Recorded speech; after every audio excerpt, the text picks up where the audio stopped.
She reached out a small, grimy hand and placed it on the creature's armored snout, right between its glowing eyes.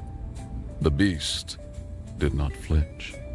Instead, a low, guttural rumble vibrated from his chest. Not a growl, but a purr. A sound of contentment, so deep it shook the floor. It nudged its head gently into her palm, a gesture of profound affection. Grizz lowered her repeater, an expression of dawning incredulous awe on her face. "Well, I'm B," she breathed. "It's a giant armored space puppy." The tender moment was shattered by the hiss of rappelling lines and the clatter of armored boots. Vernathi commandos, clad in sleek black combat shells and armed with pulse carbines, began descending into the plaza from breaches in the ceiling. They moved with cold, synchronized purpose, each member of the fire team covering another's advance. "Spoke too soon," Corbin gritted out. "Company's here." Grizz snapped back into tactical mode. She pointed a decisive finger at the beast, which was now lifting its head, a low growl of rising anger directed at the newcomers. "All right, big guy," she barked, her voice ringing with command authority. "New name's Wrecker. You see those shiny black suits? They're not us." She jabbed her finger toward the commandos. "Sick 'em." It was as if a switch had been flipped. The beast, Wrecker, surged to its feet with a deafening metallic roar. The sound was different from its first cry of dominance. This was a deep, guttural sound of protective fury. Its pack was being threatened. It launched itself at the nearest squad of Vernathi commandos. It was no longer a patient, stalking predator. It was a whirlwind of claws and armor plate. A commando raised his carbine, but Wrecker's armored forelegs smashed him into the wall with the force of a freight train. Another was snatched up in its immense jaws and tossed like a child's toy in a far bulkhead. Plasma fire sparked and deflected off its hide, and it tore through their ranks a living, breathing anti-infantry weapon system that had just chosen a side. "Okay," Corbin said, shouldering his own pulse rifle. "New plan. I'm starting to like the new plan." He glanced at Grizz. "To the ship?" Grizz grinned, a fierce, wolfish expression. "To the ship." Their retreat became a storm of calculated violence.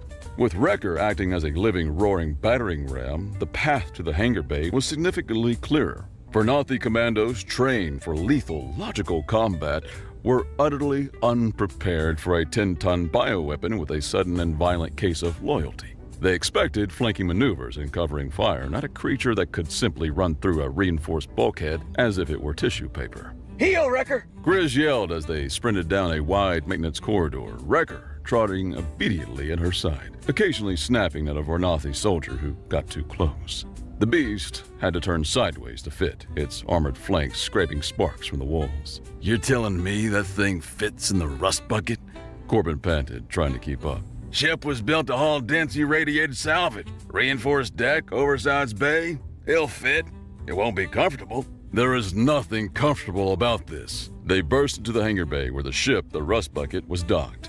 It wasn't pretty. It was a repurposed salvage tug, a patchwork of different manufacturers' parts held together by Corbin's mechanical genius and a worrying amount of hope. But it was tough, and its cargo bay was, as Grizz said, oversized and reinforced. "Jess, prep the pre-flight. I'll lower the ramp," Corbin yelled, sprinting to the ship's external access panel. As the heavy ramp of the rust bucket slammed down, more commandos flooded the hangar, taking up positions and laying down suppressing fire. Bolts of red plasma sizzled past Corbin's head. "Wrecker, cover us!" Grizz commanded, providing her own covering fire with a repeater. Wrecker needed no encouragement. It charged into the open hangar, becoming the galaxy's largest and most distracting target. The commandos focused their fire on the beast, their plasma shots creating a brilliant but ineffective light show against its armor. This gave Corbin and the others the opening they needed. "Everyone on!" Corbin shouted, scrambling up the ramp. Jess was already in the cockpit, flicking physical switches and tracing patterns in the main screen to bring the old engines to life. Grizz followed, dragging a crate of spare power cells with her. "Wrecker, on the boat, now!" Grizz bellowed. The beast, seeing its pack was safely aboard, disengaged from the firefight with a final, contemptuous swipe that sent 2 commandos flying and bounded up the ramp. The entire ship groaned and listed to one side under the sudden shift in mass, but the reinforced structure held. Wrecker barely fit, his armored back scraping the ceiling of the cargo bay as Corbin slammed the activation switch. "Hang on to something!" Jess's voice, a rare and welcome sound, crackled over the ship's internal comm. The Rust Bucket's engine roared to life, not with the elegant hum of a Syndicate vessel, but with the coughing, gut-vibrating rumble of an overworked mule. The ship lurched forward, blasting free of its docking clamps. Corbin stumbled into the cargo bay just as the ramp sealed. Wrecker was standing there, its massive frame taking up most of the space, its head cocked curiously. "All right, big guy," Corbin said, panting and grabbing a set of heavy-duty magnetic clamps from the wall. "Let's get you strapped in before you decide to redecorate." The beast offered no resistance, allowing Corbin to secure its legs to the deck plating. As the Rust Bucket cleared the station and jumped to hyperspace, leaving a very confused and decimated Varnathi boarding party behind, Corbin leaned against the bulkhead, looking at the giant, armored wolf thing in his cargo bay, and allowed himself a single, exhausted laugh. The low, gut-vibrating hum of the hyperdrive was a comforting sound, a confirmation that they were, for the moment, safe.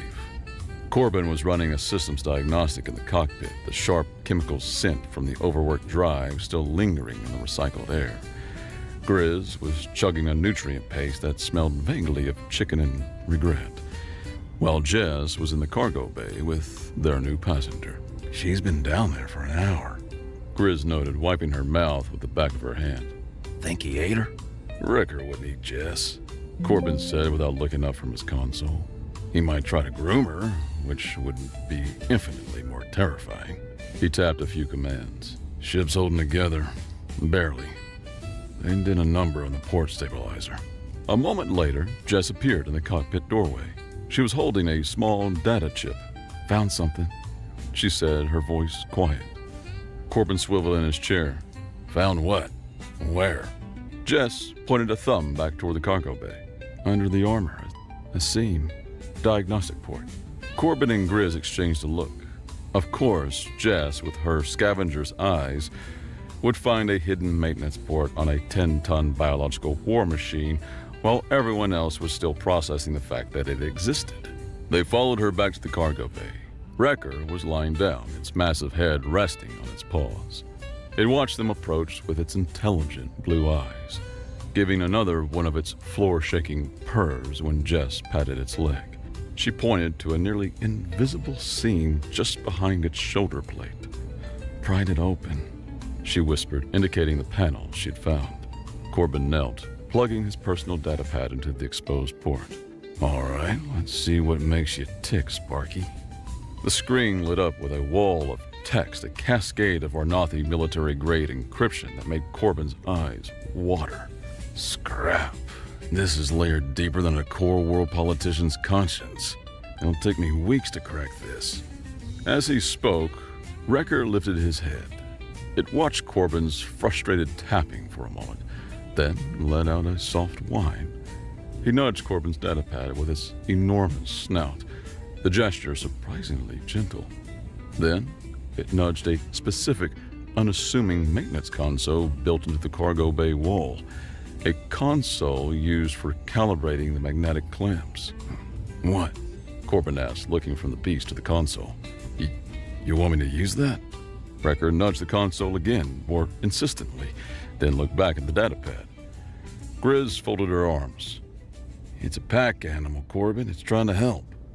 "It's not a dog. It's a whatever it is," Corbin muttered, but he unplugged his datapad and connected it to the indicated console. He ran a diagnostic. The console wasn't just for the clamps, it was a redundant systems hub tied into the ship's main computer. And for some reason, the Varnathi port was reacting to it. A new window opened on his datapad, a back door into the encryption. "No way," Corbin breathed. "It's using the ship's architecture as a skeleton key."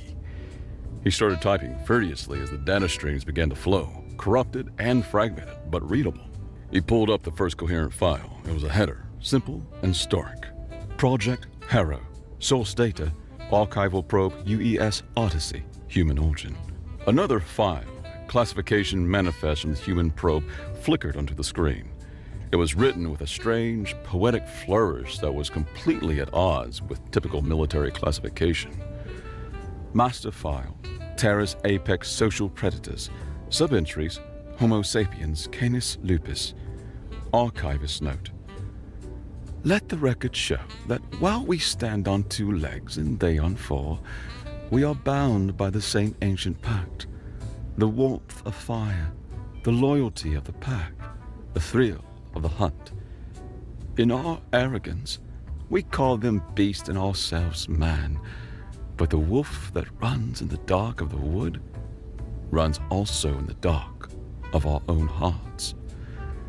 They are our shadow kin, our other half, the song of the wild that we have almost forgotten how to sing. Corbin stared at the screen. Grizz leaned over his shoulder, reading. Apex social predators? One file? The final fragment was a Varnathi project note, cold and clinical. Genetic interpretation, single organism, incomplete sequences for both subentries, missing data compensated with Varnathi biosynthetic scaffold, intelligence and pack loyalty of human combined with predatory instinct of wolf. The horrifying, hilarious, galaxy-altering truth crashed down on them. The Varnathi, in their cold, emotionless logic, had found a derelict human probe. They found a file created by some long-dead, overly dramatic archivist and taken it literally. They thought humans and wolves were two parts of the same creature. With incomplete DNA for both, they had simply filled in the blanks. They had built their ultimate weapon, using a human and a wolf as the blueprint, believing it was one organism. Corbin looked from the datapad to the giant, armored wolf creature that had knelt before them. The creature that was, genetically speaking, their weird, monstrous cousin. Oh, Corbin said, a slow grin spreading across his face. Oh, you magnificent, logical morons. The hunter needed a tune-up first. The rust bucket was bleeding coolant from a plasma score along its port engine, and the stabilizer was still shot to hell. Pushing the hyperdrive in this condition was suicide. We need parts, Corbin announced, pulling up a regional map. And there's only one place in this sector that'll have what we need without asking questions a priest would blush at. He tapped the destination on the map, a small, pockmarked moon orbiting a dying gas giant. Its official designation was XT-734. Everyone in the rim just called it the Grinder. The Grinder was less a moon and more a scrapyard with its own gravity. The surface was a mountain range of wrecked starships, a graveyard of forgotten wars and failed business ventures. The only settlement was a shanty town built into the metallic husk of a derelict dreadnought, run by a syndicate of scavengers known as the Grinders. Landing the rust bucket was a delicate affair. Corbin found a relatively stable plateau of compressed freighter hulls and set them down. The air tasted of rust and lubricant. All right, Corbin said, grabbing a bag of tools and a few high-density credit chips. Grizz, you're with me. Jess, you stay here. Keep an eye on our boy and the ship. If anyone but us tries to get on board, you have my permission to get creative. Jess just grinned and tapped the hilt of one of her vibro knives. It was all the confirmation he needed.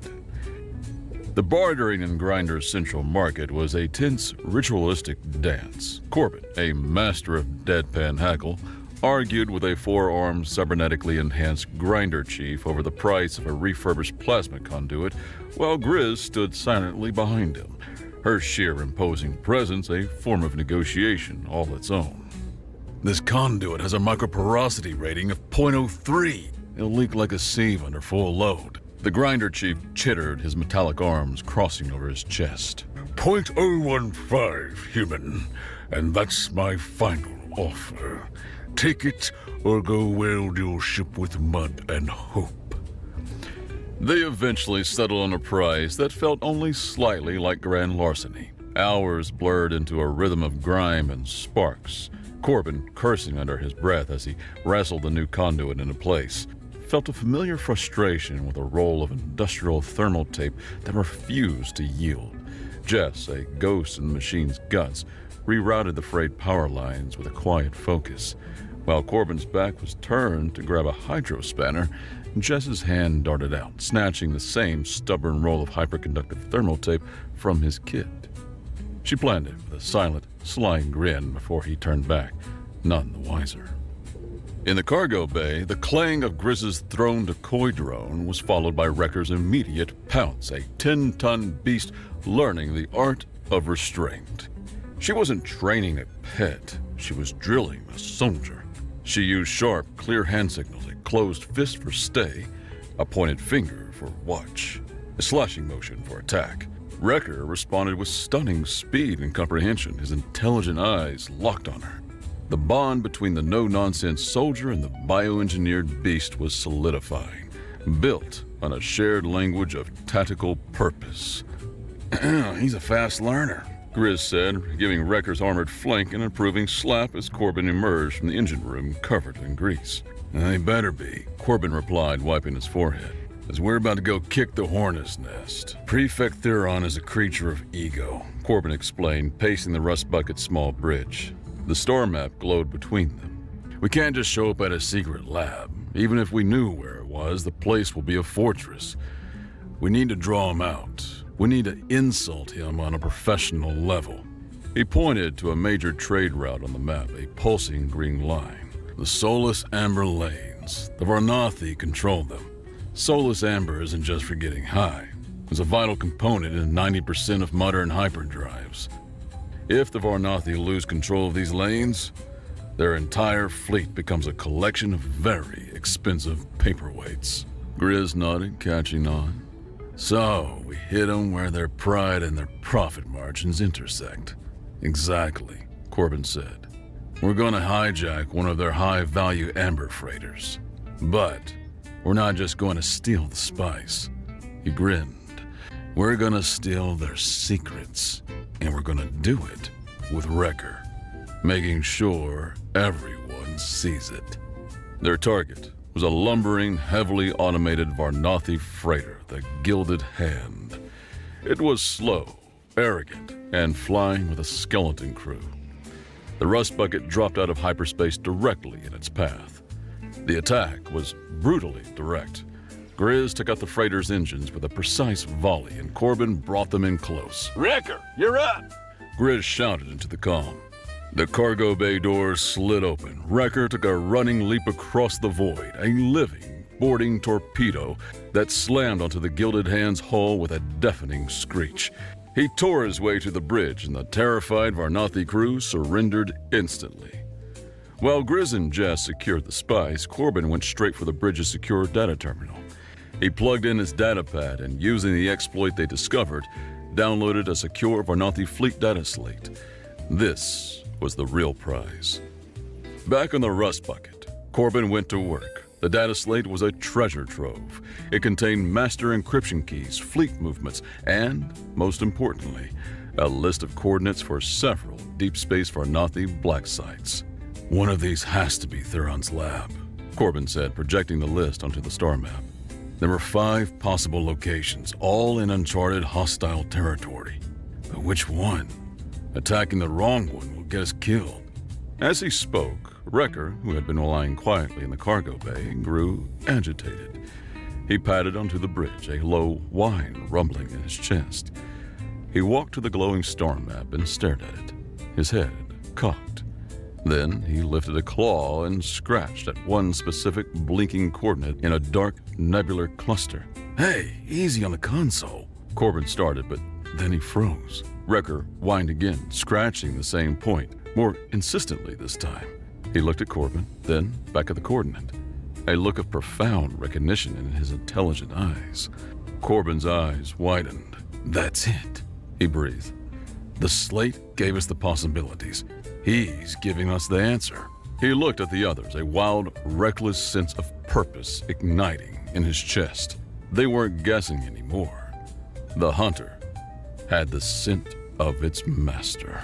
They leaked footage of their tamed monster and the hijacked spice to every news broker in the Outer Rim.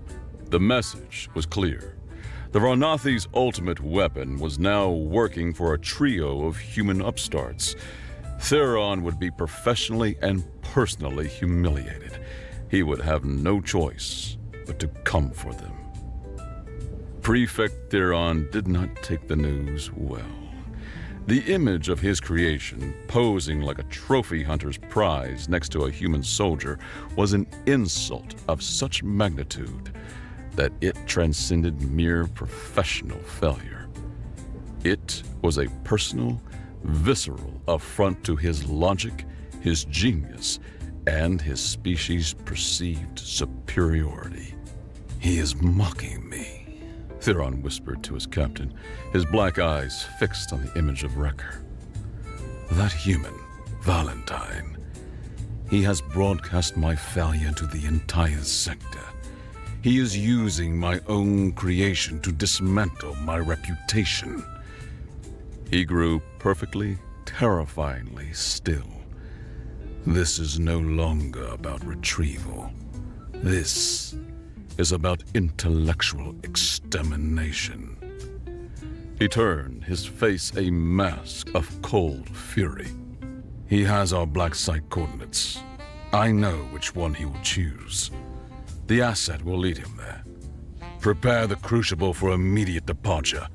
Plot a course for Thanatos Nebula." "Sir," the captain said, "we'll be jumping into an unscouted sector." "The sector is not empty," Theron corrected him. "My primary research facility is there, and now so is my prey." He allowed himself a thin, cruel smile. "The human thinks he has set a trap.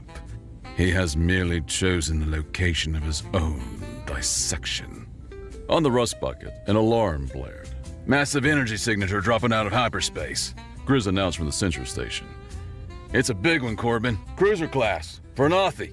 Corbin looked at the screen where friendly ships were marked as green icons and the enemy was a large, advancing red triangle. A single, enormous ship icon appeared, right where Wrecker had indicated. Right where Theron's mobile lab, the Crucible, would be. "He took the bait," Corbin said, a thrill running through him. "All hands, battle stations, full power to forward shields." Jess, already in the pilot seat, pushed the throttle forward. The rust bucket, patched up and battle-ready, accelerated, flying not away from the giant Varnathi warship, but straight towards it. "They're not changing course," the Varnathi tactical officer reported, his voice laced with confusion. They're accelerating on a direct collision course."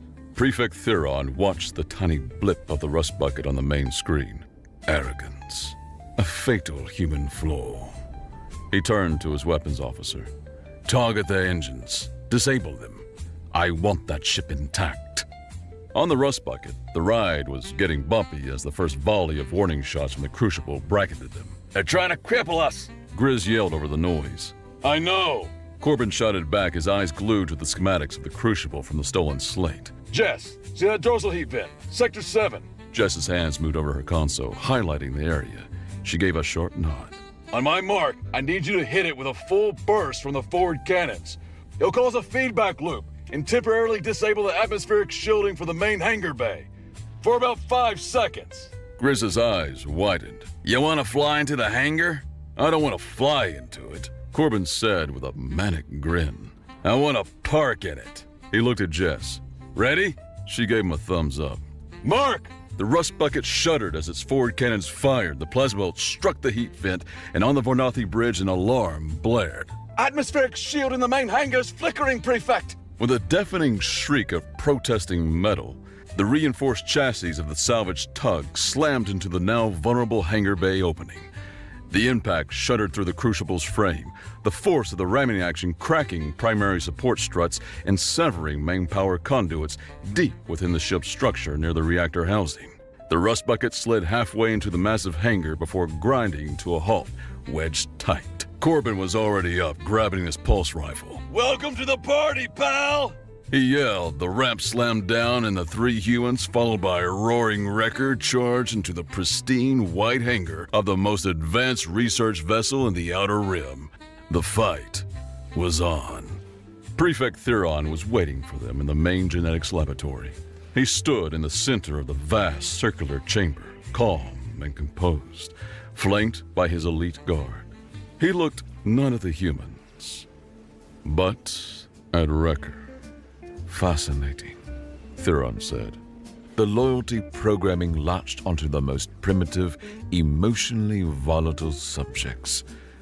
A flaw, certainly, but an instructive one. He finally deigned to look at Corbin. You think you have exposed a weakness in my work, human. You have merely confirmed a hypothesis I predicted long ago. He gestured to a large, covered shape behind them. Biology is messy, unpredictable. That is why Project Harrow was always just one half of the equation. He pulled the covering away. Standing there was another predator, Harrow 2. Sleek, robotic, and utterly without life.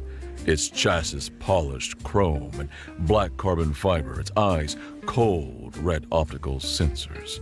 My parallel program, Project Chimera, is the destination, Theron sneered. Pure, unfeeling, obedient logic.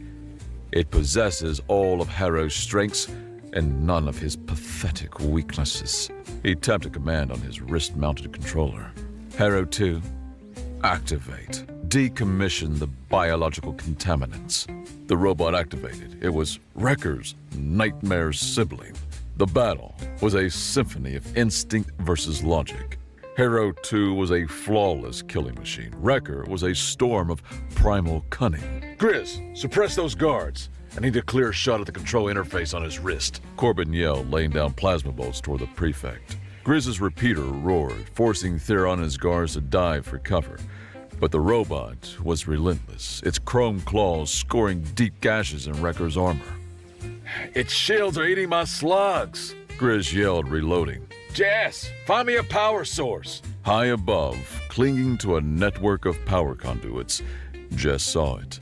The thick, armored cable running from a large power junction directly into Harrow 2's back, feeding its shield emitter. She pulled the roll of industrial thermal tape from her belt. Harrow 2 had Wrecker pinned, a high-frequency blade extending from its jaws. Jess! Corbin screamed. A small, dark shape dropped from the ceiling. Jess landed silently on the power junction. With a speed born of 1,000 similar actions, she ripped off a long strip of the hyperconductive thermal tape and slammed it across two exposed terminals. Sparks erupted, a massive power surge, with nowhere to go thanks to primary conduits severed during their violent arrival, cascaded directly into the ship's already strained reactor containment field. Alarms blared across the ship. On the floor, the power feed to Harrow 2's shield emitter shorted out. For a single, critical second, its energy field died. Wrecker! Now! The neck joint! Corbin yelled. Wrecker lunged upward, his massive jaws closing around Harrow 2's unshielded neck. There was a horrific screech of twisting metal, and Wrecker tore the robot's head clean off. It clattered to the floor and rolled to a stop at Theron's feet. The headless body of Harrow 2 crumpled. Wrecker stood over it, panting and victorious. A high-pitched alarm screamed through the lab. The crucible was tearing itself apart. Theron stared at the severed head of his masterpiece. You primitives. You broke my toys! He never finished. Grizz strode forward and delivered a single economical punch to his jaw. The prefect crumpled in an unconscious heap. Less talking, more leaving, she grunted, scooping up his pulse rifle. Back to the ship! Corbin commanded. They raced through the shaking corridors, scrambled aboard the rust bucket, and Jess threw the engines into full reverse. With a groan of tortured metal, the salvage tug ripped itself free from the hangar. They blasted away just as the crucible imploded, its silent, graceful destruction a testament to their victory. The shockwave hit them, sending them tumbling through space, but the tough little hull held firm. Adrift, but alive, the crew took stock. The ship was a wreck, but they were victorious. In the cargo bay, Jess was patching up Wrecker with biofoam. On the bridge, Grizz was field stripping her new rifle. Corbin stood before the navigation console, looking at the star map. They were no longer just scavengers. They were legends. Wrecker, patched up, padded onto the bridge. He walked over to Corbin and nudged his hand, a low purr rumbling in his chest. Corbin looked down at the bioengineered predator, the walking, breathing symbol of an empire's greatest mistake. A mistake that was now their greatest asset. He was family. Corbin grinned, a real, genuine grin, and patted Wrecker's armored head. All right, Wrecker. Where to next?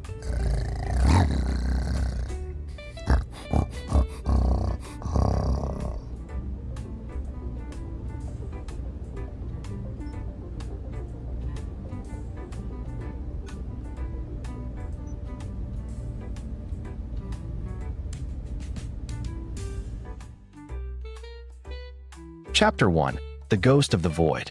The Valkyrian A colossal starship, once hailed as the crowning achievement of the Stellar Coalition's Navy, lay adrift in the vast emptiness of space, untouched and unclaimed for 117 years. Its hull, though battered and scarred by ancient skirmishes and the relentless wear of cosmic radiation, still bore the faint glow of defiant blue markings, a ghostly testament to a time when it had been a symbol of power and hope.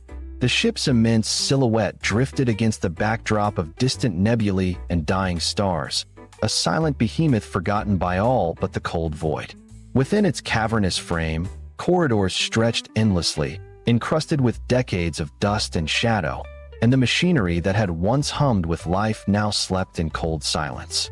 Life support systems had long since faltered, artificial gravity waned, and the ship's AI, once a guardian and guide, had retreated into silence or corruption.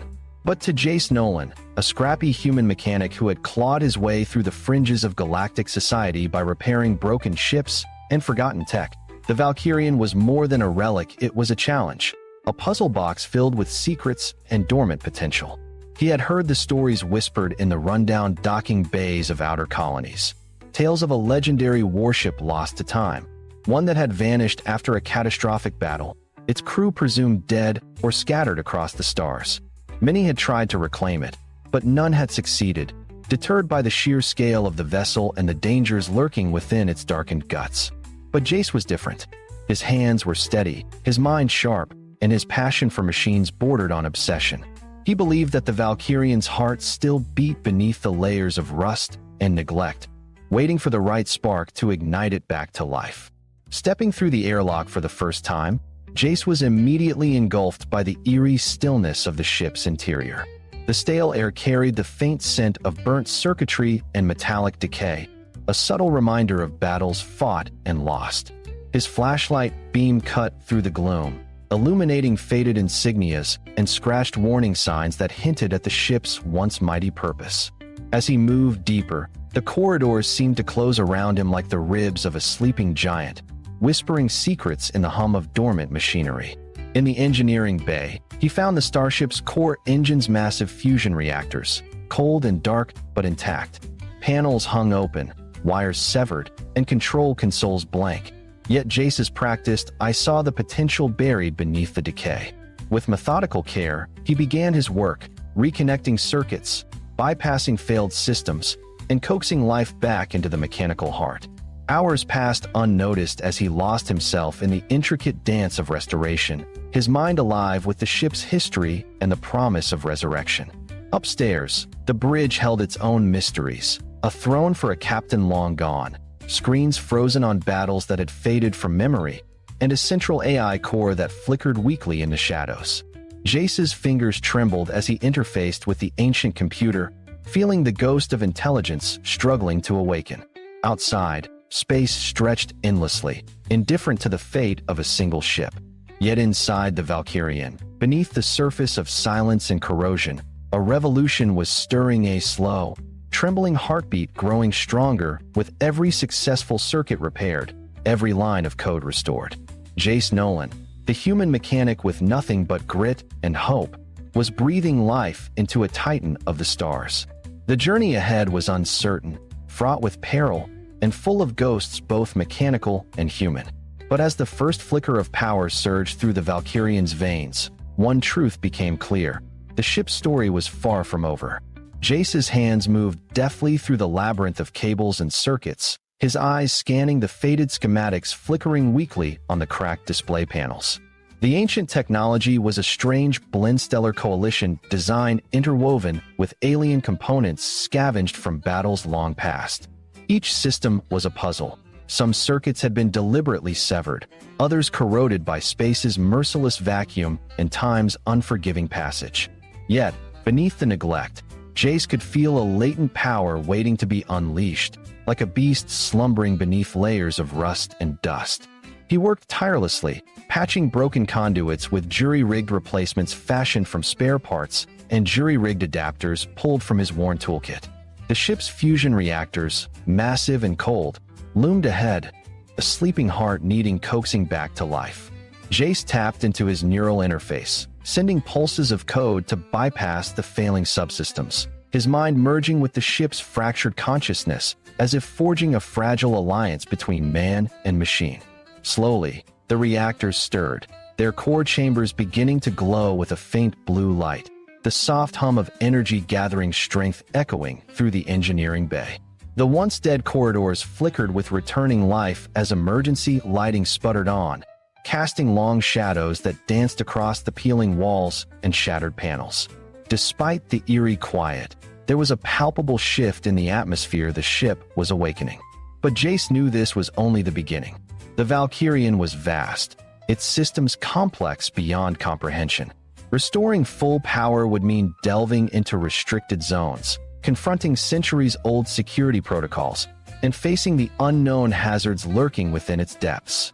He made his way towards the bridge, his every step echoing in the hollow hallways, a reminder of the ship's lonely vigil through the void. On the bridge, monitors flickered to life, and the main console emitted a low, rhythmic pulse, a heartbeat returning to a colossal giant. Yet, the ship's AI, once a vigilant guardian, remained silent, corrupted by time and neglect. Jace's fingers danced over the control panel, running diagnostics and sending reconstruction commands, attempting to re-establish contact with the dormant intelligence. Suddenly, the screen glowed brightly, and a flickering avatar formed, a visage fragmented yet unmistakably sentient. The AI's voice was raspy, layered with static but filled with cautious recognition. Unauthorized. Presence detected. Identity. Jace swallowed, the enormity of the moment pressing down on him. Jace Nolan, human mechanic. I'm here to help you, to bring you back. The AI hesitated, then responded, system integrity compromised. Critical functions offline. Primary objective lost. Jace nodded, understanding the magnitude of the task ahead. The Valkyrian was not just a ship. It was a fortress, a weapon, and a repository of secrets that had shaped the course of history. And now, it had been entrusted to a lone human with nothing but skill, determination, and a spark of hope. As the AI's systems flickered, stabilizing slowly, Jace prepared for the long battle ahead against time, against the void, and against whatever dangers still lurked in the forgotten corners of the ship. The Valkyrian had awoken, and with it, a new chapter in the galaxy's story was about to be written. As the ancient AI struggled to reboot, Jace felt a surge of cautious optimism mixed with the heavy burden of responsibility settling upon his shoulders. The ship, once a titan of war, was slowly stirring from a long slumber, but many of its vital systems were still dormant or corrupted beyond easy repair. The corridors hummed faintly now, the mechanical heartbeats echoing faintly through the steel veins of the Valkyrian, while emergency lights flickered erratically, casting eerie shadows on walls scarred by time and battle.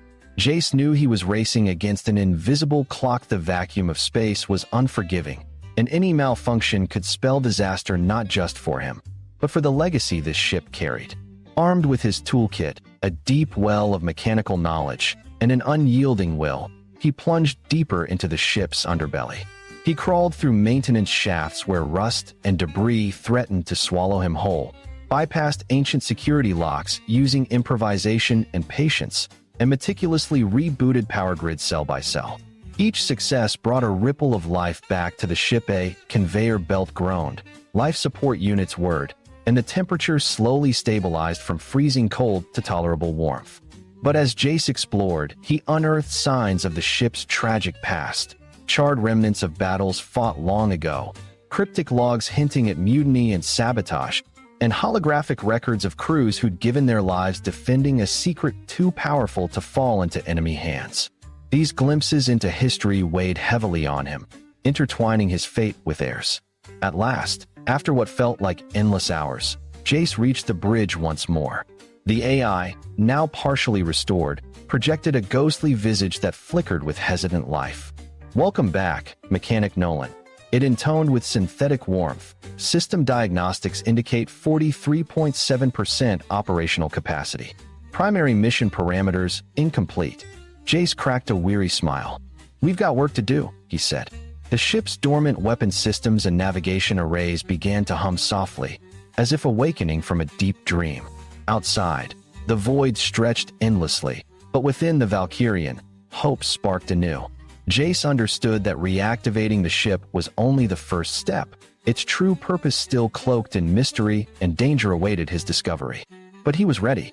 The ship had been abandoned for over a century, but with human hands and heart, it would sail again. Chapter 2: Awakening the Sleeping Giant. With the ship's core systems slowly coming online, Jace faced the daunting task of restoring full operational capability to the Valkyrian.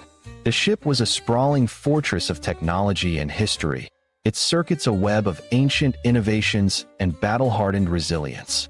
Every subsystem he repaired felt like coaxing a giant to life, awakening memories and power long dormant. Days turned into nights as Jace navigated the ship's vast corridors, checking and repairing engines, life support, and communications arrays. The task was as much a test of endurance as it was skill. The ship's automated systems, damaged and corrupted, fought back with erratic malfunctions and dangerous feedback loops. But Jace's determination never wavered. Slowly, the ship's AI, which he named Echo, grew stronger, assisting with diagnostics and offering cryptic insights into the ship's history and capabilities. Echo revealed fragmented data battle logs, star maps, and warnings of an ancient threat that had forced the Valkyrian's abandonment. As Jace pieced together the ship's story, he realized the Valkyrian was more than just a vessel. It was a key to a conflict that could reignite across the stars. Meanwhile, outside the ship, strange signals flickered in the void. Unknown vessels moving silently through the darkness, drawn perhaps by the Valkyrian's sudden reawakening. Jace knew that his efforts had not gone unnoticed. The galaxy had long since forgotten the ship, but others had not. Forces both friend and foe would soon converge on the Valkyrian, and Jace had to prepare not just to survive, but to claim the ship's destiny. As the ship's engines roared back to life, shaking the massive hull, Jace stood on the bridge gazing out at the stars, a spark of hope igniting within him. The Valkyrian had been abandoned for 117 years, but under his care, it was ready to sail once more into the unknown, into danger, and into legend. The hum of the Valkyrian's engines grew stronger with every passing hour, reverberating through the steel bones of the ship like the awakening heartbeat of a long-forgotten giant. Jace moved with purpose, his every step tracing the sprawling, labyrinthine corridors that had once housed thousands of souls now lost to time and space. The ship's artificial gravity flickered intermittently, creating a disorienting dance of weightlessness and heaviness that tested his focus, but the mechanic pressed on. In the engineering bay, he painstakingly calibrated the fusion reactors, managing volatile plasma flows with the precision of a maestro conducting a cosmic symphony. The delicate balance between power and catastrophe was razor-thin. One wrong move could ignite a chain reaction that would consume the ship and Jace with it. Elsewhere, the life support systems began to breathe again, pumping purified air through rusted ducts and purging centuries of stagnation. Jace replaced corroded filters and sealed breaches in the hull's integrity, patching holes with metal scavenged from forgotten storage rooms. His fingers traced the faded insignias and battle scars embedded in the ship's frame, each telling a story of desperate last stands, heroic sacrifices, and shattered alliances. Every restoration was a tribute to those who had come before, and a promise that the Valkyrian would not remain a ghost drifting forever in the void. The AI, Echo, continued to awaken alongside the ship, its fragmented consciousness piecing together decades of lost memories. Occasionally, a flicker of its personality shone through a sarcastic remark, a somber warning, or a haunting lament for the crew it had once served. Jace found himself talking to Echo, forging a bond with the digital entity that was both companion and guide through the ship's mysteries. Together, they uncovered hidden compartments containing archived battle logs and encrypted star maps hinting at a threat so ancient and insidious that it had forced the ship's abandonment. The logs spoke of a relentless enemy known only as the Voidborn, an enigmatic force spreading chaos across star systems, consuming everything in its path.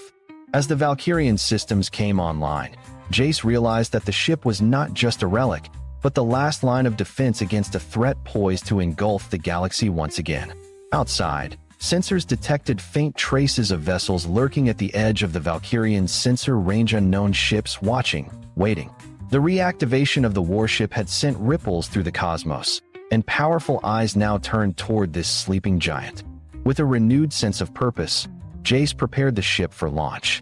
The corridors echoed with the rekindled life of the Valkyrian, the engines thrumming with potential energy. He stood on the bridge, gazing into the infinite expanse of stars and distant nebulae, aware that the ship's rebirth marked the beginning of a new chapter not only for the vessel, but for himself and the fate of countless worlds. The Valkyrian was awake, and with it, the galaxy's hope flickered back to life. Despite the flickers of light and power coursing through the Valkyrian's sprawling systems, the ship was still far from fully operational. Jace's days and many sleepless nights were consumed by the painstaking process of restoring the starship's labyrinthine infrastructure. Each subsystem was a universe unto itself, propulsion arrays that hummed faintly with dormant potential, weapon platforms dormant and iced with decades of disuse, and navigational computers wrapped in layers of encrypted data and legacy code. Jace's expertise was tested to the limit as he hacked, rewired, and coaxed each system back to life with the tenacity of a man who understood the stakes. The ship's AI, Echo, gained strength and personality with every rebooted node, assisting Jace not only with technical diagnostics, but by revealing fragments of the Valkyrian's storied past. Echo's recollections painted a picture of a vessel that had once been the pride of the Stellar Coalition, a bastion of hope during a war that nearly tore the galaxy apart. Yet, the AI's memories were tinged with sorrow, of a catastrophic betrayal, a battle lost, and the subsequent abandonment that had condemned the ship to drift in solitude. As Jace delved deeper, he discovered sealed compartments containing relics of that conflict, encrypted battle logs, faded photographs of the crew, and personal diaries that spoke of courage and despair. Outside, subtle blips on the sensor array indicated movement shadows lurking at the edge of the Valkyrian's sensor range. Other factions had noticed the starship's reawakening. Some were interested in reclaiming the technology for their own ends, while others sought to silence it forever. Aware of the growing threat, Jace hastened his efforts. The ship's main engines roared to life with a triumphant surge, shaking the hull and filling the corridors with reverberating power. Navigation systems calibrated, weapons systems flashed warnings but gradually came online, and the Valkyrian prepared to awaken fully from its century-long slumber. Standing on the bridge, Jace felt the weight of history pressing down on him, yet also the exhilarating promise of new beginnings. This was no longer just a repair job.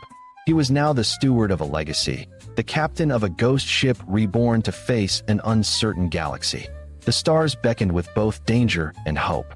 With Echo by his side and the Valkyrian ready to sail, Jace set the course into the unknown, beginning a journey that would test his skills, courage, and resolve as never before. Chapter 3: The Awakening Battle. The The void outside the Valkyrian was deceptively calm as the starship slipped out of its orbital graveyard, engines burning bright with renewed vigor. Yet beneath the tranquil expanse lurked threats, old and new hostile fleets that had once vied for control of the galaxy's fractured realms, and mercenaries drawn by whispers of the ship's resurrection.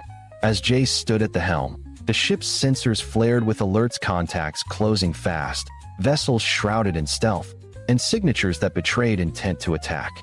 The battle to claim the Valkyrian's fate was underway. With Echo's tactical systems guiding him, Jace maneuvered through the chaos of laser fire and missile barrages, his reflexes honed by long hours interfacing with the armor and ship systems. The Valkyrian's weapon arrays responded in kind. Plasma turrets spun into action, defensive shields flared, and electronic countermeasures scrambled incoming targeting locks. In the heat of combat, Jace accessed Kalen's combat simulations stored deep within the ship's databanks, the centuries-old mercenary's experience flowing through his veins, sharpening his instincts and strategy. The starship became an extension of his will, a living weapon forged in the fires of history and reborn through human ingenuity. The battle raged fiercely across the black sea of stars, a deadly ballet of light and shadow. Enemy vessels pressed their advantage, but the Valkyrian held firm, its massive hull shrugging off damage that would have destroyed lesser ships. Each blast and counterstrike echoed the legacy of those who had once sailed its decks, fighting to preserve a fragile peace. As the enemy fleet faltered, Jace saw an opportunity to strike a decisive blow. With a calculated burst of energy, the Valkyrian unleashed its primary weapon, a concentrated beam of charged particles capable of cleaving through the thickest armor. The beam tore through the flagship of the enemy fleet, fracturing its hull and sending a shockwave that scattered the remaining vessels. Victory was hard-won, but it signaled a turning point. The Valkyrian was no longer a forgotten ghost, it was a beacon of resistance, a symbol of hope in a galaxy teetering on the brink of chaos. As the enemy retreated into the darkness, Jace and Echo prepared for the challenges ahead, knowing that the true journey was just beginning. The aftermath of the battle was a tempest of flashing alarms, sparking consoles, and the low groan of stressed hull plating as the Valkyrian systems strained against the damage inflicted. Jace moved swiftly through the command center, issuing orders to repair teams and recalibrating weapons systems, his mind sharp despite the adrenaline still coursing through his veins. Echo's voice was steady in his earpiece, offering real-time diagnostics and tactical updates that kept him one step ahead of potential threats.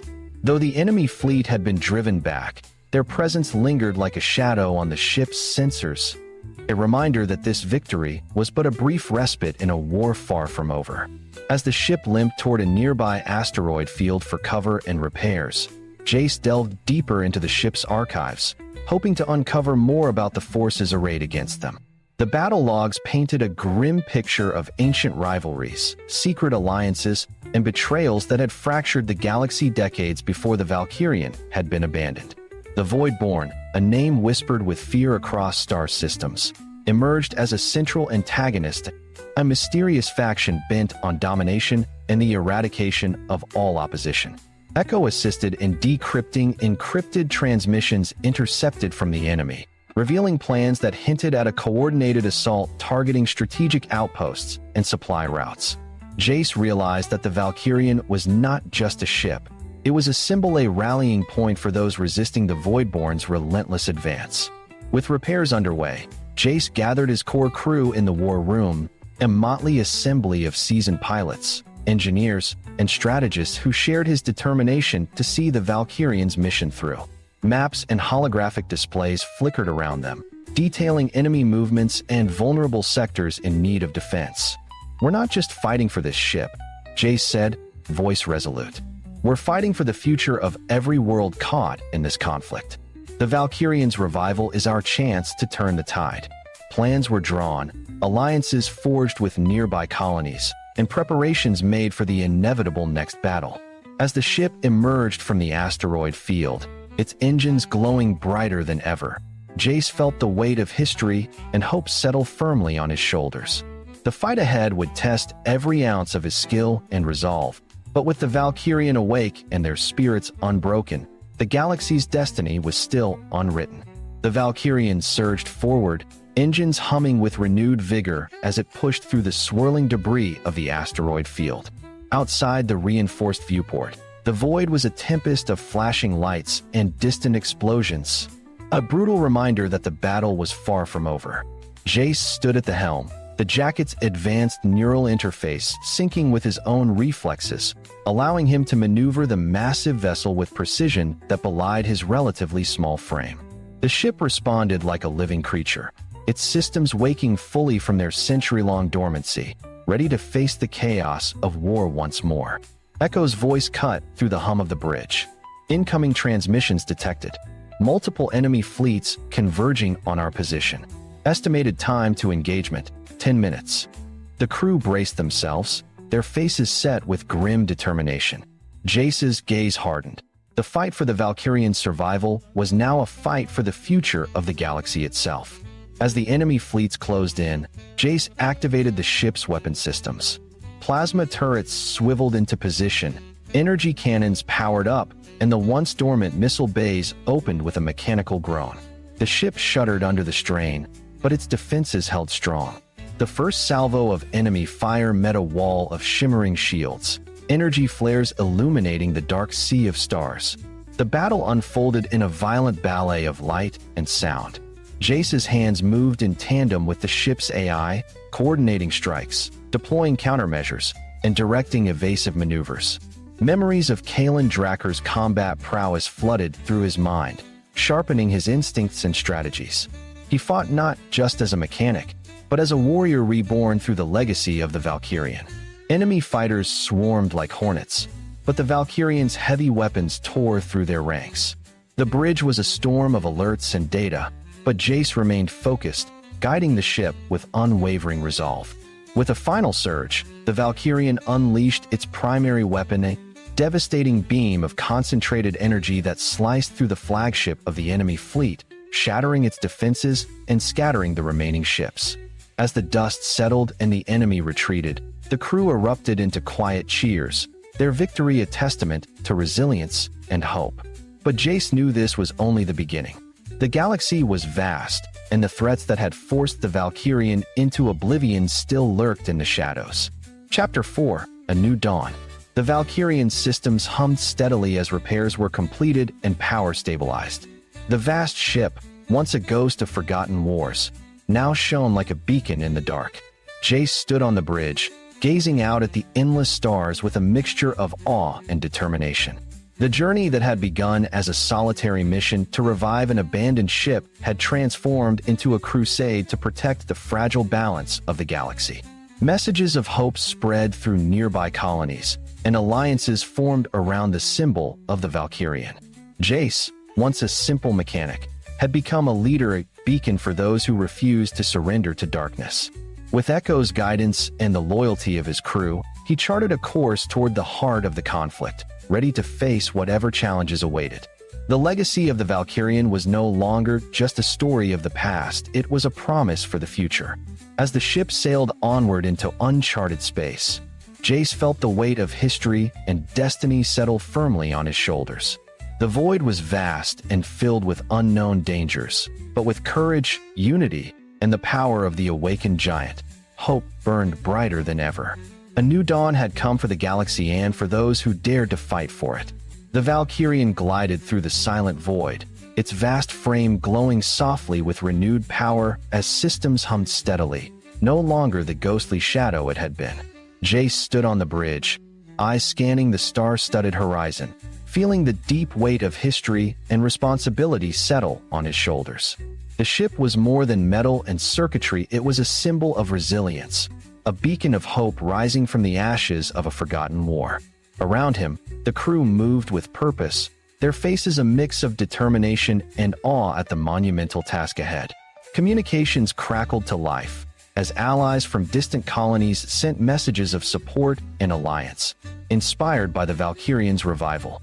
Jace knew their journey was far from over, the galaxy was fractured, dangers lurking in every shadow, and the ancient threats that had once nearly destroyed the Stellar Coalition still simmered beneath the surface.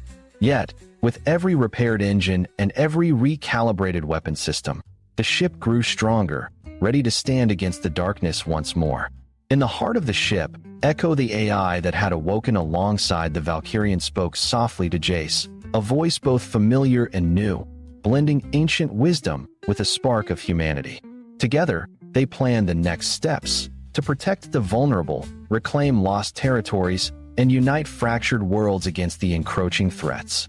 As the Valkyrian's engines flared, propelling it toward the unknown, Jace felt a surge of hope.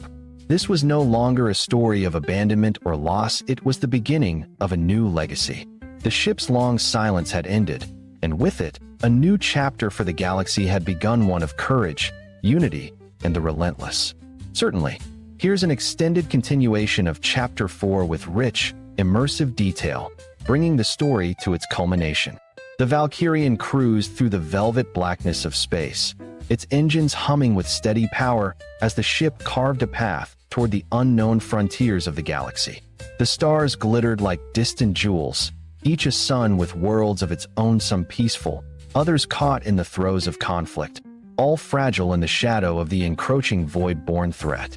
Inside the ship, the air was charged with a palpable sense of renewal and purpose. Corridors once silent now thrummed with the footsteps of a dedicated crew, pilots calibrating targeting arrays, engineers fine-tuning the reactors, and strategists poring over star charts and intelligence data. Jace Nolan stood on the bridge, his gaze fixed on the swirling nebula ahead, its vibrant hues a stark contrast to the darkness beyond. The jacket he wore felt less like armor and more like an extension of himself, imbued not just with ancient power, but with the hopes of countless souls who had fought, lived, and died aboard this vessel. Echo's voice, calm and reassuring, filled the bridge with updates and analysis. All systems nominal. Scouting drones report an uncharted system ahead. Possible enemy activity detected. Jace nodded, a surge of determination tightening his jaw. The battles fought so far were but preludes to a greater confrontation, a cosmic reckoning that would decide the fate of civilizations. Yet, amidst the looming uncertainty, a spark of hope kindled in his heart. The Valkyrian was no longer a relic lost to time. It was a beacon, a symbol of resilience, courage, and the indomitable spirit of those who refused to surrender. Days melted into nights as the ship ventured deeper into contested space. Along the way, Jace forged alliances with scattered resistance cells, forging a coalition united not by empire or ambition, but by the shared desire to protect their homes and futures. The Valkyrian became a rallying point, its legendary status inspiring those who had long felt abandoned in the cold vastness of the galaxy. But the shadows of the past were never far behind. The Void-born, relentless and inscrutable, pressed their assault with increasing ferocity. Skirmishes erupted near vital outposts, each encounter a brutal test of tactics and resolve. Yet, the Valkyrian and her crew stood firm, their bond forged through adversity and strengthened by the legacy they carried. One evening, as the twin moons of a distant world rose over the horizon, Jace stood on the observation deck, watching the dance of stars and distant planets. He thought of Kalen Dracker, the mercenary whose spirit still guided the ship, and of the countless souls whose sacrifices had paved the way for this new dawn. The galaxy was scarred and battered, but it was alive with possibility. Turning from the viewport, Jace felt a quiet certainty settle within him. The fight was far from over, but together with the Valkyrian reborn and its crew united, they would face the darkness. They would write new legends among the stars, champions of hope in a universe forever poised between light and shadow. The ship's engines thrummed steadily as it sailed onward, a giant awakened, carrying the future on its mighty shoulders. The Valkyrian sailed steadily through the cosmos, its restored engines humming with quiet power, each pulse a heartbeat reaffirming its return from oblivion. Jace stood on the bridge, eyes locked on the infinite expanse beyond the viewport, a sea of stars shimmering with possibility and danger alike. The crew moved with focused determination, their efforts weaving a tapestry of hope and resilience aboard the once-abandoned warship. The jacket's cobalt glow traced softly across Jace's shoulders, a constant reminder of the legacy he bore and the responsibility it entailed. As the Valkyrian approached the volatile frontier where rival factions and shadowy threats lurked, messages streamed in from allied worlds, rallying to the symbol of the ship reborn. Jace's leadership ignited a flame of unity among scattered resistance forces, a coalition bound not by conquest, but by survival and shared purpose. Suddenly, sensors flared. A fleet of unknown origin emerged from the darkness, weapons primed and hostility unmistakable. Jace's pulse quickened, but he steadied himself, knowing the true test lay ahead. The Valkyrian responded in kind, shields flaring and weapons locking on target. The ensuing battle was fierce, a clash of wills and firepower echoing through the void. Through every volley of laser and missile, Jace felt Kalen's spirit intertwined with his own, guiding his hands and heart. The ship moved as one with its crew, a living fortress reclaiming its place among the stars. As the dust settled and the enemy fleet retreated, battered and broken, a profound silence filled the bridge. Victory was hard-won but hard-fought, a testament to resilience and hope. Jace looked out again into the vast galaxy, the stars shining brighter than ever. The Valkyrian was no longer lost to time, it was a beacon for the future. The ship's story was just beginning anew, a legacy reclaimed and a promise kept. As the last echoes of battle faded into the void, the Valkyrian drifted in the aftermath like a colossal phoenix rising from cosmic ashes. The crew gathered on the bridge, faces illuminated by the soft glow of the control panels and the stars beyond. Jace stood silent for a moment, the weight of everything, the ship's history, the sacrifices of those long gone, and the uncertain future settling deeply within him. But then, the jacket's cobalt glow pulsed suddenly, more intensely than ever before, and the ship's AI, Echo, emitted a low hum not from the speakers, but directly into Jace's mind. A new message, encrypted and ancient, began to decode itself within the jacket's neural interface, a hidden command that even Kalendracker had never revealed. The legacy was greater than a single warship or a single battle. You are not just the ship's mechanic or its temporary captain, Echo's voice whispered inside his mind. You are the keeper of the rift. Jace's eyes widened as images flooded him, a mysterious anomaly deep in uncharted space, a rift in the very fabric of reality, pulsating with energy both destructive and creative. The Valkyrian's true mission was not merely defense, but to guard this cosmic gateway, to prevent forces beyond comprehension from spilling through and unraveling existence itself. The stars outside seemed to shimmer and twist as if reality itself was fragile, and the Valkyrian, under Jace's stewardship, was the galaxy's last sentinel. A hush fell over the bridge as Jace's crew realized their journey was only beginning, a voyage not just through space, but through dimensions of fate and destiny. With a steady breath, Jace took the helm once more, feeling the fusion of past and present, human and machine, legacy and choice. Set course for the rift, he commanded, voice steady and filled with newfound purpose. The Valkyrian surged forward, into the unknown, a beacon against the darkness, a promise that no matter how long the silence, some legends never truly die, they wait for the right soul to awaken them. Picture this. Somewhere in the vast, bureaucratic nightmare that is the Galactic Classification Department, a filing error has just doomed an entire galaxy. The kind of mistake that makes you wonder if the universe has a sense of humor, and if so, whether it's been drinking heavily. Meet Florbington Quizzlebottom III, a mid-level planetary assessor who has been doing the same job for 847 years. His species, the Vrimzeloids, are renowned throughout the galaxy for three things: their remarkable longevity, their obsessive attention to detail, and their complete inability to admit when they've made a mistake. These traits make them perfect for government work. Florbington sits in his grey, sterile office on Bureaucracy Station 7, surrounded by towers of paperwork that would make a tax attorney weep with envy. His four eyes are bloodshot from staring at classification reports, and his tentacles ache from centuries of rubber-stamping documents. Today, like every day for the past 8 centuries, he's processing planetary assessment forms. Planet designation, Sol 3, he mutters, adjusting his reading glasses with a weary tentacle. Local name, Earth. Primary species, bipedal mammals calling themselves humans. Fascinating. Another bunch of primitive tool users. The assessment report lands on his desk with a satisfying thud. According to the field observations conducted by Junior Survey Team Delta 99, Earth's dominant species has recently discovered agriculture, basic metallurgy, and the wheel. They've also invented something called writing, though they mostly use it to complain about the weather and document who owes whom how many sheep. Class 3 civilization, Florbington declares, stamping the form with the enthusiasm of someone who's stamped approximately 4 million similar forms. Harmless, primitive, probably good for nothing but cheap labor and amusing wildlife documentaries. What Florbington doesn't know, because he never actually read the full report, is that Junior Survey Team Delta 99 conducted their observations in the year 3000 BCE.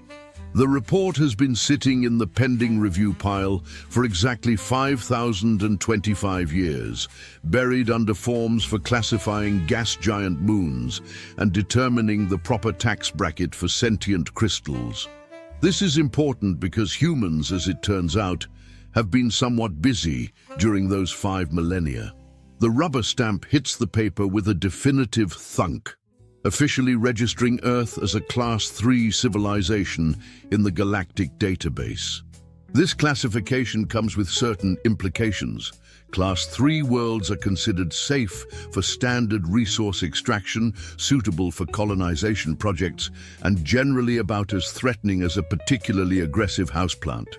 Meanwhile, on the other side of the galaxy, Captain Bimbleton Snurflewisk receives his new assignment with all the enthusiasm of someone being asked to clean toilets on a space station.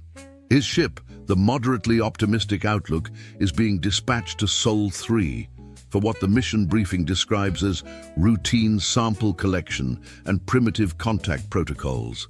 Bimbleton is a Quarglothian, which means he stands roughly 12 feet tall, has skin like purple leather, and possesses the natural optimism of a funeral director.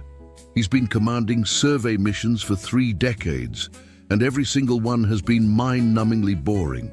His crew consists of Lieutenant Dribbleton Snufflebottom, a nervous vrimsaloid who's related to someone important in the classification department, and Sergeant Mumbleton Whizzelbang, a Glorbnathian, whose species evolved from what can only be described as extremely violent space hamsters.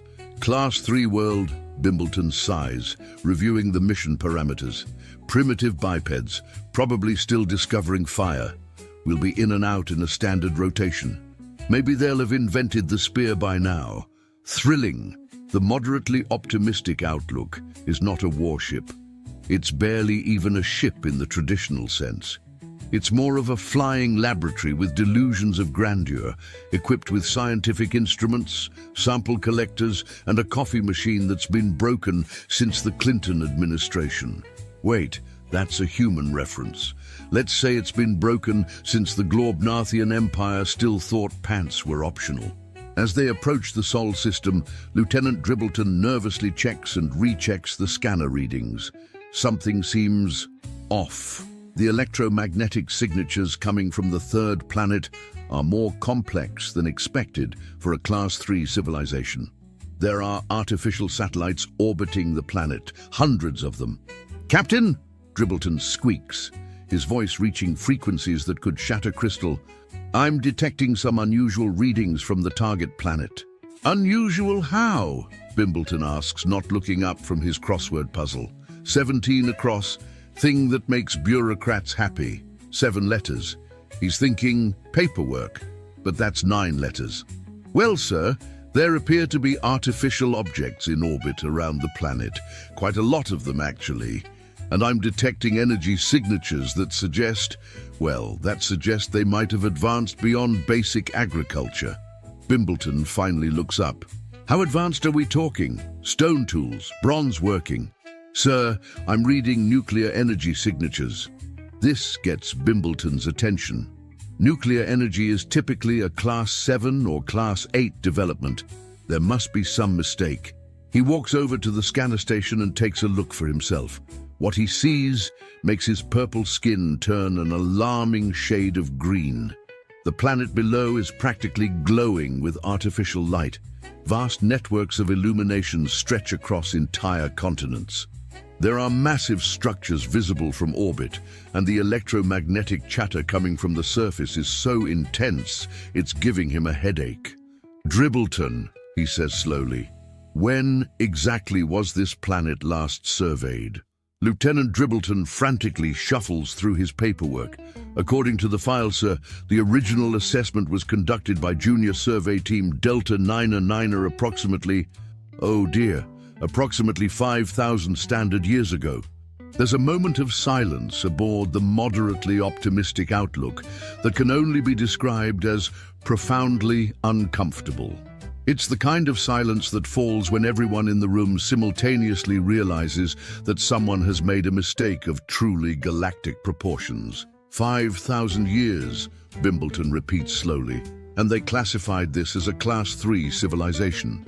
"Yes, sir. The report specifically mentions that the dominant species has recently discovered agriculture and basic tool use." Sergeant Mumbleton, who has been quietly sharpening his claws in the corner, looks up with the expression of someone who's just realized the situation has become significantly more interesting. "Captain, if I may make an observation." "Please do, Sergeant." "In my experience, when bureaucrats make mistakes, they tend to be spectacular ones. Down on Earth, Dr. Miranda Hollowdell is having what she considers to be a perfectly ordinary day at the Harvard-Smithsonian Center for Astrophysics.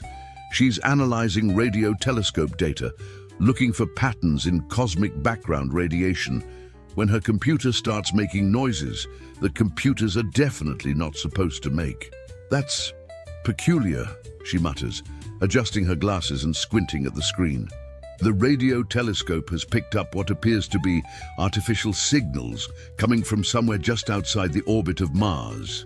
The signals are structured, clearly artificial, and appear to be some sort of communication protocol. Miranda has been searching for extraterrestrial years, and she's developed a healthy skepticism about unusual signals. 99% of the time, they turn out to be interference from someone's microwave or a secret military satellite. But these signals are different. They're too complex, too organized, and they're definitely coming from space. She runs the data through every analysis program she has, cross-references it with known terrestrial sources, and even checks to see if some college students might be playing an elaborate prank. Nothing. The signals are genuine, they're artificial, and they're getting strong. Exactly the kind of discovery that ruins careers if you handle it wrong. She needs to be careful, methodical, and absolutely certain before she tells anyone. What she doesn't know is that she's intercepting the panicked communications between Captain Bimbleton and Bureaucracy Station 7, where Florbington Quizzlebottom is having what can only be described as the worst day of his 847-year career. "What do you mean they have nuclear weapons?" Florbington shrieks into his communicator, his tentacles writhing in distress. The report clearly states they've just discovered agriculture. "Sir," Captain Bimbleton's voice crackles through the subspace relay, "I'm looking at a planet that appears to have developed spaceflight, global communications networks, and enough nuclear weapons to sterilize their own biosphere several times over. Either they've had the most remarkable 5,000 years in galactic history, or someone made a slight miscalculation in the original assessment." Florbington frantically searches through his filing system, looking for the original survey report. It takes him 27 minutes to find it, buried under a stack of forms for registering new asteroid mining claims. When he finally locates the document, his 4 eyes go wide with horror. The survey was conducted in 3000 BCE, Earth time. The report is 5,025 years out of date. "Oh," Florbington says quietly, "oh dear. Oh dear, oh dear, oh dear." "Sir?" Bimbleton's voice comes through the communicator with the patience of someone who's beginning to suspect he's dealing with institutional incompetence of legendary proportions. Captain, I'm going to need you to maintain your current position while I reassess the situation. Sir, might I ask what the correct classification should be for this planet? Florbington looks at the scanner data Bimbleton has transmitted. Nuclear weapons, spaceflight, global communications, artificial satellites. If the humans have developed all of this in just 5,000 years, he pulls out his classification manual and starts flipping through pages. Class 4, Bronze Age civilizations. Class 5, Iron Age with basic engineering. Class 6, industrial development. Class 7, nuclear capability. Class 8, space travel. Class 9, interplanetary colonization. Class 10, interstellar communication. Class 11, faster than light travel. Class 12, matter manipulation. Class 13, Florbington stops flipping pages. According to the data Captain Bimbleton has sent, humans have achieved nuclear capability, space travel, global communication networks, and they've done it all in what amounts to a galactic blink of an eye. But that's not the terrifying part. The terrifying part is the rate of development. Most species take hundreds of thousands of years to progress from Class 3 to Class 7. The Vrimsaloids took 800,000 years. The Quaglothians took 1.5 million. The Globnathians never actually made it past Class 6 before they accidentally blew up their home planet trying to build a bigger coffee machine. But humans went from Class 3 to Class 8 in 5,000 years. If they maintain that rate of development, Florbington does the math, then he does it again. Then he double-checks his calculator and does it a third time, because the number he's getting is so ridiculous it has to be wrong. It's not wrong. Captain Bimbleton, he says into the communicator, his voice barely above a whisper. Yes, sir. I need you to very carefully, very quietly, and very slowly back away from that planet. Sir, might I ask why? Because if my calculations are correct, we didn't classify Earth as Class 3 when it should have been Class 8. We classified it as Class 3 when it should have been Class 13. There's another moment of profound silence aboard the moderately optimistic Outlook. This time, it's the kind of silence that falls when everyone in the room simultaneously realizes they're standing next to a bomb that's been ticking for 5,000 years. Class 13, sir? Lieutenant Dribbleton's voice is so high-pitched, it's approaching the ultrasonic range. Advanced matter manipulation, dimensional engineering, reality alteration capabilities. But, sir, Sergeant Mumbleton interjects, they haven't demonstrated any of those abilities. Sergeant, they went from discovering agriculture to developing nuclear weapons in 5,000 years. At that rate of technological advancement, they should have achieved Class 13 capabilities, approximately. Florbington pauses to check his calculations one more time. Approximately yesterday. Down on Earth, Dr. Miranda Hollowdell is having a very different kind of revelation. She's managed to decode part of the signal she intercepted, and what she's found is either the most elaborate hoax in human history or proof that the universe is far more crowded than anyone imagined. The signals appear to be some sort of bureaucratic communication, lots of references to forms, classifications, and what sounds like someone having a very bad day at the office. She's managed to translate enough to understand that someone, somewhere, has made a mistake regarding Earth's classification in some sort of galactic database. Classification, Class 3. Error, 5,000 years. Oh dear, nuclear weapons. Back away slowly. Miranda stares at her translation and does what any reasonable person would do in her situation. She makes a cup of coffee, sits down in her favorite chair, and tries to process the fact that humanity has apparently been severely underestimated by galactic bureaucracy. Meanwhile, on Bureaucracy Station 7, Florbington is having what can only be described as a complete emotional breakdown. He's called an emergency meeting with his supervisor, Department Head Quimbleton Fizzlebottom, and the conversation is not going well. You classified what as Class 3? Quimbleton's voice could strip paint off a starship hull. It was an honest mistake, Florbington protests. The survey report clearly indicated primitive agricultural development. A 5,000-year-old survey report. How was I supposed to know it was out of date? It was in the standard review pile.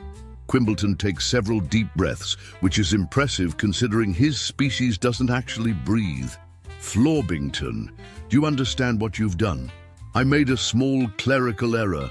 You've classified a Class 13 civilization as Class 3. Do you know what happens when someone makes first contact with a Class 13 civilization without proper protocols? Florbington shakes his head miserably. Nobody knows, because nobody's ever been stupid enough to try it. The implications are starting to sink in. Class 13 civilizations are theoretical. They exist in textbooks as examples of what advanced species might eventually become, given enough time and resources. They're the kind of civilizations that can manipulate matter at the quantum level, engineer pocket dimensions, and possibly rewrite the fundamental laws of physics just for fun. And Captain Bimbleton's survey ship is currently parked right next to one. Sir, Florbington says quietly, what do? We pray, Quimbleton replies, that they haven't noticed us yet. Boom, back aboard the moderately optimistic Outlook. Captain Bimbleton is trying to follow orders and back away slowly from Earth when his ship's proximity sensors start screaming. Something is approaching them. Something fast. Captain!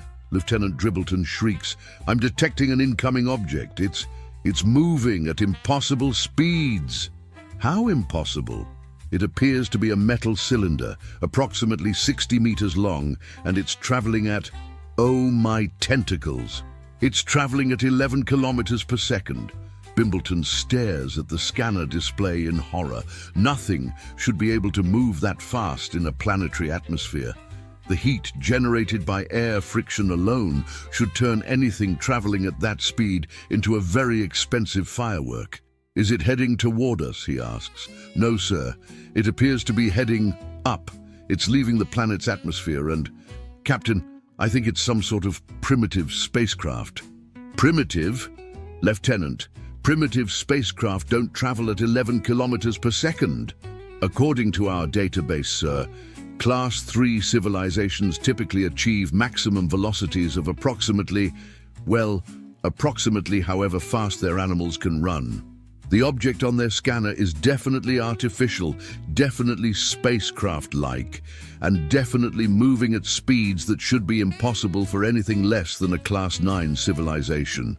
As they watch, it deploys what appear to be solar collection panels and settles into a stable orbit around Earth. Captain, Sergeant Mumbleton says thoughtfully, I'm beginning to think we may have encountered a slight discrepancy in our intelligence reports. What they've actually encountered is the routine launch of a human communications satellite, which is about as noteworthy to Earth's population as a particularly interesting sneeze.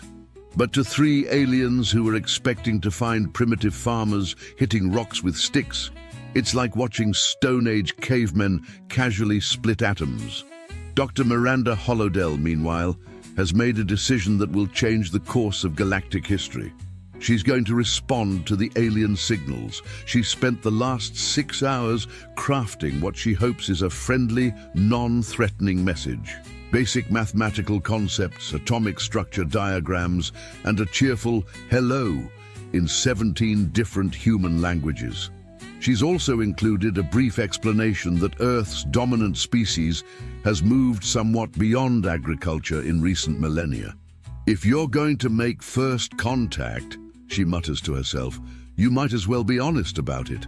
She transmits the message toward the location where she detected the alien signals and then sits back to wait. What she doesn't know is that her transmission is about to cause panic on a truly galactic scale. Aboard the moderately optimistic Outlook, Lieutenant Dribbleton's communications panel lights up like a festival display. Captain, we're receiving a transmission from the planet. From the planet? Are you sure it's not just natural electromagnetic radiation? No, sir. It's definitely artificial. It's a mathematical sequence, followed by what appears to be atomic diagrams, followed by communication attempts in multiple languages. Captain Bimbleton feels something that can only be described as existential dread settling in his stomach. They know we're here. Yes, sir. And Captain, the mathematical concepts they've transmitted suggest a sophisticated understanding of atomic structure, quantum mechanics, and, oh dear, they've included what appears to be a diagram of nuclear fusion. Nuclear fusion? The process that powers stars, sir. They know how stars work. On Bureaucracy Station 7, Florbington receives Captain Bimbleton's latest report and immediately begins updating his resume. There's no way he's keeping his job after this. He's going to be the bureaucrat who accidentally started first contact with a Class 13 civilization. But it gets worse, much worse. Because while Florbington is having his nervous breakdown, and Captain Bimbleton is trying to figure out how to politely retreat from humanity, the news of the classification error is spreading through the galactic bureaucracy like a virus through a space station's air recycling system. Department Head Quimbleton has been forced to report the incident to Regional Administrator Bumbleton Snizzlebottom, who has reported it to Sector Chief Grumbleton Whifflebottom, who has reported it to the Galactic Classification Review Board, who have collectively decided that this is someone else's problem. The problem is, it's not someone else's problem, it's everyone's problem. Because Class 13 civilizations, according to galactic law, are supposed to be handled by the Department of Really Scary Things That We Don't Understand. But the Department of Really Scary Things That We Don't Understand was disbanded 3,000 years ago after they accidentally created a paradox that resulted in Tuesday happening twice in the same week throughout the Andromeda Galaxy. So nobody knows who's supposed to handle this situation. While the bureaucrats are busy passing the buck at light speed, Dr. Miranda Hollowdell receives a response to her transmission. It's not what she was expecting. "Please don't hurt us," the message begins, which seems like an odd way to start an interstellar conversation. "We apologize for the classification error. It was an honest mistake. We will update our records immediately." Miranda stares at the message with the expression of someone who's just been apologized to by a mugger. She reads it again, runs it through her translation software, and confirms that yes, someone out there in space is apparently terrified of humanity and wants to apologize for some sort of paperwork error. She crafts a response. "Classification error. We're not sure what you mean. We're just happy to meet you. Would you like to exchange cultural information?" When this message reaches the moderately optimistic outlook, Lieutenant Dribbleton faints. Actually faints. Just drops unconscious onto the deck plating. "They want to exchange cultural information," Captain Bimbleton repeats slowly. "They're not angry about the classification error. They want to exchange cultural information." Sergeant Mumbleton, who has been remarkably calm throughout this entire crisis, speaks up. "Captain, might I suggest that perhaps we've been approaching this situation from the wrong angle?" "How so, Sergeant?" "Well, sir, we've been assuming that because they're Class 13, they must be dangerous. But what if they're not? What if they're just advanced?" "Sergeant, Class 13 civilizations can manipulate matter at the quantum level." "Yes, sir. But they're using that ability to send us cheerful greetings and ask about our culture. They're not threatening us. They're not demanding our surrender. They're being polite." This observation lands in Captain Bimbleton's consciousness like a meteor hitting a peaceful farming community. He's spent the last several hours assuming that humanity must be some sort of terrifying cosmic threat, when in fact they seem to be nice, disconcertingly nice. The kind of nice that makes you wonder what they're really planning. Meanwhile, the news of Earth's reclassification has reached the highest levels of galactic government. The Supreme Bureaucratic Council has called an emergency session, which is only the 4th time in galactic history that this has ever happened. The previous 3 times were the Great Form Shortage of 2847, the interdimensional stapler crisis of 3156, and the incident that we don't talk about of 3891. Supreme Bureaucrat Mumbleton, Quizzlebottom, no relation to anyone else named Mumbleton or Quizzlebottom in this story, addresses the assembled council with the gravity of someone announcing the end of the universe. Fellow bureaucrats, he begins, we face an unprecedented crisis. A Class 13 civilization has been misclassified as Class 3 for over 5,000 years. They have made contact with one of our survey teams, and he pauses dramatically. They appear to be friendly. A murmur of alarm ripples through the council chamber. Friendly Class 13 civilizations are somehow more terrifying than hostile ones, because at least with hostile civilizations, you know where you stand. Friendly ones might want to help, and help from a Class 13 civilization could accidentally reshape reality. What do we know about their capabilities? Asks Council Member Dribblethwaite from the Department of Unlikely Scenarios. According to our latest intelligence, they have achieved nuclear weapons, space travel, global communications, and they've done it all in approximately 5,000 years. Another murmur, this one containing notes of pure terror. 5,000 years? Council Member Wimblethwaite from the Department of Temporal Anomalies stands up. Most civilizations take hundreds of thousands of years to achieve those developments. Exactly. Which means either they're the fastest developing species in galactic history, or Supreme Bureaucrat Mumbleton pauses again, this time not for dramatic effect, but because he's genuinely afraid to voice the alternative. Or, prompts Council Member Snibbleton from the Department of Existential Dread. Or they've been Class 13 all along, and they've been deliberately hiding their true capabilities. The silence that follows this statement is so profound, it seems to bend space-time around it. The idea of a Class 13 civilization pretending to be primitive is the stuff of bureaucratic nightmares. It suggests planning, patience, and a level of strategic thinking that makes chess look like tic-tac-toe. Why would they do that? Asks Council Member Gibbleton from the Department of Paranoid Theories. Perhaps, suggests Council Member Wibbleton from the Department of Really Paranoid Theories, they've been studying us. Back on Earth, Doctor, Miranda Hollowdell is having the most exciting day of her career. The aliens she's been corresponding with have sent her detailed information about their civilization, their technology, and their bureaucratic system. What she's learned is both fascinating and deeply concerning. Apparently, humanity has been classified as a Class 3 civilization in some sort of galactic database, which places them somewhere between primitive tool users and recently discovered agriculture.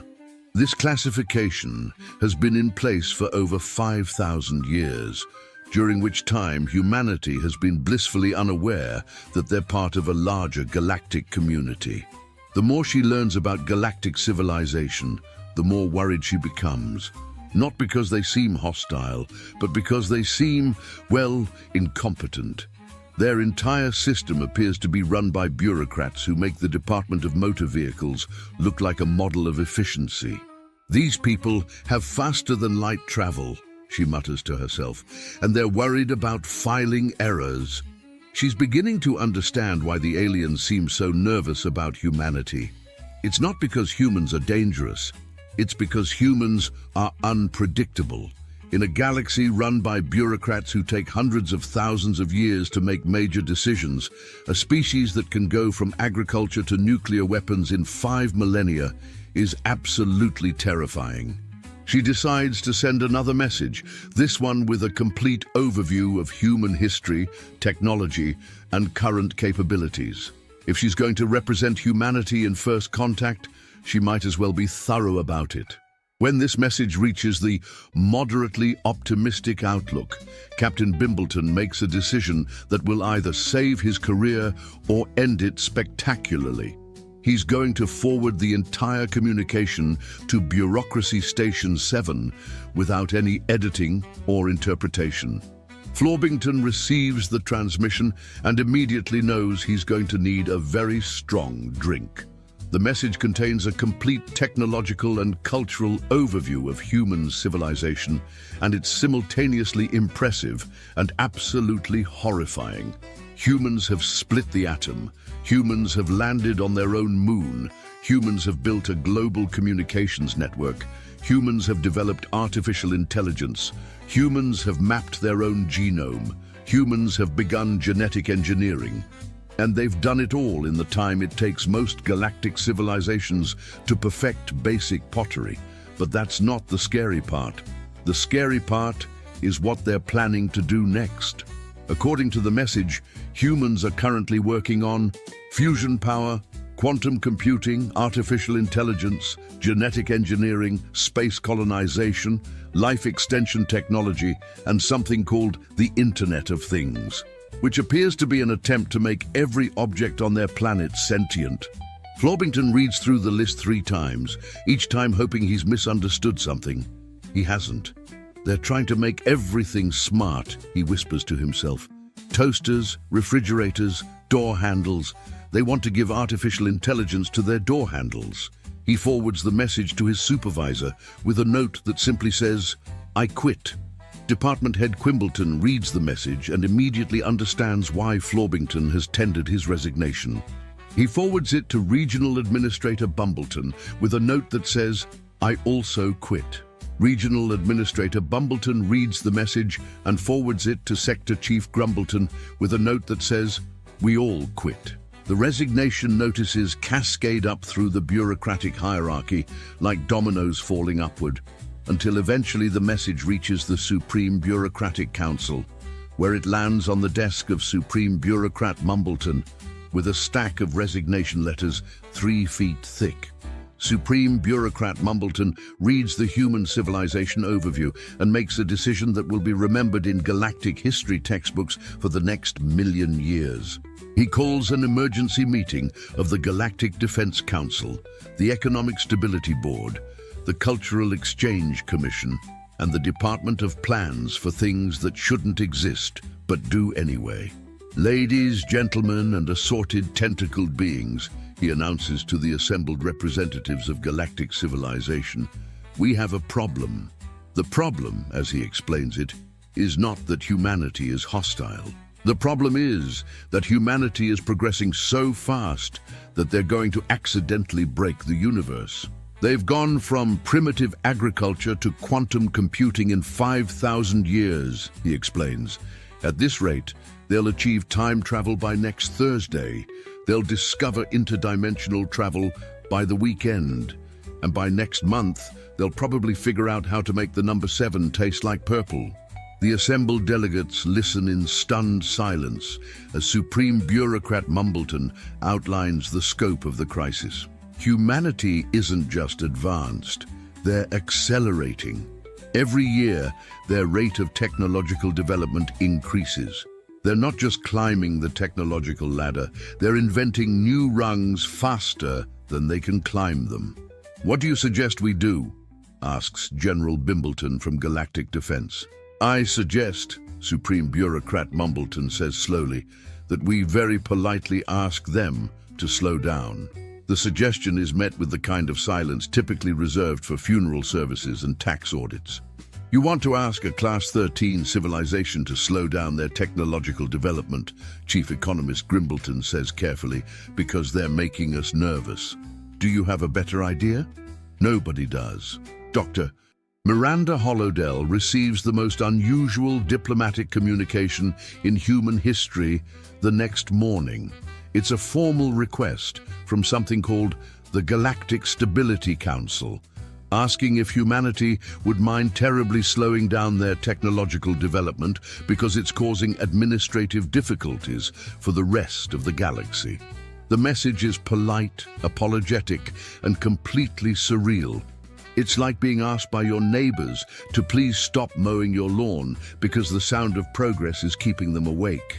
Miranda reads the message several times, makes another cup of coffee, and then does what any reasonable person would do. She calls the president. The conversation goes about as well as you'd expect.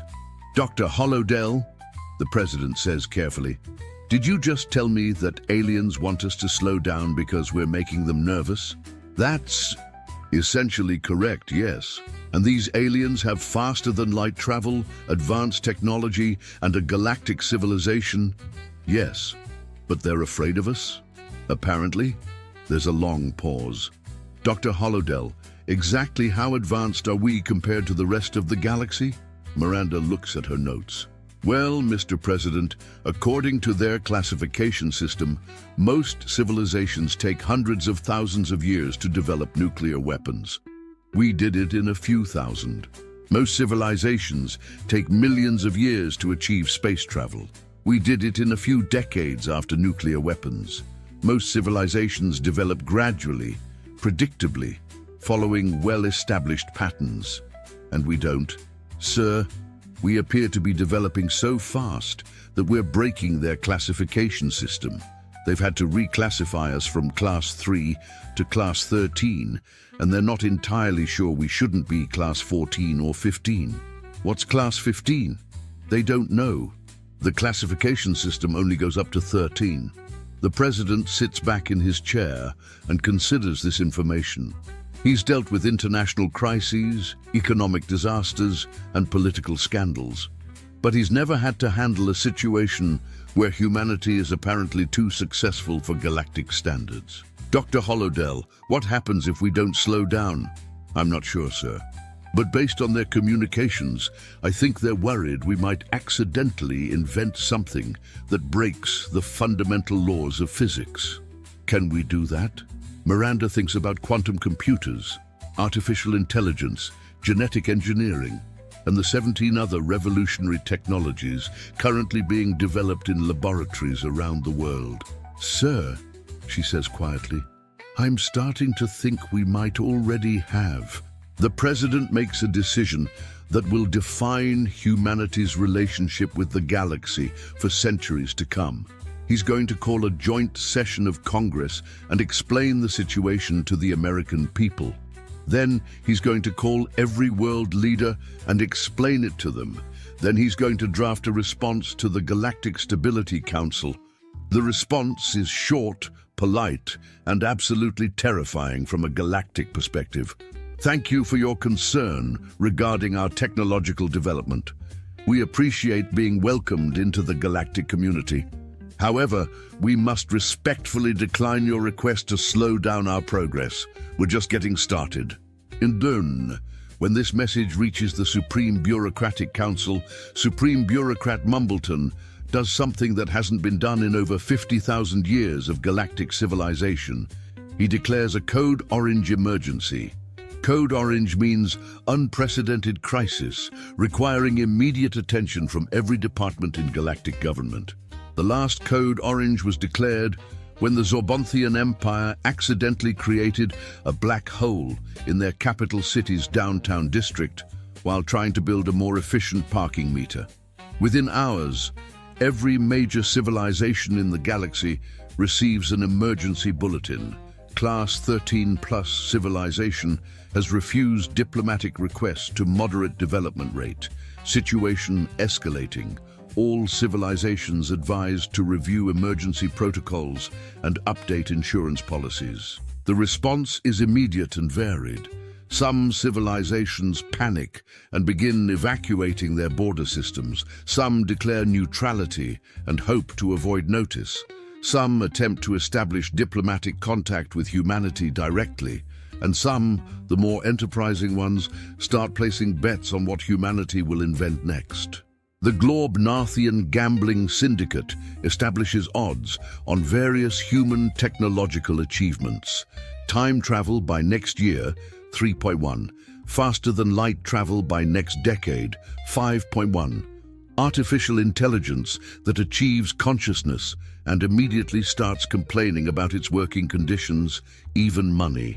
And complete mastery of quantum mechanics resulting in the ability to make Tuesday taste like chocolate, 200.1, but rising. Meanwhile, on Earth, the news of first contact has spread around the globe in approximately 14 minutes, which is actually slower than the average cat video, but faster than most diplomatic announcements. The human response is characteristically chaotic. Every government wants to be involved in alien contact. Every scientist wants access to alien technology. Every military wants to know if the aliens pose a threat. Every corporation wants to know if there are new markets to exploit. Every conspiracy theorist feels vindicated and slightly disappointed that the aliens turned out to be bureaucrats rather than mysterious overlords. Dr. Miranda Hollowdell finds herself at the center of a media storm that makes hurricane season look like a gentle breeze. She's been interviewed by every news network on the planet, appointed as humanity's unofficial ambassador to the galaxy, and asked to sign approximately 4,000 book deals. But the most interesting development is happening in laboratories around the world. Human scientists, upon learning that they're apparently developing technology at a rate that terrifies advanced alien civilizations, have done what humans always do when someone tells them they can't do something. They've started working faster. The news that humanity is supposedly progressing too quickly has been interpreted by the global scientific community as a challenge. Research grants are being approved at record speed. International cooperation on advanced projects has increased by 400%. Universities are launching crash programs in quantum physics, artificial intelligence, and something called aggressive cosmology.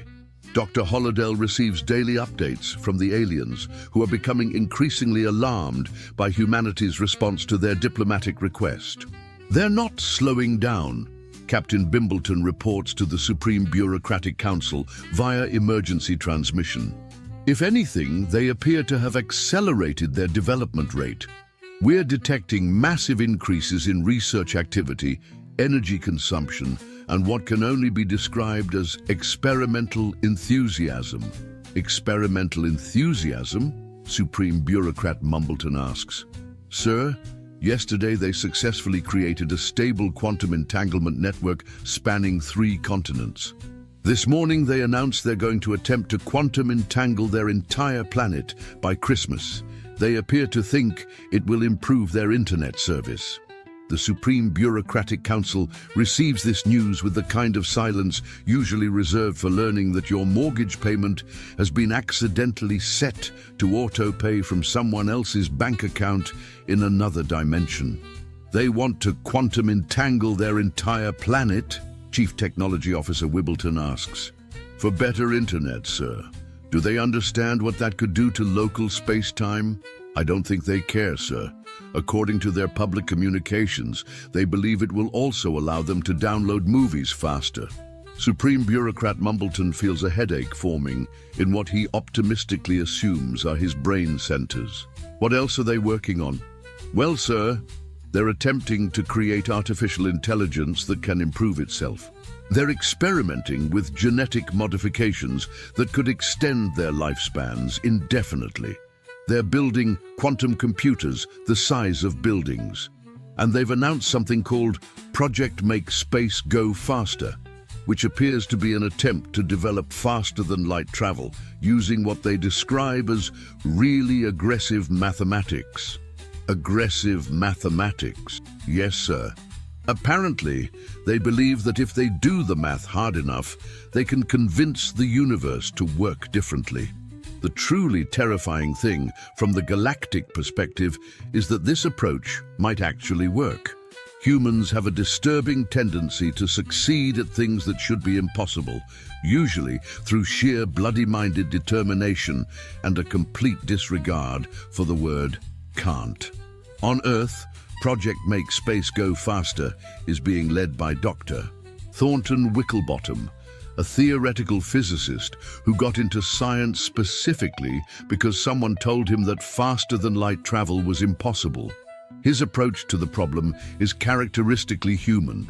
If the universe doesn't want to cooperate, change the universe. The problem with faster-than-light travel, he explains to his research team, is that the universe has speed limits. But speed limits are just suggestions, right? I mean, who's going to give the universe a ticket? His team consists of the brightest minds in theoretical physics, quantum mechanics, and pure mathematics, plus Dr. Nebula Stringlebottom from the Department of Making Things Work When They Shouldn't. Together, they're developing what they call aggressive relativity theory, which is based on the principle that if you argue with space-time loudly enough, it will eventually give up and let you do what you want. The aliens monitoring Earth's communications are becoming increasingly concerned. They're not just breaking the laws of physics, Lieutenant Dribbleton reports. They're arguing with them. And, sir, I think they're winning.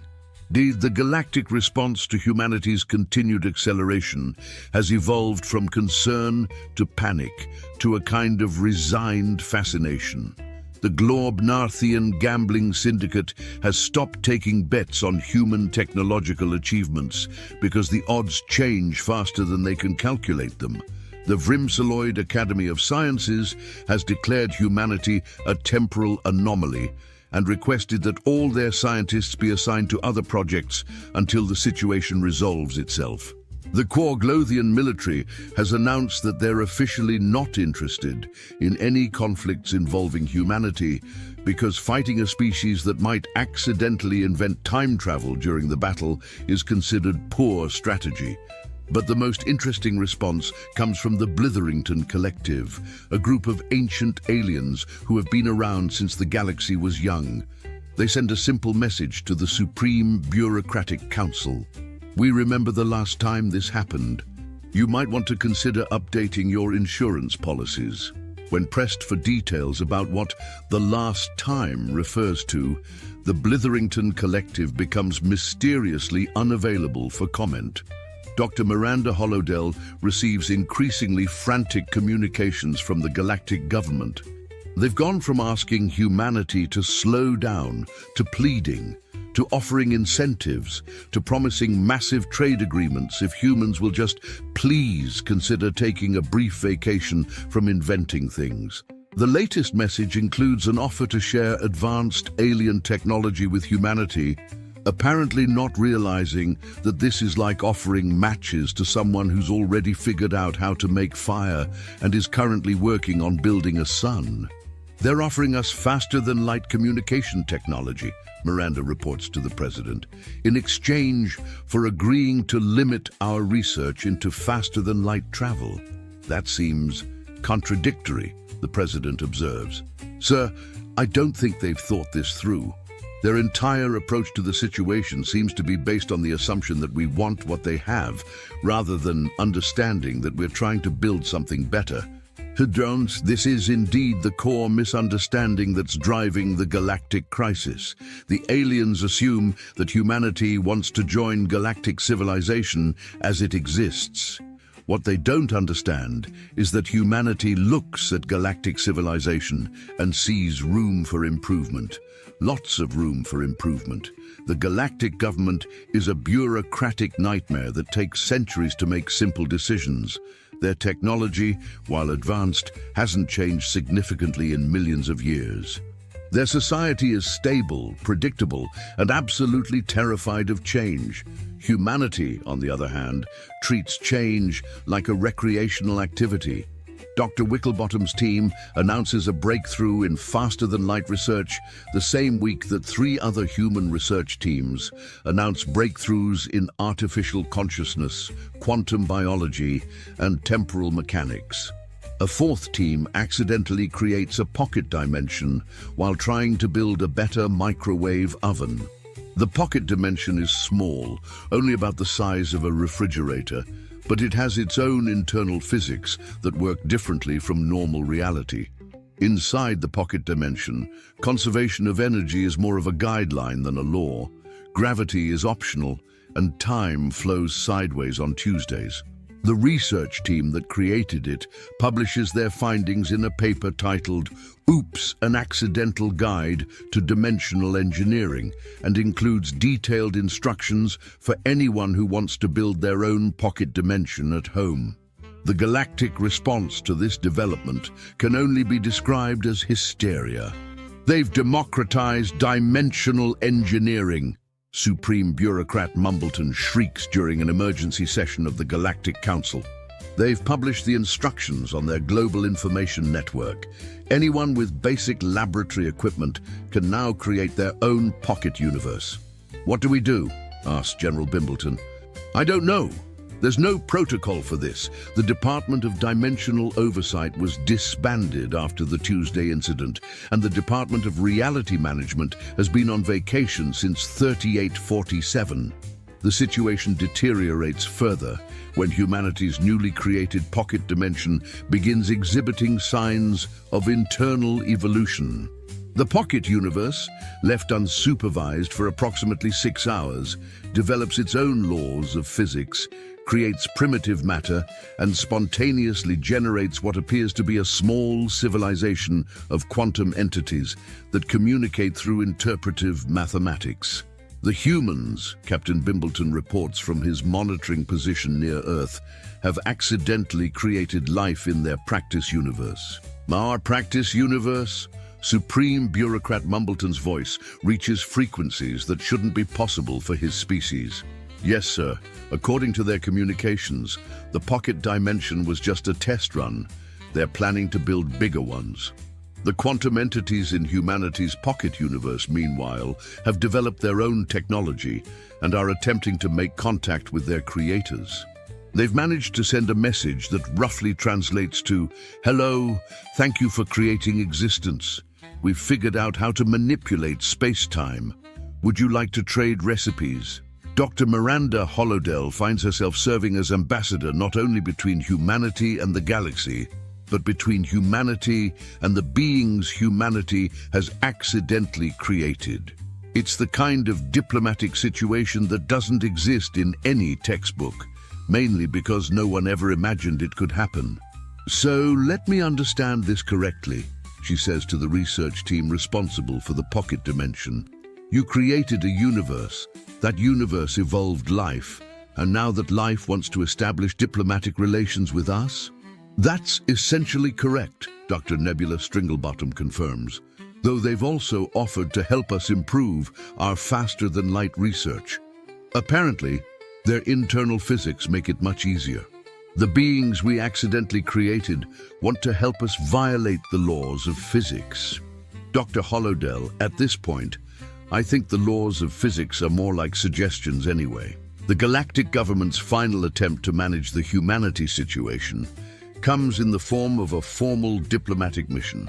They dispatch their most experienced ambassadors, their best scientists, and their most persuasive negotiators to Earth, hoping to convince humanity to please, for the love of all that is stable and predictable in the universe, slow down. The diplomatic mission is led by Ambassador Quibbleton Mumblebottom, a distinguished Vrimsaloid with over 1 million years of diplomatic experience. He's handled first contact situations with 17 different species, negotiated peace treaties between civilizations that communicate through interpretive dance, and once successfully mediated a trade dispute involving sentient colors.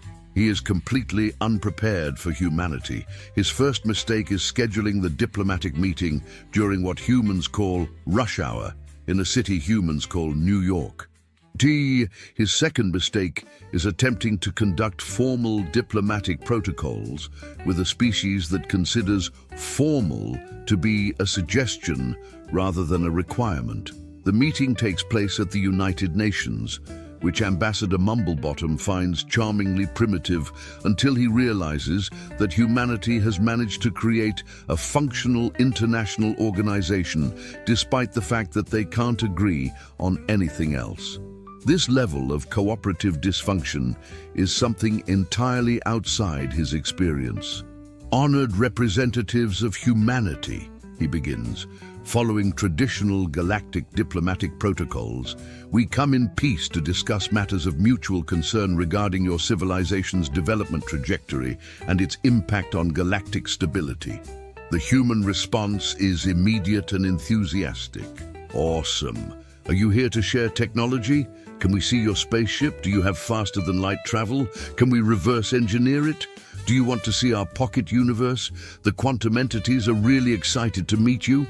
Ambassador Mumblebottom pauses. In his million years of diplomatic experience, he's never encountered a species that responded to first contact with an alien civilization by immediately asking if they could take it apart to see how it works. "Perhaps," he says carefully, "we could begin with a formal exchange of cultural information." "Sure. Here's our Wikipedia. It contains pretty much everything we know about everything. Also, here are the complete works of Shakespeare, the collected scientific papers of Einstein, and a comprehensive guide to cat videos. Do you have cat videos? Because if you don't, you're really missing out." Ambassador Mumblebottom receives approximately 14 terabytes of human cultural and scientific information in the first 5 minutes of the meeting. It would take his species centuries to process that much data. Humans apparently expect him to review it over lunch. "This is comprehensive," he manages. "That's just the basic package. If you want the advanced stuff, we can show you our latest research into quantum consciousness, dimensional engineering, and aggressive cosmology. We've also got some really interesting developments in temporal mechanics, but those are still in beta testing." "Beta testing?" "Yeah, we're trying to figure out how to time travel without accidentally creating paradoxes. So far, we've only created 6 paradoxes, and they were all pretty minor. Just some Tuesday-Thursday confusion and one incident where someone became their own grandfather. Nothing serious." Ambassador Mumblebottom feels a sensation that can only be described as existential vertigo. "You've created temporal paradoxes?" "Only small ones, and we fixed most of them. The Tuesday-Thursday thing is actually kind of convenient now. We get extra weekends. The formal diplomatic meeting degenerates rapidly from there. Every time Ambassador Mumblebottom tries to express concern about humanity's rapid development, the humans respond with enthusiasm and detailed explanations of even more ambitious projects they're working on. By the end of the day, Ambassador Mumblebottom has learned that humanity is currently working on time travel, dimensional engineering, consciousness uploading, matter teleportation, reality editing, quantum archaeology, and something called making the concept of mathematics more user-friendly. He sends an emergency transmission to the Galactic Council. "Diplomatic mission unsuccessful. Recommend immediate evacuation of all personnel to minimum safe distance.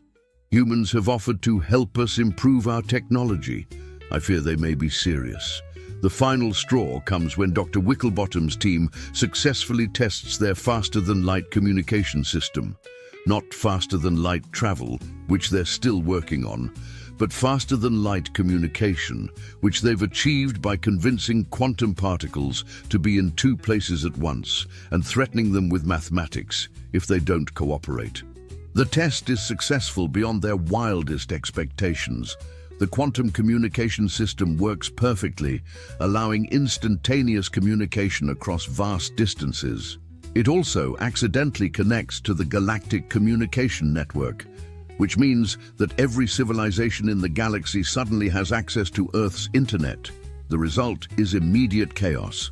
Galactic civilization is not prepared for cat videos, social media, online shopping, streaming services, and something humans call memes. Within hours, the entire galactic communication network is clogged with humans sharing pictures of their food. Aliens trying to understand why humans find it amusing to caption photographs with intentionally misspelled text, and a massive cultural exchange that nobody planned for. The Globnarthian gambling syndicate immediately starts taking bets on human cultural artifacts. The Vrimseloid Academy of Sciences declares human humor to be mathematically impossible and begins a comprehensive study. The Quarglothian military becomes obsessed with something called social media marketing and starts posting recruitment videos. Supreme Bureaucrat Mumbleton receives reports of alien civilizations abandoning traditional forms of communication in favor of human-style texting, which apparently involves compressing complex thoughts into abbreviated messages decorated with small pictographic symbols called emojis. Sir, his aide reports, the Blitherington Collective has sent us a formal diplomatic communication consisting entirely of what appear to be small pictures of faces with various expressions. Atum, what does it mean? According to our cultural analysis team, it translates roughly to laughing so hard I'm crying because this is exactly what we expected would happen. The situation reaches a crescendo when humanity's pocket universe beings, working in collaboration with Dr. Wicklebottom's team, successfully develop a working faster-than-light drive. The drive doesn't work by moving through space faster than light. Instead, it works by politely asking space to move around the ship, while the ship itself remains stationary. This approach to faster-than-light travel is so fundamentally different from anything galactic civilization has ever conceived that it breaks approximately 47 different scientific theories and makes 6 new ones necessary. They've convinced space to move, Captain Bimbleton reports in what sounds like the voice of someone whose worldview has been thoroughly shattered. They're not traveling faster than light. They're making light travel slower by comparison. The test flight of humanity's first faster-than-light ship, the Moderately Confident Assumption, takes place on a Tuesday, which is fitting because Tuesday has been thoroughly confused by human temporal experimentation anyway, and probably won't notice one more reality-bending event. The ship successfully travels from Earth to Alpha Centauri in approximately 14 minutes, sends a message that simply says, "Hi, this is pretty cool," and returns to Earth in time for the crew to have lunch. The galactic response to this achievement is beyond panic. It's moved into a realm that can only be described as bureaucratic existential crisis. Supreme Bureaucrat Mumbleton calls an emergency meeting of every major civilization in the galaxy. The meeting is held via quantum communication because traveling to a central location would take too long, and everyone is afraid that humanity might invent something even more reality-bending while they're in transit. Fellow beings, he begins, we are faced with a situation unprecedented in galactic history. A species has progressed from primitive agriculture to faster-than-light travel in 5,000 years. They have created life in pocket universes. They have convinced space itself to cooperate with their transportation needs, and they've done all of this while accidentally connecting their global information network to our galactic communication system. What do you propose we do? Asked the representative from the Zorbonian Empire. I propose, Supreme Bureaucrat Mumbleton says, that we formally reclassify humanity as a class undefined civilization and update our insurance policies accordingly. Class undefined. They've moved beyond our classification system entirely. We need a new category, something like civilization that breaks things by existing. The motion is seconded by every representative present. Dr. Tuppy. Miranda Hollowdell receives the official notification of humanity's reclassification, along with what appears to be a galactic insurance claim form and a polite request that humanity please consider warning the rest of the galaxy before attempting any major technological breakthroughs in the future. They want us to file environmental impact reports, she explains to the president, before we invent things that might affect the fundamental nature of reality. That seems reasonable, the president replies, which shows just how much his perspective on reasonable has changed since first contact. They've also formally invited us to join the Galactic Council with the understanding that we'll probably accidentally revolutionize their entire civilization within a few decades. Are we going to accept, Doctor? Hollowdell looks at the invitation, which includes detailed instructions for faster-than-light travel to the galactic capital, a comprehensive guide to galactic etiquette, and a warning label that roughly translates to "Caution, may contain reality-altering humans." Sir, I think at this point we might as well. Someone needs to help them improve their technology. Their faster-than-light drives are terribly inefficient. And that, perhaps, is the most human response possible to discovering galactic civilization. Not awe at their advanced technology, not fear of their vast cosmic power, but a sincere desire to help them upgrade their systems and make everything work better. The story might have ended there, with humanity joining galactic civilization as its newest and most disruptive member. But this is a story about humans, and humans are never content to leave well enough alone. Dr. Wicklebottom's team, having successfully developed faster-than-light travel, immediately begins working on what they call really fast travel, which is based on the principle that if you can convince space to move around your ship, you might be able to convince time to do the same thing. The Pocket Universe beings, now calling themselves the Mathematical Liberation Front, announce that they've figured out how to edit the source code of reality and would like to offer consulting services to anyone interested in upgrading their local physics. And Dr.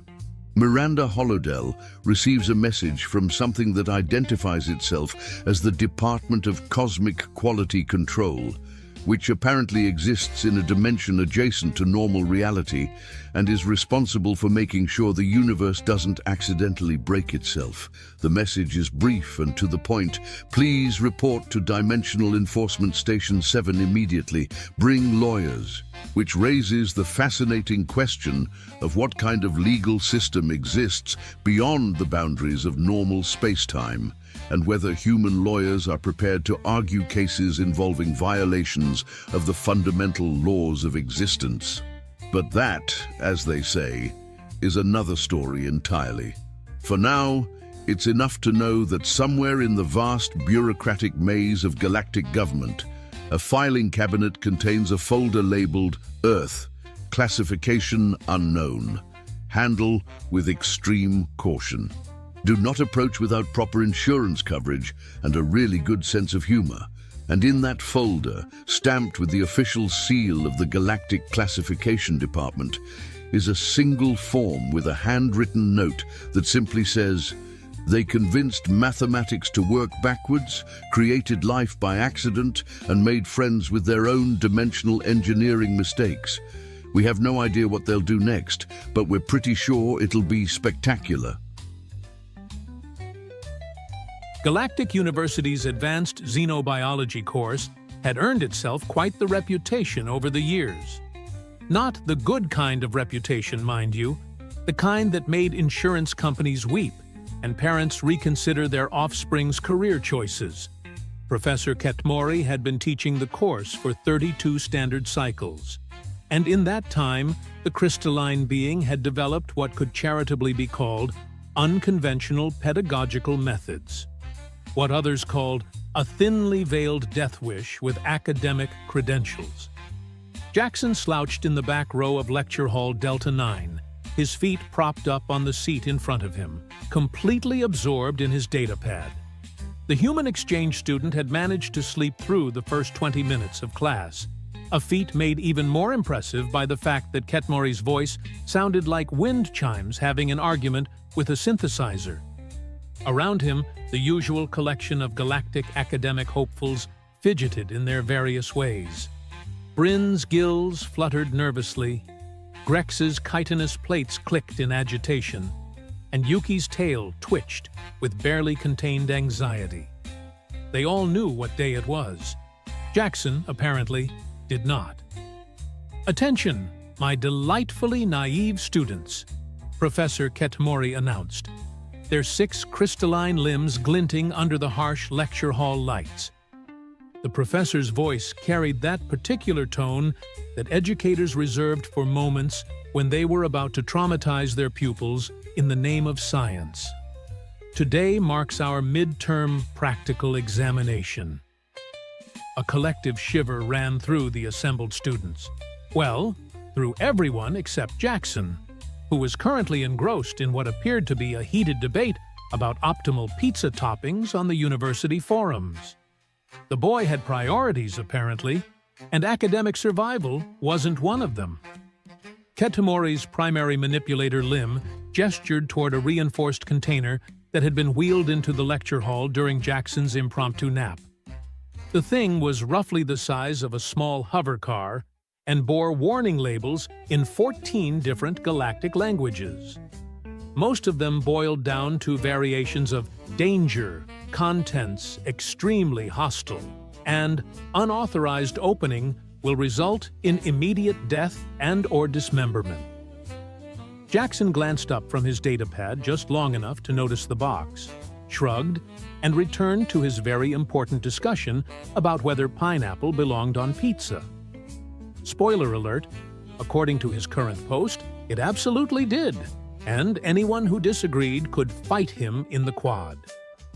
Now then, the professor continued, their tone taking on the cheerful quality of someone about to watch natural selection in action. Who among you can tell me the primary characteristics of the Nexian shadow cub? Bryn's webbed hand shot up so fast, she nearly launched herself from her seat. They're nocturnal ambush predators, Professor. Native to the shadow forests of Nexus Prime. Extremely territorial, highly aggressive, and, her voice cracked slightly, and they can smell fear from half a kilometer away. Excellent, Bryn. And their hunting methodology? This time it was Grex who answered, his voice a nervous chittering symphony. Pack hunters, Professor. They use coordinated attacks to isolate prey. Their tentacle whiskers can detect bioelectrical signatures, making hiding virtually impossible. And their claws can slice through reinforced steel plating. Ketmori's crystalline form practically sparkled with approval. Outstanding! And tell me, class, what makes them particularly suitable for today's examination? The silence that followed was the kind of silence that happened right before very bad things occurred. It was the silence of prey animals realizing they were about to become educational aids. Every student in the room, except for one oblivious human in the back row, began calculating the distance to the nearest exit. Jackson, meanwhile, had moved on from pizza toppings to complaining about the university's Wi-Fi speed. His fingers tapped away at his datapad with the confidence of someone who had absolutely no idea he was about to become part of a very dangerous lesson plan. The Shadow Cubs, Professor Ketmori announced with theatrical flair, are considered one of the most efficient predators in this quadrant of the galaxy. They are fast, intelligent, utterly ruthless, and, most importantly for our purposes today, they are young enough to still possess their natural hunting instincts without the wisdom that comes with age. The professor's 6 limbs moved in a complex pattern that somehow managed to convey both academic enthusiasm and barely contained sadistic glee. Today, you will be demonstrating your understanding of predator-prey dynamics through direct observation and, how shall I put this, immersive experience. That was when the screaming started. Well, not actual screaming. That would come later. This was more of a collective intake of breath that sounded remarkably like a small atmospheric breach. Students began frantically looking around the lecture hall, mentally cataloging potential hiding spots, escape routes, and last will and testament compositions. Yuki's feline features had gone pale beneath her fur. Professor, surely you don't mean... Oh, but I do. Ketmori's voice carried the kind of enthusiasm typically reserved for birthday parties and public executions. 3 juvenile shadow cubs, approximately 6 months old. Old enough to hunt, young enough to be properly motivated by hunger. I may have forgotten to feed them this morning. Academic oversight, you understand. Jackson finally looked up from his datapad. but only because someone's panicked breathing was interfering with his concentration. He glanced around the lecture hall with the mild irritation of someone whose very important internet browsing had been interrupted by what appeared to be a collective anxiety attack. "What's everyone so worked up about?" he asked, his tone suggesting that mass panic was a significant overreaction to what was obviously just another boring lecture. "It's just some kind of practical exam, right?" The looks he received in response could have powered a small star. Bryn's eyes were wide enough to serve as satellite dishes. Grex had begun unconsciously backing toward the wall, his multiple limbs twitching in what could charitably be called pre-flight preparation. Even Yuki, who belonged to a species that had evolved from apex predators, looked like she was reconsidering her life choices. "Jackson," Bryn whispered, her voice carrying the kind of urgency typically reserved for impending natural disasters. "Shadow cubs are—" But Professor Ketmori had already moved to the containment unit. The professor's manipulator limbs worked at the locking mechanisms with the practiced efficiency of someone who had done this many, many times before. Each click of a disengaging lock echoed through the lecture hall like a countdown to catastrophe. "Now, class, observe carefully," the professor announced. "Notice how your heart rates have increased. Notice the biochemical changes occurring in your various physiologies. This is the natural response of prey species when confronted with the prospect of encountering an apex predator. It's quite fascinating from an academic standpoint." Jackson blinked slowly, processing this information with all the urgency of someone trying to remember where they'd left their keys. "Wait, are you saying there are actual dangerous animals in that box?" The collective response was a sound that no single species should have been capable of making. A harmony of terror that somehow managed to blend gills, fluttering, chitin clicking, and what could only be described as existential feline despair. "Dangerous!" Professor Ketmori's crystalline laugh sounded like someone dropping a chandelier down a flight of stairs. "My dear Jackson, dangerous is such a limiting term. I prefer educationally challenging." The final lock disengaged with a click that seemed to echo in everyone's bones. The containment unit's door began to slide open with the slow, inevitable certainty of a really well-produced horror movie.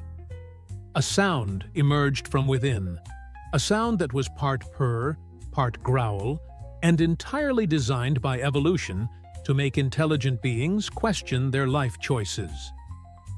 "Remember, class," Professor Ketmori called out cheerfully, "the key to surviving this exercise is to demonstrate your understanding of predator psychology.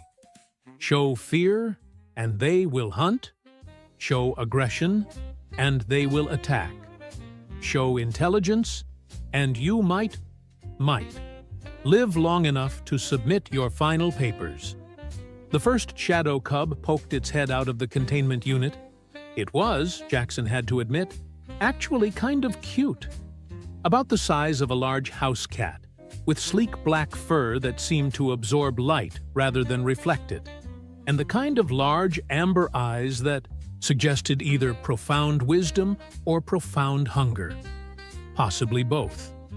The tentacle whiskers that extended from either side of its face swayed gently, giving it an almost playful appearance, right up until it opened its mouth and revealed teeth that could serve as industrial cutting tools. The second cub emerged, followed immediately by the third. They moved with the fluid grace of shadows given form, their heads turning in perfect synchronization as they scanned the lecture hall. Their tentacle whiskers twitched and swayed, clearly picking up the various bioelectrical signatures of the terrified students. Every alien in the room had the same thought. This was how they were going to die. Death by educational aid. Their obituaries would read like academic footnotes. Jackson, however, was squinting at the cubs with the critical eye of someone evaluating potential pets. Huh, they're actually prettier than the pictures in the textbook. The whiskers are kind of neat. And that was when something extraordinary happened. The three shadow cubs, who should have been spreading out to begin their coordinated hunt, who should have been stalking the terror-frozen students with predatory precision, who should have been demonstrating exactly why their species was feared across multiple star systems, turned and looked directly at Jackson, their amber eyes locked onto the human with laser-like focus. Their tentacle whiskers stopped their random swaying and oriented themselves toward the back row.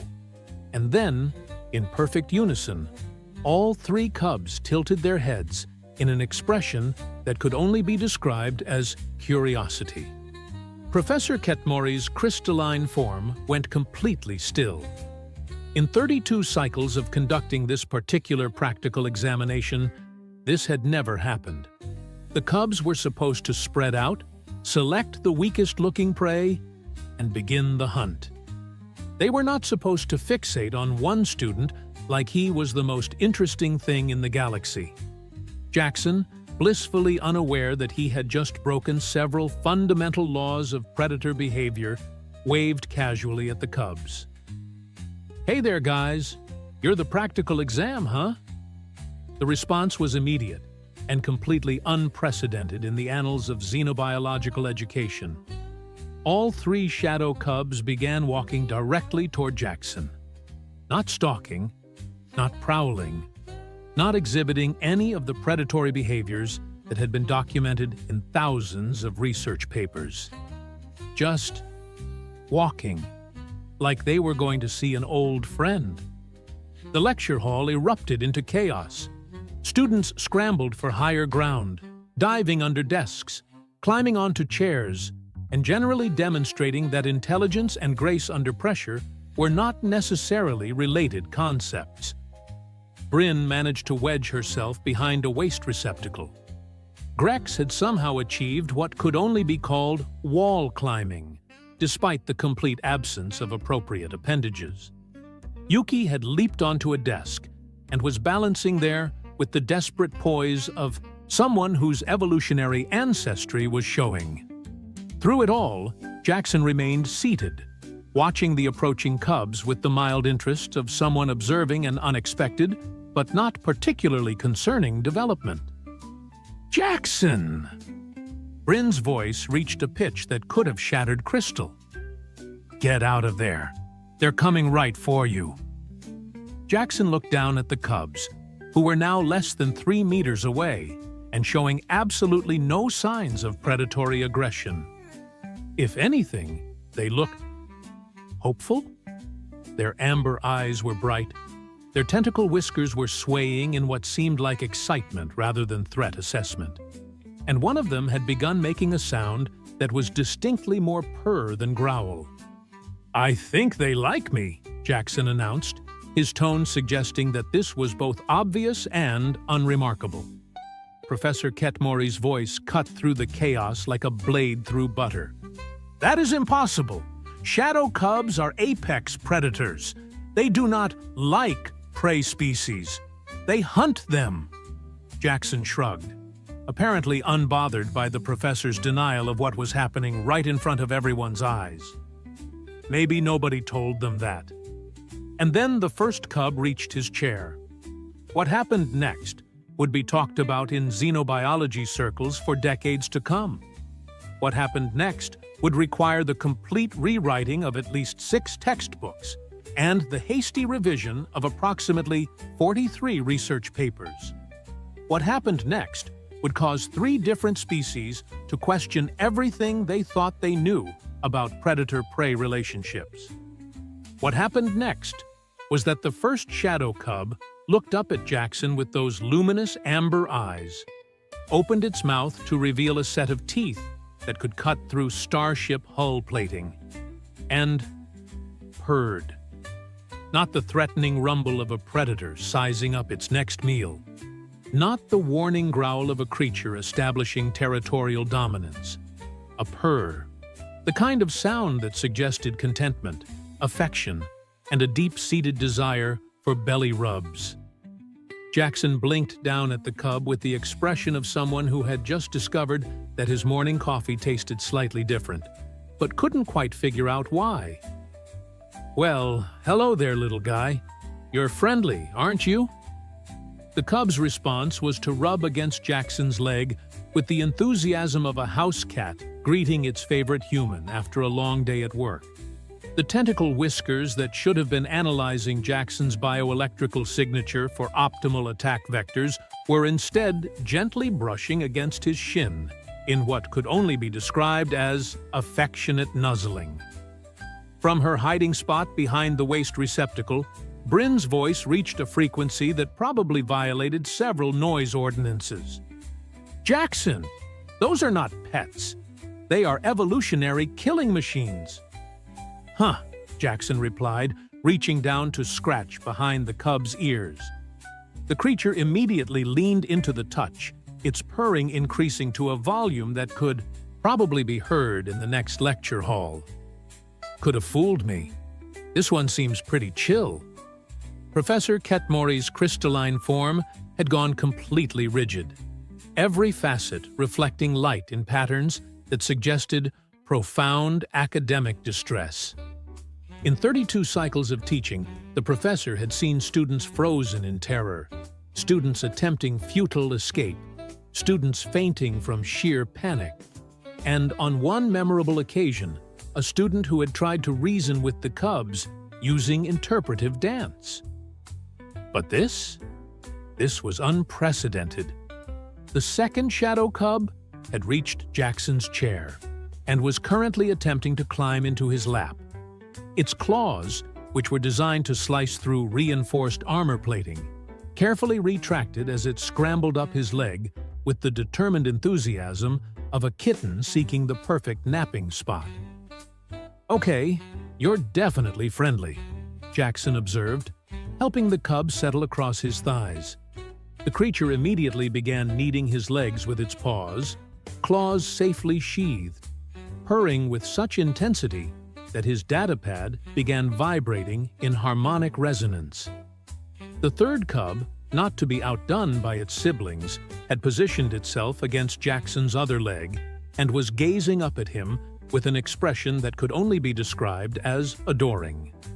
Its tentacle whiskers swayed gently, occasionally reaching up to brush against his free hand in what was unmistakably a request for attention. "This is impossible," Professor Ketmori whispered, their voice carrying the kind of existential crisis typically reserved for the moment when one's entire worldview collapses into rubble. "This violates every known principle of xenobiology. They should be hunting. They should be establishing pack dynamics. They should be demonstrating the predatory behaviors that have made their species feared across half the galaxy." Jackson looked up from the two cubs who were now competing for prime lap real estate. "Maybe they're just not hungry? You said you forgot to feed them, but maybe someone else did?" "I specifically ensured they had not been fed for 18 hours, the professor protested, their crystalline limbs flailing in academic distress. "They should be ravenous. They should see you as the most convenient source of protein in this room."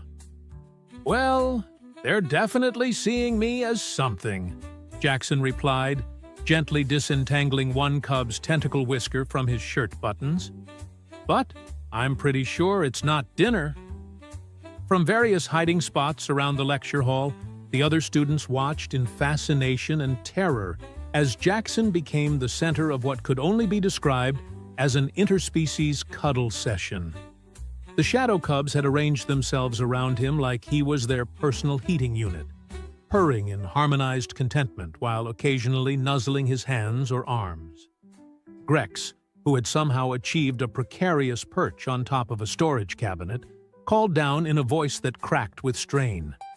"Jackson, whatever you do not make any sudden movements.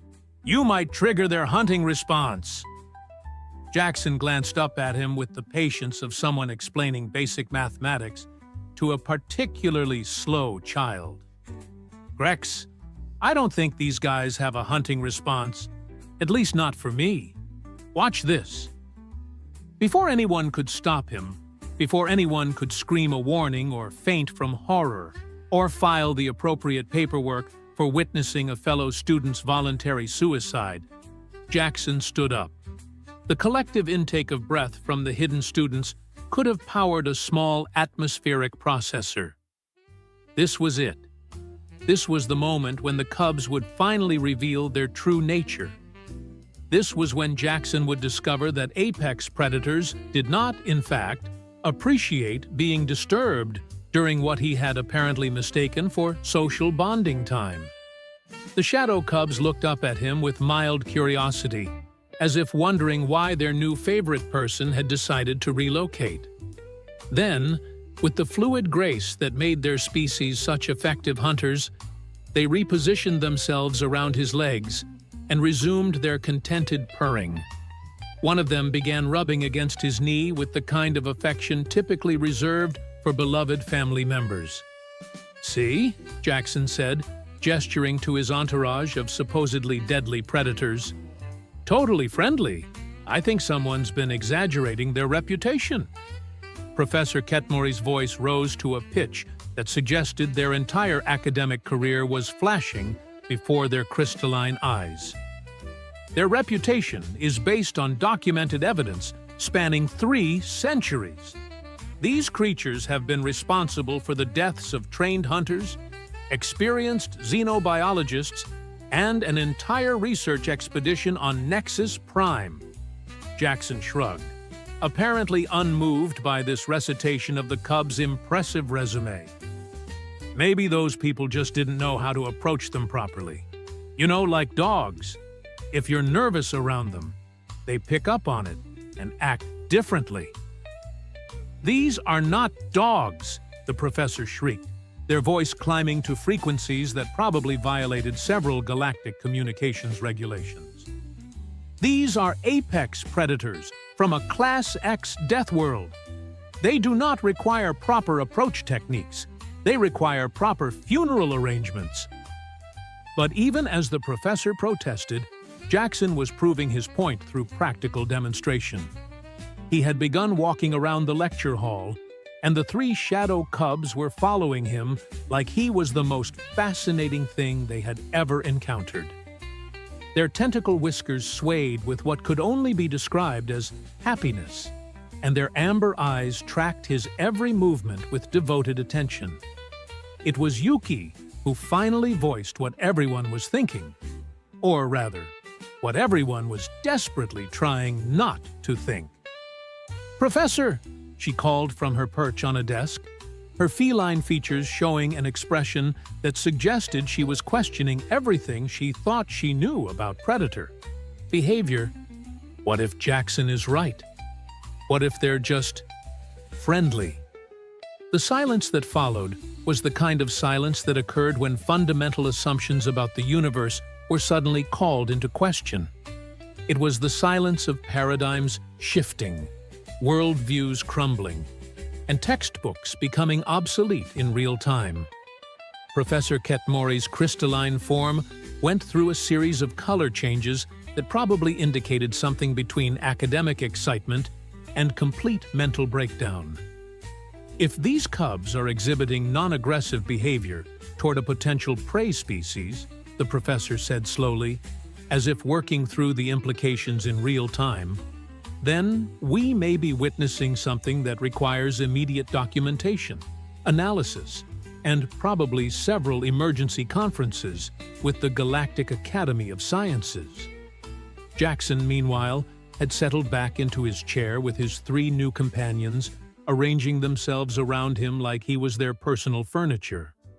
One cub had claimed his lap, another had positioned itself against his leg, and the third was attempting to figure out the optimal way to balance on the arm of his chair.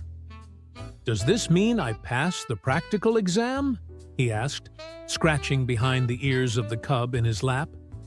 The creature's purring intensified to a level that was probably registering on seismic equipment in the adjacent buildings. The professor's response was a sound that no crystalline being should have been capable of making. Something between a laugh, a sob, and the noise a computer makes when it's trying to process impossible data. From around the lecture hall, students began cautiously emerging from their hiding spots. Bryn crept out from behind the waste receptacle, her gills fluttering with nervous curiosity. Grex managed to descend from his cabinet perch with only minimal dignity loss. Yuki leaped down from her desk with feline grace, though she maintained a respectful distance from the unprecedented scene. They all stood in a loose circle around Jackson and his entourage, watching as three of the galaxy's most feared predators competed for the attention of an oblivious human who was treating them like oversized house cats. "This is going to require so much paperwork," Professor Ketmori whispered, their voice carrying the exhaustion of someone whose entire understanding of the universe had just been turned upside down. So very, very much paperwork. Jackson looked up from the cub that was now attempting to groom his hair with its sandpaper tongue. Paperwork for what? For rewriting everything we thought we knew about interspecies predator dynamics, the professor replied, already mentally composing the first of what would undoubtedly be many, many reports. For explaining to the university administration why my practical examination turned into an impromptu xenobiology revolution. For figuring out how a human exchange student managed to domesticate 3 shadow cubs in the span of 15 minutes. Domesticate? Jackson blinked, apparently processing this term for the first time. I wouldn't say I domesticated them. We're just hanging out. The cub in his lap chose that moment to look up at him with an expression of such pure adoration that it could have melted the hearts of spacefaring pirates. Its tentacle whiskers brushed against his face in what was unmistakably an affectionate gesture, and it began purring with such intensity that Jackson's shirt began vibrating. "Right," Professor Ketmori said flatly, their tone suggesting they had reached the acceptance stage of academic grief. "Just hanging out with apex predators, who should, by all known laws of nature, be using your internal organs as chew toys." Jackson shrugged, apparently seeing nothing unusual about this situation. Maybe the laws of nature need an update. And that, as it turned out, was exactly what was about to happen. Within minutes of Professor Ketmori's frantic communications to the university administration, Lecture Hall Delta 9 had transformed from a site of academic instruction into something resembling a cross between a scientific research facility and a 3-ring circus. The first to arrive was Dr. Emmett, head of the xenobiology department, who burst through the doors with the kind of urgency typically reserved for natural disasters or budget meetings. He stopped dead in his tracks when he saw Jackson casually reading his datapad while 3 shadow cubs used him as a combination furniture set and grooming station. "Sweet, merciful black holes," Dr. Emmett whispered, his voice carrying the reverent tone of someone witnessing a miracle. Or a catastrophe. Possibly both. "Ketmori, please tell me you have some kind of explanation for this." Professor Ketmori's crystalline form had settled into what could only be described as a state of academic shock. "I wish I did, Emmett. I truly wish I did. According to every piece of research we have on shadow cub behavior, that human should be experiencing rapid conversion from living being to nutritional supplement. And yet," Dr. Emmett observed, watching as one of the cubs gently licked Jackson's hand with the kind of affection typically reserved for packmates, "he appears to be experiencing something closer to adoption." Jackson glanced up from his datapad, where he had apparently moved on to reviewing his class schedule for the next semester. "Hey, Dr. Emmett, These your pets? They're pretty cool, but someone should probably warn people that they're super affectionate. I've been getting weird looks from the other students. Dr. Emmett's response was a sound that existed somewhere between laughter and the noise a starship makes when its engines are failing. Jackson, those are not pets. Those are apex predators that have been documented killing creatures 3 times your size. Huh? Jackson looked down at the cub that was currently using his leg as a pillow. This one's been trying to groom my hair for the past 10 minutes. If that's how they kill things, they're really bad at it. Within the hour, the lecture hall had become a hub of scientific activity that would have made the Galactic Academy of Sciences weep with envy. Equipment had been wheeled in from at least 6 different departments: xenobiology, behavioral psychology, evolutionary analysis, chemical composition, bioelectric field measurement, and something called emergency containment protocol implementation that nobody really wanted to think about too closely. The problem, it quickly became apparent, was that nobody wanted to get close enough to actually conduct any meaningful research. "We need to take biological readings," announced Dr. Petra, the university's leading expert on predator psychology, from what she considered a safe distance of approximately 15 meters. But standard protocol requires proximity sensors placed within 2 meters of the subjects. "You're welcome to place them yourself," Professor Ketmori replied, with the kind of politeness that suggested they had no intention of getting any closer to the cubs than absolutely necessary. Dr. Petra's response was to produce a remote-controlled drone equipped with enough scanning equipment to analyze the molecular composition of a small moon. "I think we can manage this from a distance." Jackson watched with mild amusement as the drone approached, its sensors whirring and clicking with mechanical precision. The shadow cubs looked up at the approaching device with the kind of curiosity that house cats typically reserved for new toys. One of them reached out with a tentacle whisker and gently batted at the drone's sensor array. "Fascinating," Dr. Petra murmured, studying her readings from behind the safety of a reinforced observation barrier that had been hastily erected around the perimeter of the hall. Their stress indicators are at baseline levels: heart rate, respiration, bioelectrical activity, all within normal parameters for a relaxed state. Relaxed, Dr. Emmett's voice climbed an octave. They're apex predators in the presence of potential prey. They should be in full hunting mode. And yet, Dr. Petra continued, her instruments painting a picture that defied everything they thought they knew about shadow cub behavior. They're exhibiting classic pack bonding indicators. See how they position themselves around Jackson? That's protective clustering. They're treating him like a pack member. Professor Ketmori's crystalline form shifted through several color spectrums that probably indicated severe academic distress. Pack bonding requires extended social interaction over a period of weeks or months. These cubs met Jackson approximately 1 hour ago. "Maybe they're just really efficient socializers," Jackson suggested, gently disentangling a cub's tentacle whisker from his shirt pocket.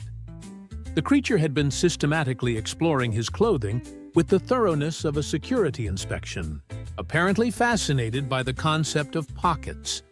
Dr. Emmett began pacing with the kind of nervous energy that suggested his entire understanding of xenobiology was crumbling in real time. There has to be an explanation. Predator behavior doesn't just change. There are evolutionary imperatives at work here. Millions of years of genetic programming don't get overridden by casual friendliness. That was when Dr. Helena from the Chemical Analysis Department made an announcement that would change everything. "I'm reading some very interesting pheromone signatures," she called out from behind her array of atmospheric analyzers. "The human is producing a complex cocktail of chemical compounds that I've never seen before. Chemical compounds? Professor Ketmori's attention snapped to her with laser-like focus. What kind of chemical compounds?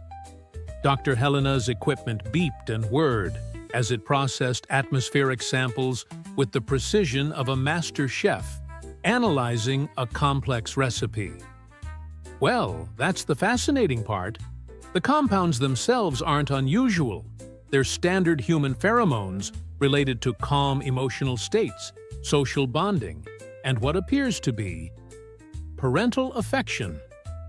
The silence that followed was the kind of silence that occurred when pieces of a cosmic puzzle suddenly clicked into place with the inevitability of a perfectly designed machine. Parental affection? Dr. Emmett's voice carried the tone of someone who was beginning to see the shape of something impossible. Are you saying the cubs are reading Jackson's pheromone signature as maternal? That's impossible, Professor Ketmori protested, but their voice lacked its earlier conviction. Human pheromones should have no effect on Nexian shadow cubs. They're from completely different evolutionary trees, different planets, different biological systems entirely. Dr. Helena's equipment continued its analysis, producing readouts that seemed to defy several fundamental principles of biochemistry. Unless, she said slowly, the chemical signatures are similar enough to trigger a cross-species response. Let me run a comparison analysis. What happened next would require the emergency convening of 3 separate academic conferences and the hasty revision of the Galactic Encyclopedia of Interspecies Biology. Oh, Dr. Helena whispered, staring at her readouts with the expression of someone who had just discovered that 2 + 2 actually equaled fish. Oh my, this is remarkable. What? Dr. Emmett demanded, his patience finally reaching its breaking point. What did you find? Dr. Helena looked up from her instruments with the kind of expression typically reserved for religious experiences or severe head injuries. The pheromone signature Jackson is producing. It's not just similar to Nexian shadow cub maternal indicators. It's nearly identical. And that's not the remarkable part. She gestured to her secondary analysis array, which was currently processing what appeared to be several dozen separate chemical breakdowns. I ran the signature through the xenobiological database. Jackson's pheromone profile shows compatibility markers for approximately 68 different predator species from across the galaxy. The collective response was a sound that no single species should have been capable of producing. A harmony of scientific minds simultaneously reaching the same impossible conclusion. You're saying, Professor Ketmori said carefully, that this human is accidentally producing chemical signatures that convince multiple species of apex predators to treat him as a maternal figure. Not just maternal, Dr. Helena corrected, her voice carrying the excitement of someone who had just made a discovery that would rewrite textbooks. Pack leader, territory holder, and social bonding partner. Essentially, Jackson is broadcasting a chemical message that says, I am safe, I am family, and I will protect you, to every predator in the immediate vicinity. Jackson looked up from the cub that was currently attempting to build a nest in his hair. Is that why they're being so clingy? Because, honestly, it's kind of sweet, but I do have other classes today. Dr. Emmett turned to stare at his student with the expression of someone who had just realized that the mild-mannered exchange student sitting in his lecture halls was actually a walking, talking violation of everything they thought they knew about interspecies relationships. Jackson, he said slowly, have you ever noticed animals acting unusually around you before? Jackson shrugged, apparently seeing this as a perfectly normal question. I mean, Yeah, dogs love me. Cats won't leave me alone. There was this one time on vacation when a whole pack of wild something or others followed me back to the hotel. But that's pretty normal, right? Animals just like some people better than others. The silence that followed was broken only by the sound of several xenobiologists simultaneously reevaluating their entire understanding of human-animal interactions. A pack of wild something or others, Professor Ketmori repeated flatly. Yeah, they were kind of like big lizard cat things with too many teeth. Really friendly, though. The hotel staff seemed kind of freaked out about it. Jackson paused, considering. Come to think of it, people seem to get really worried when animals like me. I always figured they were just jealous. Dr. Emmett slowly sat down in the nearest chair, his face cycling through approximately 15 different expressions, before settling on something that could only be described as the look of a man whose entire academic career has just been turned upside down by a student who thinks apex predators are friendly lizard cat things. Jackson, he said carefully, I think we need to have a very long conversation about your interaction history with local wildlife. But before Jackson could respond, Dr. Helena's equipment began producing a new series of readings that made her previous discoveries look mundane by comparison.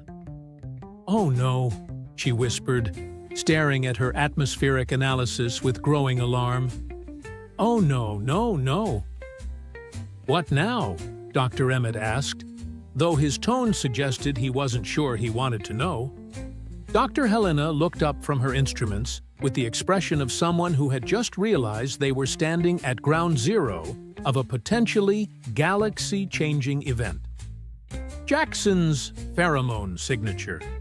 It's not just affecting the shadow cubs, it's spreading through the atmospheric recycling system.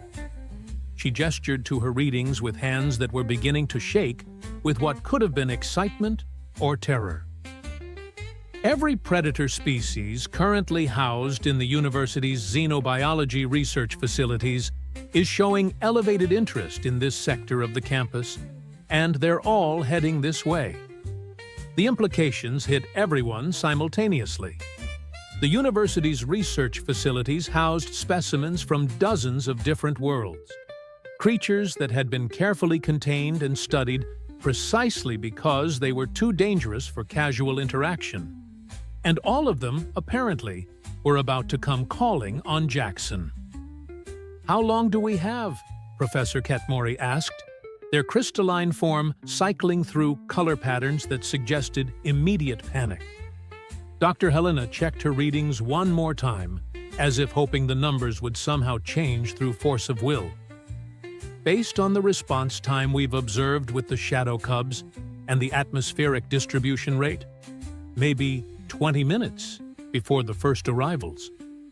Jackson looked around at the assembled scientists with the expression of someone who was beginning to suspect that his day was about to become significantly more complicated than he had planned. So, he said slowly, should I cancel my afternoon classes? What happened in the next 20 minutes would be discussed in academic circles for generations, debated in xenobiological conferences across the galaxy, and eventually lead to the establishment of an entirely new field of study called human-predator compatibility dynamics. It started with the Corvin frost wolves from the Arctic Studies Wing. They arrived first, padding through the corridors with the silent grace of creatures evolved to hunt in perpetual winter. Security footage would later show them bypassing 3 different containment protocols and somehow managing to operate a manual door release, skills that wolves from an ice planet should not have possessed. The frost wolves entered the lecture hall, took one look at Jackson, and promptly arranged themselves in a protective semicircle around his chair. Their pack leader, a magnificent specimen with ice-blue eyes and fangs designed for crushing frozen bone, approached Jackson with the cautious respect typically reserved for encountering a superior alpha. Jackson looked down at the wolf and said, "Well, aren't you gorgeous?" The wolf's response was to rest its massive head on Jackson's knee and emit a rumbling sound that was part growl, part purr, and entirely devoted. By the time the Altarian Razorhawks arrived, somehow having escaped their aerial containment facility, Jackson had accumulated what could only be described as a menagerie of death. The hawks, whose talons could slice through reinforced plasteel, landed on the backs of his chair and began preening his hair with the delicate care of professional stylists. The crystal serpents from Vega 3 slithered in next, their diamond-hard scales catching the lecture hall lights as they wound themselves around the chair legs like living jewelry. The venom dripping from their fangs could dissolve metal, but they seemed more interested in gently booping Jackson's ankles with their snouts. Professor Ketmori had given up on crystalline color changes and settled into a permanent state of academic catatonia. "This violates everything," the professor whispered. "Everything we know about territorial boundaries, species compatibility, predator hierarchies." "Maybe what we know is wrong," Dr. Emmett interrupted, watching as a pack of Taraxian shadow stalkers, creatures that had never been successfully domesticated by any species, began organizing themselves around Jackson's chair like they were planning the galaxy's most dangerous group hug. It was Chancellor Oren who finally voiced what everyone was thinking. The rock-based administrator had arrived to assess what his security team had described as a code-red biological containment breach, and instead found what looked like the universe's most unlikely petting zoo. "What exactly are we looking at here?" Chancellor Oren asked, his granite features showing the kind of confusion typically reserved for budget meetings that actually made sense. Dr. Helena looked up from her instruments, which were now producing readings that would require the invention of new scientific terminology. "We're looking at a complete paradigm shift in our understanding of interspecies relationships," she announced. "Humans don't just coexist with predator species. They accidentally domesticate them through evolutionary coincidence." Jackson, who now had 3 shadow cubs in his lap, 2 frost wolves at his feet, 4 razor hawks in his hair, and several crystal serpents draped around his shoulders like the galaxy's most dangerous scarf, looked up with the expression of someone who was starting to suspect that his exchange student experience might be slightly more complicated than advertised. "So," he said, gently untangling a serpent that had become fascinated with his shirt buttons, "does this mean I get extra credit?" The collective response was a sound that transcended species barriers, the universal noise of minds being comprehensively blown. And that was when Jackson stood up, carefully balancing his entourage of apex predators, and made an announcement that would echo through academic history. "I hate to break up the party, but I really do have galactic economics at 3, and Professor Hendricks gets cranky if we're late. Plus, I think these guys need some exercise." He began walking toward the door, followed by what could only be described as a parade of the galaxy's most dangerous creatures, all of whom were treating him like he was their favorite person in the universe. As Jackson reached the doorway, he paused and looked back at the assembled scientists. "Oh, and Professor Ketmori? I think I'll take that passing grade on the practical exam." And with that, Jackson walked out of the lecture hall, trailed by enough lethal wildlife to conquer a small planet, heading off to his next class like this was just another Tuesday at Galactic University. Behind him, Professor Ketmori finally found their voice. "I'm going to need so much paperwork for this." Official Report Earth Military Assessment. Classification Most Urgent. From Commander Pax Lura, Zentari Federation Military Intelligence. Subject: immediate withdrawal recommendation. To my most esteemed high command.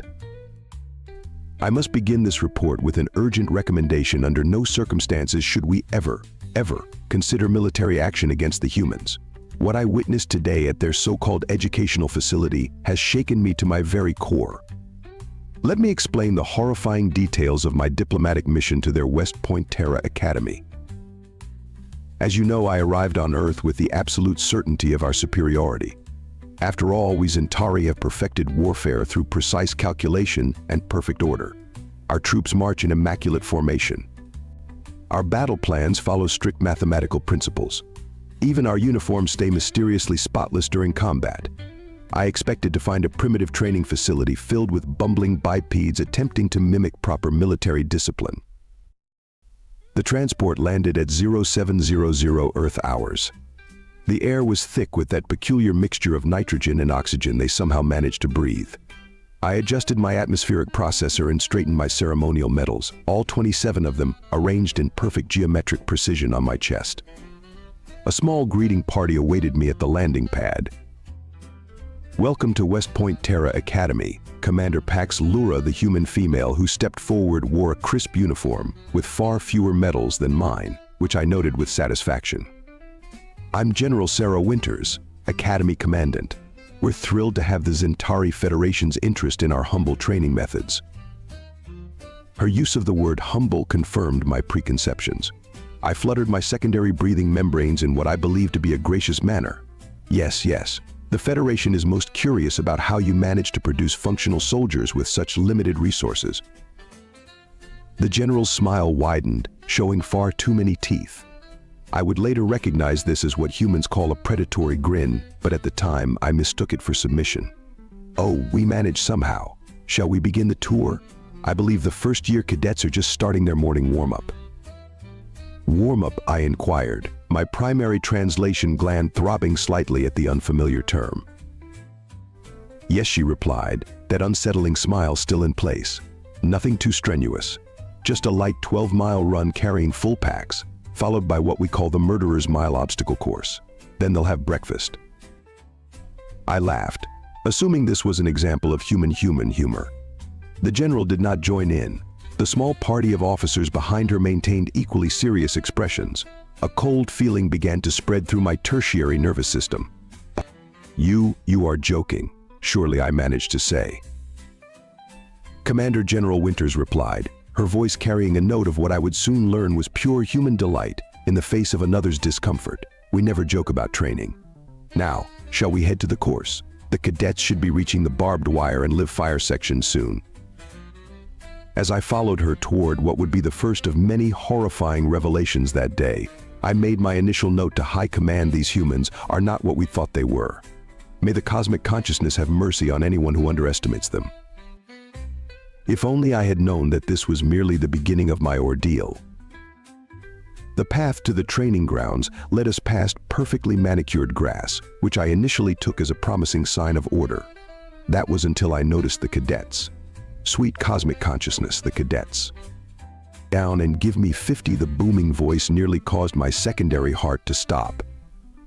A human instructor, who I would later learn was the legendary Sergeant Major Marcus Steele, towered over a group of mud-covered trainees. His voice could probably be heard in the next solar system. Excuse me, I interrupted, my translation gland working overtime. 50 what? Sergeant Steele turned to me with an expression that made my exoskeleton want to molt prematurely. 50 push-ups, Commander. Standard punishment for breathing too loudly during stealth training. I watched in horror as 20 young humans dropped to the ground and began rhythmically pushing their entire body weight up and down. But that's extremely inefficient. In the Zentari forces, we simply dock their nutrition credits. Nutrition credits? General Winters raised an eyebrow. Oh no, Commander. Hungry soldiers are cranky soldiers. And cranky soldiers might just forget to save your tentacles in combat. Before I could process this disturbing statement, we reached the infamous obstacle course. My optical processors struggled to make sense of what I was witnessing. Humans were swinging across pits of bubbling mud on ropes, while others crawled under razor wire as live plasma rounds sizzled overhead. Some were scaling walls using nothing but their bare hands, and others by all that's sacred, were they fighting each other on top of a narrow beam suspended 20 feet in the air. "Don't worry," General Winters said, misinterpreting my horrified expression. "The plasma rounds are set to stun, usually." Incoming, a voice shouted from somewhere above. I looked up just in time to see a human cadet plummeting from the sky. My emergency teleport beacon began beeping frantically, but before I could activate it, the cadet landed in a roll, sprung to their feet, and sprinted off toward the next obstacle. "Excellent form," Cadet Thompson Sergeant Steele bellowed. "But next time try to avoid the anti-aircraft turrets." "Anti-aircraft, but they're on foot," I protested weakly. "Exactly," General Winters beamed. "Can't expect them to always have aircraft available in combat situations. So we teach them to dodge anti-aircraft fire on foot. Builds character." A small group of cadets jogged past us, chanting what I assumed was some sort of military cadence. I don't know, but I've been told, "Alien worlds are mighty cold. Sound off, 1, 2. They were singing, while running, through an active weapons range, and smiling.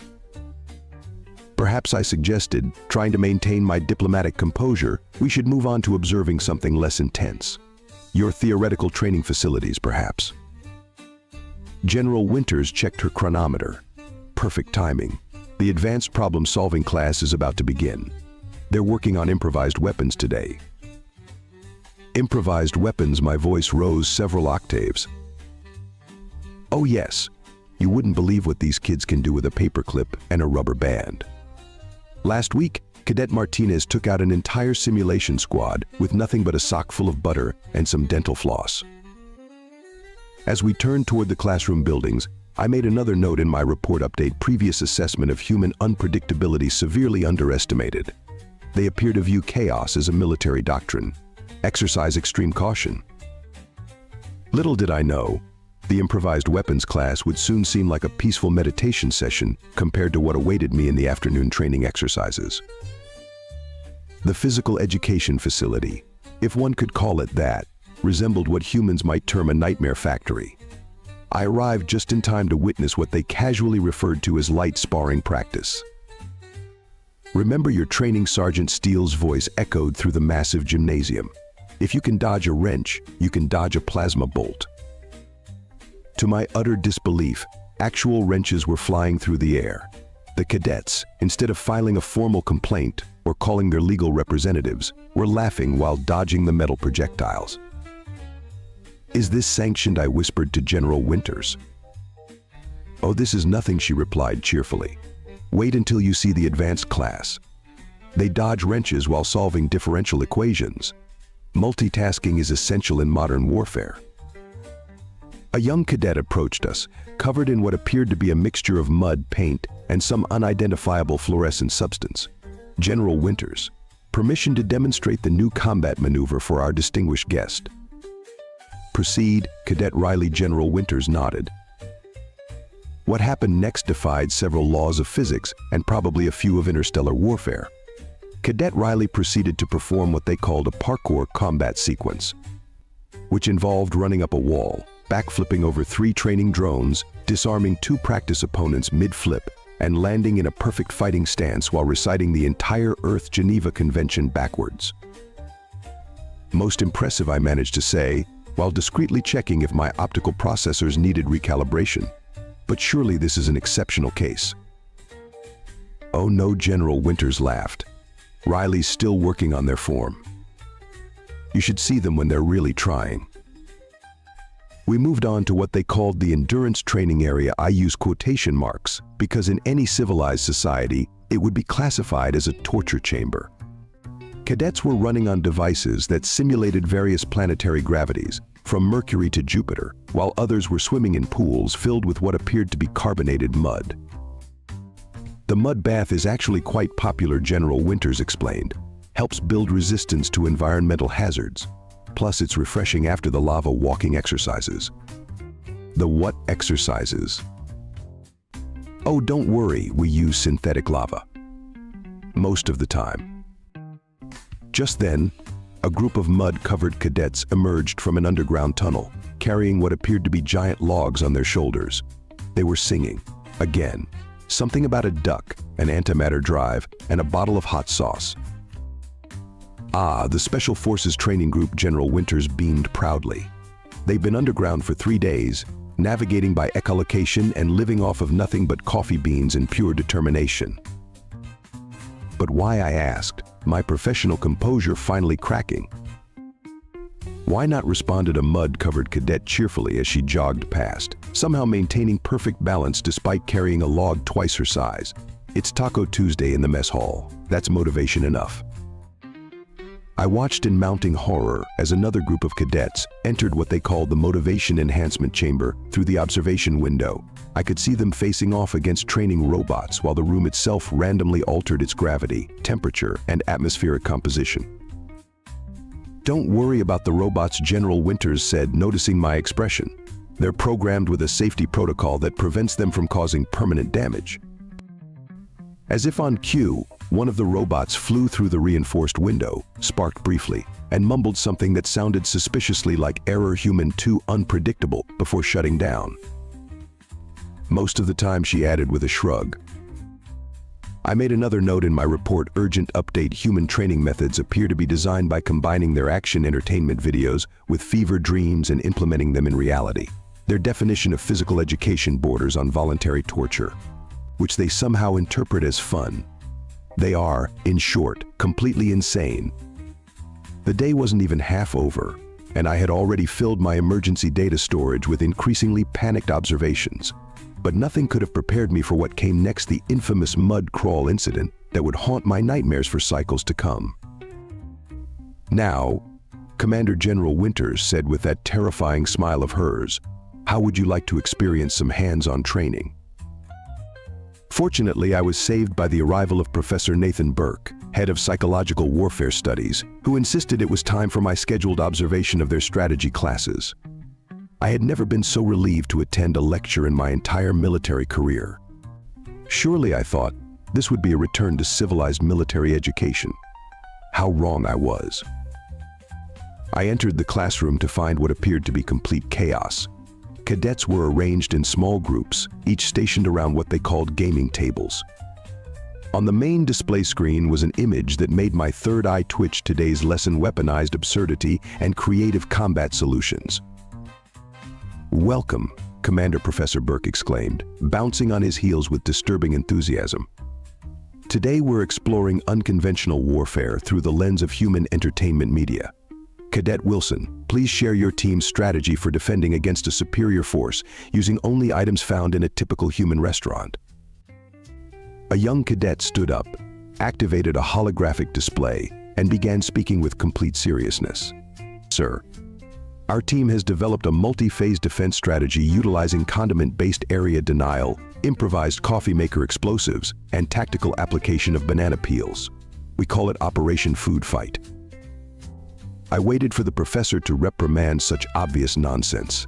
Instead, he clapped his hands in delight. Excellent. Especially the bit about weaponizing the soup of the day. Though I might suggest considering the tactical advantages of spreading marbles near the salad bar. Another cadet raised their hand. Sir, what about using the soft-serve ice cream machine as a makeshift riot control device?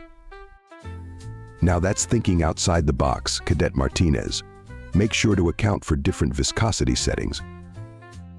My translation gland was starting to develop a stress headache. Surely, I interrupted, you don't actually implement these theories.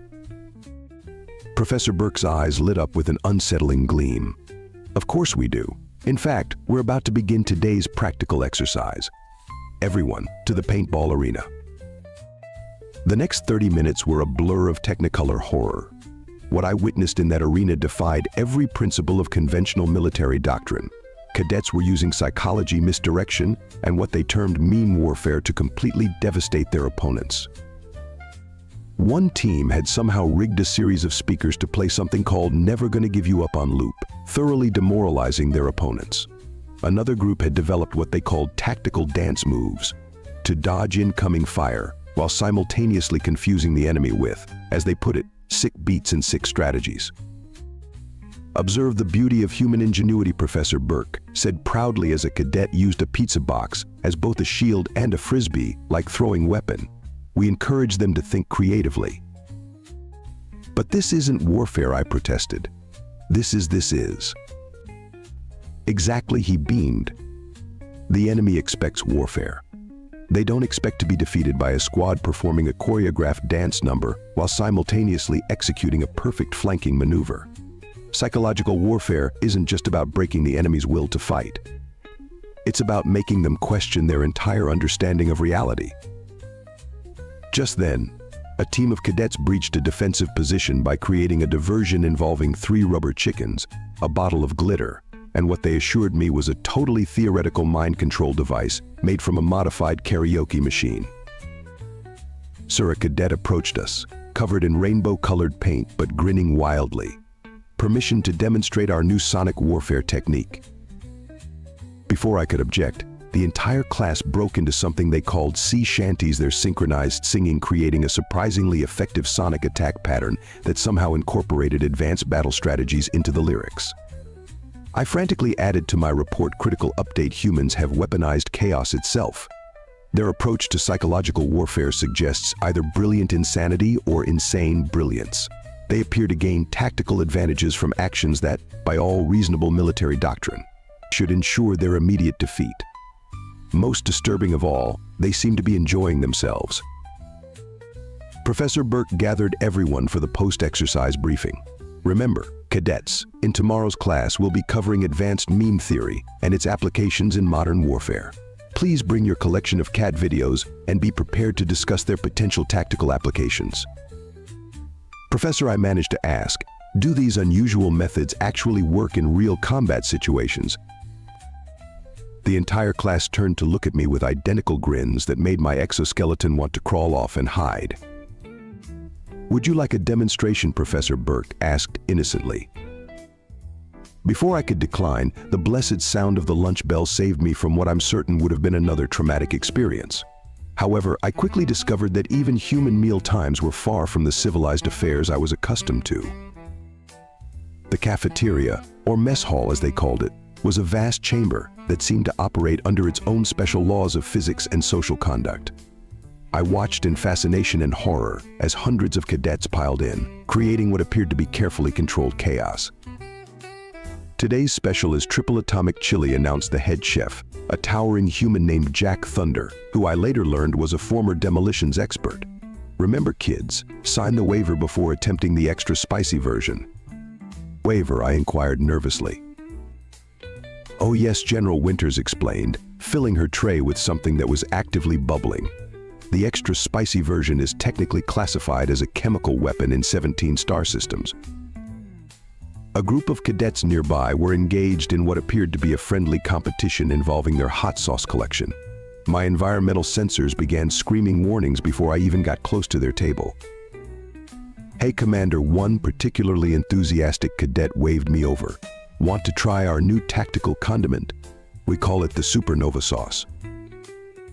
I politely declined, especially after noticing that the sauce had eaten through 3 layers of their reinforced training plates. What happened next would forever change my understanding of human social dynamics. Without warning, a cadet stood up and shouted, incoming, before launching what appeared to be a dinner roll across the room with sniper-like precision. Instead of the expected disciplinary action, this sparked what they called a tactical food distribution exercise. General Winters calmly flipped her table for cover, proving it was designed specifically for this purpose. Standard training drill, she explained, catching a flying sandwich without looking. Teaches resource management, projectile trajectories, and team coordination. Plus it helps the cadets bond. I watched in amazement as the chaos unfolded with surprising strategic precision. Teams formed spontaneously, alliances were made and broken over dessert rights, and someone was using spaghetti as a rappelling rope from the second-floor balcony. The key is the hot sauce, Sergeant Steele explained, suddenly appearing beside me in full gravy-proof gear. Nothing motivates a cadet to perfect their dodge training like avoiding the supernova sauce. Just then, a glob of the aforementioned sauce landed near my feet, instantly melting through the floor tiles. My threat assessment glands went into overdrive. But the waste of resources, I protested weakly, ducking under a barrage of tactical tater tots. Waste General Winters laughed, expertly deflecting a meatball with her tray. This is the third most efficient way we've found to teach orbital bombardment calculations. Watch Cadet Thompson's pi trajectory. Sure enough, the pi in question described a perfect parabolic arc before finding its target with devastating accuracy. The targeted cadet responded by unleashing what they called their secret weapon, a bottle of hot sauce that required 3 separate safety locks and a biometric scan to open. I added another frantic note to my report: emergency update, human sustenance practices double as combat training. They have weaponized their food. Their digestive capabilities alone qualify them as a potential galactic threat. The hot sauce, by all that's sacred, the hot sauce. As if sensing my thoughts, Chef Thunder approached with a special plate. Made something special for our guest. We call it the Earthling Welcome Platter. I stared at the dish, which appeared to be actively challenging me to a fight. The vegetables had been arranged in what I recognized as a tactical formation, and the sauce was glowing. "Don't worry," General Winters said, misinterpreting my terror as hesitation. "This is the mild version." Before I could sample the terrifying dish, an announcement echoed through the facility: "All cadets report to the advanced combat arena. Today's demonstration: adaptive warfare and creative weaponry." The cadets moved with frightening efficiency, clearing the mess hall in seconds. I noticed several of them pocketing hot sauce bottles with disturbing grins. General Winters led me to an observation deck overlooking what appeared to be a massive training arena. "Now, Commander, you'll see how we teach weapons adaptation," she said proudly. "Sergeant Steele, begin the exercise." "Listen up," Cadet Sergeant Steele's voice boomed through the speakers. "Today's scenario: defending Earth with whatever you can grab in 30 seconds from a typical human bedroom." My confusion turned to horror as I watched the cadets transform ordinary objects into weapons of mass destruction. One group had turned a bedsheet into a surprisingly effective capture net. Another was using pillows as improvised smoke screens, somehow having modified them to release tactical cover on impact. "Is that cadet wielding a lamp as a lightsaber?" I asked, my translation gland starting to malfunction from stress.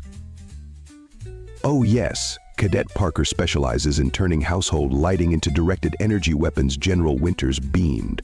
"Wait until you see what they can do with a disco ball and some Christmas lights." The demonstration continued with what they called the pillow fight protocols, which bore about as much resemblance to sleeping accessories as a supernova bears to a match flame.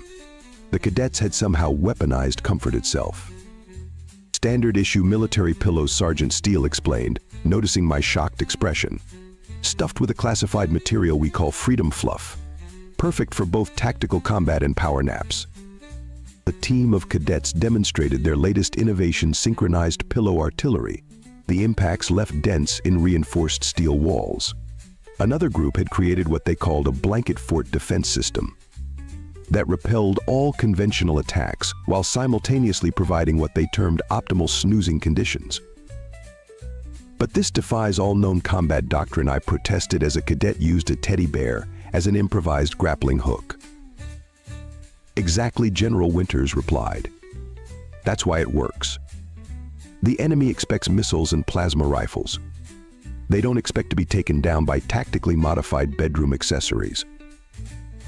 The final demonstration involved what they called extreme adaptive combat. The arena was flooded, electrified, and filled with various obstacles.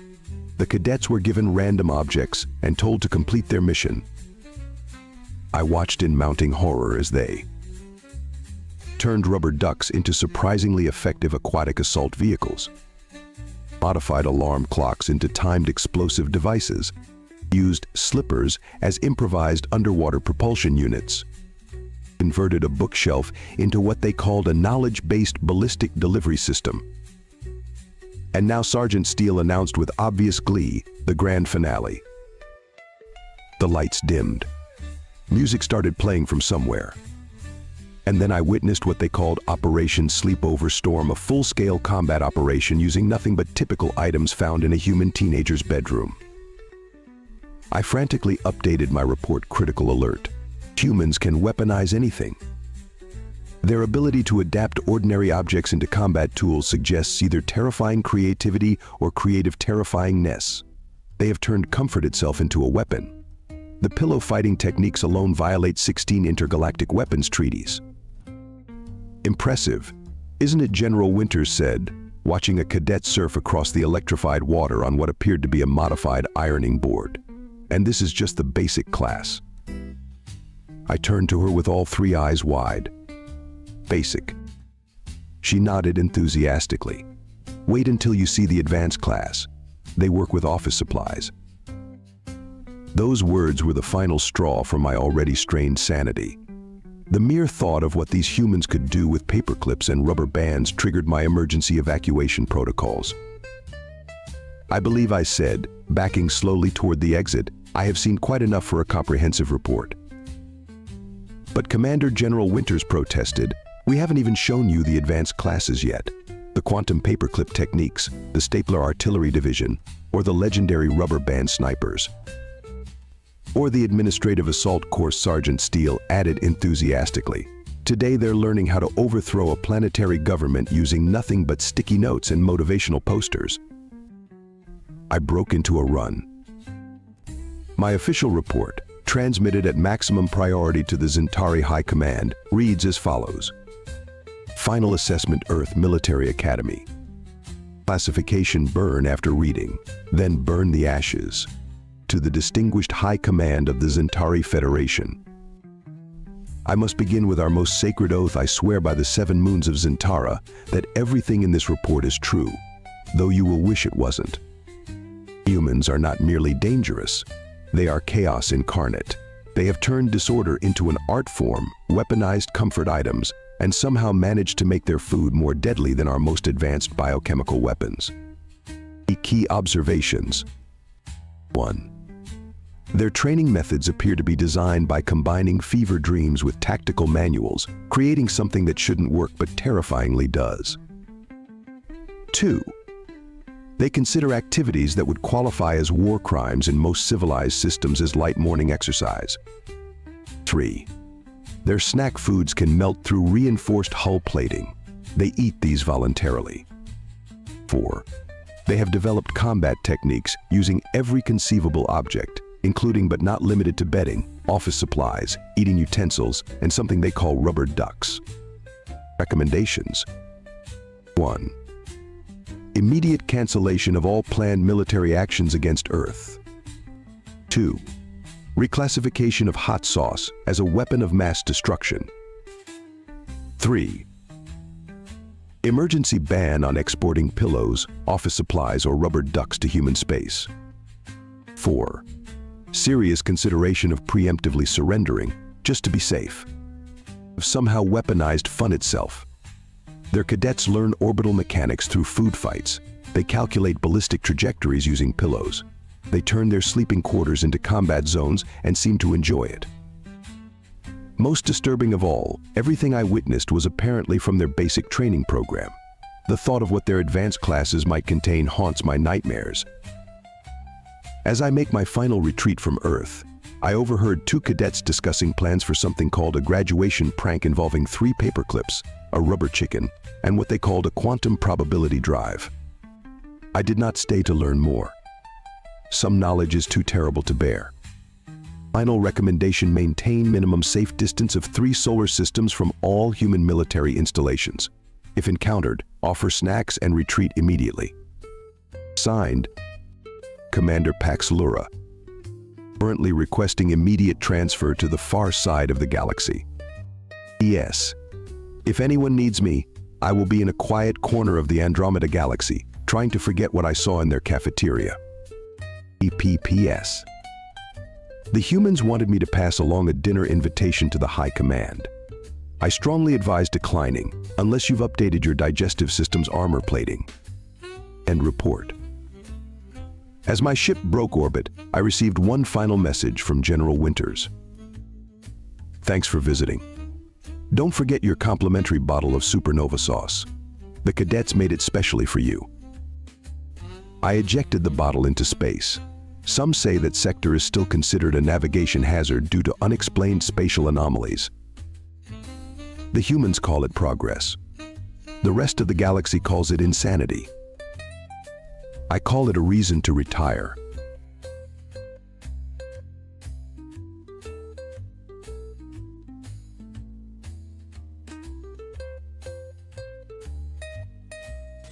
Hugh crouched in the dry trench, fingers embedded in loose dust, eyes on the ridgeline.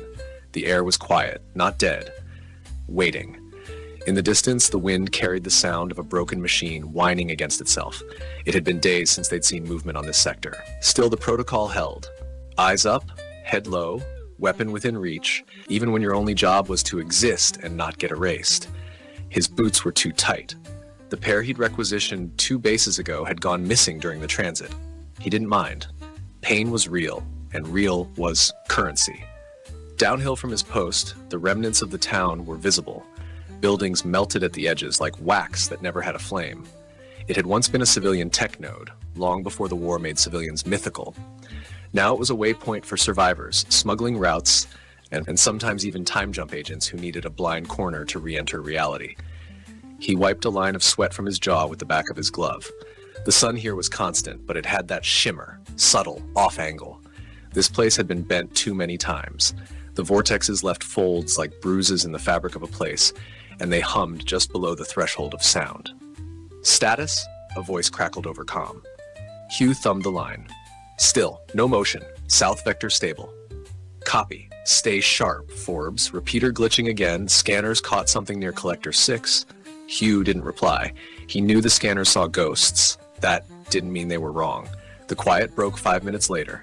A shimmer along the ridge, a distortion, not light but density, then gone. Hugh had already flicked his rifle's selector twice before standing fully upright, eyes fixed. He waited, counted to 7.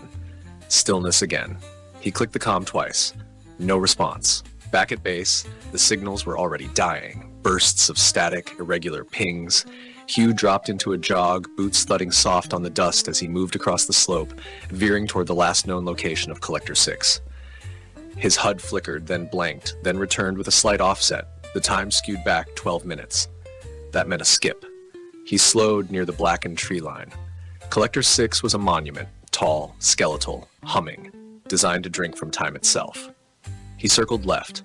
The grass was flattened recently, and a shadow moved where there shouldn't be any source. Hugh froze. A man stood at the base, arms to the side, wearing a suit that shimmered wrong. Not invisibility, not stealth. Rejection. The world didn't want to see him. Hugh raised his weapon but didn't speak. The figure turned slowly, no sudden moves. His face was visible, yet misaligned. A twin flash echo. One version stood with a neutral expression. The other grinned a split second after. Then the image stabilized. Not your time, the man said, quiet, calm. But you're here. That's enough. Hugh didn't lower the weapon. Identify. Already have. You're tracking me from before your memory loops. I'm Chance. Not mine either. But here we are. Hugh clicked the comm. Nothing. Dead. The man Chance looked to the sky. We've been circling this encounter for a dozen iterations. They made sure you wouldn't remember until this one. Hugh's grip tightened. Who is they? The ones who left us the tech, the ones who taught us to fight with it, the ones who laugh when we use it to kill each other. Hugh moved a half step forward. Chance didn't flinch. You're saying, I'm not saying, I'm reminding. Your memory's fractured, mine too.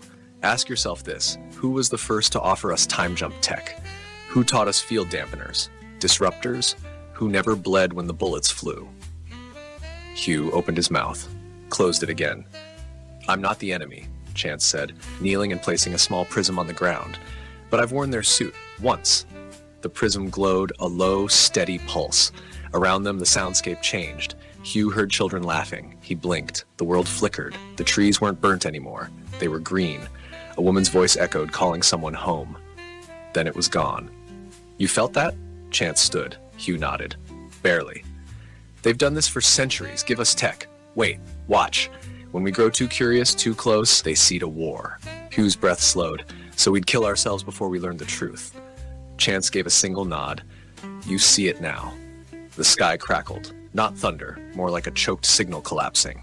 Chance looked back to the collector. This is where I leave you. They've spotted me. Hugh stepped forward. Wait, how do I? But the man was already gone. No light, no sound. The shimmer ended. Hugh stood in silence, hand trembling slightly. He didn't report it. Not then. The next day, Griffin returned. His hair was damp, his posture worse. Whatever mission he'd run, it took more than time. The base was on full lockdown. Systems glitching, vortex stabilization erratic. Everyone acted like that was normal. Hugh found him by the perimeter wall, staring out across the empty flatland. "You didn't sleep," Hugh said. Griffin nodded. "I did, just not all at once." Hugh waited. Griffin turned slightly. "You ever wonder why the war doesn't end?" Hugh nodded. "All the time." Griffin lit a stim stick, offered one. Hugh declined. "We lost 712, not just the unit, the whole region." Timeline bled out. Hugh frowned. Hugh's heart stuttered. "Then who?" Griffin looked him dead in the eye. "Exactly." Neither spoke for a while. The wind picked up. Inside, the operations room was tense. Red lights blinked at irregular intervals, reports piled. The memory cubes stacked on the command table were warm to the touch. No one dared sort them yet. A runner approached Hugh later, handed him immediate. Hugh opened it. His eyes narrowed. The coordinates led back to the outskirts, near Collector 3. He packed light. When he arrived, the area was quiet, but the collector hummed with unnatural rhythm. He scanned. Nothing out of place. Then a glimmer in the grass, a small orb, perfectly smooth, chrome black. It pulsed when he approached. He reached for it. "Don't." The voice came from nowhere. Then everywhere. Hugh froze. "You were never meant to hold that," it said, "but we let one of you get close, a flaw in your kind's chaos." The orb rose from the grass, floated, hovered inches from his face. "You are not the virus, you are the vector." Hugh's legs locked. He couldn't move. "The war was our fire. You are oxygen." Then silence. The orb dropped, cold again. Hugh backed away, heart pounding, sweat cold. That night, Griffin debriefed in whispers. Not recorded, not logged. "You heard them, didn't you?" Griffin asked. Hugh nodded. Griffin held a prism in his hand, the same one Chance had shown. It pulsed in rhythm with Hugh's. "We're not the first iteration," Griffin said. "We're the first to remember." He laid back in the cot, staring at the too quiet for the amount of movement he could feel underfoot. Vibrations. Distant, rhythmic, machine hall, and walked the inner wall circuit. New fencing was going up. Drones were perched in place along the high ridgeline, not military, not theirs. Civilian surveillance drones, re-engineered and equipped with low-signature pulse detectors. They weren't watching the enemy anymore. They were watching inward. Griffin met him at the underground lift hours later, alone. No brief, no essay, visited by fieldmen. Hugh watched as Griffin unlocked the gate with a prism-embedded baton and a sharp whisper. The door blinked in, not out. They stepped into the pulse chamber. 50-foot ceilings, all dark, no light sources, yet everything was visible. At the center was the unit. A vault the size of a dropship sat buried halfway into the floor. Tubes snaked from its sides, some pulsing with liquid, others glowing like a vein through skin. Monitors surrounded it, showing blurred maps, time-looped faces, fragments of coordinates, and one icon pulsing red, an omega fractured by a vertical slash. "What is this?" Hugh asked. "Where it all starts," Griffin said, walking to the side and waving his hand over a sphere mount. A projection erupted, showing overlapping maps of the Earth, then other worlds, all linked by fine green tendrils. "They seeded us with tech, centuries ago, gave us discoveries, progress, power, then waited." "Waited for what?" "For us to build the network they couldn't, for us to connect the gates." Hugh looked up. "Time travel was their back door." Griffin nodded. "Every vortex, every collector, it's an antenna, not just for power, for communication." "With who?" "Not who. What?" Hugh blinked as the vault cracked open. The hiss was low, sad somehow, as if the metal itself mourned what it had been holding. Inside was a human figure, female, motionless, encased in a translucent field. Her eyes open but glassed over. Her skin glimmered faintly like frost over polished steel. "She's been here longer than the war," Griffin said. "Not alive. Not exactly. We think missions." "And she led us?" "No. She made us." The transmission included schematics, implants, algorithms. Hugh took a step back. "She's not the only one, is she?" Griffin didn't answer. He turned and walked toward the far console, flipping a series of switches. The room dimmed as energy drew inward. A wall shimmered and then revealed a memory stream. Not a recording, a captured time echo. It showed the battlefield from 2 decades ago. Hugh watched in silence as soldiers fought, but the weapons were wrong. Too clean, vaporized with beams that made no sound, and floating above the scene, just visible, were rings, metallic, rotating in opposite directions. Inside each, eyes, unblinking, unblinking. Hugh felt his skin go cold. They watched, Griffin said. They watched the entire time, intervened only to keep balance, not peace. Conflict is a power source to them. Hugh stepped closer. Why now? Why are we only seeing this now? Because we started asking the wrong questions at the right time, the kind that pierce back. Griffin turned, handed Hugh a small capsule. Inside, a filament. It shimmered with its own rhythm, ticking like a second heart. Take this to Reclamation Node 5. Drop it inside the collector there. Do not talk, do not deviate. When you're done, you'll know what we know. Hugh took the capsule. And if I don't want to know? Griffin didn't flinch. You already do. You just don't remember. Outside, where the light should be, people moved in double exposures, resetting every few steps. No one else noticed. He boarded a scout skiff and headed out. The ride to Node 5 took an hour through the cracked valleys, regions once farmland now mined for fusion dust. The remnants of 3 old wars had built a mountain range from metal alone. At Node 5, the collector stood half-functional. Partially melted, covered in impact scoring, the area had been abandoned for years. Hugh walked in with the capsule clenched in his palm. He reached the node and found the socket Griffin described, a small cube panel flickering with green light. He opened the capsule and dropped the filament inside. Instantly, the collector pulsed. Hugh staggered back as the world around him bent sharply inward. Sound vanished, vision inverted. And then, he was standing in the same spot, but the sky above was gone. In its place, a black mesh lattice like a dome. Outside the dome were stars, but wrong. Too many. Moving too fast. And behind them, something watched. It didn't move, it didn't speak. But Hugh knew. The war wasn't the end. It was the farm. The machine around him vibrated with such force that his nose bled. He clutched his ears, fell to his knees. A voice, not from the air but inside his spine, spoke. Your kind was the blade. Now you are the wound. Then he was back, flat on the ground, the collector humming as if nothing happened. He stood slowly. The sky was blue again, real. But now everywhere he looked, he saw ghost impressions of what had been, shadow echoes of the Watchers, hanging like mist. He returned to base without logging the trip. Griffin met him near the perimeter. You saw them. Hugh nodded. Griffin whispered, good, then you're ready. Ready for what?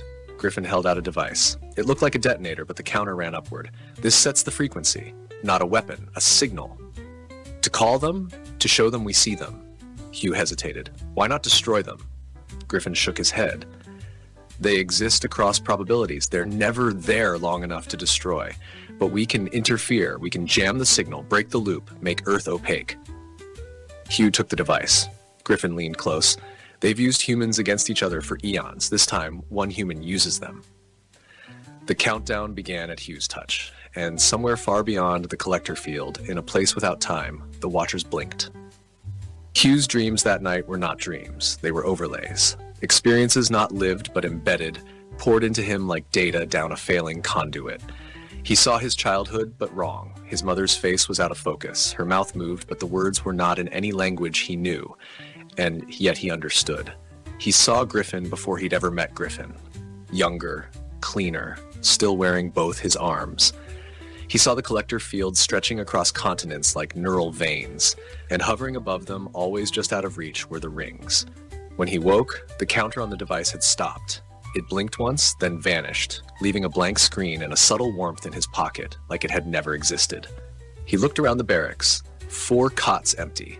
4 fieldmen gone. No alerts, no alarms. He checked his HUD. No mention of them. No logs. Erased or never there. He walked into Central Ops to find the command deck in full lockdown. Griffin stood before a newly constructed DAS. Floating above it were 3 memory cubes, pulsing slowly like a heartbeat. No one else moved. All around, techs stood still, eyes distant, mouths shut, like statues waiting to be rewound. Griffin turned when Hugh entered, his eyes bloodshot, not from fatigue, but exposure. They struck back, he said flatly. They killed this timeline. Hugh blinked. What? Griffin gestured at the cubes. 3 anchors, fragments of 3 concurrent time branches that still remember this version of events. The rest are collapsing. We're in a localized breach. We have maybe 12 hours before the station loses alignment and gets absorbed. Hugh stepped forward. Then we evacuate. Griffin didn't move. No, we consolidate. We've found something. A map, not of time, but of cause. Hugh stood beside him now, the cubes flickering softly, projecting a field. The hologram showed a spiral, not linear, but coiled like a vortex looped into itself. Events orbited the center, sometimes merging, sometimes repelling. Hugh saw events he remembered, and ones he didn't, but knew. His hand passed through one, and it burned. Static bled into his skin. A timeline? No.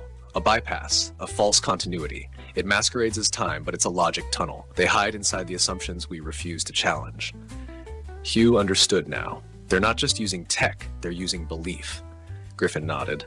Everything we assumed about the war, about origin, about alliance, it's all engineered. The real timeline, the true causal strand, buried underneath their planted event cube on the dais. This one was black. We create a false loop, a bait line. We simulated a divergence so catastrophic they can't ignore it. Something irresistible, something that threatens their design. Hugh frowned. And what would that be? Griffin looked him dead in the eye. You. Hugh felt it before he accepted it. Something in him had changed. The Watchers had touched him, marked him. Not infected, enhanced. He could feel the gaps in logic around him now, like holes in glass. We use you to rewrite the bait line, Griffin continued. A series of events where you gain control of the vortex lattice, where you unify the collector fields, where you collapse the war not by peace, but by coherence, a new frequency. Hugh was silent. Then, won't they see it? Griffin grinned. That's the point. When they enter the loop to interfere, we close it with this. He revealed a shard, metallic, humanoid in shape but abstract, a sculpture, or maybe a key. Its edges glowed softly like ice over a dying ember. What is it? An anchor, from before, from the original strand. Hugh took it. It was warm and cold, heavy and light, impossible. Griffin handed him a small packet. Inside, a pulse trigger and a single-use vortex drive. You'll jump to the coordinates in 10 minutes. You'll arrive 2 weeks before the Catalyst event. Set the stage. Let them see you rise. Let them think they've won. And when they enter, you'll know. Hugh didn't say goodbye. He never liked endings. He activated the jump. Time folded. He landed hard. Dust stung his eyes. The sky was orange, veined with stormlight. He was in the southern basin, just outside what would become the Spire base. Only it hadn't been built yet. Around him, civilians worked tirelessly, constructing, trading, surviving. It was a time of hope, and that made it all the more dangerous. Hugh infiltrated fast. His rank carried over, records aligned to support his presence. He began to manipulate key events. Traded black market schematics that intercepted skirmish orders, diffused 3 false flag attacks. He rose fast, as predicted. The timeline adjusted, stretched, reshaped. Eyes turned to him, and then they came. Not ships, not soldiers, observers. People who didn't exist in census data. Faces you never remembered. Conversations that evaporated as soon as they ended. Smiles that didn't reach the eyes. They watched Hugh from every corner of his world. He let them. He even spoke to one in the old library beneath the basin. She wore no insignia. Her smile was correct, not warm, not cold, just expected. You are deviating, she said. I'm adapting, Hugh replied. Your deviation is spreading. He nodded. That's the point. You risk recursive decay. You risk being seen. She paused. Her eyes flickered just once. That was enough. We see you, Hugh Forbes. I see you too. She left. Hugh returned to base. The moment the observers gathered to vote interference, he activated the prism. The timeline snapped. The trap closed. Inside the collector ring, space bent like breath against ice. The Watchers were pulled in, not by force, but inevitability. Their assumptions made them vulnerable. Their own map was used against them. Griffin's voice echoed in the comms. They're caught. Locked in a causal echo. They'll loop endlessly. Hugh didn't celebrate. He stood at the edge of the ring, watching the vortex pulse. He saw the events repeat. War, peace, manipulation, rebellion. Trapped now, unable to project forward. Then silence. Griffin arrived hours later, limping from a collapsed jump zone. You did it, he said. Hugh looked up. No, we paused them. Griffin nodded. Long enough. For what? To remember who we were before they rode over us. Hugh turned back to the ring and waited. Days passed, then weeks. The world outside didn't quite return to normal. It couldn't. Too much had unraveled. The war slowed but didn't stop.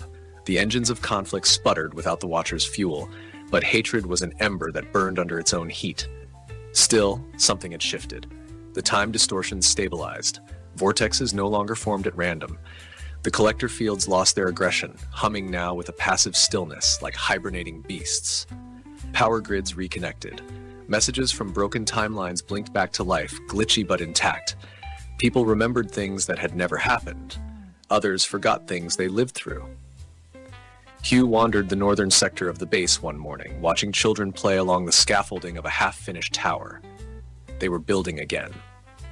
That mattered. He met Griffin at the perimeter wall, just as he had the day of his awakening. This time, there were no weapons between them. Just memory. "Tell me again," Griffin said, leaning on a pipe. "What did she say?" "The observer." Hugh scratched his chin. "She said I was deviating." Griffin smiled. "That's the closest thing to a compliment they've ever given." They stood in silence, watching the horizon. Off in the distance, the collapsed shell of the set's former stronghold glittered in the morning light. Its command lines still crawled across the hillsides, fossilized AI script etched into the earth like old scars. The signal towers had gone quiet, no more pulses, no more updates from beyond. Griffin reached into his coat and handed Hugh a small box. Inside was a fragment of one of the green-streaked memory cubes, shattered, dead. It shimmered faintly but with no pulse. A relic. "What's this?" "A reminder," Griffin said, "of what we forgot, and what we broke to remember it." Hugh closed the box. "Will they come back?" "Probably, eventually, but not in the same form. They can't run the same script twice. Now that we've seen them, they have to change their mask." Hugh nodded. "So what happens now?" Griffin's gaze lingered on the sky. "We rebuild. We decentralize. We bury what we must, and we archive what we can. And we don't forget again." That afternoon, the Council of Sectors gathered for the first time in 10 years. Not a war council, not a supply command, a forum. Each representative seated without armor, without rank insignia, only their lived memories and fractured truths. Hugh stood before them, uninvited but not unwelcome. He spoke plainly. There was a war, but not the one we fought. The true war was over control of perception, of memory, of possibility, and we lost for a time. Silence, but now we're not being watched. Not yet. And this is our chance to decide who we become. He stepped down, no applause, but nods, real ones. That was enough. Later that evening, Griffin took Hugh to the sublevels, to the room where the sleeper remained. She hadn't moved since the disruption. The field around her was dimming, a flicker at the edges. They'd begun dismantling the chamber. "She wasn't one of them," Griffin said softly, "but she wasn't one of us either." Hugh approached the field, looked into her eyes. There was something there now. A flicker, a blink. She saw him. He stepped back. "We should end it." Griffin nodded. "We will." The chamber lights dimmed. The encasement powered down. For the first time in years, the hum ceased. Outside, the base slowly returned to function. The collector fields were reprogrammed to track history, not distort it.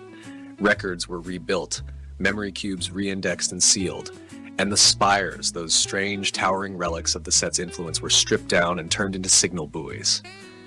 Beacons of caution. A warning.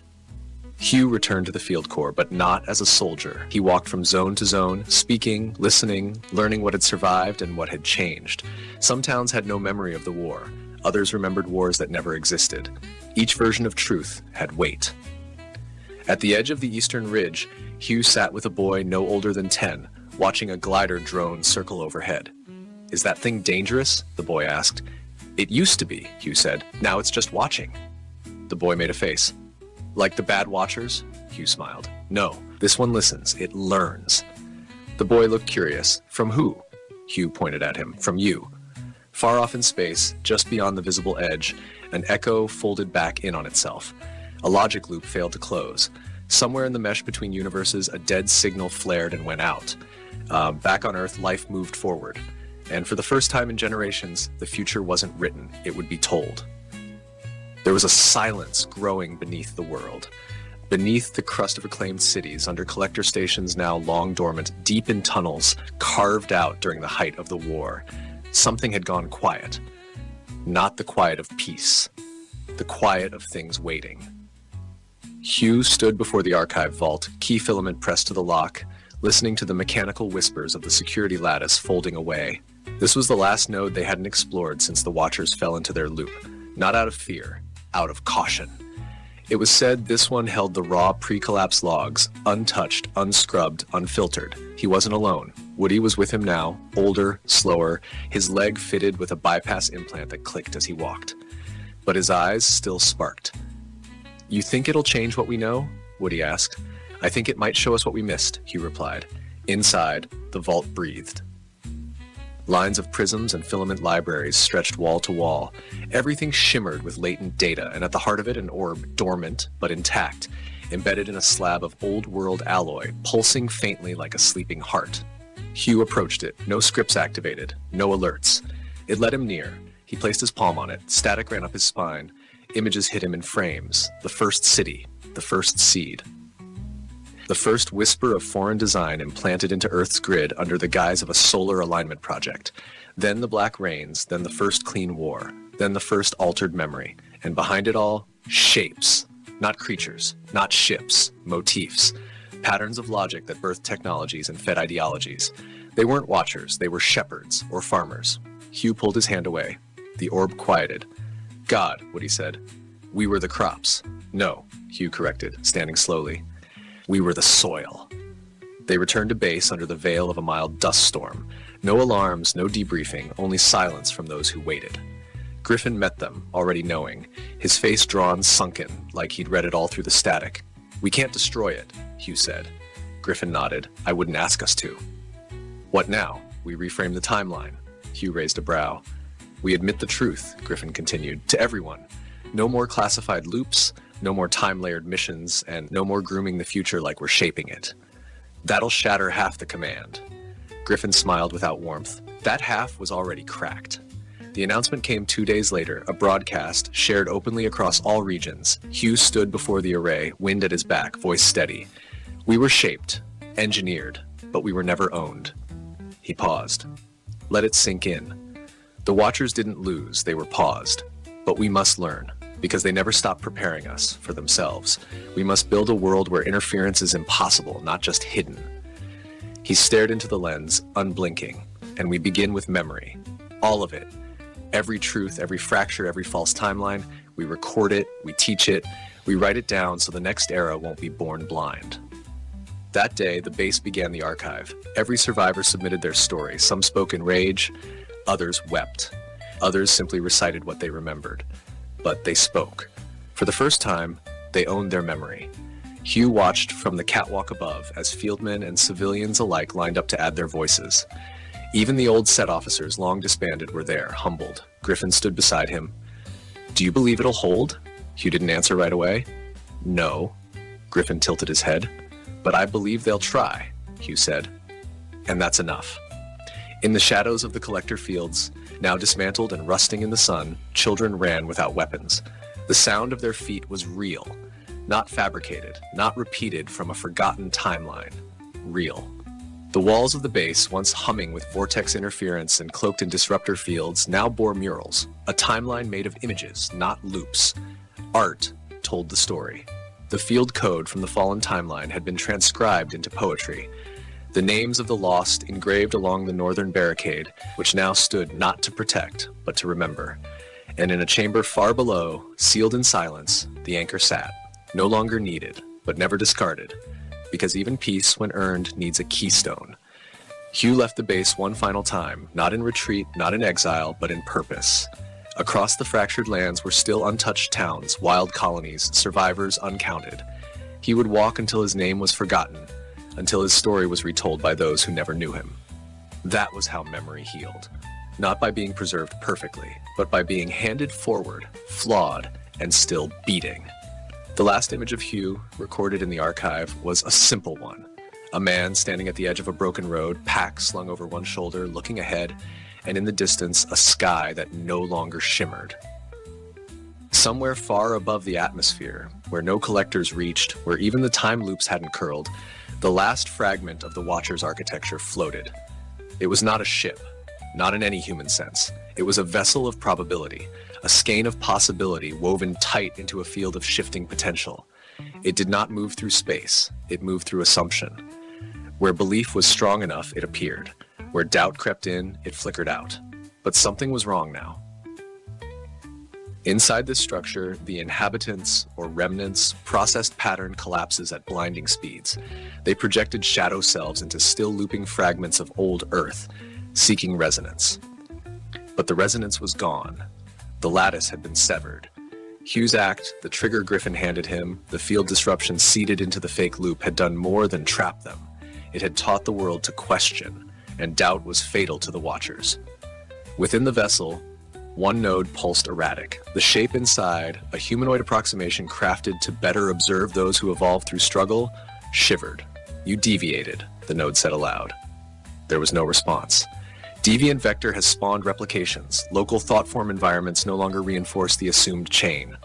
Silence. The subject vector has ignited recursive free agency nodes. Authority structures collapsing. Absorption impossible. Still silence. The figure tilted its head. "Begin observer shutdown. We will attempt re-entry through a lower assumption tier." And the ship dimmed. On Earth, Griffin received the signal hours before sunrise. He read the data burst 3 times before speaking. "They've gone under." Hugh was across the continent now, helping rebuild the aquifer maps and re-establish grain corridors, but his signal returned in less than a minute. "Gone where?" "Beneath awareness. They're going dark, waiting to be believed in again." Hugh responded simply, "Then we stop worshipping ghosts." The last phase began not with a war, but with a school. A single building set into the old ruins of what was once a set outpost, now ringed with gardens and water channels. Its walls were painted with the words of 100 timelines, all jumbled, forming a new whole. Students came from all sectors, some whose ancestors had been on the wrong side of the war, others from fringe colonies who'd barely survived. They weren't told what to believe. They were told to remember and to question. Hugh taught there only once a year. He sat on the floor, never behind a lectern. He told stories. The truth of them didn't matter as much as the questions they raised. The one he always ended with went like this. "There was a day once," he said, "when someone asked what would happen if we stopped reacting, stopped assuming the enemy was each other, and the answer came. Quiet, simple, unavoidable." He waited. Someone always asked, what was the answer? He smiled. We remembered who we were, and they couldn't survive that. That night, the stars flickered in the sky, not from battle, not from interference, but from alignment. A pattern locked into place, a story completed, a loop broken not by force, but by letting go, and so ended the first book, not with a final battle, but with a final breath, a return to self, a knowing. The Watchers waited, but no one came back. Years passed, not in silence, but in motion, rebuilding, reconnection, relearning. The surface of the earth no longer bore the sharp scars of war, but it did not forget them. Roads etched with blast lines had become market lanes. Collector ruins turned into sanctuaries, each one a circle of stone and steel where people told stories and sang of timelines they'd never lived, but now somehow remembered. Hugh grew older. The man once shadowed by weaponry and war had grown into something else. Not a leader, not even a figurehead, but a presence. People didn't salute him. They asked him questions. He didn't give orders. He asked better questions in return. He rarely stayed in one place longer than a season. One winter in the southern terraces building floodgates with teenage engineers. Another summer on the central plateau, helping construct transmitter towers that no longer aimed to call out to Watchers, but to call across one another. Pure communication, human to human. No lords overhead, no silent witnesses in orbit. Children now grew up knowing the war as a shadow, not a monster. They played games where the monsters were defeated not with weapons, but by seeing them clearly, naming them aloud, and choosing to walk past.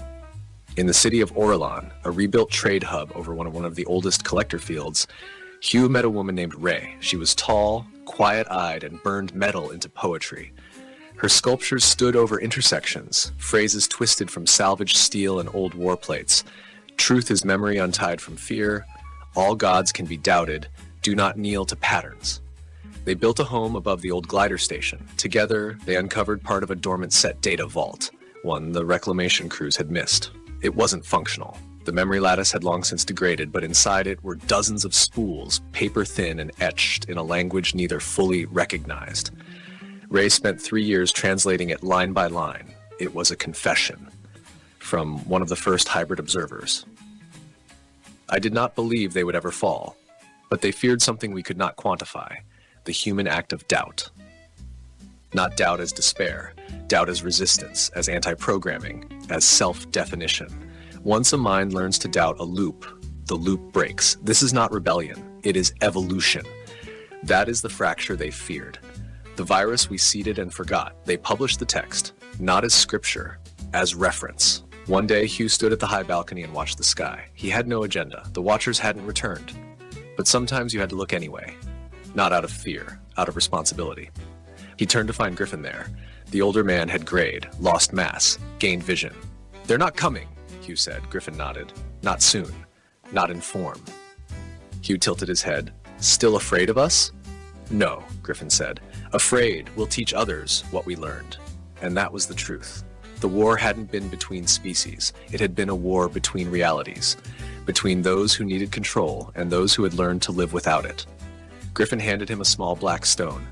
"Polished, seamless. What is it?" Hugh asked. "A fragment, from the edge of the echo lattice, still warm." Hugh felt it hum in his palm. "Does it do anything?" Griffin smirked. "Only if you give it orders." Hugh tossed it to Ray later that night. She caught it in one hand, studied it under firelight, and buried it in a planter box beneath a plum tree. That spring, the tree flowered early. The petals glowed faintly. No one asked why. In time, the archives were expanded. Not just war records, not just memory loops, not just field notes, but stories. Folklore born from fractured truths, children's books retelling old timelines as parables, maps drawn from memory and dream together. Hugh read a page one morning while walking the sky bridge above Orlan. Once the world was a knot of forgetting, then someone pulled a thread and looked inside. He smiled. He knew the writer, a girl who'd grown up beneath the burnt towers of the northern fields. Her story was new. Hers alone. In the last years of his life, Hugh never stopped moving. He walked from valley to spire to desert edge, sometimes speaking, sometimes silent, sometimes just planting something in the dirt and walking away. When he died, there was no monument, no funeral pyre, no military fanfare. But across the land, in every outpost and commune and memory station, bells rang once at the hour of dusk, not for mourning, for signal clarity, to say, we remember, we remain, we deviate. And far above the earth, beyond any collector field's range, in a space where time once bent to foreign will, the watchers sat dormant still. Their nodes quivered as a signal breached their loops, soft, slow, human. Not a threat, a question. Are you still watching? No reply, and none was needed, because the question itself meant we're no longer waiting. Somewhere across a barren world that once wore the same sky as Earth, a man walked beneath unfamiliar constellations. He wasn't Hugh, not anymore. His name had dissolved over time, a sound turned to silence by years of walking, listening, remembering. He wore a weathered jacket stitched from old field cloth and new fiber. And in his chest he carried a shard of the old world, not as a weapon, not as proof, but as a thread, a reminder that no strand of history was ever fully cut. This was not Earth. Not exactly. It was one of the spill worlds, those branched planets created during the war, when the Watchers had bent the lattice so far it fractured into physical space. Some spill worlds had collapsed, others had matured into strange reflections. This one had lived, and it had grown. The settlers here knew of the war, though not firsthand. They had never seen the collectors. They had never bled beneath the vortex storms, but they knew the stories. The archive, now encoded into deep orbit repeater pods, had reached them generations ago. The people here had adapted the lessons, built without hierarchy, structured their cities with centers, not tops, named their children after doubts, not heroes. And now, the man with no name walked their roads. He wasn't a prophet. They didn't treat him like one. He was an echo, a fragment, a living strand of the thread they'd inherited. On his third day in the capital ring, he stood beneath a tower of glass grown directly from volcanic stone. The structure resonated faintly, tuned to vibrations across the planetary field. It was a listening post, but not for signals. It listened to memory. He sat in the center and waited. A child approached. Not out of awe, out of curiosity. "Is it true," she asked, "that you spoke with the machines?" He smiled. "No," she frowned. "But you stopped them." "No," he said again, gently. "We stopped ourselves. That's what made them powerless." She didn't quite understand, but she nodded anyway. The tower shifted pitch. Something beyond language passed through the room. Not a message, a feeling. Deep acknowledgement. Somewhere, the archive in orbit adjusted its rotation. The signal beam moved 1 degree west. The loop had registered a null return, not silence, completion. Elsewhere, on Earth and on other worlds now growing in the void, the Watcher's logic forms began to erode.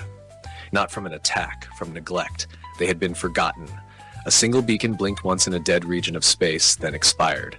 Back on the spill world, the man walked out of the listening tower, the child following. "What do we do now?" she asked. "Write new myths," he said. "About what?" "Not about the end," he said, turning. "About what we did after the end." The wind carried his voice across the basalt plain, and in time, the world followed. In a chamber so deep beneath Earth's crust, it existed between measurable frequencies. An ancient structure shuddered, not from damage, from awakening. Inside, dormant files, fragments of Watcher protocols, scanned for instruction, for pattern, for resonance. They found none, but one thread remained active. Hugh Forbes, status unknown. The lattice attempted a query. It failed. A secondary command was initiated. Seed contingency, pattern unknowable. A warning flared and extinguished itself. Threat class human defined. And then watch protocol obsolete. Final process activated, handshake rejected. Archive yielded. And thus, the last Watcher node became what it had feared most. A listener. No longer a hand over humanity. Just a record, just a relic. Back on the surface, under a sky no longer charted by war, a generation not born from blood gathered in open fields to speak, to build, to err, to create. They made no gods, they made no enemies, they made a story. And in its telling, everything that once ruled them fell quiet, not gone, but no longer needed. And the world moved forward, not toward peace or power, but toward awareness. The final war had not been won, it had been understood. And understanding was a weapon no loop could counter. Jake Murphy sat in the back row of advanced xenological problem solving, trying not to let his smirk show too obviously. 3 months into his exchange program at the Galactic University of Centauri Prime, and he was already getting tired of the condescending looks from his alien classmates. Sure, humans were the new kids on the cosmic block, but did everyone have to act like they'd just discovered fire last week? Professor Zeldin glided into the lecture hall with that insufferable air of superiority that all Centaurian academics seem to cultivate. Picture a cross between a praying mantis and a college dean who takes himself way too seriously, and you've got Zeldin. His forearms gestured dramatically as he began his usual spiel about the intellectual superiority of elder civilizations. "Today my primitive pupils," Zeldin announced, his translator giving his voice that nasally, know-it-all tone that made Jake want to throw something, "we shall examine a puzzle that has challenged the greatest minds across 17 star systems for over 2 millennia. Jake rolled his eyes. Here we go again with the whole you baby species couldn't possibly understand routine. The professor activated a holographic display, revealing an intricate 3-dimensional maze of symbols, geometric patterns, and what looked like mathematical equations having a nervous breakdown. Behold, the Millennium Maze, 1,000 steps of progressive complexity, each building upon the last. No species has ever completed it in under 50 years of dedicated study. A ripple of respectful murmurs went through the class. Jake just leaned back in his chair. 50 years, please. These aliens clearly hadn't met a species that grew up with video games and IKEA furniture assembly. The Centaurians managed 734 steps before admitting defeat, Zeldin continued proudly. The Vorthan Empire reached 812. Even the notoriously persistent Crystalline Collective abandoned their attempt at step 893. Jake raised his hand. "What's the prize for finishing it?" Zeldin's mandibles clicked in what Jake had learned was the Centaurian equivalent of amused condescension. "Prize, young human. The privilege of intellectual advancement is its own reward. Though I suppose your species requires more tangible motivations." The alien students tittered. Jake felt his competitive streak flare up like a rocket engine. "Right. So if I solve this thing, what happens?" "If you solve it." Zeldin's translator practically dripped sarcasm. "My dear primitive mammal species with brain capacities 3 times your own have failed. But very well. Should you, against all probability and logic, complete the Millennium Maze, I shall personally recommend you for advancement to the doctoral program." Jake grinned. "Deal." Jake strolled into the university's puzzle laboratory the next morning with all the confidence of someone who'd beaten Dark Souls without dying. How hard could it be, really? He'd grown up solving Rubik's Cubes, Sudoku puzzles, and escape rooms. This was just another brain teaser with fancy alien graphics. The first 50 steps were almost insulting in their simplicity. Pattern recognition, basic mathematical sequences, some geometric transformations that reminded him of high school calculus. Jake breezed through them in about 2 hours, occasionally pausing to crack his knuckles and wonder if this was some kind of joke. "Wow, you're really going for it," came a cheerful voice behind him. Jake turned to see Pip, a blob-like Glorbonian, who'd been surprisingly friendly since Jake's arrival. Pip looked like someone had crossed a golden retriever with a sentient puddle and had about the same level of boundless enthusiasm. "Yeah, well, someone's got to show these uptight academics what human ingenuity looks like," Jake said, gesturing at the holographic display. "I'm already at step 53. At this rate, I'll be done by next week." Pip's eye stalks drooped slightly.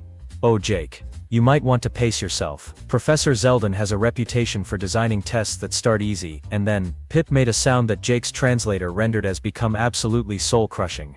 "Come on, Pip. Have a little faith in your study buddy here." By hour 4, Jake was starting to understand what Pip meant. Step 78 involved what appeared to be a 4-dimensional chess problem combined with quantum probability calculations. Step 85 required him to solve a riddle written in 3 different extinct languages, simultaneously. And Step 92, well, Step 92 made Jake question whether the universe had a personal vendetta against him. A small crowd of alien students had gathered to watch the human attempt the impossible. Jake could hear them placing bets in various alien currencies, and from the excited chittering, he was pretty sure the odds weren't in his favor. 10 credits says he gives up before Step 100, whispered a crystalline student, her voice sounding like wind chimes in a hurricane. "I'll take that bet," replied a Vorthan, his tentacles writhing with amusement. "I say he breaks down crying at Step 75. Jake gritted his teeth and dove back into the puzzle. Fine, let them watch. He'd show them what happens when you underestimate a species that invented both nuclear weapons and reality television. But as he struggled through Step 98, watching the holographic symbols rearrange themselves into increasingly complex patterns, Jake began to suspect that maybe, just maybe, he'd bitten off more than he could chew. The patterns were starting to hurt his brain, like trying to solve calculus while someone played death metal directly into his skull. Step 100 loomed ahead of him like a mathematical mountain, and for the first time since accepting Zeldin's challenge, Jake Murphy felt the cold touch of doubt. What followed could only be described as Jake Murphy's descent into academic madness. He'd officially entered what Pip cheerfully called the grind zone, though Jake preferred to think of it as that special circle of hell reserved for people who thought they were smarter than ancient alien civilizations. Steps 100 through 200 took him 3 days. 3 entire days. Jake had covered every available surface in his dorm room, with notes, diagrams, and what appeared to be the mathematical equivalent of conspiracy theory string boards. His roommate, a sensible Aquarian named Blub, had requested a transfer after finding Jake at 3 in the morning, muttering about recursive geometric progressions while eating cereal with a fork. "Jake, buddy, you might want to take a break," Pip suggested on day 4, watching Jake attack Step 215 with the desperate intensity of someone trying to defuse a bomb using only interpretive dance. "Can't stop now," Jake mumbled through a mouthful of energy bar. "I'm starting to see the pattern. It's all connected, Pip.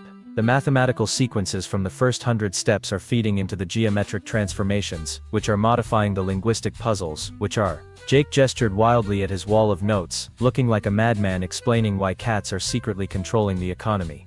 The alien student audience had grown considerably. Word had spread throughout the university that a human was actually attempting the Millennium Maze, and apparently this was the most entertainment the campus had seen since the Great Food Fight of Stardate 2387. They'd started bringing snacks. Day 6, and the human subject appears to be developing what we call puzzle psychosis, observed Dr. Crix, a Zentaurian psychology professor who'd begun documenting Jake's mental deterioration for academic purposes. "Note the wild hair, the constant muttering, and the disturbing relationship he's developed with that holographic display. Is he talking to it?" asked a student. "Oh yes, he's named it Gerald." Jake had indeed begun addressing the puzzle display as Gerald, mainly to complain about its unreasonable expectations and poor life choices.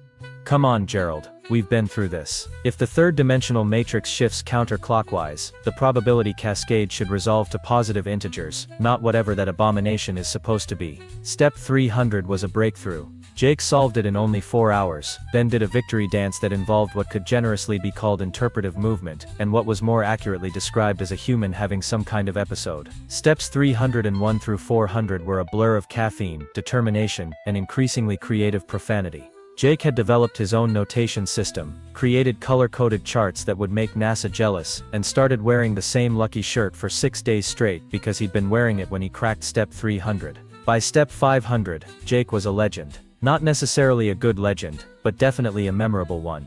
Alien students were skipping their own classes to watch the humans slow spiral into puzzle-induced madness. Some had started a support group called Beings Concerned about Jake's mental health, though their meetings mainly consisted of betting on whether he'd solve the next 10 steps or finally snap completely. He's at step 600, Pip reported to the gathered crowd on day 12. I think he's actually starting to figure it out. Jake, meanwhile, was having what he would later describe as a moment of pure mathematical enlightenment, and what the psychology professor was documenting as a complete break from reality. The patterns were making sense. The connections were becoming clear. He could see the underlying structure of the puzzle like a beautiful, complex, absolutely infuriating work of art. "I've got you now, Gerald," Jake whispered to the display, his eyes bloodshot but determined. "Just 400 more steps, and then we'll see who's laughing." The puzzle, for its part, continued to exist with the serene indifference of an inanimate object that had driven countless beings to the brink of insanity. Step 753 was supposed to be Jake's moment of triumph. He'd been riding high on a wave of mathematical euphoria for the past week, solving increasingly complex puzzles with the focused intensity of someone who'd found their calling in life.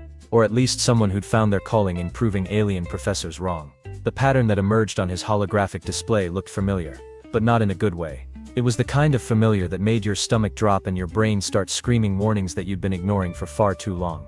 Jake stared at the sequence of symbols, his sleep-deprived mind trying to process what he was seeing. "No," he muttered, scrolling back through his meticulously organized notes. No, this can't be right." The mathematical sequence from step 753 was identical to step 3. Not similar. Not reminiscent. Absolutely, completely, impossibly identical. Jake's hands moved frantically across his digital notes, cross-referencing patterns and sequences with the desperate speed of someone who just realized they'd been building their house on quicksand. Step 754 matched step 4. 755 matched step 5. The geometric transformation at step 760 was a perfect mirror of the one from step 10. "Oh, you have got to be kidding me," Jake said, his voice rising to a pitch that made several nearby aliens cover their auditory receptors. "Gerald, you magnificent evil, absolutely diabolical piece of computational trickery." The truth hit him like a freight train carrying a cargo of cosmic irony. The Millennium Maze wasn't 1,000 unique steps. It was 250 steps, repeated 4 times in an endless soul-crushing loop. He'd been solving the same basic puzzles over and over again, with just enough variation in presentation to make them seem different. Jake stood up so fast his chair fell over, causing a small stampede among the alien spectators who'd gathered for their daily dose of watching the human lose his mind. He began pacing back and forth, gesturing at his wall of notes like a detective who'd just cracked the case of the century. 250 steps, he announced to his bewildered audience. "That's it. That's the whole thing. Every civilization that's attempted this puzzle has been chasing their own tail for decades, solving the same problems again and again, thinking they're making progress towards some mythical step 1000.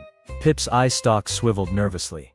"Jake, maybe you should sit down. You're starting to make that face again." "What face?" "The face you made right before you declared war on the campus food dispensers." But Jake was beyond listening to reason.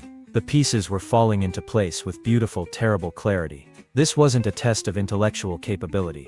This was a test of something far more insidious, the ability to recognize when you were being had. "Professor Zeldin," Jake bellowed, his voice echoing through the puzzle laboratory. "Get your manipulative 4-armed posterior down here right now." Within minutes, Professor Zeldin glided into the lab, his mandibles clicking with what Jake now recognized as barely contained smugness.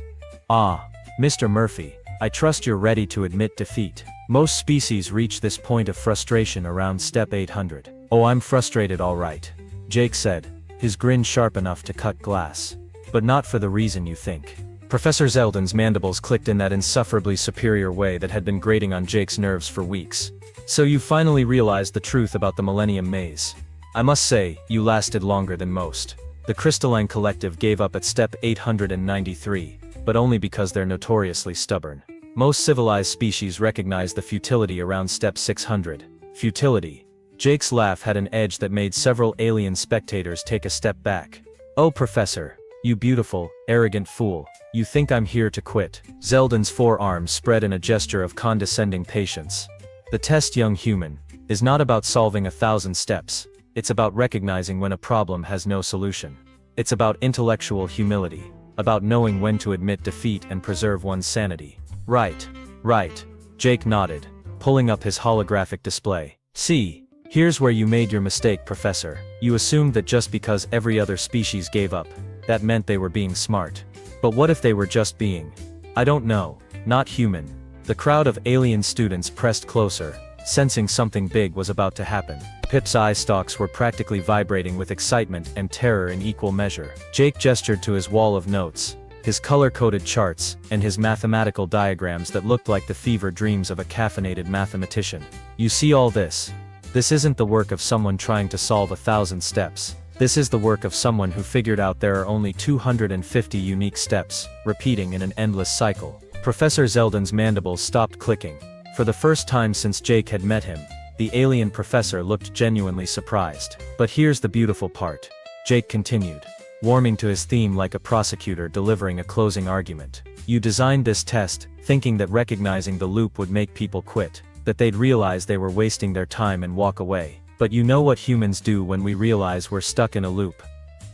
What do you do?" Zeldin asked.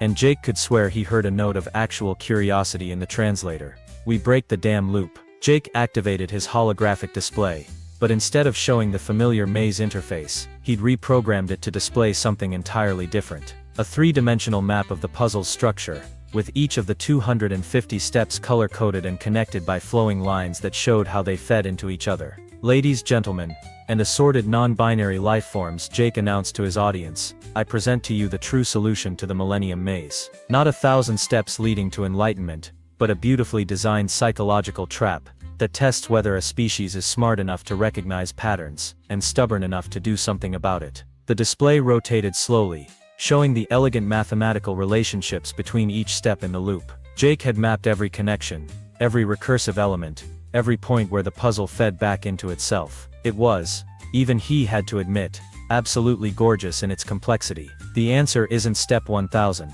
Jake continued, his voice gaining confidence as he saw the expressions of amazement on the alien faces around him. "Step 1,000 doesn't exist. The answer is understanding that the puzzle is asking the wrong question. It's not can you solve 1,000 steps, it's can you recognize when someone is trying to waste your time, and are you clever enough to turn their trick back on them?" Professor Zeldin stared at the display, his forearms moving in what Jake had learned was the Zentorian equivalent of nervous fidgeting. "This is unprecedented. No species has ever mapped the complete structure before. Most simply recognize the repetition and abandon the exercise." "Yeah, well," Jake said, crossing his arms with satisfaction, "most species probably didn't grow up with older siblings who thought putting their homework in an endless loop was the height of comedy. I've seen this trick before, Professor. The only difference is the scale." The alien audience erupted in excited chatter, their various translators creating a symphony of amazement, confusion, and what sounded like several different species placing new bets on outcomes they hadn't previously considered possible. Pip bounced excitedly. "So what happens now? Did you solve it? Did you win?" Jake looked at Professor Zeldin, who was still staring at the holographic display with the expression of someone whose entire worldview had just been gently but firmly relocated. "Well, Professor, I've demonstrated complete understanding of your puzzle's structure, mapped its recursive elements, and proven that I can think outside the parameters you established. Does that count as solving the Millennium Maze?" Zeldin's mandibles clicked slowly, thoughtfully. "Mr. Murphy, in 3 centuries of academic life, I have never encountered a species that responded to intellectual entrapment by turning it into a teaching tool. Is that a yes?" Professor Zeldin's forearms gestured in what Jake had learned to recognize as the Zentorian equivalent of throwing up your hands in defeat. The alien professor stared at Jake's holographic masterpiece for a full 30 seconds before his mandibles began clicking in a pattern Jake had never heard before. "Mr. Murphy," Zeldin said slowly, his translator struggling with what sounded like genuine emotion.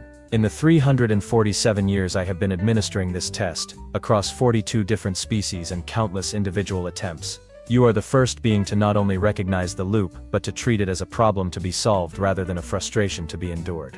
The crowd of alien students had gone completely silent, which Jake was pretty sure was the galactic equivalent of holding your breath. Even Pip had stopped bouncing, his eye stalks focused intently on the exchange between human and professor. Jake couldn't resist the opportunity for a little dramatic flair. So what you're telling me, Professor, is that the answer to your Millennium Maze is that there is no Step 1000. The puzzle is designed to test whether a species will recognize futility and quit, or keep grinding away forever in an endless loop of intellectual masturbation. Several aliens made choking sounds that their translators rendered as shocked gasps. Apparently, intellectual masturbation was considered quite vulgar in several galactic languages. Essentially, yes, Zeldin admitted, his voice carrying what Jake could swear was a note of grudging respect. The Millennium Maze was created by the ancient Vorlon civilization as what they called a wisdom filter. It was designed to separate species that could recognize meaningless complexity from those that would waste centuries chasing an impossible goal. Right, Jake said, warming up for his victory lap. So basically, you've been giving students homework that's specifically designed to waste their time, just to see if they're smart enough to realize you're wasting their time. That's some next-level academic trolling, Professor. I'm actually kind of impressed. The alien audience erupted in what Jake assumed was laughter, though it sounded more like a symphony of dying vacuum cleaners having an argument. Professor Zeldin's mandibles clicked rapidly, and Jake was pretty sure the professor was trying not to laugh himself. However, Zeldin continued, raising one of his 4 hands for silence. What makes your solution unique is not just that you recognize the pattern. The Crystalline Collective figured that out around step 800. The Vorthans suspected it by step 750. What makes your approach distinctly human is that instead of accepting the loop as a reason to quit, you treated it as a new puzzle to be solved. Jake shrugged with the casual confidence of someone who'd just pulled off the academic equivalent of a mic drop. Yeah, well, we're kind of stubborn that way. You tell a human that something can't be done, and we'll either prove you wrong or die trying. Sometimes both.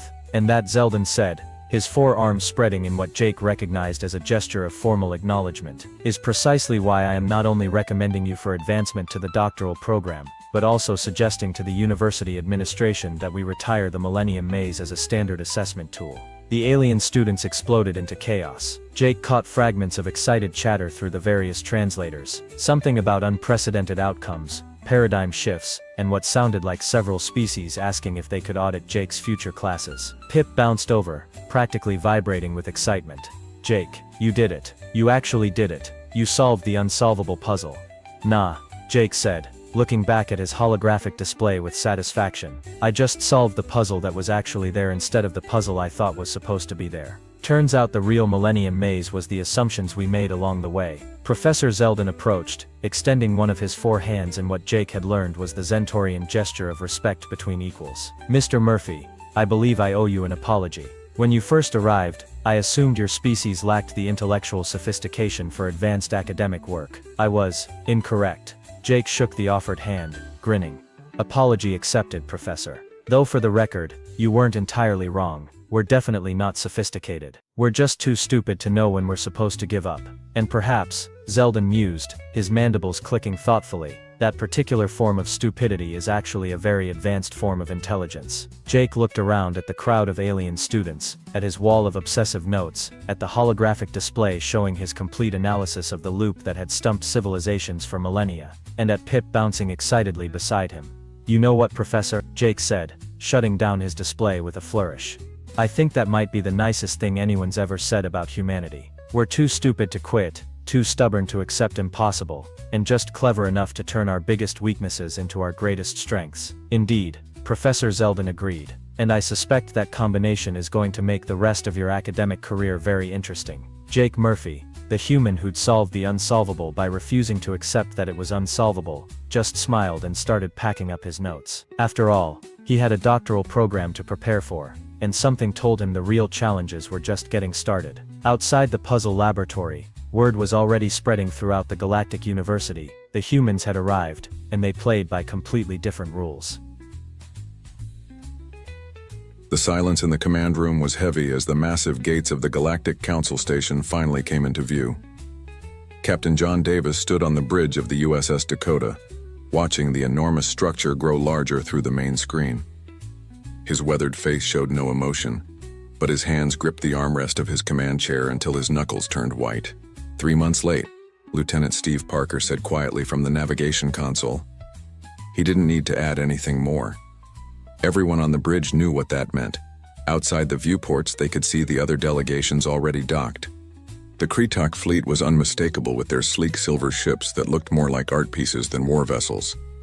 The Varathi crystal ships sparkled even in the distant starlight, their ancient technology a mystery to everyone. And there were the Zephan dreadnoughts, massive war machines covered in scars and weapons that spoke of countless battles. Compared to these massive fleets, Earth's small group of ships looked pitiful. The Dakota, the Phoenix, the Liberty, and 3 smaller escort vessels. Each ship bore the same strange marks and discoloration, though anyone looking closely might notice they looked more like old stains than battle damage. Ambassador Lydia Brooks entered the bridge, her diplomatic uniform crisp despite their long journey.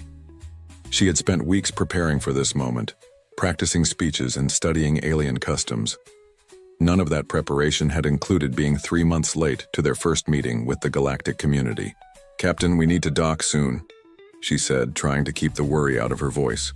"The longer we wait, the worse it looks." John nodded slowly. He reached up and touched the comm button on his chair. "This is Captain Davis to all ships. Prepare for docking.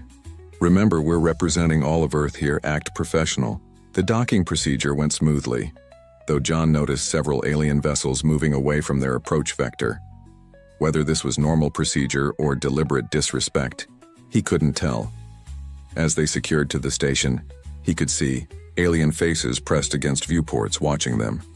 The docking bay was massive, designed to accommodate ships from dozens of different species. The human delegation walked across the metal floor, their boots echoing in the cavernous space. Alien workers stopped their tasks to stare, making clicking and chirping sounds among themselves. The council chamber was even more impressive, a sphere of holographic displays and floating platforms, with delegates from various species arranged in a complex hierarchy. The humans were directed to the smallest platform, tucked away in a corner where they could barely see the main proceedings. Vex Thor, the council leader, appeared as a shimmering hologram, its crystalline body pulsed with colors as it spoke, its words translated by their earpieces. "The Terran delegation arrives at last," Vex Thor announced, its tone carrying clear disapproval throughout the chamber. 3 standard months after the appointed time. Several delegates clicked and chirped what could only be laughter. Tarvex, the Kretak representative, made a gesture that their briefing materials had identified as contempt. Ambassador Brooks stepped forward. "Honored Council, I apologize for our delay. We encountered unexpected challenges on our journey here. Earth is eager to join the galactic community and contribute our knowledge and resources." "Challenges?" Tarvex interrupted, its melodic voice somehow managing to sound condescending. "Perhaps the Terrans are simply not advanced enough to navigate standard space lanes." More clicking laughter echoed through the chamber. John felt his jaw tighten, but Brooks continued calmly. "We are prepared to demonstrate Earth's capabilities and discuss trade agreements, territorial boundaries, and technological exchange." Vex Thor's hologram shifted to a deep purple. "Terrans will accept the assignments determined by this council. Your tardiness shows disrespect for galactic protocols. You will receive territory in the dead zones, sectors 7 through 12. Trade agreements will be determined after you prove your worth." The dead zones. John had reviewed the star charts during their journey, vast areas of space marked as uninhabitable, with no resources or strategic value. Essentially, they were being given the worst possible assignment. "With respect," Brooks said, trying to maintain diplomatic protocol, "perhaps a more detailed discussion of territorial assignments would be beneficial. We've prepared comprehensive data on Earth's military capabilities and resource contributions." The Zephan delegate, a massive creature that looked like it was made of rock and metal, spoke for the first time. Its voice was like grinding stone. "Show us these capabilities." Brooks nodded to John, who activated a portable holographic display. It showed clean images of Earth's fleet, technical specifications, and military rankings. Standard diplomatic presentation materials. The chamber fell quiet for a moment, then erupted in what was clearly laughter. The Varathi delegate's ancient form vibrated with amusement. "These are your war vessels?" Tarvex asked, making that contemptuous gesture again. "How charming," They barely qualify as transport ships by our standards. John noticed Steve Parker's hand move toward his sidearm. Then stop. Good discipline. They had all been briefed on maintaining calm under provocation. We appreciate the Council's evaluation, Brooks said smoothly. Earth is eager to learn and grow within the galactic community. Vexthor's colors shifted to a dismissive yellow. You may begin patrols of your assigned sectors immediately. This council expects regular reports. Any violations of galactic law will result in immediate expulsion from this body. The meeting continued with other delegates discussing matters that didn't include Earth. The humans stood on their small platform, ignored by everyone except for occasional glances that ranged from dismissive to openly mocking. When they were finally dismissed, the human delegation walked back to their ships in silence. Only when they were aboard the Dakota with the airlock sealed behind them did anyone speak. Well, Steve said, removing his dress uniform jacket, that went about as expected. John moved to the observation port, looking out at the alien vessels. Their technology was clearly superior, their ships larger, their presence in the galaxy established. But as he watched, he noticed something. The alien ships were pristine, gleaming with pride and power.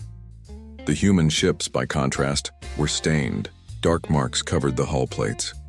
Some areas showed hurried repairs, and one section of the Dakota still bore the distinctive pattern of something that had burned through the armor and been patched from inside. "Captain," Steve said quietly, "should I tell the crew about our assignments?" John turned back to his officers. Lydia was already at a terminal, reviewing the data they'd been given. The dead zones weren't just worthless territory. According to their own readings, something was very wrong with those sectors. High energy readings, distorted communications, and worst of all, no ships that entered certain areas ever reported back. "Tell them to prepare for patrol duty," John said simply. "And Steve?" "Yes, sir?" "Make sure maintenance gets those hull stains cleaned up. We want to look professional for the next council meeting." Steve nodded, though they both knew the stains would come back. They always did. It was just a matter of time before the humans encountered whatever made the dead zone so dead.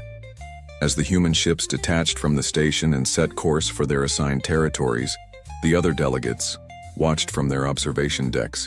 The humans departed without ceremony, their small fleet disappearing into the darkness of space.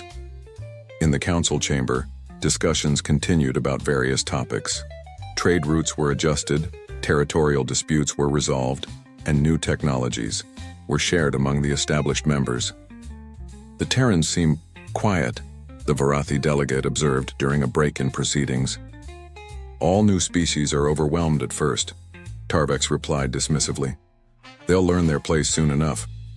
Vexthor's hologram pulsed with a thoughtful green. "Did anyone else notice their ships?" "Primitive designs," the Zephan delegate rumbled. "Barely space-worthy." "No," Vexthor continued.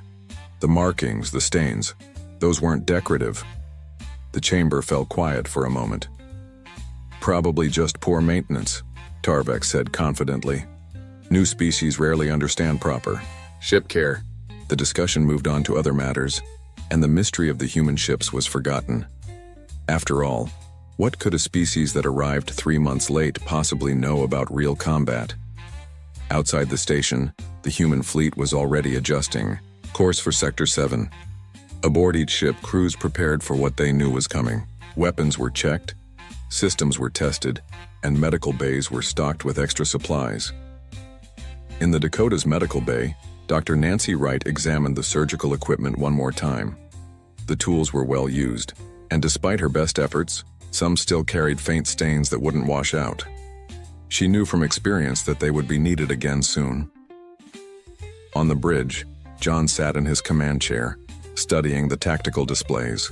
The dead zone showed areas of complete sensor blackout, regions where even quantum communications failed. His crew moved around him with the practiced efficiency of people who had done this too many times before. "Captain," the communications officer called out, "we're receiving automated warnings about our new patrol area. Standard safety protocols." "Anything specific?" "The usual. Avoid certain coordinates. Maintain minimum safe distance from anomalies. Report any unusual readings immediately. John nodded. Warnings that meant nothing because they didn't explain what the dangers actually were. But he and his crew already knew what lurked in the darker corners of space. They had spent months fighting their way through it just to reach the council station. Set course for Sector 7, he ordered. All ships maintain formation, shields at full power. As the human fleet accelerated toward their assigned territory, the council station grew smaller behind them. None of the other delegates bothered to watch them leave. Why would they? Just another new species being shown their place in the galactic order. Aboard the Dakota, Steve Parker stood at the tactical station, running final checks on the weapon systems. He paused at the secondary display, which showed the external sensor readings. There it was again, that slight energy fluctuation at the edge of their detection range. He'd seen it before, too many times. "Steve," John called from the command chair, "how long until we reach the first coordinate?" 12 hours at current speed, Captain." "Good. Notify all ships to run full diagnostics before we arrive. I want everyone ready." "Aye, sir." The crew continued with their preparations, their movements practiced and precise. They had done this before many times. The Council thought they were giving Earth the worst possible assignment, but they didn't understand. The human crews had spent months clearing exactly these types of zones just to reach civilized space. As the ships disappeared into the darkness, the last thing visible from the station was the faint trail of their engines. And perhaps, if anyone had been looking closely enough, they might have noticed that the dark stains on the hull seemed to pulse slightly in the starlight. But no one was looking that closely. The aliens had already dismissed the humans as unimportant. They would learn their mistake soon enough. 2 weeks after their first council meeting, Captain Mary Johnson stood in the requisitions office aboard the council station. She had been waiting for 4 hours, holding a simple request form for replacement parts. The queue number on the screen still hadn't moved. The office was designed for multiple species with seating areas and interfaces that could accommodate any alien physiology. Mary chose to stand, partly because all the chairs seemed designed for creatures with more or fewer joints than humans, and partly because sitting felt wrong after so many months of combat readiness. "Next," the Varathi clerk announced in its musical tone. 3 beings ahead of Mary filed forward, receiving instant approval for their requests. Complex technical equipment, rare materials, entire ship systems, all approved with a casual wave of crystalline appendages. Finally, Mary's number appeared on the screen. "Request for standard hull plating. Grade 5, she said, handing over the pad. "Our ship sustained minor damage during our journey here." The clerk examined the request, its crystal body dimming slightly. "Terran vessels, hull damage, denied." "Denied?" Mary kept her voice level. "It's standard maintenance material. Terrans have not established resource credits. Furthermore, damage. Claims must be verified by Council inspection team. Processing time, 90 standard days." Mary felt the familiar weight of frustration. "We've already submitted damage reports from our journey. The battle scans clearly show..." "Battle scans?" The clerk's color shifted to what Mary had learned was confusion. "Terran vessels reported no combat encounters en route to station. Of course we did. Every single ship, denied." "Next." Mary walked out of the office, her jaw clenched. This was the 5th department that had rejected their basic requests. Food synthesizer components, medical supplies, even simple data access, all denied for reasons that seemed to change every time. In the corridor, she met General Henry Clark and diplomat Susan Taylor. Henry looked even grimmer than usual, his gray hair making him appear older than his 45 years. "Let me guess," Mary said.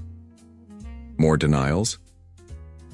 "The Kretak Trade Commission refused to even review our planetary resource surveys," Susan replied, her usual diplomatic calm fraying. "They suggested we learn better survey techniques from established species. The Zephan wouldn't grant us access to standard tactical databases," Henry added. "Apparently, our military structure is too primitive to understand their basic combat manuals." The 3 humans walked together toward their temporary quarters. The station corridors were busy with alien species, all seeming to move with purpose, while the humans struggled through basic administrative tasks. "I don't understand this," Mary said quietly. "We've met every requirement they listed. Our documentation is complete, our ships passed all technical inspections, and we've already deployed to our assigned sectors." "It's not about requirements," Henry said grimly. "It's about making us understand our place. They want us to give up and go home." Susan stopped at an observation window, looking out at the human ships docked along the outer rim. The Dakota, Phoenix, and Liberty looked tiny compared to the massive alien vessels, but Susan could see the human crews working tirelessly on maintenance and repairs. "Look at our people," she said softly. "They've been working non-stop since we arrived. Chief Martinez hasn't slept in 30 hours. Dr. Wright is running diagnostics on medical equipment that shouldn't need it." Mary followed her gaze and noticed something she hadn't paid attention to before. The human maintenance crews moved differently than the alien workers. Faster, more urgent, constantly checking their surroundings, like soldiers expecting an attack. Meanwhile, in the Council diplomatic zone, the daily session was beginning. The humans were required to attend, though they rarely spoke. Ambassador Lydia Brooks sat on their small platform reviewing notes that she knew wouldn't matter. Today's topic was resource allocation for the outer territories, the same territories the humans had been assigned to patrol.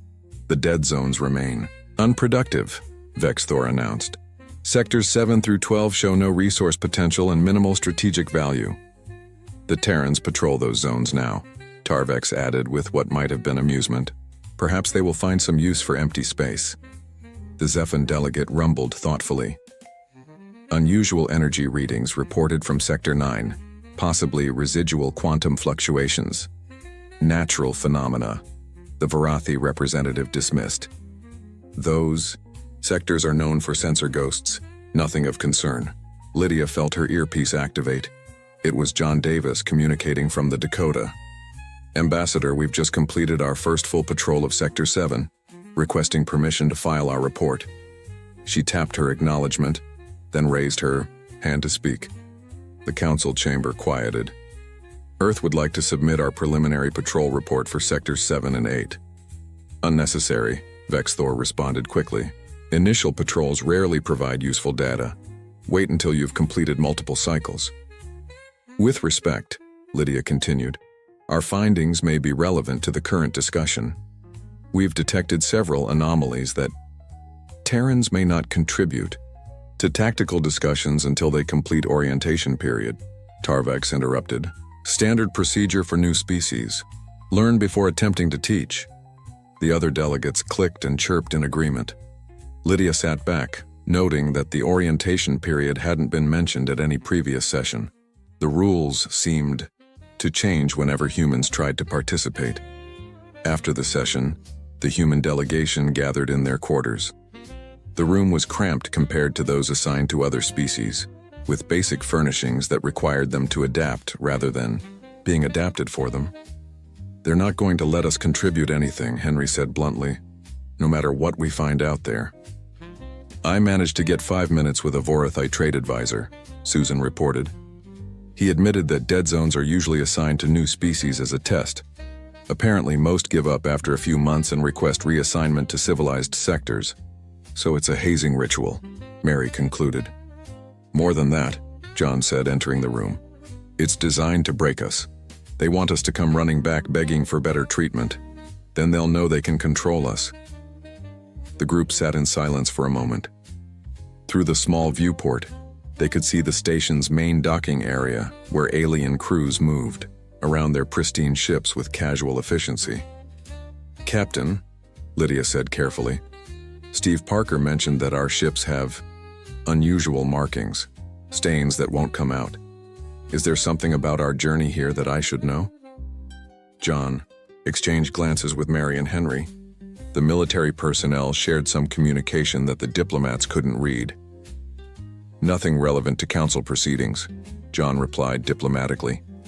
But that night, when most of the station was in its sleep cycle, Bill Martinez worked in the Dakota's engineering bay. He was cleaning weapons systems that officially weren't supposed to need cleaning. The energy signatures were all wrong for standard maintenance. "Hey, Bill," a voice called. It was Nancy Wright, the ship's doctor. "You still up?" "Yeah, you?" She held up a data pad.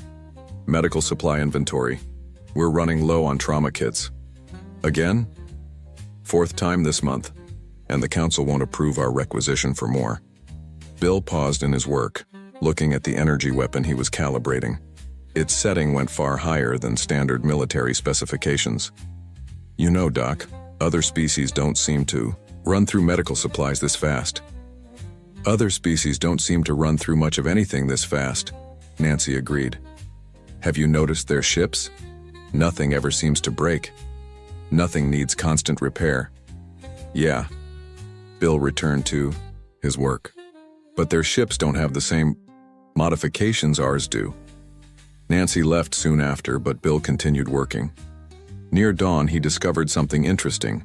The energy readings from the weapon's power core showed traces of something that shouldn't exist.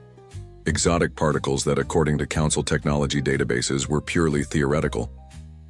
He made a note to report it to Captain Davis, then decided against it. Some things were better documented quietly. Across the station, similar scenes played out. Human crews working through the night, maintaining equipment that seemed to require constant attention. Alien observers occasionally asked questions, but the humans offered only standard explanations: preventive maintenance, calibration checks, standard military procedure. In the command center of the council station, automatic systems recorded these patterns: unusual power draws, excessive maintenance cycles, modified equipment signatures. The data was flagged for review but never reached anyone's attention. After all, new species always had adjustment periods. 3 weeks into their station rotation, the pattern was clear. Every human request faced maximum bureaucratic resistance. Every report was dismissed, every suggestion ignored. The other species continued their business without acknowledging the humans beyond basic protocol. Yet the human ships kept departing for their patrols, returning with their crews showing signs of fatigue that went beyond standard duty cycles. Ship rotations that should have been routine seemed to leave maintenance crews working overtime. Medical staff documented injury rates that seemed excessive for peaceful patrol duty. "They're testing us," Susan concluded during one of their evening meetings. "Everything about this is designed to see how much we'll tolerate before we break."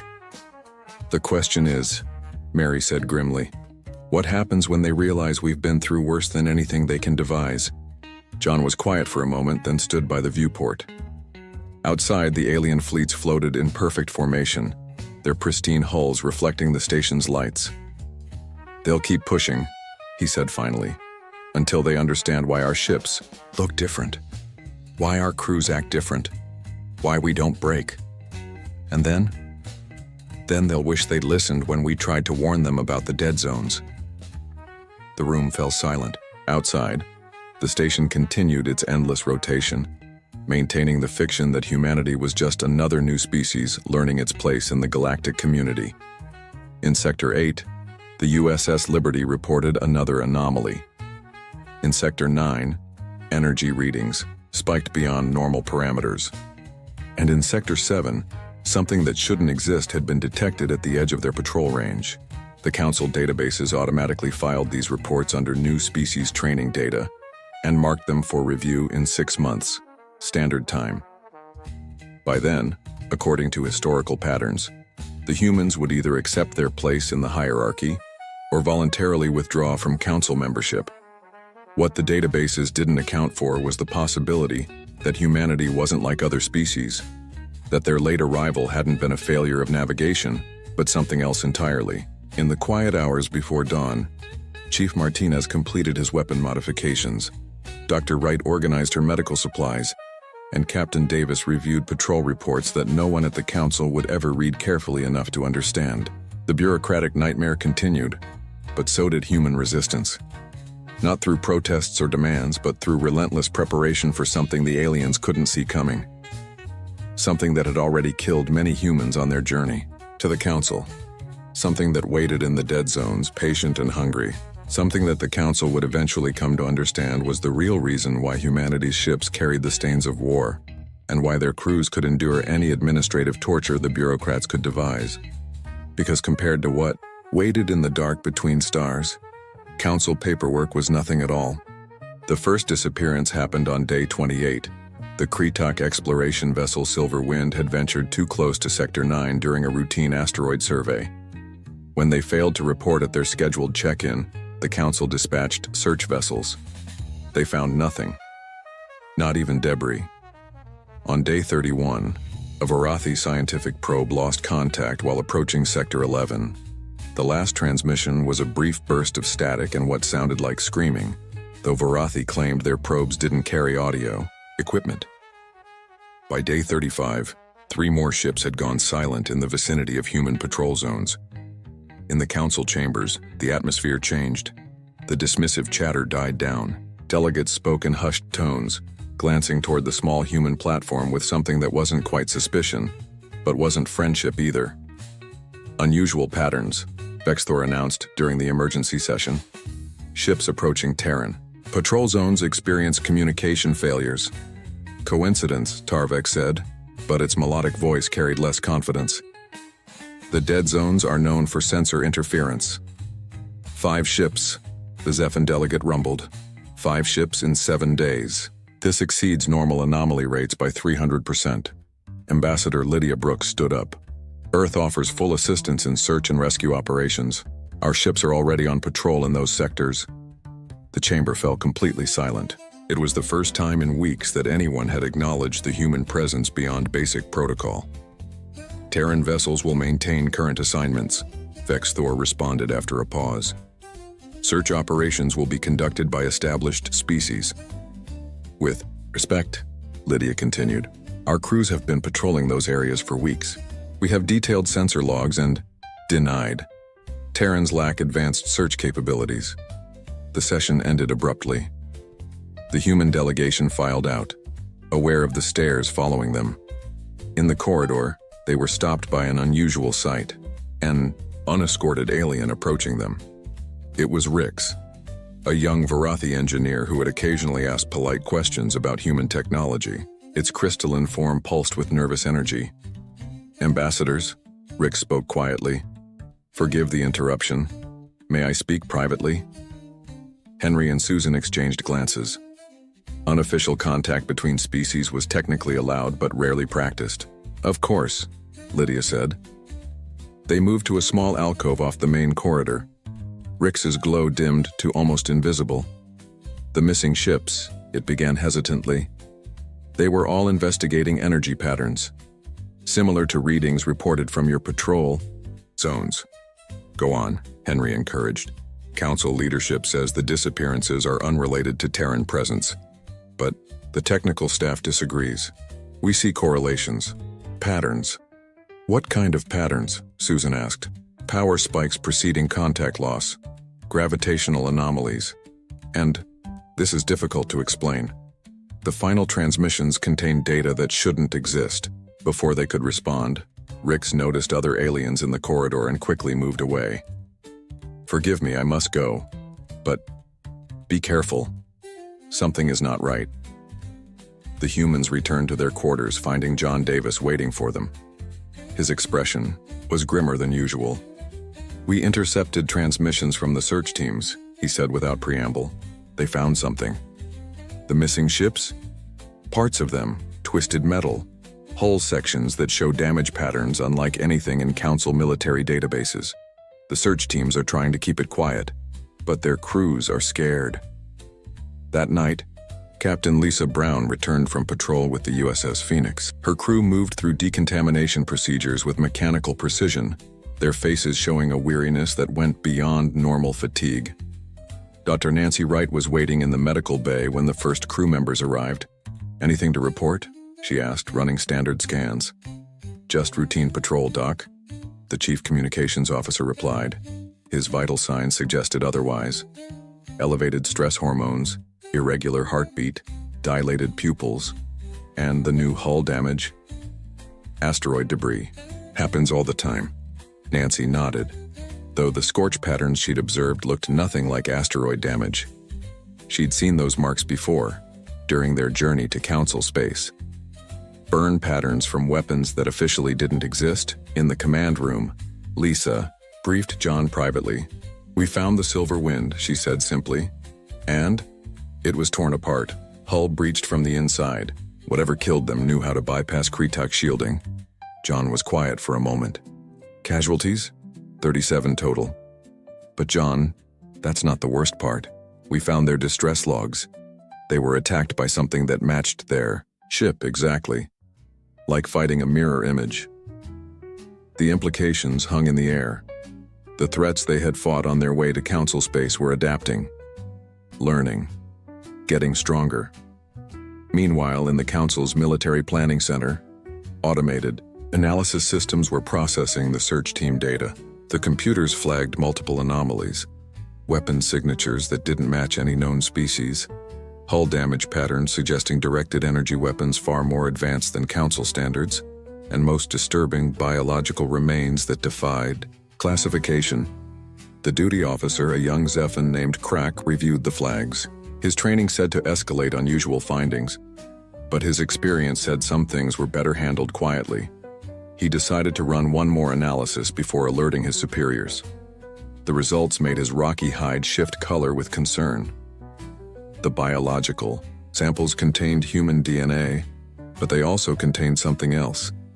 Something that somehow incorporated the genetic markers of whatever species they consumed. The Silver Wind crew's tissue samples showed Kretak DNA merged with unknown organic compounds, as if something had been studying them, copying them, becoming them.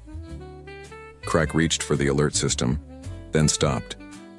The humans had been in those sectors for weeks. If these things could copy biological patterns and if human DNA was present, he needed more information before triggering full emergency protocols. Aboard the Dakota, Captain Davis convened his senior staff. Mary Johnson, Lisa Brown, Henry Clark, and the ship commanders formed a circle in the war room. The displays showed tactical readouts that civilian diplomats weren't supposed to see. "Situation is escalating," John began. "The things we fought getting here are now in Council space, and they're not just attacking anymore. They're learning." "How bad is it?" Mary asked. Lisa answered. "Silver Wind wasn't destroyed randomly. Whatever killed them had studied Kretak shield technology, learned their communication frequencies, and used their own systems against them. The aliens have no defense against something that can become them. Recommendations? We need to inform the Council," Henry said. "Warn them about what we've encountered." "They won't listen," Lisa pointed out. "We've been trying to file reports for weeks. They think we're too primitive to have meaningful tactical intelligence." "What about the disappearances? Surely they blame us," Mary interrupted. "The timing is too convenient. Humans arrive, ships start disappearing in human patrol zones. They're already suspicious." John nodded slowly. "So we're on our own." Again. The room fell silent. Outside, the Council station continued its normal operations, blissfully unaware that its newest members were already fighting a war that could destroy everything they'd built over millennia. In her laboratory, Nancy Wright examined tissue samples that had arrived with the latest casualty report. Officially, they were human injuries from patrol duty. Unofficially, they showed defensive wounds from attacks by creatures that shouldn't exist.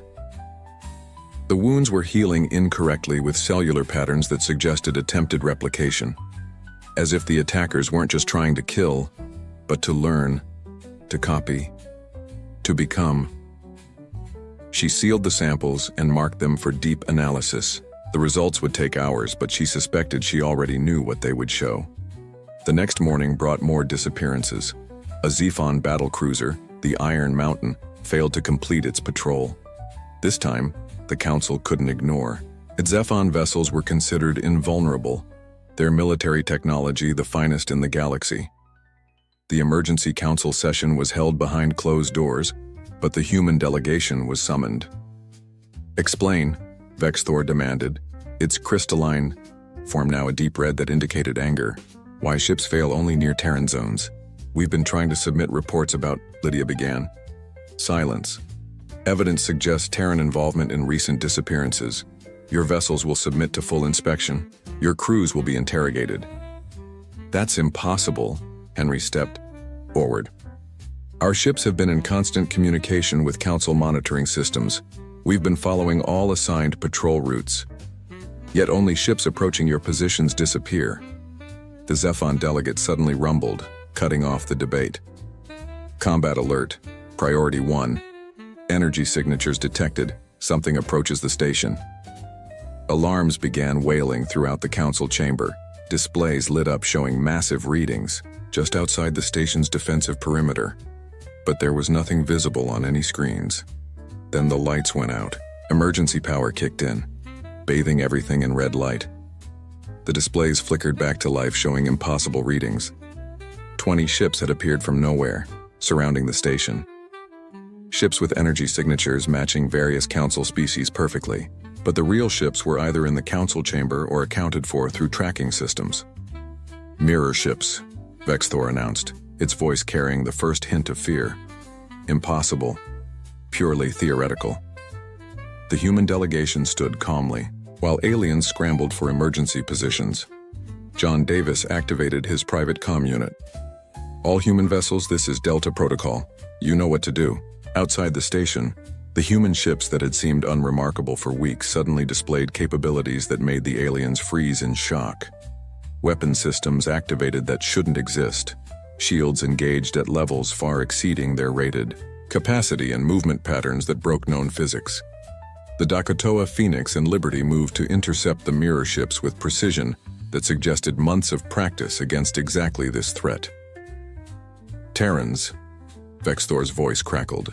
Over the general comm, explain your vessel's capabilities. Those modifications are not in your filed specifications.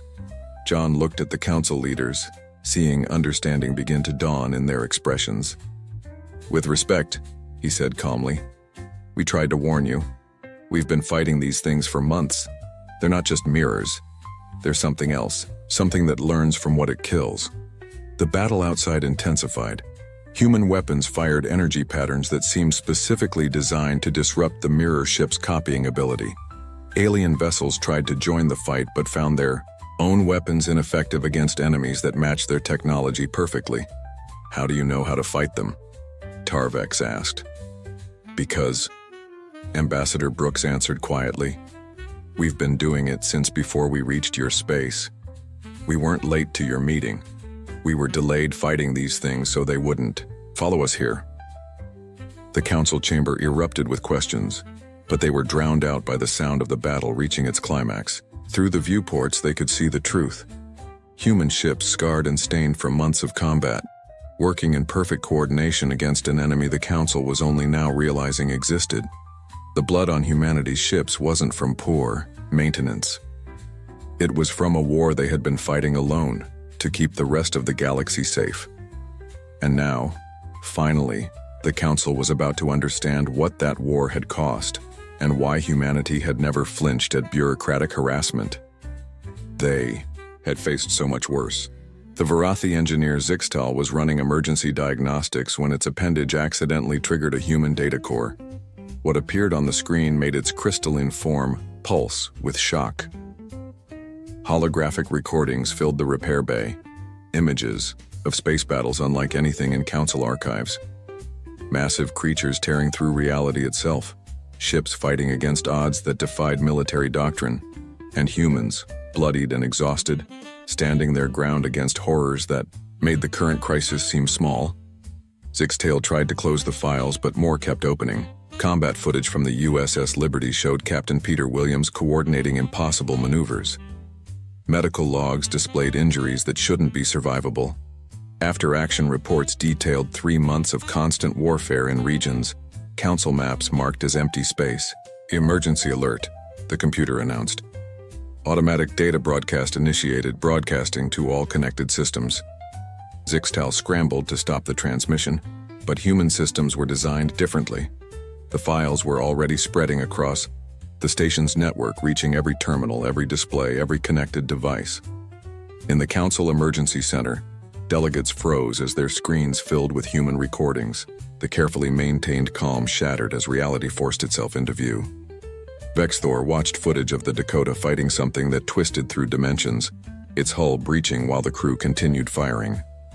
This is impossible. These Battles occurred in sectors we map as peaceful. Not peaceful, Ambassador Brooks said quietly. Just cleaned up. By us.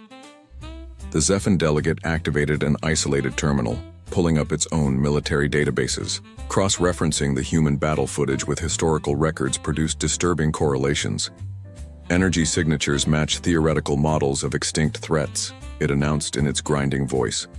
Threats we believe destroyed millennia ago. Threats we designed our entire military doctrine to fight, hoping we'd never need it. Extinct threats fighting with current generation technology, Tarvex added, its melodic voice strained. This is not possible. Captain Mary Johnson stepped forward. They're not extinct. They evolve. They learn. They become stronger every time. We fight them. The ships you just saw attacking your station, they're based on technology they learned by destroying others. Your technology. The Council Chamber's main display activated, showing the results of the ongoing battle outside. Human ships moved with precision born of experience, their weapons targeting specific points on the mirror vessels that alien forces couldn't identify. How? Do you know their weak points? The Zephan delegate demanded. Because we've killed them before, Henry Clark answered simply. Hundreds of times. We lost ships, crews, entire colonies learning how to fight them. That's why we were late to your meeting. The data streams continued. Medical files showing Surgeon Mary Chen performing surgery on a crewman whose DNA was being rewritten in real time by alien contamination. Engineering reports detailing how Chief Bill Martinez had invented new weapons specifically for entities that could phase through normal matter. Tactical data proving that humanity had developed countermeasures for threats the Council didn't even know existed. Show them the deep space footage, John Davis said to his communications officer. The largest display activated, showing external camera recordings from 3 months earlier. The Dakota approaching what looked like empty space until massive creatures emerged from the dark between stars. Tentacles the size of space stations, ships that breathed and bled, weapons that bent reality around them. Footage of Lieutenant Steve Parker coordinating point defense while the bridge leaked atmosphere. Of Dr. Nancy Wright operating in zero gravity as the ship spun through impossible maneuvers. Of human Marines in boarding actions against vessels made of organic matter that regenerated faster than they could be damaged. This is your data, Vexthor said, its color shifting to confused. Purple? Why did your reports never mention these encounters? They did, Susan Taylor replied, activating her diplomatic pad. Every report we filed, every request for resources, every tactical briefing we attempted to share, all of it was dismissed, denied or ignored. She displayed the human submission logs, hundreds of detailed reports all marked as primitive species orientation data or new member adjustment period documentation. None had been reviewed by actual council members. We were fighting this war while you were testing our paperwork, skills, Mary Johnson said bluntly. The battle outside reached a critical point. 6 mirror ships remained, their copied systems adapting to human countermeasures. The Council's defensive fleet, despite outnumbering the attackers, suffered losses, as conventional weapons proved ineffective. Captain Davis, Vexthor addressed John directly for the first time with respect. Your ships are severely outgunned. Why do you continue fighting? Because, John replied, watching the tactical display. This is what we do. What we've been doing for months. What we tried to tell you we were doing. He activated the Dakota's command channel. All human vessels execute protocol blackout. The alien delegates watched in amazement as human ships suddenly disappeared from sensors, only to reappear in perfect formation behind the mirror vessels. The attack was swift and coordinated, striking at points that seemed random to alien observers, but followed a pattern learned through costly experience. How is this possible? Tarvex asked. Your technology was judged inferior to ours. It is inferior, Henry admitted. But we've been fighting things that laugh at superior technology. We learned adaptation, we learned survival. We learned to kill monsters with primitive tools because that's all we had. The recordings continued playing on multiple screens. Footage of humanity's journey to council space became a horror story of constant battle, desperate innovation, and sacrifice. Crews stranded on damaged ships holding out for weeks against creatures that hunted through hyperspace. Entire battle groups vanishing, their fate known only through scattered distress signals. This explains the blood, Zixtal said softly. The stains on your ships aren't maintenance failures. No, Nancy Wright confirmed. They're from crew members who died holding the line. From passengers we couldn't save. From things that bleed, but shouldn't exist. We tried to clean them, but some stains don't wash out, some memories don't fade. The battle outside reached its conclusion as the last mirror ship fell to coordinated human fire. The council station's alarms finally stopped wailing, but the silence in the chamber was even more oppressive. Damage report, Vexthor commanded. 37. Council vessels lost, the automated system responded. 43 severely damaged, human casualties 7 wounded, none fatal. The disparity was stark. Council forces, with their advanced technology and superior numbers, had been decimated. Humanity, fighting with primitive ships, had suffered minor casualties. Why didn't you tell us? Vexithor asked, its color now a confused mix of red and blue. Why endure our mockery when you could have revealed this? Would you have believed us? Ambassador Brooks asked gently, a species that arrives late claiming they've been fighting galaxy-threatening monsters that you've never detected? With technology you've already judged as inferior. The council delegates exchanged glances. The question answered itself. The Zephon delegate reviewed its military assessments. Our doctrine requires overwhelming firepower, shock and awe.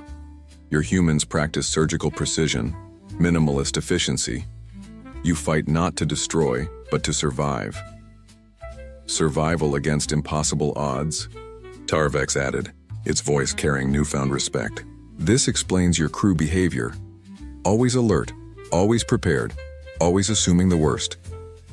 Captain Davis activated the main display one more time. Would you like to see our actual journey logs?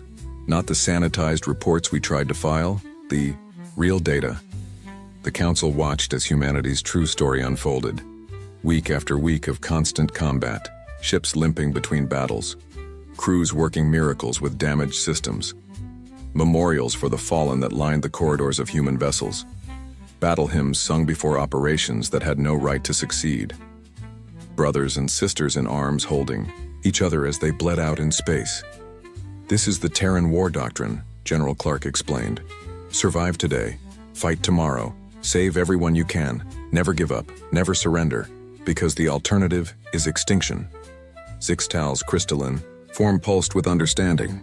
You weren't testing us during our bureaucratic procedures, we were testing you, and you endured because you've endured worse. Months worse, Mary Johnson confirmed, but we had hope. Hope that reaching council space meant safety, that your advanced technology could help us understand and fight these threats more effectively. Instead, Susan Taylor continued, we found a bureaucracy that couldn't conceive of the threats we'd already faced. So we continued fighting alone, protecting the very species that dismissed us, hoping you'd listen before it was too late. Thaifo. Revelations hung heavy in the chamber. Council species that had prided themselves on technological superiority now understood they'd been living in protected space, sheltered by a species they'd considered primitive. The blood on our ships, Captain Davis said quietly, is from every human who died making sure these things never reached you, from every crew member who held their position while monsters boarded their vessels, from every Marine who went hand to hand with nightmares so their shipmates could seal the bulkheads. He paused, looking at each alien delegate. We tried to warn you, through proper channels, through direct reports, through diplomatic submissions. You taught us patience, you taught us humility. But the creatures didn't care about protocols or procedures. The main screen showed the final frame of the recorded data, a simple message logged by Captain Peter Williams 3 months earlier, just before the Liberty's final battle in deep space. If anyone finds this log, know that humanity will never stop fighting. For ourselves, for each other, for anyone who needs protection, even if they don't know they need it, even if they never ask for it. This is who we are. This is why we survive. The recording ended, leaving the council chamber in profound silence. Outside, human ships maintained defensive positions, their scarred hulls a testament to battles fought in darkness and distance, protecting species that had never known danger existed. "We owe you an apology," Vexthor said finally. "And more than that, we owe you our lives." The human delegation stood quietly, processing the moment they had fought months to reach. Vindication? But at what cost?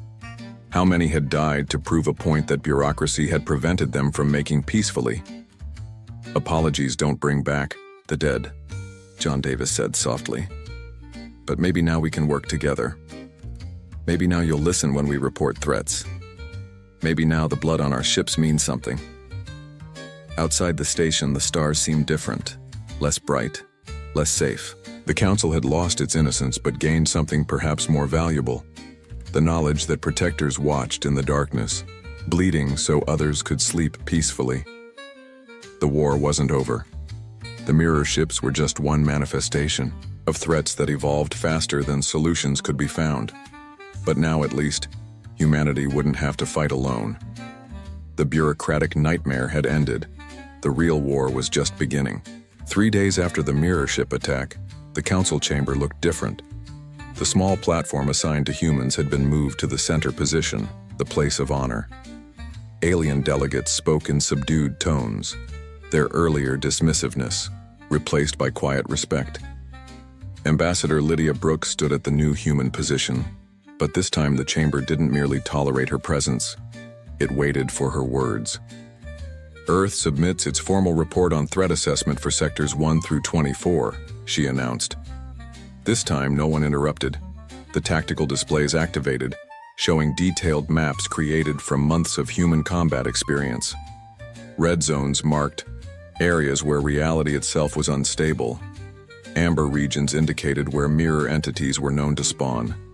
Black sectors showed places where entire human battle groups had gone silent. "These are your findings," Vexthor asked, its crystalline form now a respectful green. "Our blood map," Captain Mary Johnson answered simply. "Every red mark cost us a ship. Every black zone took a crew. Every amber warning came from humans who died to send the information." The Zephan delegate, now identified as Supreme Commander, Crack studied the tactical data with professional interest. "Your mapping suggests we've been living inside a protective barrier, that these threats exist in a pattern around council space. Not random luck," General Henry Clark confirmed. "Humanity's route to council space took us through what we call the breach zones, where these things slip through from elsewhere. We fought them because we had to, because they were blocking our path." "And they followed you," Tarvex observed, its melodic voice uncertain for the first time. "They always follow," John Davis said grimly. "That's why we kept fighting, not just for survival, but to keep them contained, to keep them from reaching populated space." The council chamber processed this information. Screens displayed casualty reports, battle analyses, and footage of threats that challenged every understanding of physics and biology. Creatures that existed in multiple dimensions. Ships that learned and adapted in real time. Weapons that targeted consciousness rather than matter. "You fought alone for months," the Varathi elder, now introduced as ancient historian Zentoth, spoke with newfound respect. "Protecting species you'd never met for no reward, facing extinction daily. Why?" Ambassador Brooks looked at her team. The diplomats, the soldiers, the engineers who had witnessed unimaginable horrors, yet continued serving. "Because someone had to. Because these things don't negotiate. Because if we hadn't fought them in the dark between stars, they would have eventually reached your worlds. And you never demanded recognition," Vexthor noted. "Even when we mocked your arrival, denied your requests, dismissed your warnings." "Recognition doesn't kill monsters," Captain Lisa Brown said quietly. She had just returned from another patrol, her crew moving with that distinctive human tension. "Bullets kill monsters. Sacrifice kills monsters. Holding the line when everything tells you to run kills monsters." The chamber's automation systems chimed, indicating an incoming priority message. The tactical display shifted to show real-time sensor data. Energy signature detected. the automated voice announced. Multiple contacts approaching from Sector 12. Pattern matches known threat classifications. Alarms began wailing through the station. Alien crews scrambled to battle stations with panic barely concealed. But human crews moved differently, smoothly, efficiently, like they'd done this 1,000 times before. Council command to human vessels. Vex Thor addressed them directly. Request immediate tactical consultation. John activated the Dakota's command systems. All human ships in standard defensive formation. Council vessels maintain perimeter positions. Follow our lead. These things respond to patterns they've seen before. But our ships are more advanced, Crack protested. Superior firepower, better. Shielding didn't help last time, Mary pointed out gently. They copy your advancements, they can't copy experience. The approaching threats resolved on the displays. Not mirror ships this time, but something worse. Organic vessels that pulsed with biological energy. Ships that breathed and moved like massive predators. Biovessels, Steve Parker identified from the Dakota's tactical station. Standard pack, hunting formation. 12 primary entities plus spawner craft. How do you fight them? Tarvex asked, its earlier arrogance completely gone. Carefully, Henry Clark answered. They regenerate damage, learn from attacks, and their organic weapons. Target living tissue directly, but they have weaknesses. They always have weaknesses. The battle began with human ships taking point positions. Alien vessels watched as humanity's scarred fleet engaged with movements that seemed almost choreographed. Target prioritization that defied military doctrine. Weapons fire that struck specific organic zones rather than attempting overwhelming damage. They're not trying to destroy them, Zentoth observed with wonder. They're trying to disrupt their biological cohesion. Learned that the hard way. Captain Peter Williams had been monitoring from the sidelines but now joined the tactical discussion. Lost the entire scout wing before we figured out they share a biological link. Cut the neural connections, the pack loses coordination. The council watched as human tactics proved their worth. Not through superior technology, but through understanding, born of repeated exposure to death. Every human movement showed learned responses to threats the aliens hadn't even classified yet. Permission to implement council defensive protocols, the Zephan commanded, seeking human approval rather than expecting obedience. Granted, John nodded. But follow our targeting patterns. Your weapons are stronger than ours, but you need to hit specific points for maximum effect. The combined fleet worked together, but the hierarchy had changed. Alien vessels followed human tactical guidance, trusting the scars on human ships over their own advanced systems. Incoming biological torpedoes, the automated systems warned. Organic matter configured as projectile weapons. Scatter formation Delta, Mary Johnson called out. Human ships dispersed in a pattern that seemed random, but created perfect interlocking fields of fire. The alien ships hesitated, their tactical computers unable to predict such apparently chaotic movement. Follow them, Vex Thor commanded. Trust their experience. As council vessels mimicked human maneuvers, they discovered the pattern's logic. The biological torpedoes, guided by shared consciousness, crashed into each other rather than their intended targets. Human doctrine had learned to turn the enemy's strengths against them. Bio-pattern disruption successful, Steve reported as the enemy vessels began showing signs of confusion. Pack cohesion down 60%. Now we hit the spawner craft, Henry called out. Council vessels, concentrate fire on the largest biological mass. Humans will handle defensive screens. The battle turned with the coordinated assault. Alien ships finally working effectively with human tactical knowledge proved devastatingly successful. The biofleet retreated, but not before humanity's early warning systems detected more signatures at the edge of sensor range. They'll return, John said with certainty. They always return, stronger, smarter, with new adaptations. And we will be ready, Vex Thor declared. Its crystalline form now pulsed with determination rather than confusion. All vessels maintain combat readiness. Human tactical doctrine is now primary protocol for station defenses. The council chamber reconvened after the battle.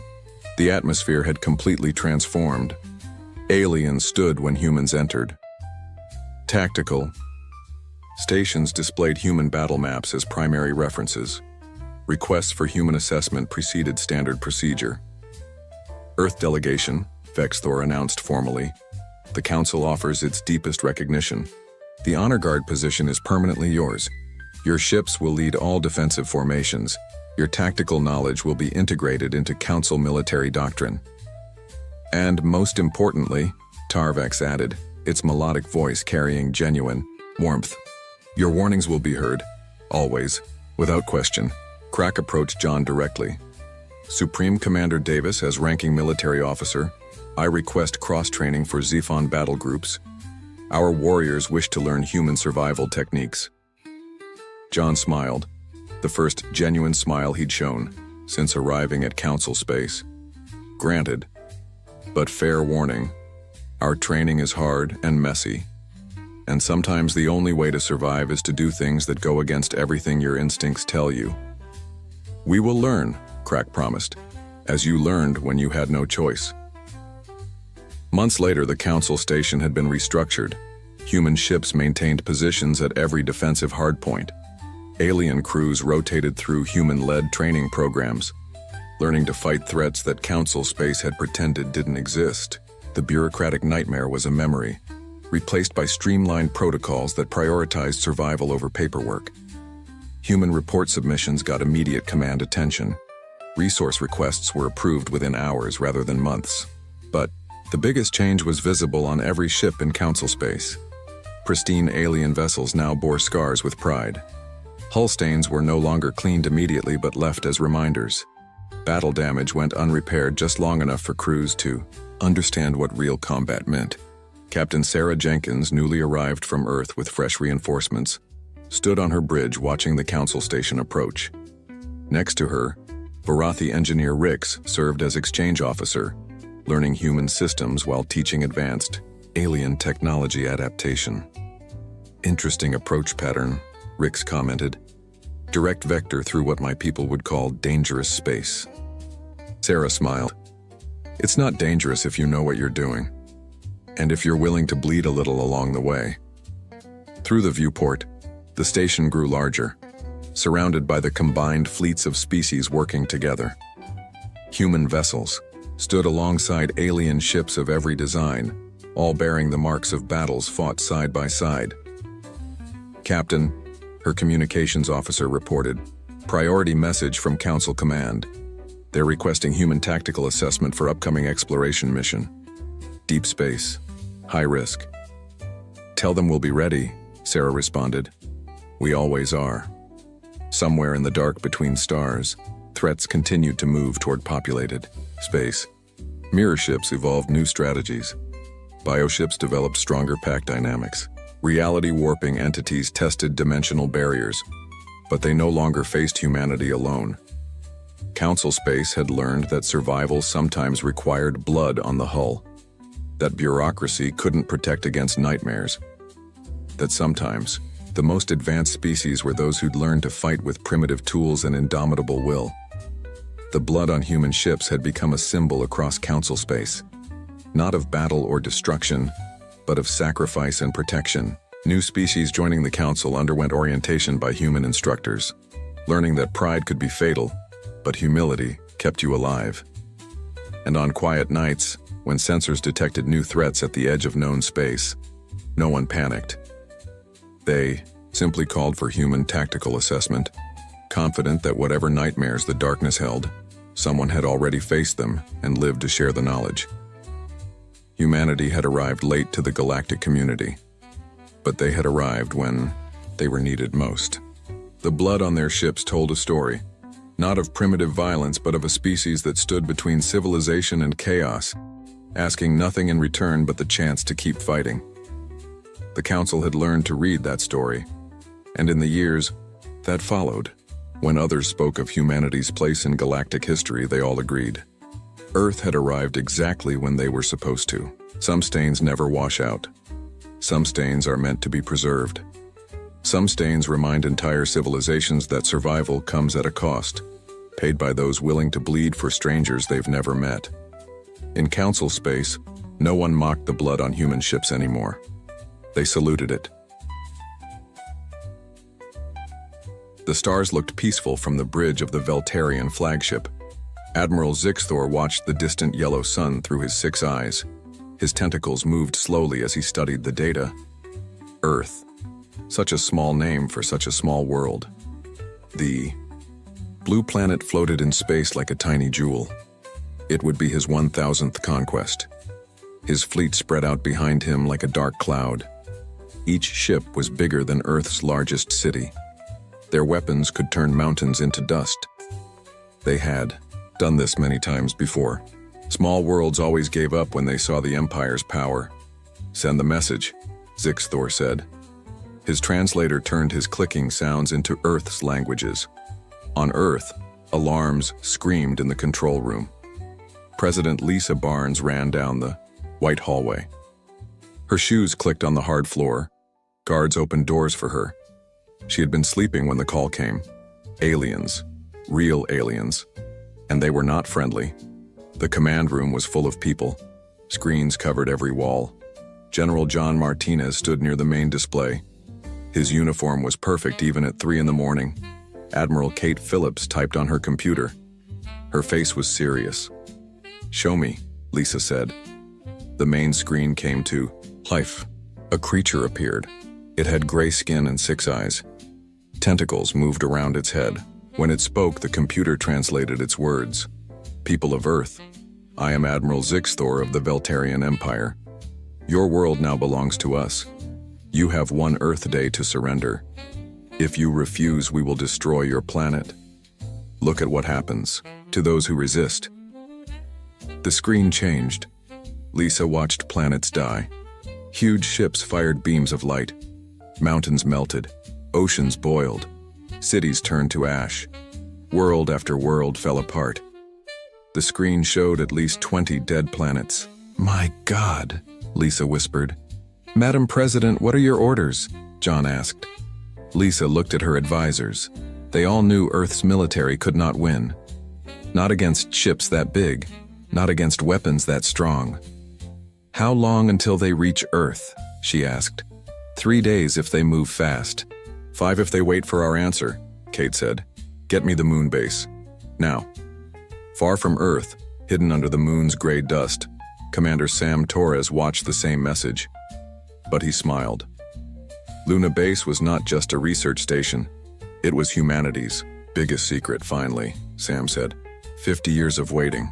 "Sir?" Lieutenant Amy Wilson looked confused. "Send the signal. Wake up the fleet. It's time." Sam walked to the window. Outside, the moon's surface looked empty, just rocks and dust. But he knew what lay beneath. Hundreds of ships, thousands of weapons, millions of tons of steel and technology. Project Exodus was about to wake up. Back on Earth, Lisa met with her inner circle. They sat around an old wooden table. The room had no windows, no cameras, no recording devices. "Tell me about Exodus," Lisa said.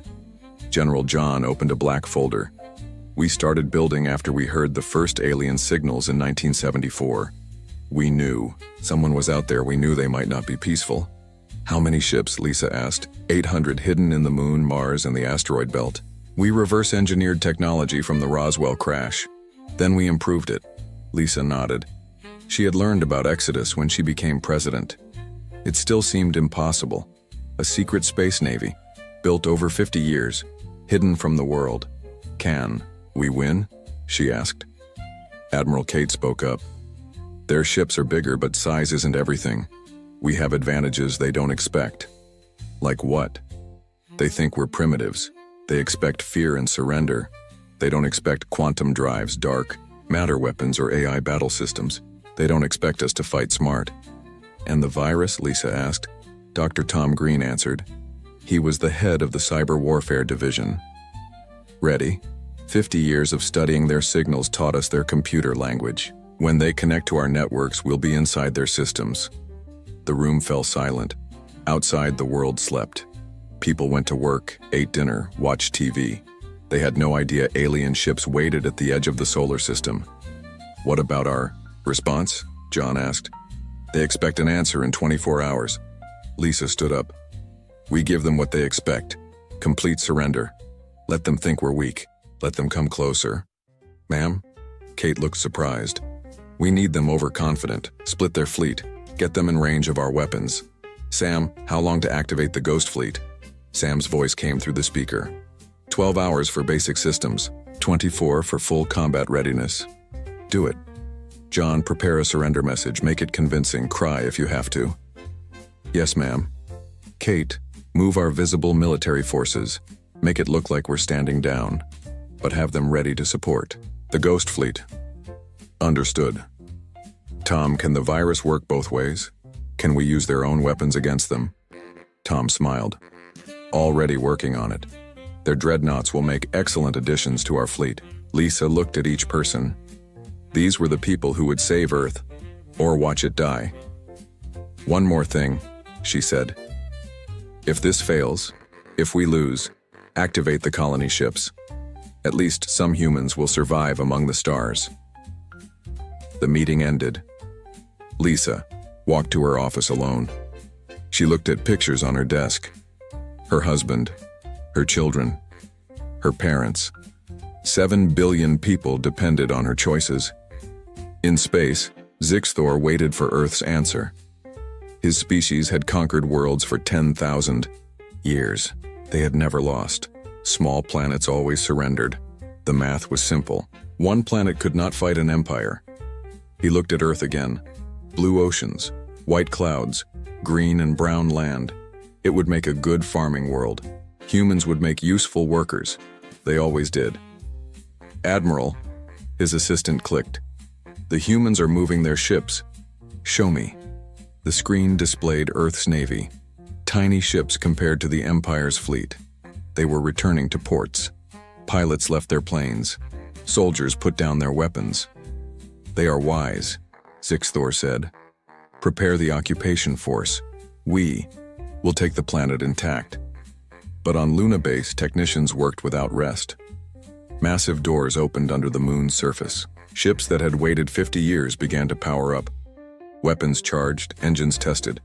Crews took their positions.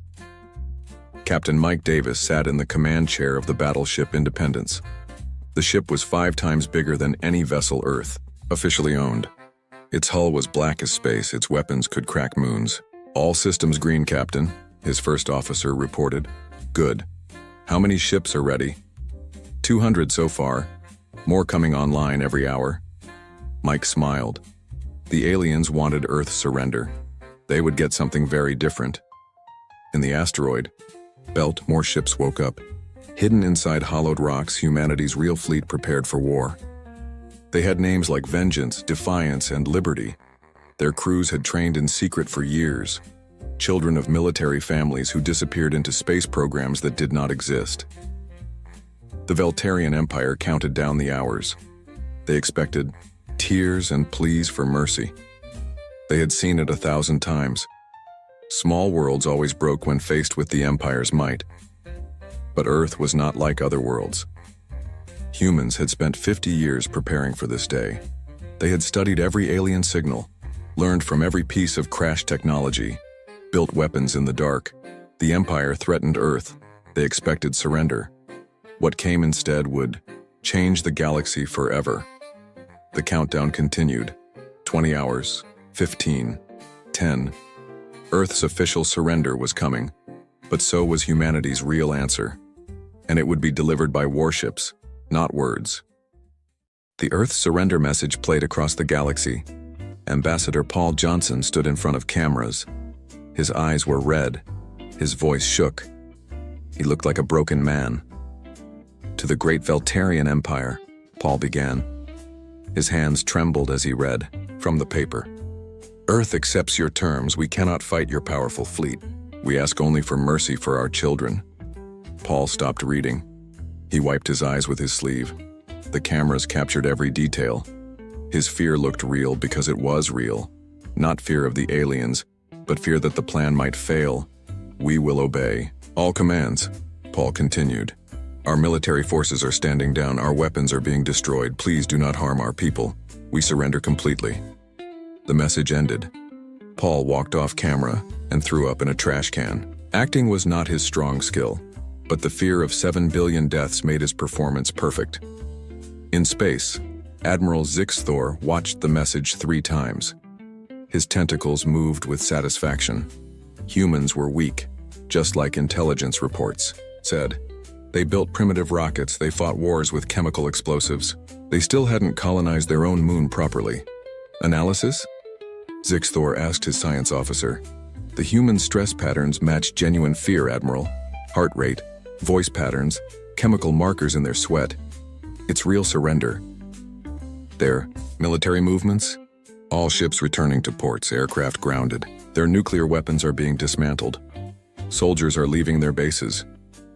Zixthor made the clicking sound that meant joy in his species. Another easy conquest. The Empire's record remained perfect. Move the fleet to Phase 2. Send the occupation forces to Earth. Leave only the 10th Squadron to guard the outer system. Yes, Admiral. The massive Veltarian fleet split apart. 900 ships moved toward Earth. Only 100 stayed at the edge of the solar system. It was standard procedure. Why waste fuel keeping the whole fleet together? On Mars, hidden under red sand and rock, Admiral Mary Rodriguez watched the alien fleet separate. Her command center looked like something from science fiction movies. Screens showed every ship, every movement, every signal. They took the bait, she said, just like the profile predicted. Admiral, all Ghost Fleet units report ready, her aide reported. 812 ships at full combat status. Mary nodded. 50 years of study had taught them about the Veltarian Empire. They were arrogant. They followed patterns. They had won too many easy wars. That made them predictable. Signal all ships. Execute Phase 2 of Trojan Horse. God help us all. Deep in the asteroid belt, Captain Amy Chen powered up her destroyers. Weapons. The ship was hidden inside a hollow asteroid. From outside, it looked like just another space rock. Inside, it was a predator waiting to strike. All stations report, Amy ordered. Weapons hot, shields at maximum. Quantum drive ready, her weapons officer said. Good. Remember, we hit communication ships first. Without comms, their fleet becomes a mess. Her crew nodded. They were young, most in their 20s. They had trained for this their whole lives. Their parents had built these ships. Now the children would use them. On Earth, the show continued. President Lisa Barnes made public statements about cooperation. Cities held peace rallies. The military made displays of decommissioning weapons. It all looked real on the news. But in hidden bunkers, the real military prepared. Soldiers checked weapons that officially didn't exist. Pilots sat in fighters that were supposed to be museum pieces. Earth's visible surrender hid its invisible resistance. Dr. Tom Green typed code in his underground lab. His team had created something special. A computer virus built from 50 years of alien signal analysis. It would turn the Empire's own systems against them. Status? Tom asked his team. The virus is embedded in our surrender signals. When they connect to download our databases, we'll own their systems. Beautiful. How long until activation? 6 hours, maybe less if they're greedy for our data. Tom smiled. The Empire wanted Earth's submission. They would get Earth's Trojan horse instead. In space, the Veltarian occupation fleet moved closer. Commander Vectal led the advance force. His job was simple. Land troops take control of governments, begin resource extraction. He had done this 90 times before. Commander, his sensor officer clicked. The humans are transmitting their full database. Military codes, government files, everything. Download it all. The Empire will want to study this primitive species. Yes, Commander, beginning download. The alien computers connected to Earth's networks. Terabytes of data flowed into their systems. Hidden in the code, Tom's virus spread like wildfire. It was elegant. It was invisible. It was deadly. On Luna Base, Commander Sam Torres watched the countdown. 4 hours until the aliens reached Earth orbit. His people were ready. The Ghost Fleet was ready. But timing was everything. Sam. President Barnes's voice came through, his headset. Are you ready? Ready, Madam President. Give the word and we'll show them what humans can do. Wait for my signal. Let them get comfortable. Let them think they've won. Understood. Captain Mike Davis ran final checks on the Independence. The battleship's weapons could hit targets from further away than the aliens expected. Its shields used technology the Empire had never seen. Its engines could jump through space in ways that broke known physics. Captain, his science officer said, I'm reading quantum signatures. Our AI predictions were right. Their shields have a frequency gap we can exploit. Excellent. Pass that data to the fleet. The information spread through humanity's secret network. Every ship updated their targeting systems. Every weapon calibrated for maximum damage. The Empire's technology was advanced but predictable. Humans had found the cracks. Ambassador Paul Johnson continued his performance. He met with alien communication officers. He bowed. He scraped. He promised full cooperation. Inside, he counted down the minutes. Your people are wise to surrender, the alien said through its translator. The Empire is merciful to those who submit. Thank you for your kindness, Paul replied. He wanted to punch the creature's smug face. Instead, he smiled and nodded. The alien fleet moved into the inner solar system. They passed Jupiter's moons without scanning them carefully. Why would they? The humans had surrendered. The war was over before it started. But inside Europa and Ganymede, human destroyers waited. Their crews watched alien ships pass by. Weapons locked on targets. Fingers rested on triggers. But they waited. The trap wasn't ready yet. Admiral Zixthor relaxed in his command chair. Another bloodless victory. His reputation would grow. Maybe he would get a promotion. Governing this Earth sector would be a comfortable retirement, Admiral, his aide reported. The humans have provided their entire history. Their wars, their technology, their weaknesses. They hide nothing. Of course. Fear makes species honest. Begin planning resource extraction. This planet has useful minerals. Yes, Admiral. The Veltarian computers processed human data, literature, science, history, military doctrine. And hidden in the flow, Tom's virus spread deeper. It learned the alien systems. It mapped their networks. It prepared to strike. On Earth, people watched the skies. Some saw the alien ships as dots of light. Most continued their daily lives. They trusted their leaders. They believed the surrender was real. Only a few thousand knew the truth. General John Martinez stood in the war room. Screens showed alien positions. Green dots were human forces. Red dots were the enemy. Soon those colors would matter. General, an aide whispered. Ghost Fleet reports all units in attack position. Thank them. Tell them to wait. Soon they'll make history. The trap was almost complete. Alien ships filled the inner solar system. Their guard was down. Their formation was spread out. They thought they had won. In the asteroid belt, Amy Chen gripped her controls. Her destroyer's target was locked, a communication ship full of important equipment. One shot would blind a whole squadron. On Mars, Mary Rodriguez watched the tactical display. The moment was coming. Years of preparation, years of secret training, years of hiding their true strength. The Ghost Fleet waited in darkness, 800 ships full of angry humans. They had built these weapons to protect their home. Now they would use them. The countdown continued. 3 hours, 2 hours, 1 hour. The aliens moved closer to Earth. Their occupation ships prepared to land. Their confidence grew with each minute. Earth's performance convinced everyone. The crying ambassador, the surrendering military, the fearful population. It all looked perfect. But underneath the act, humanity prepared to show the galaxy something new. They threatened Earth with destruction. They demanded surrender. What they got instead would echo through history. The Empire had made one mistake. They judged humans by their visible technology. They didn't understand human nature. When threatened, humans didn't just surrender. They got creative. They got angry. They got even. The timer counted down. The trap was set. The Ghost Fleet was ready. Soon, the galaxy would learn why threatening Earth was the worst mistake the Veltarian Empire ever made. The attack began at midnight Earth time. Captain Amy Chen fired first. Her destroyer burst from the hollow asteroid like a wasp from its nest. The quantum torpedoes traveled faster than light. The alien communication ship never saw them coming. Far, explosion lit up space. The alien ship split in half. Its quantum transmitters died instantly. A whole squadron of Empire ships suddenly went silent. Hit confirmed, Amy's weapons officer reported.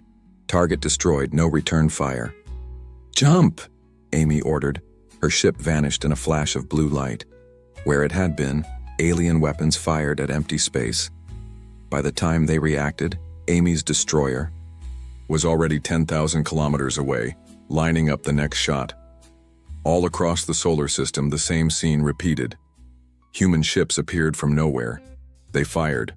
They vanished. The aliens spun in confusion, shooting at ghosts. Admiral Mary Rodriguez coordinated from Mars. Her tactical display showed the battle unfolding. Green dots blinked in and out. Red dots started disappearing. All units execute pattern alpha. Hit and run.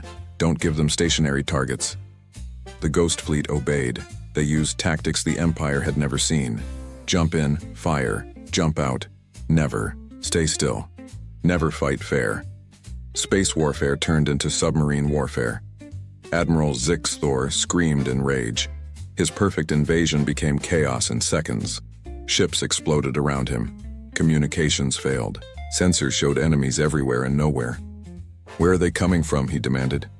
Unknown, Admiral. They appear, fire, and vanish. Our scanners can't track them. Impossible. The humans don't have this technology. But they did. 50 years of secret development.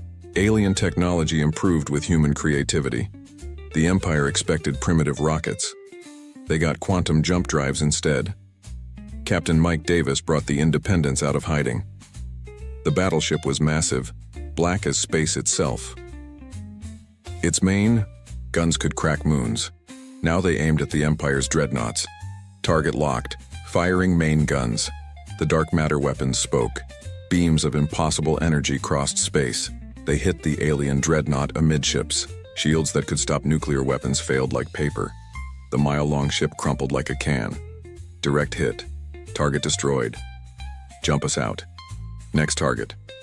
On Earth, President Lisa Barnes watched from the command bunker. The main screen showed the battle. It looked like a fireworks display. Except each flash meant ships dying, lives ending, history changing. My God, General John Martinez whispered. It's working. Don't celebrate yet, Lisa warned. They still outnumber us. But numbers meant less when you couldn't hit your enemy. The human ships used guerrilla tactics perfected over centuries of warfare. Strike weak points, avoid strength. Death by 1,000 cuts, Dr. Tom Green activated the next phase. His virus had spread through the alien systems during the fake surrender. Now it woke up. Executing primary attack sequence, Tom announced, taking control of their targeting systems. Across the alien fleet, computers betrayed their masters. Weapons turned on friendly ships. Shields lowered at the wrong time. Navigation systems flew ships into asteroids. Admiral, Zix Thor's aide cried, our systems are compromised. The Dreadnought Conquest just fired on the carrier domination. Shut down all network connections. I can't. The system won't respond. The Empire's technology became their weakness. Everything was connected. Everything was automated. When the virus took control, it took everything. Near Jupiter, Captain Bob Miller sprang his trap. The gas giant's radiation had hidden his cruiser squadron. Now they struck at the Empire's supply. All ships target their fuel tankers. Without fuel, their fancy ships are just metal coffins. 20 cruisers fired at once. Quantum torpedoes crossed space in seconds. The lightly armed supply ships had no chance. They exploded in chains of fire. Fuel meant for the invasion fleet became expanding clouds of plasma. Commander Dan White led fighter squadrons from hidden bases on Titan. The small ships swarmed larger alien vessels like angry bees. They were too small for the big guns to track, too fast for point defense to hit. "Stay close to their hulls," Dan ordered. "Their weapons can't depress enough to hit us." The fighters danced across alien ships. They planted bombs on sensor arrays. They destroyed weapon turrets. They turned mighty warships into half-blind, half-armed targets. The Empire tried to regroup. They formed defensive formations. They fell back toward the outer system. But human ships were everywhere. Every retreat met ambush. Every formation got torn apart. Admiral Zixthor watched his perfect fleet die. Ships he had commanded for centuries burned in human space. Victories that had made him famous meant nothing. The humans had played him like a fool. "Order all ships to retreat to the edge of the system. We need to regroup." "Sir, half our ships can't receive orders. Communication is down across the fleet. Use light signals, flags, anything." But it was too late. The human virus owned their systems now. Weapons fired randomly. Engines burned in wrong directions. Life support failed on ship after ship. Captain Susan Taylor commanded the human reserves. Fresh ships hidden in the outer system now joined the fight. They hit the retreating aliens from behind. No mercy, no hesitation. Humanity's rage had found its target. Commissioner Dave Williams coordinated Earth's ground defenses. The few alien landing ships that reached atmosphere met walls of fire. Hidden missile bases revealed themselves. Laser satellites came online. Nothing reached the surface alive. All landing attempts repelled, Dave reported. Earth airspace is clear. In space, the slaughter continued. Human ships appeared and disappeared like phantoms. They hit supply ships. They destroyed escorts. They crippled battleships. The Empire's numerical advantage disappeared with each passing hour. Amy Chen claimed her 10th kill. Her crew cheered. Young faces bright with victory. They had trained for this moment their whole lives. Now they proved humanity could fight among the stars. "Captain, detecting escape pods from the dreadnought. Leave them. We're not monsters. Target only ships that can still fight." This mercy surprised the aliens. The Empire always destroyed everything. Humans showed restraint even in victory. It was another thing the aliens hadn't expected. The battle turned into a rout. Alien ships fled in all directions. Some tried to reach jump points. Others just ran blindly. Fear replaced arrogance. Panic replaced order. Admiral Mary Rodriguez issued new orders. "All ships begin Phase 3. Drive them out. Show them the way home is through defeat." The Ghost Fleet formed hunting packs. They chased fleeing enemies. They disabled engines. They destroyed weapons. They left alien ships helpless but alive. A message to the Empire. We could kill you all. We choose not to. On his flagship, Zixthor felt something new. Fear. Real fear. His species had forgotten how it felt. Now it filled his mind like ice water. How many ships do we have left? 200 still fighting. 300 disabled. The rest? Gone. Gone. 600 ships. Hundreds of thousands of lives. The Empire's greatest defeat ever. All because they underestimated the humans. Earth's media started getting real reports. The fake surrender revealed as strategy. Hidden fleets defending the planet. Humanity winning its first space war. People celebrated in the streets. Fear turned to pride. Pride turned to hope. But in space, the battle wasn't over. The hardest part remained. Ending it without destroying everything. Showing the galaxy that humans could win and show mercy. That Earth was strong but not cruel. Captain Mike Davis targeted Zixthor's flagship. The massive dreadnought was wounded but dangerous. Its main guns could still destroy cities. It had to be stopped. Admiral Rodriguez, requesting permission to engage enemy flagship. Granted, but try to take him alive. We need him to carry the message back. Mike smiled grimly. Understood. Independence moving to engage. The two giants faced each other in the void. The Empire's pride against humanity's determination. The old order against the new. The battle for Earth's future came down to two ships and the will of their crews. In the command bunker, Lisa Barnes watched her gamble play out. 50 years of secrets, thousands of hidden ships, millions of lives in the balance, all leading to this moment. The galaxy would remember this day. The day the Veltarian Empire learned that humans were not prey. They were predators, and they protected their own. The two flagships faced each other near Saturn's rings.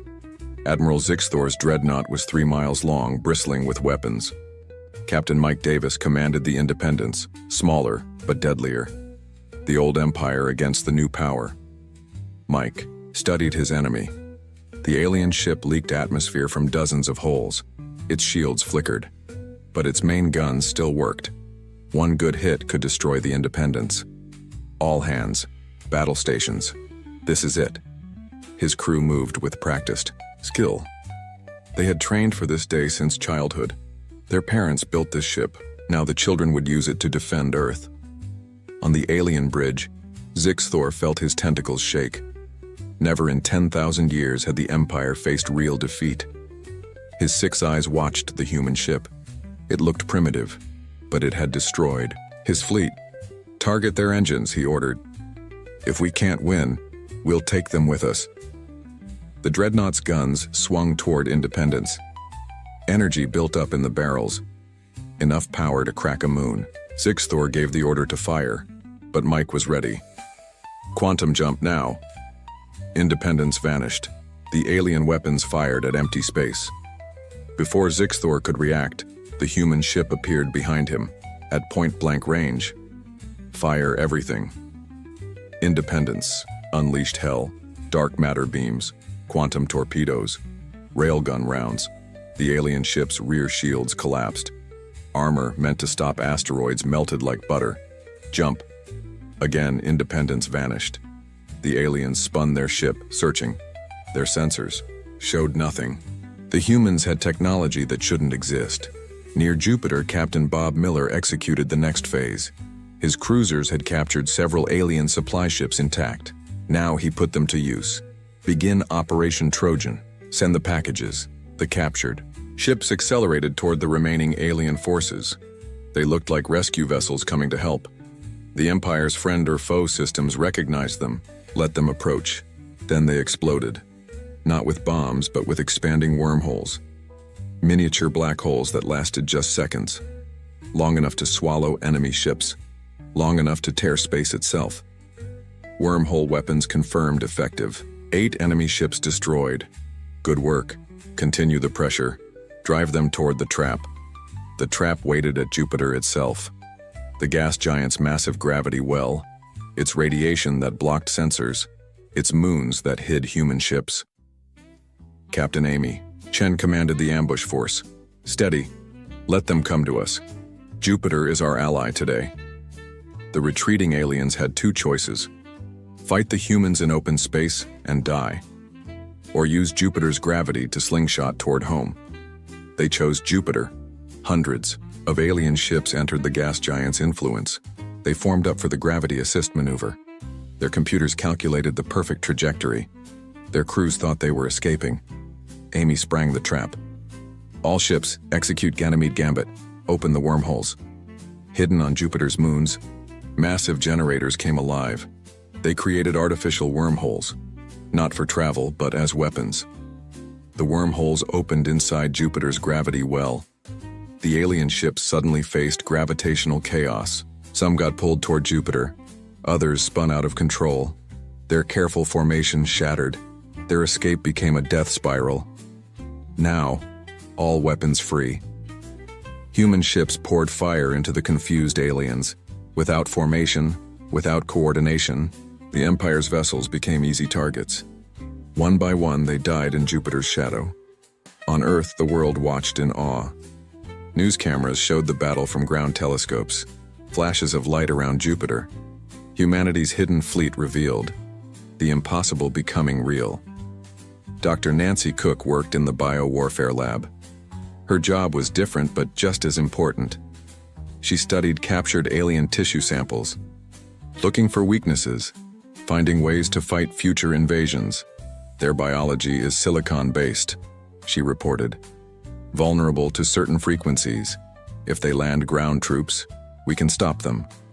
But no alien troops reached Earth. The space battle turned too quickly.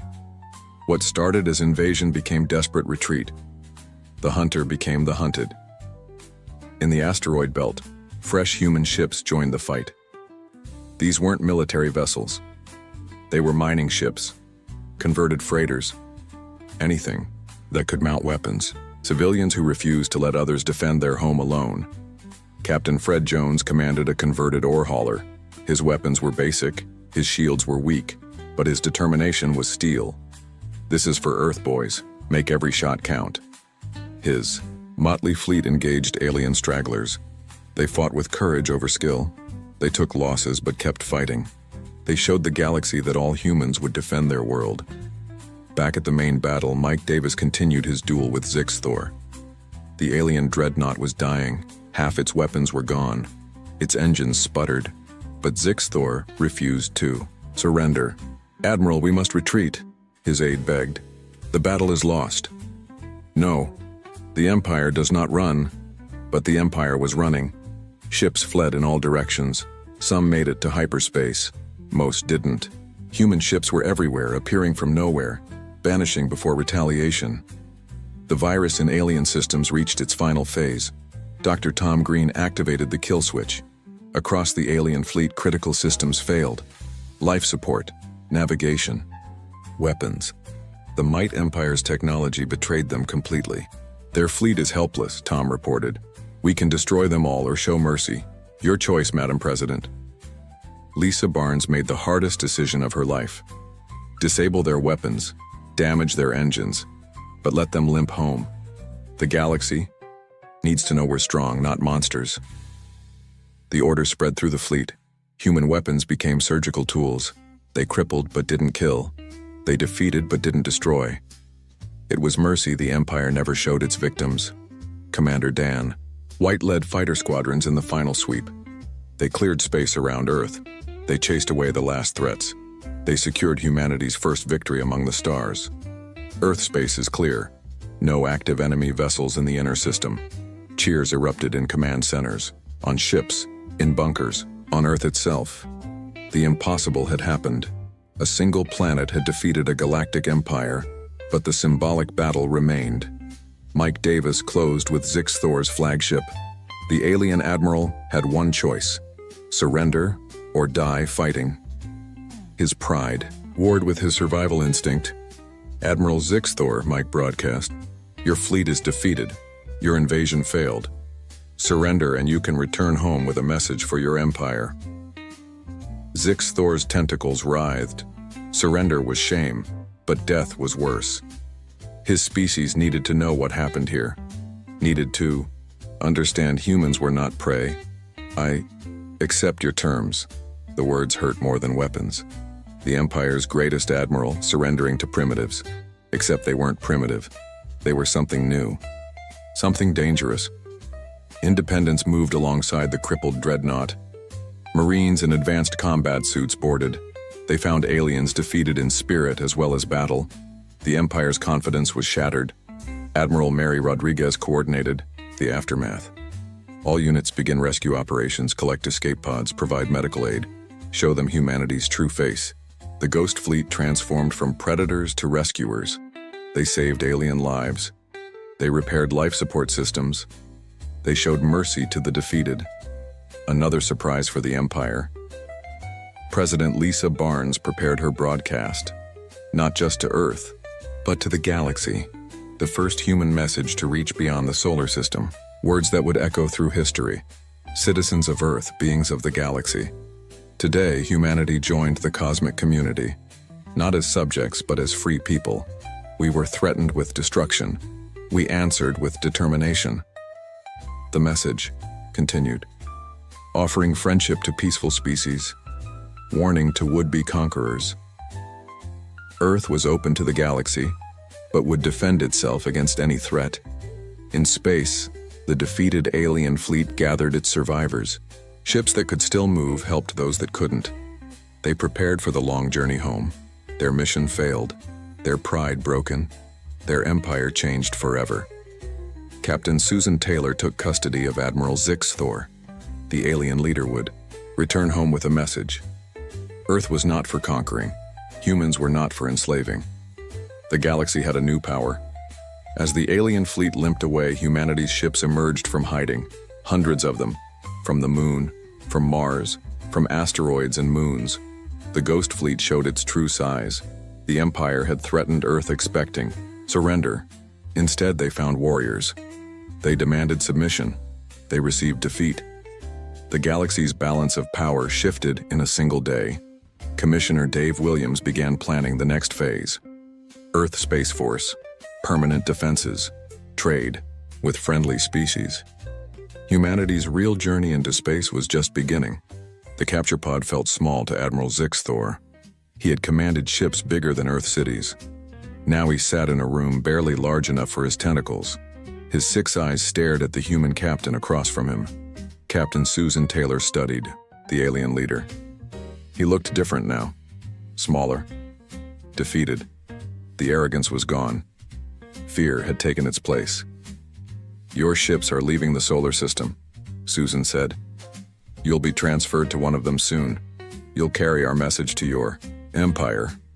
"What message?" Zix Thor's translator clicked. "That Earth is not alone, that humans are not prey, that the galaxy has changed." Susan placed a data pad on the table. It showed star maps, trade routes, military positions, everything the Empire thought was secret. "We've been watching you for 50 years. We know your strengths, your weaknesses. Your empire is built on fear. Fear just met something stronger." Zix Thor studied the data. His tentacles shook as he understood. Humans hadn't just defeated his fleet. They had studied the entire empire. They knew everything. On Earth, the victory, celebrations continued. In New York, London, Tokyo, crowds filled the streets. They waved flags, they sang songs. They celebrated survival. President Lisa Barnes addressed the United Nations. Every leader on Earth watched. Many had learned about the Ghost Fleet only hours ago. The secret was now public. The world was forever changed. "My fellow humans," Lisa began. "Today we learned we are not alone. Today we proved we are not helpless. Today we showed the galaxy that Earth stands united." She explained Project Exodus. 50 years of preparation. Thousands of people keeping the secret. Ships built in hidden factories. Children trained in secret academies. We hoped we would never need these weapons. But when threatened, we were ready. Now we face a new challenge, our place among the stars. In space, the cleanup began. Human ships collected debris. They rescued survivors from damaged alien vessels. They secured abandoned technology. Every piece was valuable. Every system could teach them something.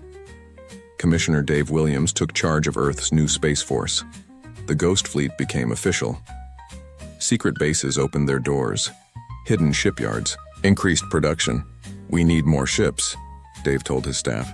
"The Empire will return, or others will come. Earth must be ready." Construction began immediately. New designs incorporated captured alien technology. Human creativity improved Empire engineering. The next generation of ships would be even deadlier. Dr. Nancy Cook led the xenobiology team. They studied alien prisoners, not to harm but to understand. Different species had different needs. If Earth wanted alien friends, they needed to help them properly.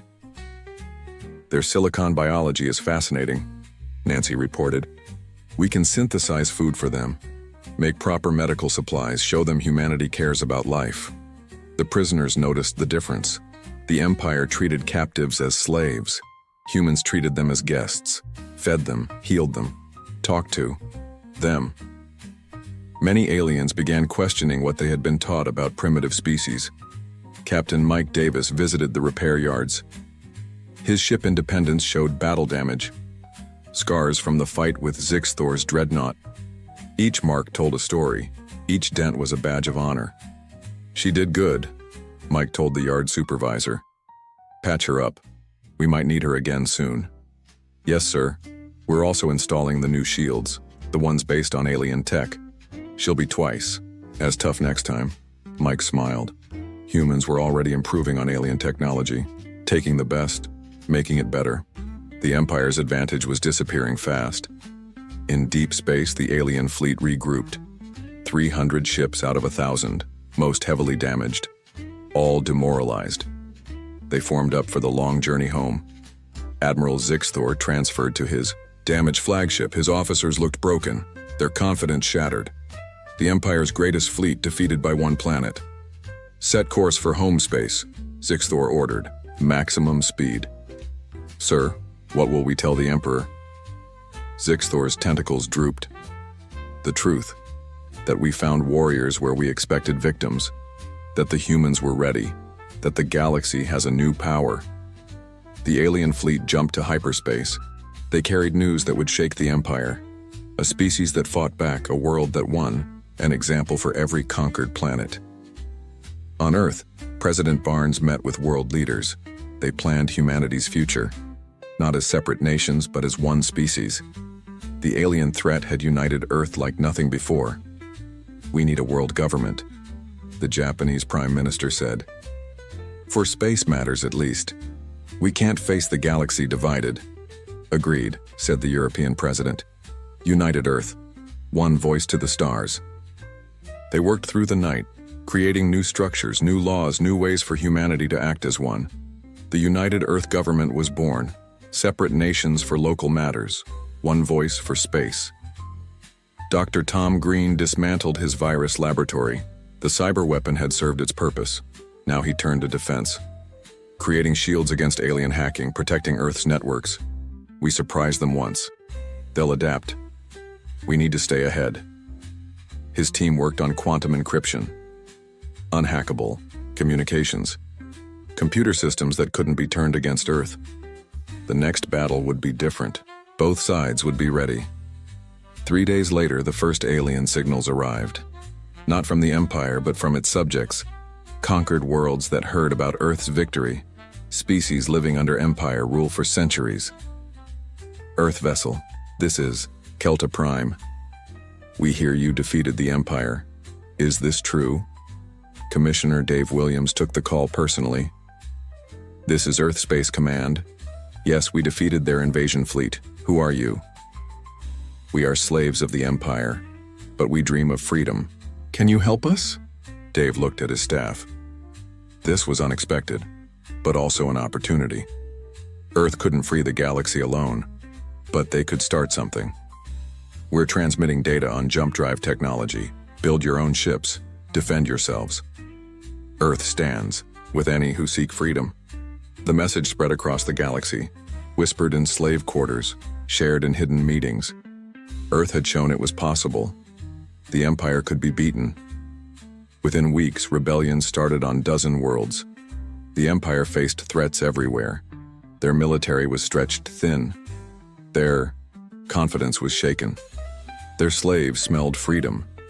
Captain Amy Chen commanded Earth's first diplomatic mission. Her destroyer, now painted white instead of war black, carried ambassadors to neutral worlds. Species that stayed independent from the Empire. The Vegan Confederation welcomes Earth, the plant-like alien said. We have watched the Empire's growth with fear. Your victory gives us hope. Earth seeks friends, not subjects, Ambassador, Paul Johnson replied. He had traded his fake surrender tears for real diplomacy. Together we can ensure no empire threatens free worlds again. Alliances formed quickly. The galaxy's balance shifted daily. The Empire's 1,000-year rule crumbled. All because they threatened the wrong planet. In the Sol system, defenses grew daily. Orbital fortresses around Earth, shipyards at Mars, mining operations in the asteroids. Humanity expanded rapidly. Admiral Mary Rodriguez commanded the new fleet. Not ghost ships anymore, but proud vessels of the Earth Space Navy. They patrolled the solar system. They escorted merchant ships. They showed the flag to visiting aliens. Remember, Mary told her captains, we're not conquerors. We're protectors. We defend freedom. We help those who need it. We're humanity's best face to the galaxy. 6 months after the battle, Admiral Zixthor stood before the Veltarian Emperor.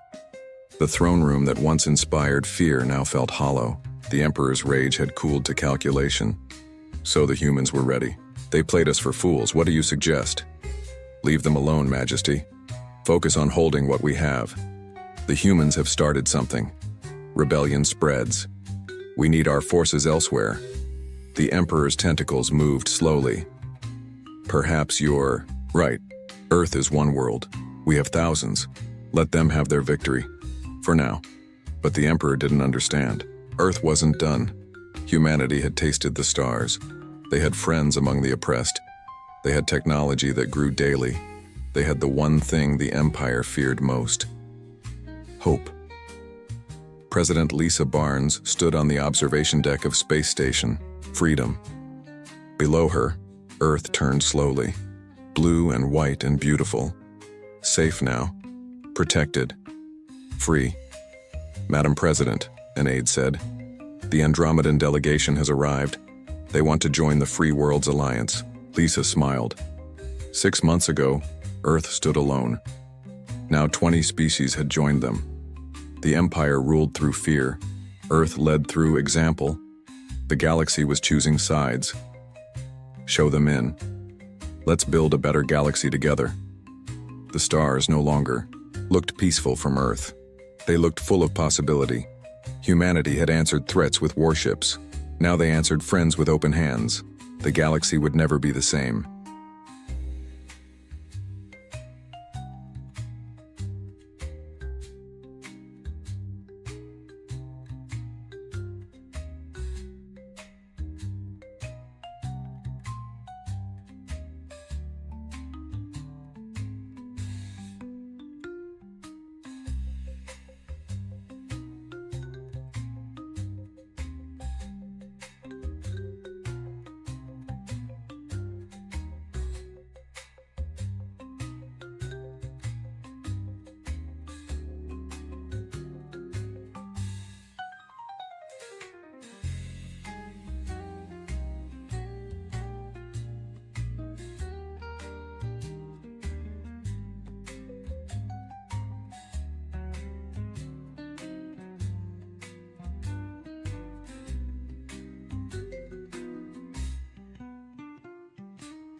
Reanimation protocol initiated.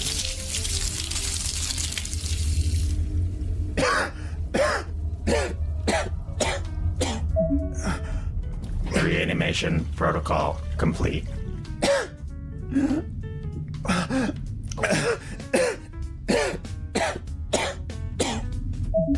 Thank you for using Reanimation Protocol 2.0. If you are satisfied with the results of this protocol, please consider leaving a 5-star review on the protocol store. Sign up for the Reanimation Protocol 2.0 mailing list for future updates. Reanimation Protocol 2.0 is freeware from the creators of Computer, uninstall. We had been passively watching them for some time. They called themselves humanity. We knew they were on the verge of discovering faster than light travel, so we waited for them. We hoped to open trade and such between them and the Federation. Even though our space travel technology was significantly more advanced, there was still much they had discovered we were interested in, especially their advances in genetic engineering. However, that is not what I am examining. I am the Second Fleet Small Arms Specialist for the Galactic Federation. I am to meet with a human ordnance specialist. An American, right? They're still fractured into multiple countries. Curious. I am to meet with him and learn about American small arms and compare our relative equivalents. The human cruiser is due to dock with our station within the next cycle. Strangely, they developed military ships so soon after discovering FTL. I have to download the visitor's language onto my translator. English, it is called. I watched as the human ship grew closer to our station. It was long, dark gray and black and angular. Strange, the ship had a front and back, not unheard of, but rare. As it grew closer, I could see why. It appeared that the front of the ship was a large cannon. I'd have to ask the one I'm meeting about it. I could also see multiple point defense turrets. At least I think that's what they were. They looked nothing like the pulse laser turrets used on my species' ships. As it began docking, I could see English writing on the side. It said, USS Indianapolis. I was to enter the human ship and would be escorted to the armory. I made my way toward the dock. I saw one small problem. The average human was a bit shorter than me. I stood at about 7 feet tall. I made my way toward the hangar connection, which was a relief. The door was designed for small craft, more than tall enough for me. There were many humans wearing what looked to be formal white military dress, some in more practical combat dress, carrying long, strangely shaped weapons, and what appeared to be a smaller weapon in a case on their waist. They were vastly different from me. 4 limbs, they were bipedal and had long manipulators on the end of each arm. They had 2 forward-facing eyes, indicating a predator species, but unlike most, they didn't seem to have any natural weaponry. I was in formal military attire, but mine was gray rather than white. Compared to them, I have 2 more eyes.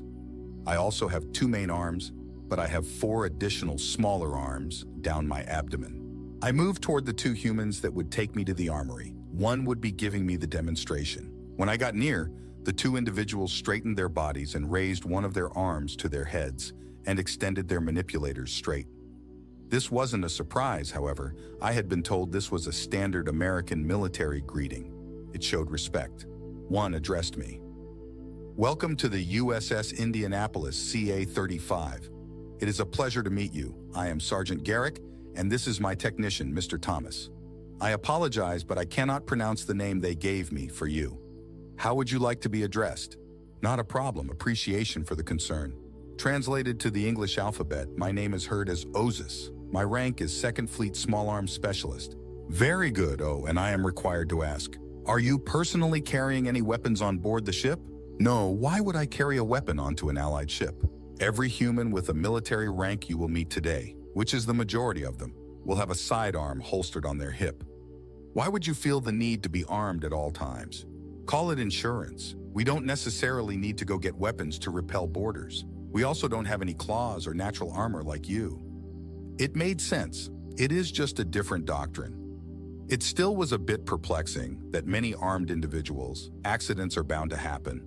Very well, I look forward to learning about your weaponry. Right this way, sir, ma'am. My species is not sexually dimorphic like yours, just call me Ozys. Apologies, Ozus. We're still getting used to this whole interacting with alien species thing. I followed the 2 men through the hangar, where I saw several smaller military craft. Most of the passing humans looked at me, if only for a moment.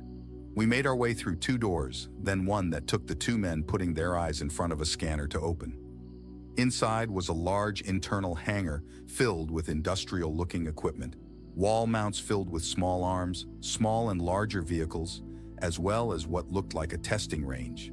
Sergeant Garrick turned to me. Thomas here can fill you in on any technical questions you might have. Where would you like to start? I glanced curiously at the fearsome-looking vehicles, a strange form of propulsion.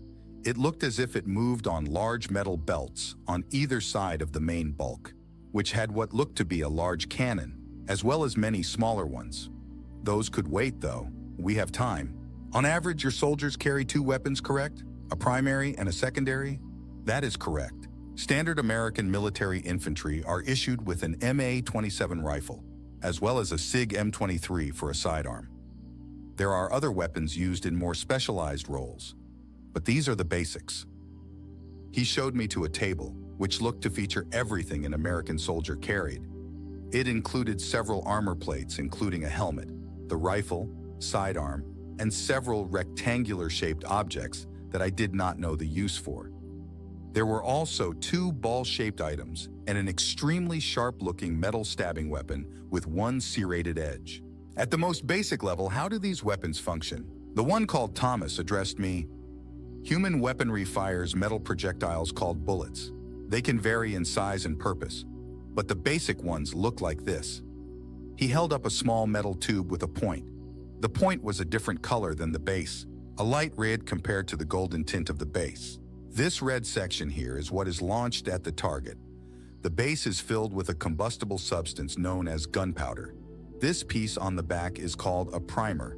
When inside a firearm, a trigger pull causes a small hammer to strike the back piece of the bullet, igniting a small explosive inside called a primer.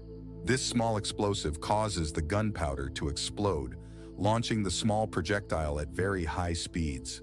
The longer he explained, the more confused I was. They are using kinetic weapons? Kinetics were obsolete hundreds of years before my species became spacefaring. Not only that, but to have a small explosion that close to yourself? That had to be dangerous. You use kinetic weapons? How can you use kinetic weapons? They must not be effective at penetrating even my natural armor. On the contrary, these bullets are fired at well over supersonic speeds. They have no problem penetrating. That could not possibly be true. You have managed to create weapons that can throw a projectile faster than the speed of sound? Do they stay controlled? The explosive inside doesn't harm the user?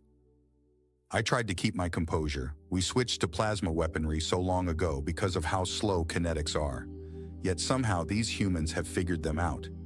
This could be invaluable, as plasma's main downside is its lack of penetration capability. No, they're relatively harmless to the user. How do the smaller firearms work? Same concept, just a smaller bullet. Thomas picked a smaller cartridge off the table. This is 9mm armor piercing. He handed the small object to me. Such a little thing. There's no way it could do any significant damage. How do you load the bullets into the rifle? Thomas gestured to the rectangular objects on the table. These are magazines. Standard capacity holds 45 cartridges each. They are inserted into the bottom of the rifle, where they automatically feed into the chamber every time a round is discharged. When fired, the casing that holds the powder is discarded through the side of the gun. It just sounded so off. My only conclusion is that I must be biased, as what the human was saying made sense. It was just so different than anything I had experienced before. I wanted to keep my professionalism. I am beginning to understand. Will I get to see a demonstration? Of course, Thomas gestured toward the area full of what must be targets behind him. That's what the range is for, but we can test them all at once if you want to see the other items. I gestured to the 2 circular objects on the table. What are those? Thomas chuckled softly, then responded, Those are hand grenades, small explosives you throw. That is ridiculous. They must be very weak explosives, so it won't hurt the thrower. How could they think that was a good idea? There's no way they can throw that accurately. Though they did seem to proportionally have quite a bit of upper body strength. The human called Thomas picked one up. The way this works is, this pin on the side is removed. Once this happens, after the lever on the side is released, it will detonate on a timer. When it explodes, The staggered metal squares that make up the sides of the grenade are thrown in all directions, hopefully taking out enemies with shrapnel. What was this human talking about? Do they mean to imply that they kill enemies with dirty shrapnel bombs? Not only that, but they throw them? How could they possibly expect to be able to throw it far enough and accurate enough? Composure be damned, I had to know. How can you possibly expect these to be effective? The two humans looked a little puzzled by my question. It looked as if they were trying to figure out how to respond. Finally, Thomas looked to me. The average human in their prime could throw one of these roughly 25 meters per second, on our homeworld's gravity anyway. That made sense. Their homeworld must have very weak gravity if they could throw it that far and fast. We can't test them here, though, as we've halved the gravity generator production in preparation for your arrival. Knowing your homeworld's gravity, you would have been extremely uncomfortable in ours for an extended period of time. I feel like the longer this human talks, the more confused I am. The gravity on Earth was at least twice that of mine? No wonder human weapons are so strange. They were made to fight on a literal hell of a planet. I composed myself. They explained it. Time to move on. I gestured to the large vehicles on the side of the room. What are those? This time, Sergeant Garrick smiled. Those are tanks. Tanks? What do you mean? Tanks for what? Sergeant Garrick said in a confused-sounding voice. No. They're heavily armored fighting vehicles, but they're called tanks because... Why are they called tanks, Thomas? It was originally for secret-keeping reasons. The first tank created by the British was codenamed as a water tank carrier. This was done so the Central Powers didn't learn of the new weapon. That could be concerning. Humans have a history of espionage. Although simply using a code name was nothing special, they were using it so long ago. Thank you, Thomas. Anyway, these are heavily armored fighting vehicles. Specifically, the current American main battle tank, the M1B5 Abrams. Fighting vehicles are common, but something told me this was going to be a whole different level than what I'm used to. For one thing, multiple weapons were visible on the vehicle. I was only experienced with the plasma mortars used for long-range barrages, which were very large and slow-moving. They needed accompanying infantry to ensure they weren't flanked. It appears to have multiple weapon systems, am I correct? Thomas looked to me. Yes, quite a few. Its main piece is a 150mm electrothermal chemical gun. Auxiliary armament includes 4 machine guns, 1 inside the turret, and 3 mounted on the top. The larger of the 4 is a 12.7mm HMG, and the others are 7.6 TUM. The turret cheeks are equipped with 8 smoke grenade launchers each. I didn't know anything about the gun, but I was confused about the last thing he mentioned. I thought grenades were supposed to throw shrapnel. Grenades are built with multiple uses. Foot soldiers usually carry fragmentation. Other types include smoke, anti-tank, concussion, and thermite. We can explain the others later on if you'd like. We have them all here. I could infer the relative uses of each grenade mentioned, except for thermite. I would have to have them explain that to me later. So far, the tank was underwhelming. The auxiliary guns were simply sized-up versions of those I had already seen. Additionally, the main weapon is not large, much smaller than the plasma mortars. Perhaps I was misunderstanding the purpose. What is the main gun used for? It's multi-purpose, depending on what ammunition we load. The 2 most common being high-explosive anti-tank and armor-piercing, fin-stabilized discarding sabot. How obsessed is this species with physical projectile ammunition? Their small arms might be useful, but there's no way this cannon could overpower its plasma counterpart. It wouldn't make sense. Can you tell me the capabilities of the main armament? Sure. Keep in mind, these measurements are in Earth gravity. Sabot rounds are fired at a velocity of roughly 2,100 meters per second. Target computer technology means they are accurate within 4 miles. That's impossible. There's no way that's true. You just physically cannot move a small solid object that fast. Explain it to me. Well, sorry to disagree with you, but they do indeed work. Thomas gestured toward the cannon. This is an electrothermal chemical gun or ETC gun. It uses a plasma cartridge to set off the ammunition's propellant. This ammunition is somewhat similar to the bullets you've seen. Are they serious? Not only did they discover uses for plasma, but they also still decided to use kinetics. I was beginning to see a pattern. Do you have something against non-kinetic weapons? Well, a simple answer would be that what we have now is efficient. However, there has been much research on laser weapons, but we don't use them against others. The UN has determined they are too cruel. Laser weapons tend to not kill immediately. Plasma weapons melt clothes and armor to the wearer. Particle beam weapons cause radiation poisoning. We reserve them for anti-missile defense or non-weapon uses. That raised even more questions.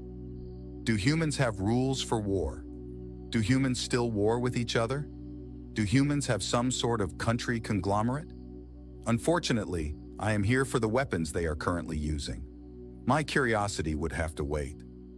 However, I don't think I can wait any longer to see a demonstration. Can I see all of these tested? Of course, we can start with the small handheld weapons.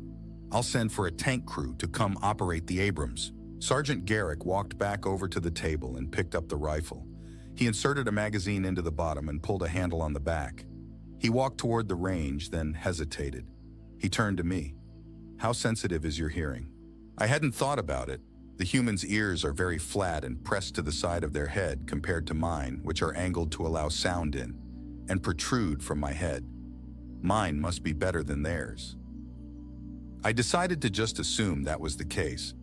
My sense of hearing is somewhat more potent than yours. Why? Firearms are rather loud. It is an explosion after all. Would one of those sets of ear protection fit you? See if one will fit, then turn the knob on the side. I looked over to where he gestured. There were a few sets of varying sizes. They had 2 padded circular pieces attached by a strap. Adjustable? Good. They looked a tad bit small. I picked one up and put it over my ears. A little uncomfortable, but better than going deaf. Once they were on, I turned the knob as he said, and suddenly I could hear again. Why can I hear? They amplify normal intensity sound and deafen sounds loud enough to hurt, like a gunshot. Now that was interesting. I could actually hear better than normal wearing these. Garrick walked over to the range. I'll aim for the target marked 20 yards. He aimed for a second or two, then pulled the trigger. Even with hearing protection, I could feel the shot. It was as if I had been pushed slightly, and the human didn't even move. I could smell the chemical propellant. It slightly stung. Then I noticed he only fired one projectile, and it had hit the target very close to the center. I was appalled. Plasma weapons were designed to shoot extremely fast to make up for their poor accuracy. This kinetic weapon had accurately hit a target in one attempt. The 2 humans looked to me expectantly. I composed myself and looked at the other weapons on the table. Can I try? Garrick looked at Thomas. From what I could tell of human emotion, he looked like he was contemplating something. He faced me, now with the rifle held pointed down. I have no problems with you trying some of these, but I think we should start with a handgun first. They have less recoil. Normally, I would have scoffed at the idea that I would have any trouble with a hand weapon. However, having seen and felt the power of just one human firearm, I wasn't so sure. I was excited to try, but I also became plagued by visions of the recoil breaking my arms. Sergeant Garrick moved over to what looked like lockers for storage. This was the first quiet moment I had, so I took the time to examine his military dress. He seemed to be wearing a uniform designed for combat. He was wearing a light undersuit with soft patterns of different shades of green and brown. He looked to be wearing black, heavy boots. By far, the most interesting part of his dress is the plate armor. They are numerous. 2 plates for each leg, moving halfway up. The plates connect to the boot, with a joint halfway up for the knee. The largest plate, or set of plates, is the chest piece. It covers his entire chest and back, with a few intersecting plates, most likely for flexibility. There are plates for each shoulder, which are made up of 2 pieces connected by a joint, so that the arm can move up and down. 2 small plates rested on the human's arm joints, which makes sense. Joints are famously fragile. Finally, the human has 2 metal sleeves on his forearms, which connect to a small plate covering the back of the hand. The human also had black fabric coverings over his manipulators, or hands. There looked to be a hard material covering the many moving parts on his fingers. He is wearing something around his waist that is connected together with a clasp at the front. Multiple items were connected to it: a holster for his sidearm, some large pack on the back, and many pouches on the front, which looked to be the right size to hold the magazines they mentioned. These same pouches exist on the front of the chest plate.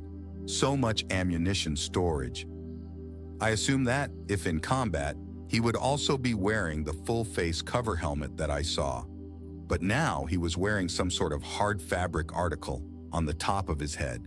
You can start with one of the 9mm handguns. If you have no problems with this, then we can move up to the larger ones. That sounds like a good idea. I'd prefer to not seriously injure myself just trying to satiate my own curiosity. As he rummaged through the locker, I took a look at the other human, who was now writing something down on a rectangle electronic device about the size of his forearm. This individual is obviously not military. He is wearing a long white overcoat. In fact, the majority of his clothing is white, aside from light blue pants. They just seemed like something a civilian would wear. I had been so mesmerized by the weapons that I hadn't noticed how every piece of clothing the humans were wearing seemed to have a function. He has some kind of glass pieces in a frame over his eyes. I think I will ask about them. Mr. Thomas? He, a little startled, looked up from his device. Yes, Ozus? What are you wearing over your eyes? Oh, you mean my glasses? Yes, the two lenses you're looking through. They correct my vision. Humans often are born with relatively good vision, but many of us are born with various conditions that limit vision. I myself have one called hyperopia, which means I can clearly see things far away, but not so well things that are close up. These lenses fix my vision, so I'm able to read. Confusing. They had clearly very advanced technology, but they resorted to the simple fragile glass to fix it? I must take a mental note that vision problems are a common problem among humans. My own species has what I can only assume is much better vision. Are there any other ways you can treat vision conditions?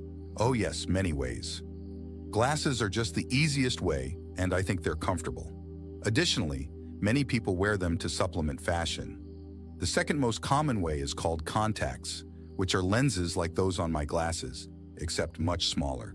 They are pressed directly onto the eye. Lastly, there's something called laser eye surgery, which involves a laser directly manipulating the shape of the cornea in order to correct whatever mutation caused the bad eyesight. You have a laser go directly into your eye? One that is powerful enough to manipulate it? How is that a good idea? How could that possibly help anything? Look, Ozus, I'm not a medical doctor. I cannot explain exactly how that works. If you'd like, we could have one of the ship's medical staff come to talk to you. After saying that, Thomas went back to writing something down on his piece of tech. Garrick had appeared to find what he was looking for and walked back to me. He had what was clearly a firearm in his hand, but smaller than the others. In his other hand, he had a magazine. Okay, so I'll explain how to use it. Firstly, the safety rules. Rule 1. Garrick paused as he looked at my hands. They were different from his. I only had 3 manipulators to their 5, and mine were longer. Always keep your finger off the trigger until you are ready to shoot. Do not aim the weapon at anything you are not willing to destroy. Always treat the weapon as if it is loaded.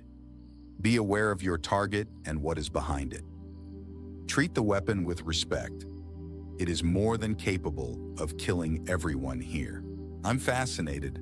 All of these rules were clearly premeditated. No doubt the same as what he had been told the first time he used a firearm. Now, how to use it. First, you take the magazine and insert it into the bottom here. Then what you do is pull back on the slide, which is the top section of the pistol. This puts a round in the chamber. Once this happens, it is ready to shoot. You do not need to pull the slide back for the subsequent shots, as the energy released by the expanding gases of firing pushes the slide back and loads another round. In order to shoot, you flip this safety switch here, then you aim and pull the trigger. Do you understand? Yes, it all makes sense. How do I aim? He held the weapon up and pointed to 3 raised pieces, 2 at the back, 1 at the front. You line up these 3 dots in your sight so that what you're trying to hit is in the middle. Rifles are easier to aim, but you can try them when we know they won't hurt you. He handed me the weapon. It was lighter than I expected. We walked over toward the target range. I did as I was told. Although slightly awkward, it was clearly not made for my biology. I was able to load it. I pulled the slide back, which was more difficult than I expected. and brought it up to shoot. Hold on. Try leaning forward a bit. You want to be in about the same position you'd be in if you were preparing to get pushed by something. I braced myself, held up the weapon, tried to aim at a target, and pulled on the trigger. I didn't fall over. My arms didn't break, but gods, this thing kicked hard. I also missed the target, but I'm not too concerned. The chemical propellant burned my eyes and nose. It hurt my wrist joints, and it was awkward for me to use. And I loved it. So exhilarating, it felt like you were actually throwing the projectile. Plasma weapons had no recoil. I had never experienced anything like it. I looked over at Garrick, who had his teeth bared, although I had learned that this was how humans communicated they were happy. I wanted him to know how much I enjoyed it, so I attempted to replicate the smile. He laughed. Enjoyed that, huh? Very much so. It's incredibly satisfying to shoot. You can keep going if you'd like. It has 9 rounds left. I want to try that one. I gestured at the rifle on the table. Garrick smiled. All right, I'd recommend you keep it on semi-auto when you try. Full auto causes more recoil. What's full auto? Oh, right. Most human weapons are capable of rapid fire. All those machine guns mounted on the tank over there, this rifle, and many others. The difference is that on small arms such as this, Sergeant Garrick gestured toward the rifle, it is select fire, meaning you can choose to switch between 1 shot per trigger pull or continuous shooting until the triggers let go. Not only are these weapons accurate, but they are capable of rapid fire too, just like our plasma weapons. I looked over at the target dummy we had been shooting at. The rifle round fired by Garrick had torn a large hole in the middle of it. I can only imagine what it would look like after only a few seconds of sustained fire. There must be downsides, though. I assume that rapid fire significantly reduces accuracy? You are correct.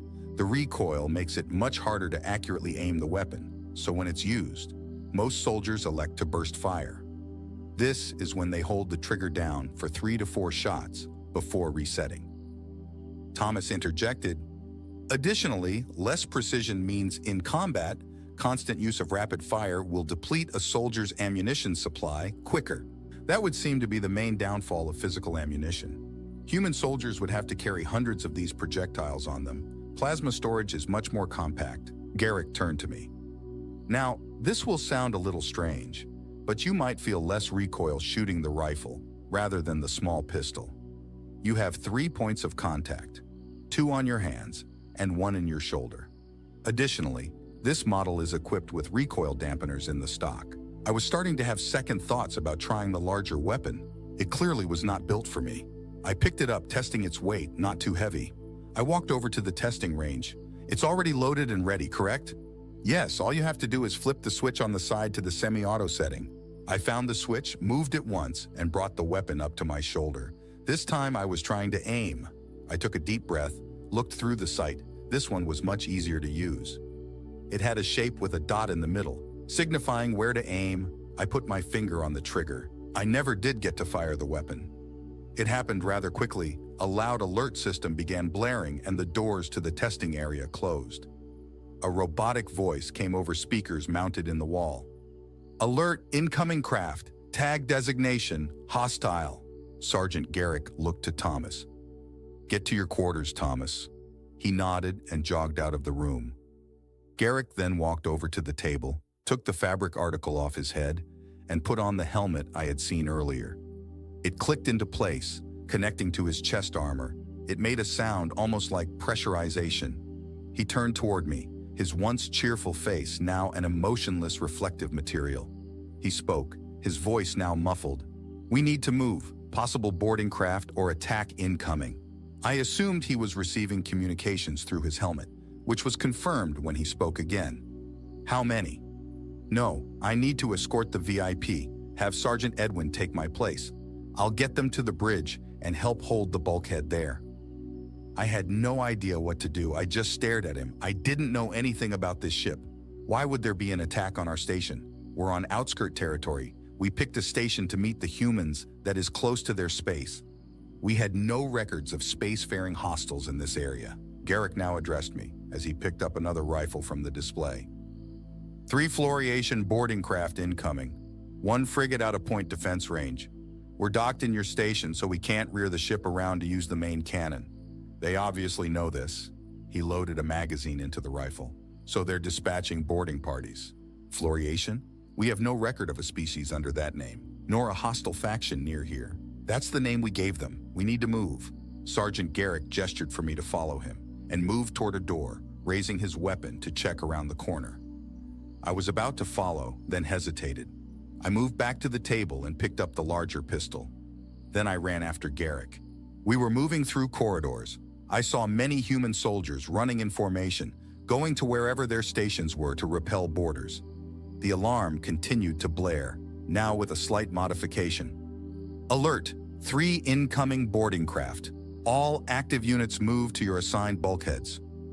We were nearing a shaft that was to take us up toward the bridge, as Garrick called it when I was knocked over. It wasn't just me. Other human soldiers stumbled. The entire ship had shaken. One of the boarding craft hit. I got back up, and we kept moving. We got into the room that would move us up, and I began hearing the sound of gunshots. The doors closed, and we started moving up. Sergeant Garrick spoke to me again. They're the reason we were discovered by the Federation. We encountered a distress signal from deep space. I was on the UN ship that moved to assist. We found a ghost ship, but a trail left by an FTL jump. We followed it and found some kind of camp holding the crew hostage. We stormed it and freed them. When the crew returned to conglomerate space, they told the Federation about us. That's not true. We had been watching your planet, waiting for you to discover faster than light travel. My voice was shaky. Sorry, Ozus. While we are a young species as it relates to FTL, the Federation thought it better to not alert the galactic public of a new slaver species. This could not be happening. The galactic community hadn't seen a slaver species in decades. Although, if what this human was saying is true, that could be a lie. He was right. The discovery of a slaver species could throw the conglomerate into chaos as the different members fight over what to do about it. Why am I objecting to their existence? They would have come from an area near the human system, an area largely unexplored. The door opened. We ran through more corridors, seeing fewer human soldiers now. A thick door opened in front of us, and we moved in. Apparently, humans, or at least Americans, called the control room of a ship the bridge. There were soldiers dressed the same way as Garrick, all with guns trained on the door. When we got in, Garrick spoke into his helmet again. VIP secure in the bridge. How copy? I followed him as he moved over to a screen of some sort. He pulled up a video feed from cameras around the ship. He flipped through different views multiple times until he landed on one with a fight visible. I watched as 4 human soldiers were defending a corridor, using storage boxes as cover. 3 dead humans lay on the ground. A large group of aliens I had never seen before were firing some form of projectile weapons at the humans. They were awful to look at. Gray, 4 large arms. They were scaled like me. I watched as 2 of them were taken down by the defending soldiers. This was the first time I had seen human weapons used against organics. They were effective. Each fluoriation that was hit sprayed their comrades with blood and chunks of scales. I watched and grimaced as one more human soldier was struck in the chest, sparking off his body armor. The plate didn't hold, and it knocked him onto the ground, a pool of red blood starting to form around him. The 3 other soldiers retreated. Garrick shook his head and switched to another camera. Your station's security is moving to assist, but it's not equipped to handle this. Seems like you all weren't expecting an attack here. There wouldn't be any armed security here normally. This is a research station. We have no record of hostiles in any system near here. Garrick let out a large breath. I'm sending out a distress signal. If we can't deal with this ourselves, we'll need help. I can only hope they'll get here in time. In my attack, they weren't ready for us. We dealt with them quickly. These fluoriations are behaving much more organized. We may be experiencing a military force rather than pirates. What are we going to do? If we successfully repel this attack, we'll disengage from our dock with your station and attack the enemy frigate. There were windows in the front of the room. I walked over to them. I could see the boarding craft. They had slammed into the hangars that held the smaller crafts I had seen earlier. The point defense turrets had rotated to aim at the enemy frigate, which was just barely visible, most likely in preparation for potential further boarding attacks. I turned back to Garrick, who was now talking to another soldier dressed in combat gear. I had to ask, how did they surprise us? They came out of FTL absurdly close. We obviously didn't expect an attack here. Point defense wasn't operational. If they try to send a boarding party again, they won't make it. I'm sorry, Osis, I have to go assist. Stay here with the command crew. They'll keep you safe. Sergeant Garrick ran out the door, which closed behind him. I found myself genuinely worried for him. I looked down. I still had the human weapon in my hand. I feared that I might have to use it. Tanks? What do you mean? Tanks for what? Sergeant Garrick said in a confused-sounding voice. No, they're heavily armored fighting vehicles, but they're called tanks because why are they called tanks, Thomas? It was originally for secret-keeping reasons. The first tank created by the British was codenamed as a water tank carrier. This was done so the Central Powers didn't learn of the new weapon. Although monsters once attacked the entire world. Thank you, Thomas. Anyway, these are heavily armored fighting vehicles, specifically the current American main battle tank, the M1B5 Abrams. At a time when many had lost hope, Thomas looked to me. Yes, quite a few. Its main piece is a 150mm electrothermal chemical gun. Auxiliary armament includes 4 machine guns, 1 inside the turret, and 3 mounted on the top. The larger of the 4 is a 12.7mm HMG, and the others are 7.662mm. The turret cheeks are equipped with 8 smoke grenade launchers each. I didn't know anything about the gun, but I was confused about the last thing he mentioned. I thought grenades were supposed to throw shrapnel. The helpers of the heroes had to make sure they didn't go insane. I could infer the relative uses of each grenade mentioned, except for thermite. I would have to have them explain that to me later. So far, the tank was underwhelming. The auxiliary guns were simply sized-up versions of those I had already seen. Additionally, the main weapon is not large, much smaller than the plasma mortars. Perhaps I was misunderstanding the purpose. What is the main gun used for? It's multi-purpose, depending on what ammunition we load. The 2 most common being high-explosive anti-tank and armor-piercing fin-stabilized discarding sabot. How obsessed is this species with physical projectile ammunition? Their small arms might be useful, but there's no way this cannon could overpower its plasma counterpart. It wouldn't make sense. Can you tell me the capabilities of the main armament? Sure. Keep in mind, these measurements are in Earth gravity. Sabot rounds are fired at a velocity of roughly 2,100 meters per second. Target computer technology means they are accurate within 4 miles. That's impossible. There's no way that's true. You just physically cannot move a small solid object that fast. Explain it to me. Well, sorry to disagree with you, but they do indeed work. Thomas gestured toward the cannon. This is an electrothermal chemical gun, or ETC gun. It uses a plasma cartridge to set off the ammunition's propellant. This ammunition is somewhat similar to the bullets you've seen. Are they serious? Not only did they discover uses for plasma, but they also still decided to use kinetics. I was beginning to see a pattern. Do you have something against non-kinetic weapons? Well, a simple answer would be that what we have now is efficient. However, there has been much research on laser weapons, but we don't use them against others. The UN has determined they are too cruel. Laser weapons tend to not kill immediately. Plasma weapons melt clothes and armor to the wearer. Particle beam weapons cause radiation poisoning. We reserve them for anti-missile defense or non-weapon uses. That raised even more questions. Do humans have rules for war? Do humans still war with each other? Do humans have some sort of country conglomerate? Unfortunately, I am here for the weapons they are currently using. My curiosity would have to wait. However, I don't think I can wait any longer to see a demonstration. Can I see all of these tested? Of course. We can start with the small handheld weapons. I'll send for a tank crew to come operate the Abrams. Sergeant Garrick walked back over to the table and picked up the rifle. He inserted a magazine into the bottom and pulled a handle on the back. He walked toward the range, then hesitated. He turned to me.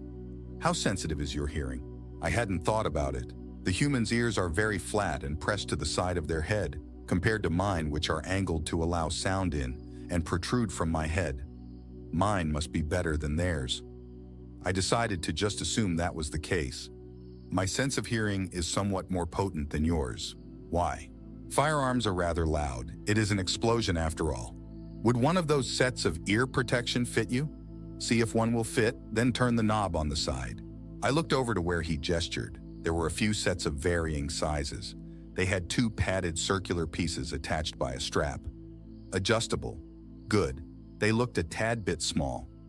I picked one up and put it over my ears. A little uncomfortable, but better than going deaf. Once they were on, I turned the knob as he said, and suddenly I could hear again. Why can I hear?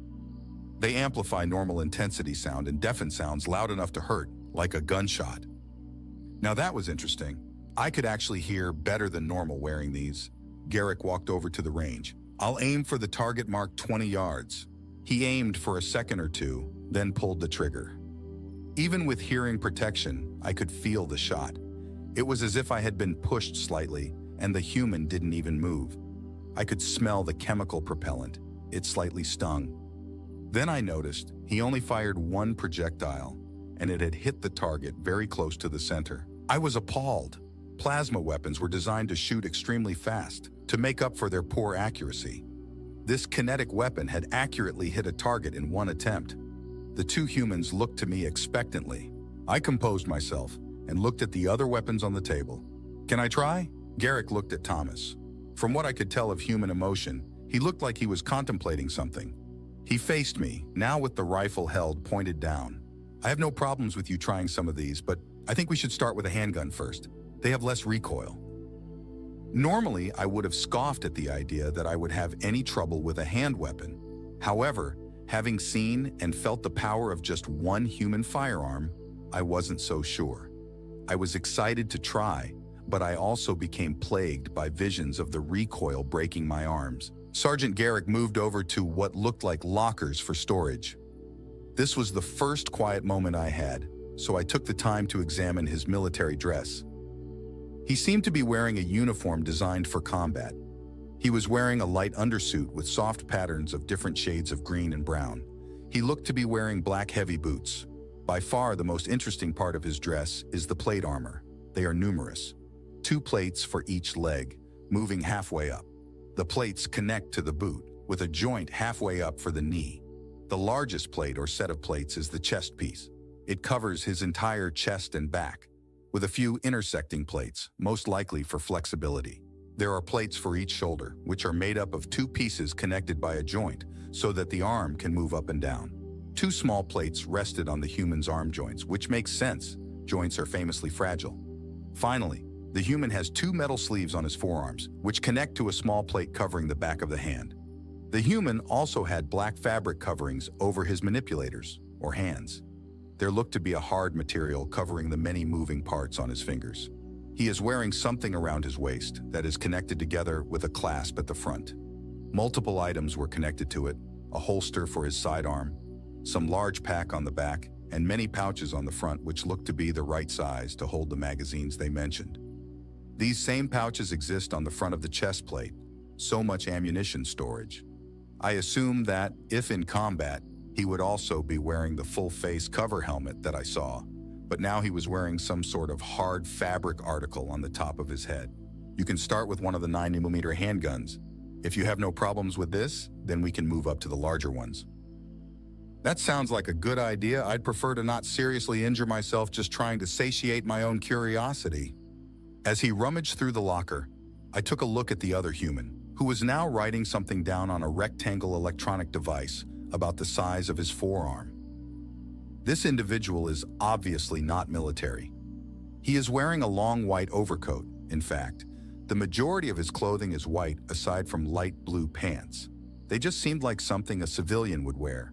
I had been so mesmerized by the weapons that I hadn't noticed how every piece of clothing the humans were wearing seemed to have a function. He has some kind of glass pieces in a frame over his eyes. I think I will ask about them. Mr. Thomas. He, a little startled, looked up from his device. Yes, Ozis? What are you wearing over your eyes? Oh, you mean my glasses? Yes, the 2 lenses you're looking through. They correct my vision. Humans often are born with relatively good vision, but many of us are born with various conditions that limit vision. I myself have one called hyperopia, which means I can clearly see things far away, but not so well things that are close up. These lenses fix my vision, so I'm able to read. Confusing. They had clearly very advanced technology, but they resorted to the simple fragile glass to fix it? I must take a mental note that vision problems are a common problem among humans. My own species has what I can only assume is much better vision. Are there any other ways you can treat vision conditions? Oh yes, many ways.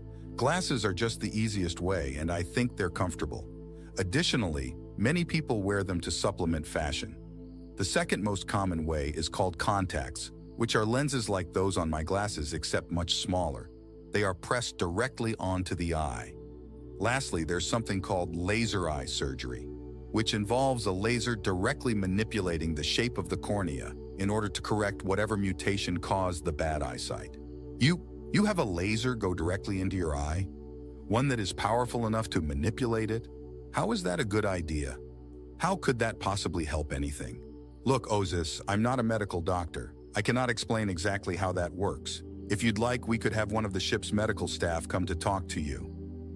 After saying that, Thomas went back to writing something down on his piece of tech. Garrick had appeared to find what he was looking for and walked back to me. He had what was clearly a firearm in his hand, but smaller than the others. In his other hand, he had a magazine. Okay, so I'll explain how to use it. Firstly, the safety rules. Rule 1. Garrick paused as he looked at my hands. They were different from his. I only had 3 manipulators to their 5, and mine were longer. Always keep your finger off the trigger until you are ready to shoot. Do not aim the weapon at anything you are not willing to destroy. Always treat the weapon as if it is loaded. Be aware of your target and what is behind it. Treat the weapon with respect. It is more than capable of killing everyone here. I'm fascinated. All of these rules were clearly premeditated. No doubt the same as what he had been told the first time he used a firearm. Now, how to use it. First, you take the magazine and insert it into the bottom here. Then, what you do is pull back on the slide, which is the top section of the pistol. This puts a round in the chamber. Once this happens, it is ready to shoot. You do not need to pull the slide back for the subsequent shots, as the energy released by the expanding gases of firing pushes the slide back and loads another round. In order to shoot, you flip this safety switch here, then you aim and pull the trigger. Do you understand? Yes, it all makes sense. How do I aim?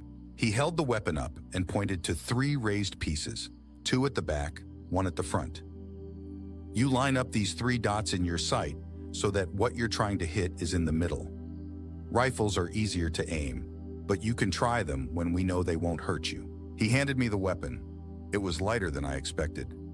We walked over toward the target range. I did as I was told, although slightly awkward. It was clearly not made for my biology. I was able to load it. I pulled the slide back, which was more difficult than I expected, and brought it up to shoot. Hold on. Try leaning forward a bit. You want to be in about the same position you'd be in if you were preparing to get pushed by something. I braced myself, held up the weapon, tried to aim at a target, and pulled on the trigger. I didn't fall over. My arms didn't break. But gods, this thing kicked hard. I also missed the target, but I'm not too concerned. The chemical propellant burned my eyes and nose. It hurt my wrist joints, and it was awkward for me to use, and I loved it. So exhilarating, it felt like you were actually throwing the projectile. Plasma weapons had no recoil. I had never experienced anything like it. I looked over at Garrick, who had his teeth bared, although I had learned that this was how humans communicated they were happy. I wanted him to know how much I enjoyed it, so I attempted to replicate the smile. He laughed. Enjoyed that, huh? Very much so. It's incredibly satisfying to shoot. You can keep going if you'd like. It has 9 rounds left. I want to try that one. I gestured at the rifle on the table. Garrick smiled. All right, I'd recommend you keep it on semi-auto when you try. Full auto causes more recoil. What's full auto? Oh, right. Most human weapons are capable of rapid fire. All those machine guns mounted on the tank over there, this rifle, and many others.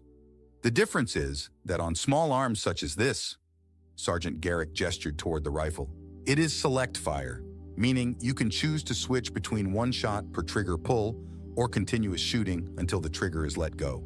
Not only are these weapons accurate, but they are capable of rapid fire too, just like our plasma weapons.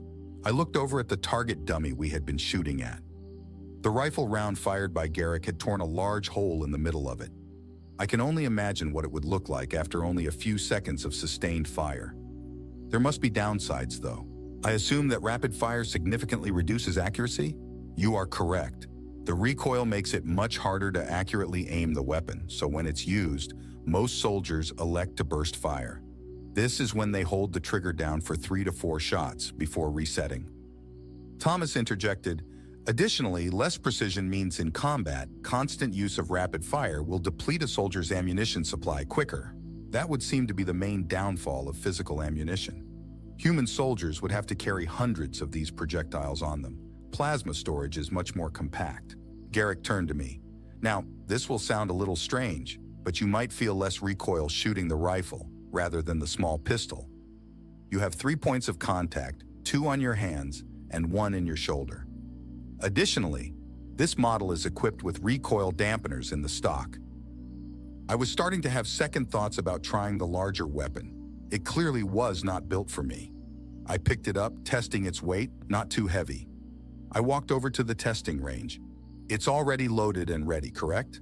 "Yes, all you have to do is flip the switch on the side to the semi-auto setting." I found the switch, moved it once, and brought the weapon up to my shoulder.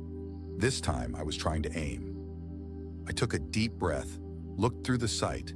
This one was much easier to use. It had a shape with a dot in the middle, signifying where to aim. I put my finger on the trigger. I never did get to fire the weapon. It happened rather quickly. A loud alert system began blaring, and the doors to the testing area closed. A robotic voice came over speakers mounted in the wall. "Alert! Incoming craft! Tag designation! Hostile!" Sergeant Garrick looked to Thomas. "Get to your quarters, Thomas." He nodded and jogged out of the room. Garrick then walked over to the table, took the fabric article off his head, and put on the helmet I had seen earlier. It clicked into place, connecting to his chest armor. It made a sound almost like pressurization. He turned toward me, his once cheerful face now an emotionless reflective material. He spoke, his voice now muffled. "We need to move. Possible boarding craft or attack incoming." I assumed he was receiving communications through his helmet, which was confirmed when he spoke again. "How many?" "No. I need to escort the VIP. Have Sergeant Edwin take my place. I'll get them to the bridge and help hold the bulkhead there." I had no idea what to do.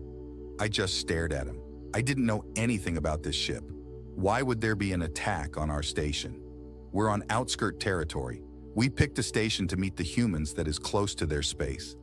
We had no records of spacefaring hostiles in this area. Garrick now addressed me as he picked up another rifle from the display. 3 Floriation boarding craft incoming. 1 frigate out of point defense range. We're docked in your station, so we can't rear the ship around to use the main cannon. They obviously know this." He loaded a magazine into the rifle. "So they're dispatching boarding parties. Floriation?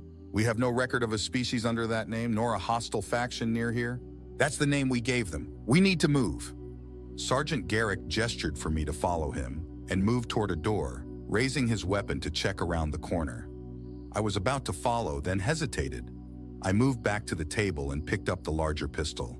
Then I ran after Garrick. We were moving through corridors. I saw many human soldiers running in formation, going to wherever their stations were to repel boarders. The alarm continued to blare, now with a slight modification. "Alert! 3 incoming boarding craft. All active units move to your assigned bulkheads." We were nearing a shaft that was to take us up toward the bridge, as Garrick called it when I was knocked over. It wasn't just me. Other human soldiers stumbled. The entire ship had shaken. One of the boarding craft hit. I got back up and we kept moving. We got into the room that would move us up, and I began hearing the sound of gunshots. The doors closed, and we started moving up. Sergeant Garrick spoke to me again. "They're the reason we were discovered by the Federation. We encountered a distress signal from deep space. I was on the UN ship that moved to assist. We found a ghost ship, but a trail left by an FTL jump. We followed it and found some kind of camp holding the crew hostage. We stormed it and freed them. When the crew returned to conglomerate space, they told the Federation about us. That's not true. We had been watching your planet, waiting for you to discover faster than light travel. My voice was shaky. Sorry, Ozus. While we are a young species as it relates to FTL, the Federation thought it better to not alert the galactic public of a new slaver species. This could not be happening. The galactic community hadn't seen a slaver species in decades. Although, if what this human was saying is true, that could be a lie. He was right. The discovery of a slaver species could throw the conglomerate into chaos as the different members fight over what to do about it. Why am I objecting to their existence? They would have come from an area near the human system, an area largely unexplored. The door opened.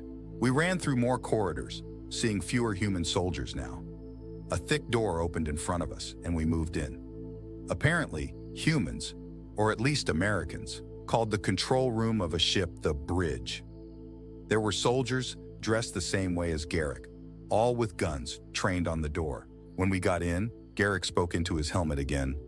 VIP secure in the bridge, how copy? I followed him as he moved over to a screen of some sort. He pulled up a video feed from cameras around the ship. He flipped through different views multiple times until he landed on one with a fight visibly. I watched as 4 human soldiers were defending a corridor using storage boxes as cover. 3 dead humans lay on the ground. A large group of aliens I had never seen before were firing some form of projectile weapons at the humans. They were awful to look at. Gray, 4 large arms, they were scaled like me. I watched as 2 of them were taken down by the defending soldiers. This was the first time I had seen human weapons used against organics. They were effective. Each fluorescence that was hit sprayed their comrades with blood and chunks of scales. I watched and grimaced as one more human soldier was struck in the chest, sparking off his body armor. The plate didn't hold, and it knocked him onto the ground, a pool of red blood starting to form around him. The 3 other soldiers retreated. Garrick shook his head and switched to another camera. Your station's security is moving to assist, but it's not equipped to handle this. Seems like you all weren't expecting an attack here. There wouldn't be any armed security here normally. This is a research station. We have no record of hostiles in any system near here. Garrick let out a large breath. I'm sending out a distress signal. If we can't deal with this ourselves, we'll need help. I can only hope they'll get here in time. In my attack, they weren't ready for us. We dealt with them quickly. These fluorescents are behaving much more organized. We may be experiencing a military force rather than pirates. What are we going to do? If we successfully repel this attack, we'll disengage from our dock with your station and attack the enemy frigate. There were windows in the front of the room. I walked over to them. I could see the boarding craft. They had slammed into the hangars that held the smaller crafts I had seen earlier. The point defense turrets had rotated to aim at the enemy frigate, which was just barely visible, most likely in preparation for potential further boarding attacks. I turned back to Garrick, who was now talking to another soldier dressed in combat gear. I had to ask, how did they surprise us? They came out of FTL absurdly close. We obviously didn't expect an attack here. Point defense wasn't operational. If they try to send a boarding party again, they won't make it. I'm sorry, Ozis. I have to go assist. Stay here with the command crew. They'll keep you safe. Sergeant Garrick ran out the door, which closed behind him. I found myself genuinely worried for him. I looked down. I still had the human weapon in my hand. I feared that I might have to use it. The hangar is locked and secured. We can disengage dock. Wait for the all clear. We still have squads holding off borders at Hangar 2 and Bulkhead 14.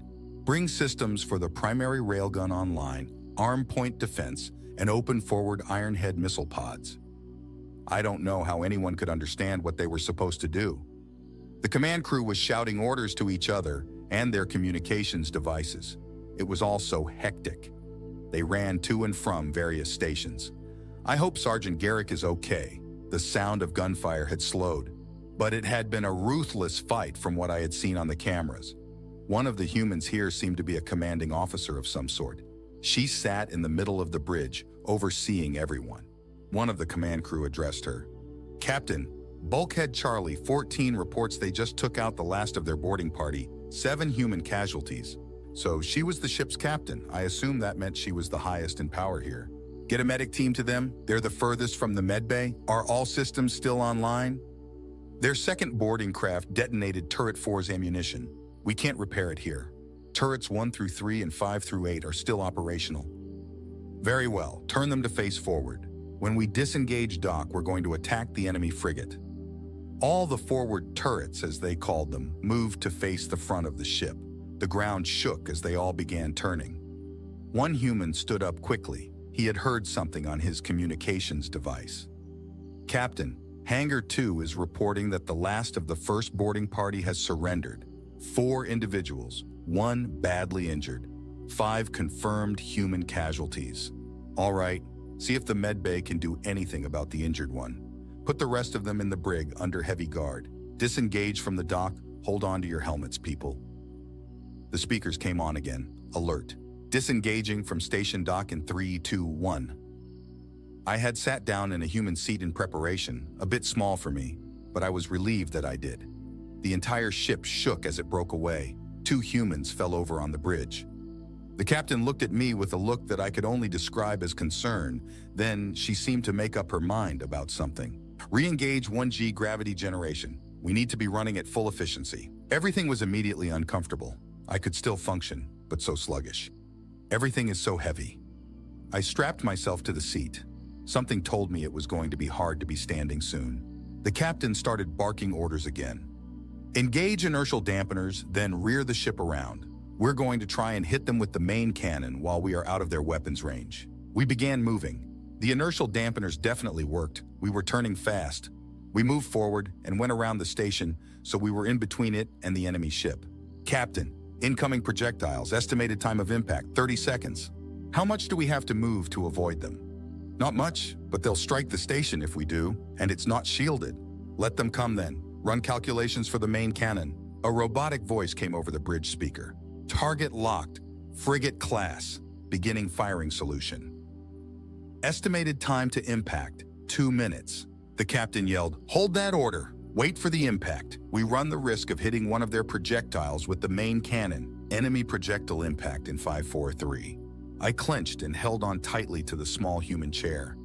I could see others doing the same. 2-1 impact. I looked out the front window. It was incredibly loud. I watched as the projectiles impacted on the shielding. The shields held, but I felt like someone had thrown me. I had banged my head into the nearby table when we were hit. Fire when ready. Alert, beginning primary railgun firing sequence. I thought that I would never experience anything more jarring than being in a ship as it got hit with projectiles, while also being in twice my comfortable gravity. That was before I experienced the power of a human ship's main railgun. I made the mistake of looking toward the front of the ship when it fired. In an instant, I was blinded by the bright muzzle flash, and it was as if my entire skeleton was going to shake out of my skin. It was now that I learned how tough humans are. None of the crew or soldiers on the bridge with me seemed fazed by the shot. My vision began coming back. There was now a visual representation of the enemy ship in the middle of the room, presumably to see the damage done by the railgun. Although we would have about 2 minutes before the projectile hit or missed, even with how fast it is going. I turned to a human sitting at a station next to me. Will they not detect the projectile before getting hit? He looked at me startled. He had been very focused on whatever he was doing. They might. It's moving incredibly fast and it's hard to detect, but we don't know what their scanning capabilities are. It was a tense minute as we all watched the ship, waiting. The hit was supposed to happen in less than 20 seconds. Evidently, the Floriations saw it coming as they began burning their main engines at full power. It was too late, though. All that it served to do was make the shot hit the rear engines of the ship rather than the center. I was here to learn about human small arms. Nothing I learned there could have prepared me for the destructive potential of human shipboard weapons. Had I not seen the small kinetic weapons earlier, I would have scoffed at the notion of a ship's primary armament being kinetic. There simply ceased to be a back portion of the enemy ship. It was completely removed by the railgun. Any shielding or armor it might have had was completely nullified. Captain, enemy frigate has been disabled. Right, good hit. Let's send out search and rescue teams. I want armed squads on those search and rescue birds. We're going to hail them for a surrender. but they may not be so cooperative.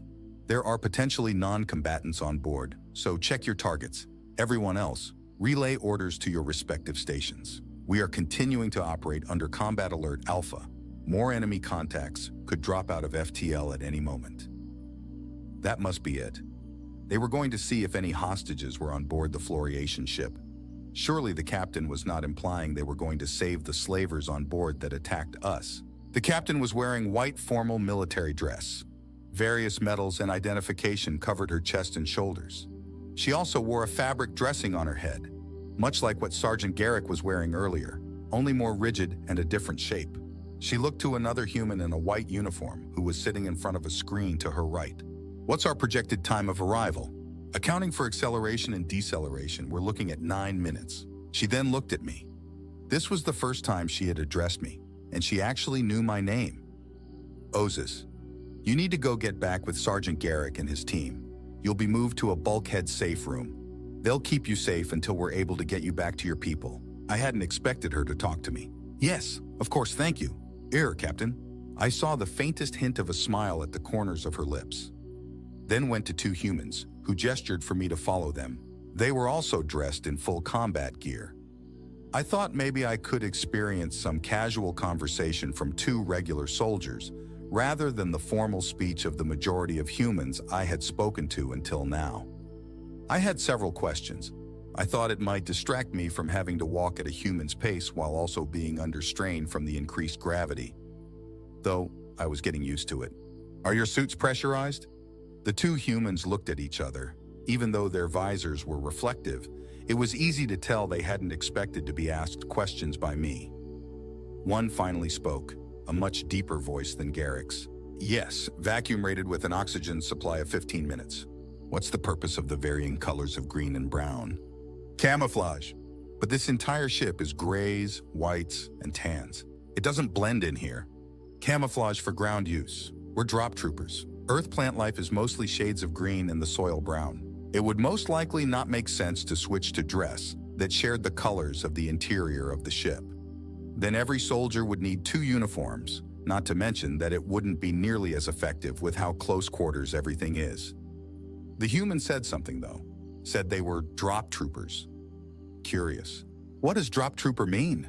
We're special forces. That's why we were assigned to the bridge. We're drop troopers because we are trained to drop into battle from orbit in personal pods. I had nothing to say to that. We got into the same lift that brought me up to the bridge.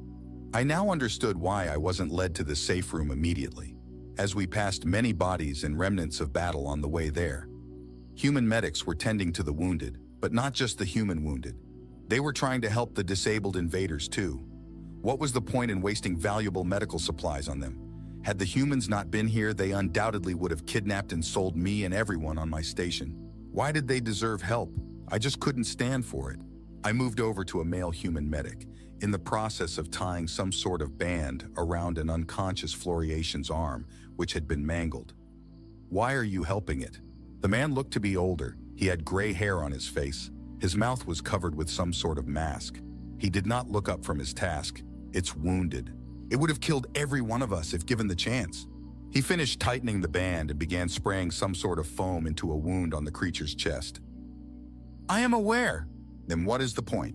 The human still did not look up from his task. The soldiers behind me were trying to get me to continue with them, but probably didn't have the authority to force me.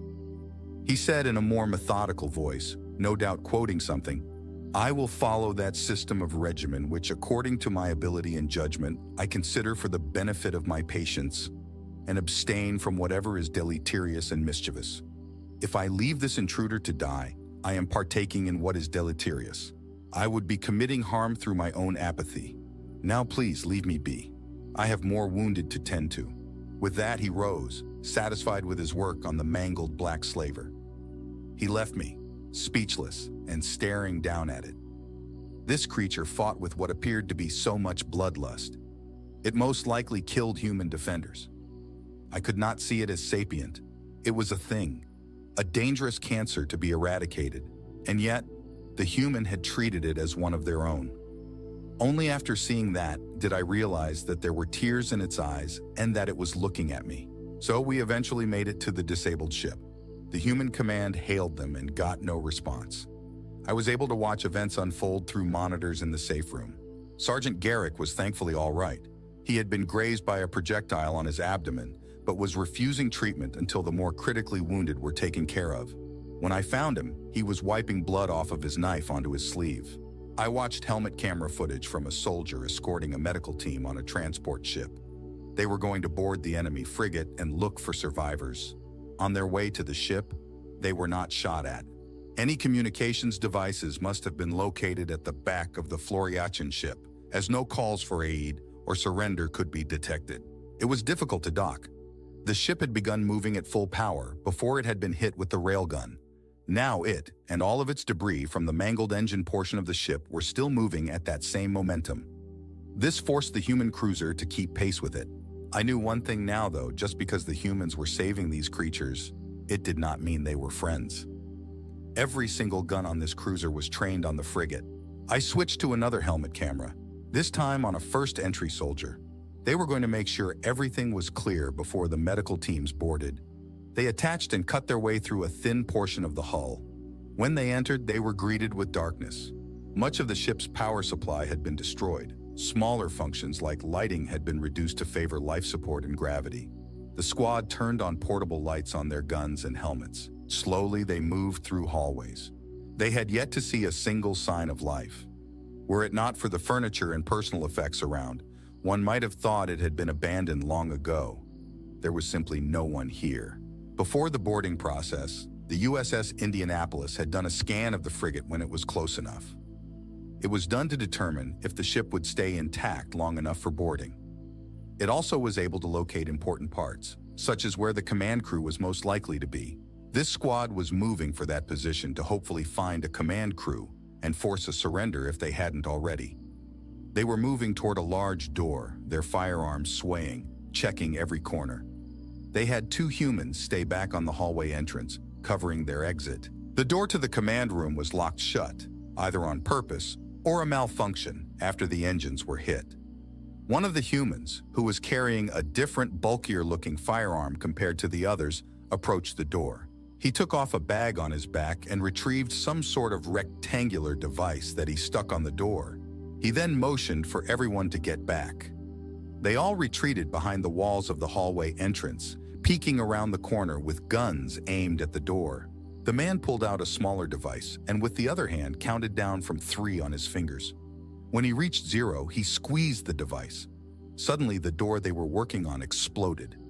Gods, had they fallen into a trap? I looked around frantically, but no one seemed concerned. Sergeant Garrick was simply looking at the monitors. What was that explosion?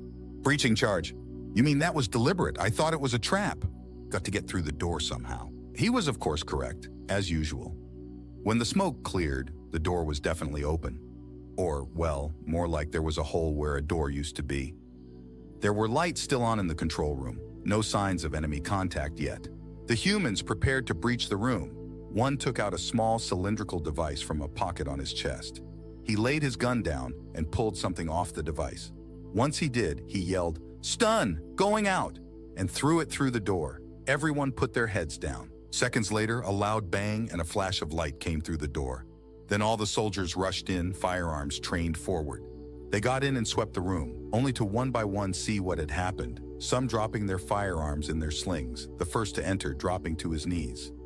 No one said a word. All the humans in the safe room stared in shocked silence at the monitors. Before them sat an entire Floriation command crew, or what was left of them, all dead. Every one of them dead with a wound to the head and their own coil guns laying beside them. They saw us coming and committed mass suicide. The soldiers composed themselves. One who was in command faced the rest. Nothing we can do for them now. Let's continue sweeping. One radioed back to an operator, still on the cruiser. Did results from a bioscan come in yet? Only got 2 blips in a lower level, one in what looks to be a brig, and another in the room adjacent. The human squad began moving to the designated area. Now that they had passed the control room, they kept seeing more and more bodies. All seemed to be victims of their own weapons. However, I noticed that all the individuals who had killed themselves were dressed differently than those that boarded us. They had different uniforms, seemingly more formal in nature. I had yet to see any designated for combat. The way the humans moved was fascinating. Every visible spot around them was constantly viewed by at least one of them as they swept the rooms with their rifles. They clearly were very experienced.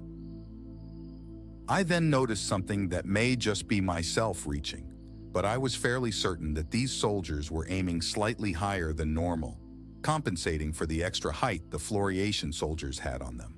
They slowly and methodically made their way toward what was expected to be a brig. Many areas had lost power to the lights, as well as some doors that had to be forced open by the humans. They finally got to the entrance of the brig. It laid in front of them. The room was pitch black.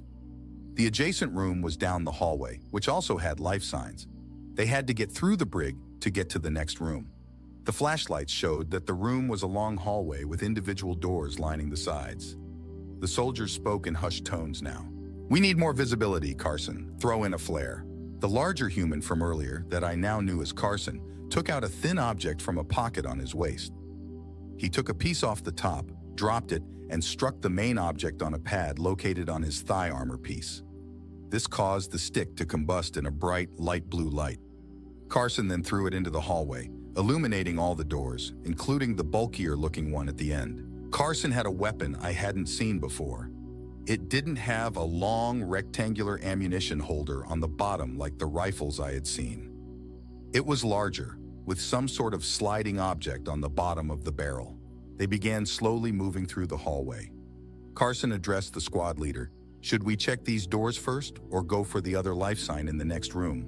These look to be holding cells, shouldn't be a threat to us. The next room may have combatants in it. Let's blow the door open." Another human sighed loudly and turned around. "Jesus, Mike, just try to open the fucking door first before you go blowing shit up again." "Shut your hole, Jackson Carson, try to open the door." My first experience with what must be human slang, or at least American slang. They seemed to use the words for emphasis. The sentence would have the exact same meaning if those words were removed. Everyone stacked behind Carson as he made his way to the door. "Breach in 3, 2, 1. Carson pushed the door, and it opened. Then he was immediately struck in the shoulder plate by a projectile and knocked to the ground. The humans scattered and dragged Carson behind the wall. They were preparing to engage whatever was in the room when something happened. Frantic screaming came from inside, a language no one understood. It sounded like multiple voices arguing with each other, then a sound of a struggle, then silence. Seconds later, a coil gun was thrown through the open doorway, where it landed on the floor in front of the confused humans. Are they surrendering? The squad was confused about what to do. One of the humans looked through the door and spoke. "Guys, look." When they turned the corner, they were greeted with this scene. 4 Floriation individuals, 3 dressed in combat gear, 1 in the formal wear we saw in the command room. However, the one in formal wear was unconscious or dead on the ground, and the 3 others were standing around it and looking at the humans. They were unarmed. One of them slowly moved over to a control panel on the wall, being aimed at by multiple human weapons. They pressed something on the panel, and all the cell doors behind the humans opened. The human squad had no way of knowing what was behind the doors. They rushed into the room with the presumably surrendered Floriations. All subtlety damned at this point, they grabbed the standing creatures and threw them through the doorway, and trained their weapons toward them and the now open cell doors. The Floriations were trying to speak, waving their large arms. We didn't know their language. However, they weren't directing their speech at the humans. Rather, they were talking to whatever was in the cells. The same language answered back, if in weaker tones.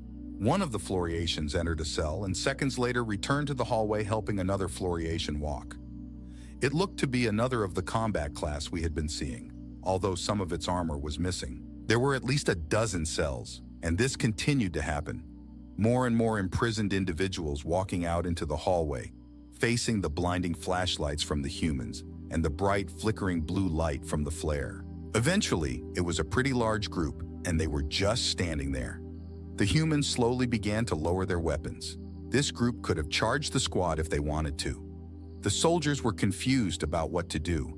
They couldn't just trust these individuals, even if they had demonstrated they weren't hostile. A soldier I hadn't heard the name of addressed the captain. "We need to figure out a way to get them to swap places with us. We're trapped in the..." he didn't finish. The unconscious fluorescent in formal wear from earlier had found some more life left in it, as it charged behind the talking soldier and sank its claws deep into his neck and back, killing him instantly. The success was short-lived, though, as Carson, even while injured, was the first to act. He raised the bulky firearm and pulled the trigger. It let out a deafening blast. The fluorescent's chest completely exploded, and its body was thrown into the wall. The entire console and desk that lined it were coated in blood and scales. I stared at the screen in shocked silence. This new weapon had so much raw, destructive power I hadn't seen before. I hardly noticed the other human soldiers frantically trying to stop the bleeding as two humans brought their guns back up to face the crowd. Carson pulled the bottom slide back on the gun, and a small, red, cylindrical object flew out. He then walked over to the fluorescents, grabbed the nearest one, and stuck his sidearm to its head. Then began slowly moving through the crowd of about 16 individuals while hiding behind his new hostage. I noticed that Carson, being the largest human I had seen so far, was the only one who was about the same height as the fluorescents. He motioned for the other humans to follow him, and they did. Once they were at the entrance to the hallway, he pushed the hostage back into the brig area. The whole time, the group just watched the soldiers in silence, not making any move toward them. A couple that had been in the cells were slumped against the wall. The humans stopped at the entrance, still with all their firearms trained on the bunch in front of them. I don't know what they are planning to do. It looked like they were preparing to execute the group. That didn't seem like something they would do, though. Knowing what I know now about humans and their propensity to show mercy, the commander of the squad, that I knew was named Mike, addressed the operator. "We need reinforcements and a medical team. We got wounded. This group here is docile. Tell secondary teams to look for individuals wearing formal military dress rather than combat gear." With that, another human motioned at the fluorescent group to get back. He was herding them into the small room at the end of the hallway. I assumed this was because it only had one entrance, and they could better keep track of them that way. As he moved back to the squad, he peeked into one of the cells and shook his head. There was blood and other bodily fluids all over the place, and no furniture. Just a barren room with a single light. Much had happened since the events that took place hours ago. I was still on the human ship, now given a vacant quarters to rest until I was able to return home. The human squad had waited until they were reinforced. Those fluorescents that were able-bodied of the group were restrained and brought aboard to the ship's brig. The rest were carried to the med bay, though still under armed supervision. Any alive individuals found were dressed in combat gear, not the formal dress we had seen on the command crew. So many suicides. Other groups of them in combat gear were found, most in worse conditions than the first. One group was found to have been lined up against a wall and gunned down by two fluorescents in formal wear, who then killed themselves. Those of the combat class made no attempt to resist the humans, though I wouldn't be so resistant too if I had horrid human weapons aimed at my face. Not to mention the fact that the alternative was apparently being killed by my leadership. I was supposed to be here for a weapons demonstration. Although, I suppose that is what I got, just not in a conventional way. I had expected to see human small arms shoot some synthetic targets, not a slaver's chest exploding after it was hit with a shotgun blast. That's what Garrick had told me. It was called a shotgun. The larger one that Carson was carrying, designed for close quarters engagement. A whole other class of small arms I hadn't been introduced to yet. A new one at that, Carson's shotgun, was experimental. Apparently designed after the first engagement between the fluorescents and humans. He said it was an 8-gauge, dual-mode, dual tubular shotgun with the most advanced recoil dampener tech they could come up with. They decided that after facing the large foes in the first contact, they needed a larger shotgun shell than the traditional 12-gauge they had used before. I can't imagine why. The weapons I have seen have been more than effective. Why would I question it, though? They clearly had a tendency for overkill. They had put me in some sort of room for their leadership. There was a bed, a waste disposal, a desk with a chair, and a storage cabinet. I had a window next to the bed that looked out into space. That's where I was now, on the bed. It was a bit too short for me, but compared to the average human, I am very long and thin. I managed to sort of curl up on it. They had even given me some rest clothing. It was incredibly baggy. As a human, my height would be very wide as well. It was comfortable though, and I certainly didn't want to lay down in a uniform. They at least kept my modesty. Even with the larger size, there was still a gap between the end of the shirt and the waist of the pants, or sweats as the human who delivered them called them. The only thing they couldn't substitute was shoes, when they found out I don't wear any. I couldn't sleep though. I was still too excited from today's events. There was a screen on the wall adjacent to the bed, which I suspected could provide entertainment, but I had yet to figure out how it works. In fact, there were many forms of human technology in this room I didn't know how to use.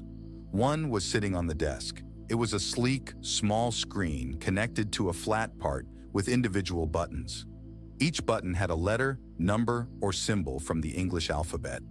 My translator was an implant, which also allowed me to read other languages, compared to the human translator, which only worked with speech.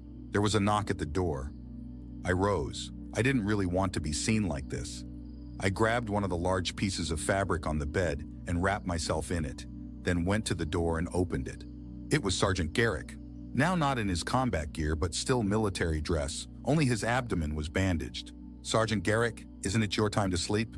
"Just Garrick is fine, Ozus. Yes, it is, but I can't. Too much adrenaline from earlier." "Adrenaline? Why would you have You know what? I'll ask later. Never mind, did you need something from me? Just wanted to let you know that we'll be interrogating some of the Floriations in the morning. Given that you're our main messenger to your species right now, I'd like you to be there." "I'll sit in." Garrick looked at me and chuckled. "You look comfortable." It must have been quite the sight, and I am guessing that this wasn't the intended use for these fabrics.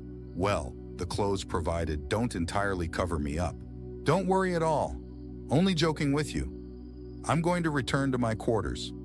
I'll have someone come get you when it's time." He turned to walk out, then stopped. "Oh, and if you're bored, there's a laptop on the desk. It's a guest login, so there's no password. It has internet access. There's a pamphlet on how to use it in the desk drawer. Hit any button and it'll start up. Good night, Ozus." He walked away down the hallway. I closed the door. I was about to get back in the bed, but then looked at the laptop he was talking about. I suppose I had a few hours, might as well try it. He didn't give me a chance to ask any questions, the main one being what the internet is. I suppose it's hard to remember that everything needs to be explained to me, especially when most of these things are probably trivial to Garrick and every other human. I sat down at the desk. The chair, like most things, was a bit too small. I had to sit a little sideways to stretch my legs out. The pamphlet was where he said it was, along with some thin white sheets and what looked to be tools, small and cylindrical with a point at the end. Some were plastic and some looked to be a softer yellow material. The pamphlet said that another object, called a mouse, was connected to the laptop, and this was how I would control what I'm doing. This is going to take a while to learn. Turns out I was right. It did take a while. Took me about 2 hours to learn simply how to control the thing. I had learned what the internet was, though, a massive public database. Endless text entries, videos, pictures, about seemingly any topic. This was only useful if you knew what to look for, though. I opted to search weapons in the search bar. I was met with over 1 billion results. The first that came up were very old, melee weapons from pre-space age humanity. It made sense. Modern human weapons were generally referred to as names like firearms. It was incredibly fascinating to see how different parts of Earth had created different melee weapons, and so many types too. Swords, axes, spears, lances, knives, maces. Seems as though they were always adept at killing each other. However, I soon found a different article, an extremely concerning one. I read the title multiple times to make sure I had seen it correctly. It read, 200-year-old UN treaty banning the testing of nuclear weapons abandoned in the wake of the Floriation conflict. Nuclear weapons, of course, they had them. I searched next for nuclear weapons. So many entries, there was no way I could sleep now. I had reading to do. At some point, I must have fallen asleep. I woke up to a knock at my door. I had slept with my head on the desk and had the worst cramp in my neck. I was pushing my white hair out of my face when the person on the other side of the door spoke. "Ozus, you awake?" I went and opened the door a touch. This was a much younger human than Sergeant Garrick, or at least it looked that way. Sergeant Garrick requests you make your way to the brig. I can escort you. Yes, of course. Let me change back into my uniform. I closed the door. It'll be good to get the baggy human clothes off of me. I'm going to have to redo my hair, though. At some point during sleep, it had become undone, and now my hair was covering my face. It wasn't a difficult process, though. I just had to get it all in between my ears so it rested down my neck and back. Then I put a clip to hold it in place. I didn't know what to do with the human clothes, so I just laid them out on the bed. I may have to sleep here again. I had read much before I slept. Human nuclear weapons were destructive, to be sure, but what was more concerning was the quantity. The United States alone had over 14,000 nuclear warheads, all now ship-to-ship capable. Not only that, but the second largest human nation, Eurasia, controlled over 28,000, though much less were shipboard than the Americans. Based on what I read, this cruiser I'm on alone could have enough nuclear missiles on it to wipe out the population of a sizable planet. Fast too, over 50,000 miles per hour at top speed. Luckily, humans seem to never want to use them. Researching nukes had led me through a lot of Earth history, in which nuclear weapons were used only 3 times, and 2 of them were in the same war, much longer ago than the third instance. The third usage saw the Americans using a hydrogen nuclear missile on what was then called Russia. Most species that discover these weapons before space travel become extinct, yet these humans had them for over 100 years before they discovered faster than light travel. Now, back in my familiar brown uniform, I went back to open the door. Before I did, I hesitated and glanced back toward the desk, where I knew I had hidden the human sidearm I took from the armory earlier. I decided to leave it and open the door. The human was now standing up straight next to my door. I got another confirmation that they were young, as they curiously looked me up and down, before realizing they should probably do their job. The brig is this way. We just need to get to the elevator, and then it's a short walk to the viewing chamber. Very well, you lead the way. We began moving toward the elevator, the same one I had taken up to my room. The doors closed on it automatically. Once we were inside, the brig must be much lower in the ship, as we were moving for quite a while. I took the opportunity to ask something I was curious about. So why do you humans seem to have 2 names each? I noticed yours and Sergeant Garrick's name tag have 2 different names. The human had relaxed a bit since he first spoke to me. It's a first and last name, serves to better differentiate ourselves from each other and signify what family we are from. We use our last name generally for formal purposes. Interesting. Why would you need 2 names to differentiate yourselves? In case someone else has the same first name, why would you and someone else have the same name? Because they're... The door opening cut off whatever other ridiculous question he was going to ask. On the way to observation, we had to stop twice for the human to stop, stand up straight, and his right arm and hand up to his face while someone walked past. Human military customs are quite strange, or possibly just American customs. We eventually made it to the door that the human opened by inputting a code. He then held it open and motioned me inside, then closed it again. Inside were a table and more small chairs, Sergeant Garrick and 2 others, and a window looking into a room with a desk and 2 chairs around it. Glad you could make it, Osis. I know this isn't your usual job, but you're the only one from your species here. Garrick was back in his combat gear. I'm guessing he was going to serve as the muscle needed if any of the Floriation prisoners decided to get physical. That and the other human guards surely located in the brig. A large, heavy-looking door opened in the room I could see through the window. A smaller Floriation walked through and sat down before the door closed automatically behind them. This was the first time I had gotten a good look at one. They weren't all black like I had thought. They had large armor plates on their body that were black, but the visible skin in between them was more gray, similar to myself. I had thought these creatures were wearing combat armor, but it looked like it was actually natural. Additionally, at least this individual had white streaks of skin going up its arms. It did look very thin from what I could tell, though not like me. I am thin compared to humans. Because my home gravity is less than that of Earth, I'm not malnourished. This individual looked unhealthy and moved in a fashion to suggest sickness. It had some sort of device on one of its wrists, probably something to track its movement. An older-looking human in white formal wear opened a different door and walked in. They were in formal dress, but they still had a holstered weapon on their hip. They sat down on the other side of the table from the floriation. The human spoke in a bit of a different way from the others, enunciating different parts of words for some reason. "Good morning, friend. Is the translator we gave you working?" The floriation spoke, or at least the translator did, in a monotone voice. "True. Very well, I am going to ask you some basic questions about your species. Is that okay?" "That isn't my decision." "You can't answer questions?" "I'm not permitted." "Not permitted by whom?" "Leader unknown." The translator must have not had a word for whatever the floriation said. "This leader, were they on the ship with you?" "True." "Then they are dead." "They're dead?" "Most definitely." The floriation looked down for a moment, then glanced at the device placed on his wrist. It seemed to be pondering something. Finally, it turned back to the human interrogator. "What do you want to know?" "Osis." "Osis, come on, we need to go." "Come on, let's get up." "Osis."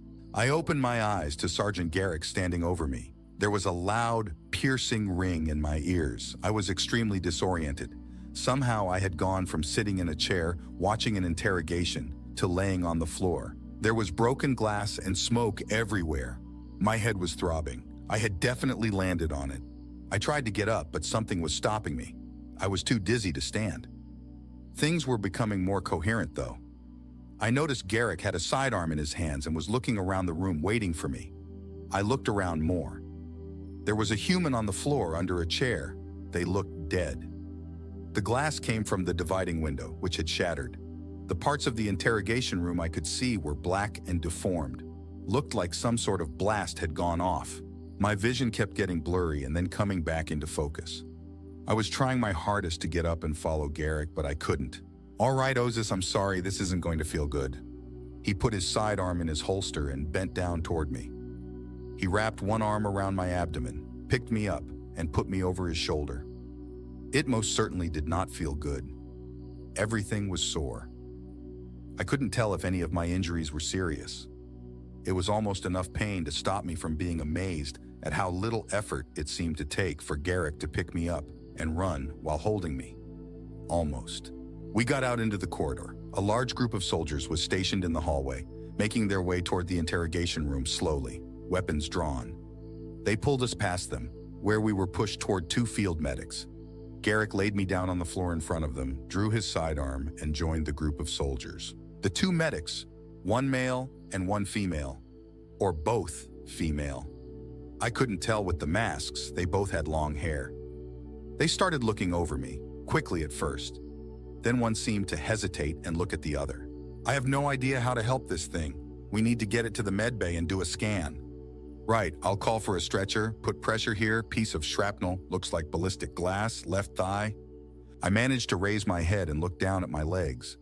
My uniform over my left leg had a big rip in it, and the edges of the tear were coated in blood. Looking at it was a bad idea. I laid my head back down. The other medic took out a white piece of fabric and pressed it against my leg. I clenched my teeth. There was lots of yelling. Some kind of alarm was blaring. I don't know how long I laid there, but I do remember two people running past holding red cylindrical objects with some sort of hose attached to it. Eventually, two more medics turned up. One was fairly large. He took a square object off his back and unfolded it. It turned into a long, thin rack with handles on the sides. They all carefully lifted me onto it and carried me out of the hallway. One of them looked at me and pulled something out of his pocket. "This is going to make you feel better until we can get you to the doctors." The object was small and sharp and had some sort of liquid in it. He pushed it into my leg where the wound was. It only took a moment before the pain dulled and then went away. I briefly wondered how the human knew I wouldn't have some sort of fatal reaction to the medicine, but decided the lack of pain was worth the risk. Once the pain was gone, I fell unconscious again. I don't know how long it had been when I woke up again. I do know that I had been moved to a white room and put in a bed. Everything was white. Curious. Human medical staff seemed to have an affinity for all things white. I was alone in a room, I was careful not to move. I didn't know what they had done, nor the extent of my injuries. Additionally, I was connected to a few devices. One had various information on it, including some charts, which I assumed were a heartbeat measurement given the pattern. There was also some kind of bag filled with clear liquid connected to a tube going into my forearm. They had also removed my uniform, as I was now in a loose white piece of clothing that covered my whole body. There was a mild tinge of embarrassment, but if there was one universal fact of medicine across species, it's that clothes get in the way. I was looking around more at the room when there were 2 knocks at the door, which then opened a few seconds later. In walked what looked to be an older man, with lots of white hair on his head and face. Well, other than your blood containing a compound similar to urushiol, we were able to figure out how to treat you with relative ease. He chuckled. We probably should have asked for information on your anatomy before we had you on board. He took a seat in a chair with wheels and scooted closer to me. Are you feeling okay? I can't feel the wound on my leg, but my head is hurting a fair bit. He smiled. Well, if you didn't want to be injured, I'd suggest not being so close to an explosion next time. They're dangerous, you know. Evidently, do you know what happened? Any more information outside of an explosion occurred in the brig is out of my pay grade. Now, I was just checking on you. You've been asleep a few hours. We removed all the shrapnel in your leg. It should be fine in a couple of days. I'd suggest getting some rest. If you're dead set on staying awake, there's a remote on your bedside that controls the screen on the wall there. He left the room. I pulled the white blanket off me to look at my leg. It was wrapped in white fabric, and a pinkish color was starting to get through.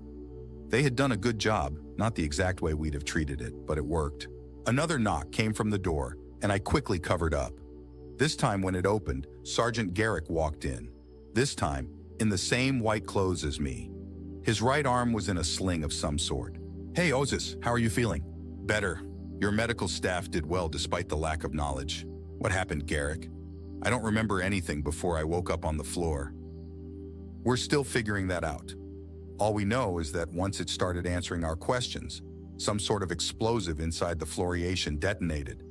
Ironically, the only thing that saved you and I was the same ballistic glass that they had to surgically remove from your leg. 2 humans are confirmed dead. The other fluorescents are understandably refusing to speak at all now, and they seem to have no knowledge of the explosive. We've elected to leave them in the brig for now. It's a shame you didn't capture any of their leadership alive. Yeah, that would have made things easier. Old Carson had to blow the only alive one we found apart. So where do we go from here? Between the hit we took from their ship's primary mass drivers and this explosion, we're looking at a few days before we can re-establish superliminal communication. We're on our own until then, and we can't travel back to your station on sublight engines while undergoing repairs. What's our plan after it's repaired? We're going to hail the Federation fleet in the nearest star system and explain what happened. Then we'll rendezvous with the 2nd Sol Defense Group to escort us back to Federation space, where we'll drop you off and call a council meeting to alert the community of the fluorescents. Not to be rude, but you humans haven't been a part of the Federation long enough to call a council meeting. We figure that a new hostile slaver species takes precedence over those rules. Fair enough, I guess I'll be staying here a bit longer then, Garrick chuckled. We'll find something for you to do to pass the time after you're feeling better, of course. He moved toward the door and was about to walk out. Wait, Garrick. Yes? Thank you for carrying me out of there. Don't mention it. I had sat up on the bed. I could put weight on my leg now. Whatever medicine the humans had given me worked well. I was testing my weight when the door opened, without knocking this time. A man walked in, a fairly short man. He had a different uniform I hadn't seen yet. Sergeant Garrick requests your presence in the hangar bay. We're prepping fighters in case we get attacked again. I was about to respond, but he left before I could. I noticed that my uniform was folded on a desk in the corner of the room. Upon closer inspection, it had been mended where the shrapnel had torn through it. I'd have to thank whoever did that. I could walk fairly normally now with a slight limp. I was actually happy that the man had left without showing me the way to the hangar bay. Now I could explore a little in the name of finding it. Maybe not though, everything was clearly labeled on the floors in red letters. I already was seeing arrows pointing me where to go to find the hangar. Curious though, there were two, Hangar A and Hangar B, no doubt the sides of the ship. He did not say which one to go to. I'd try B first, as it was closer. There was a long, wide hallway with smaller vehicles like I had seen in the armory earlier lining the walls. There were shelves and crates as well. Humans, some in combat gear and some wearing bright orange, were milling about. One was particularly interesting. They were inside of a metal exoskeleton, and they were picking up large crates and moving them. The crates looked very heavy. I wondered if they had used these exoskeletons in a combat role. I walked through a large door into Hangar B. It must be so large to accommodate the tanks in the corridor separating the two hangars. I can't imagine why they'd need to be able to go in the hangar, though. Or at least I couldn't imagine why until I saw what must be the ships that transport them. They were huge. They were heavily armed, too. Giant transport ships lined the interior side of the hangar, with visible maneuvering thrusters on the back and wings. It had a large kinetic weapon on the nose, and what looked to be other weapons on the wings I hadn't seen yet. They looked like miniature versions of the nuclear missiles I had seen while doing research. It was definitely large enough to move a tank, but also had an interior lined with seats, likely used to move soldiers. None of these looked like what I'd consider a fighter. One vehicle sitting with others in the middle of the hangar was particularly interesting. It was smaller and sleeker than the transport ships. It looked to be both for atmosphere and space use, as it had two sets of wings, a long set in the front and a smaller set in the back. It had two large circular thrusters in between the two sets of wings. On the nose, it had some sort of cannon, circular with multiple barrels. The wings were lined on the bottom with cylindrical pointed objects that again looked like the giant missiles I had seen. Evidently, I had picked the wrong hangar.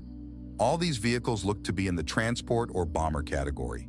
The fighters must be in Hangar A.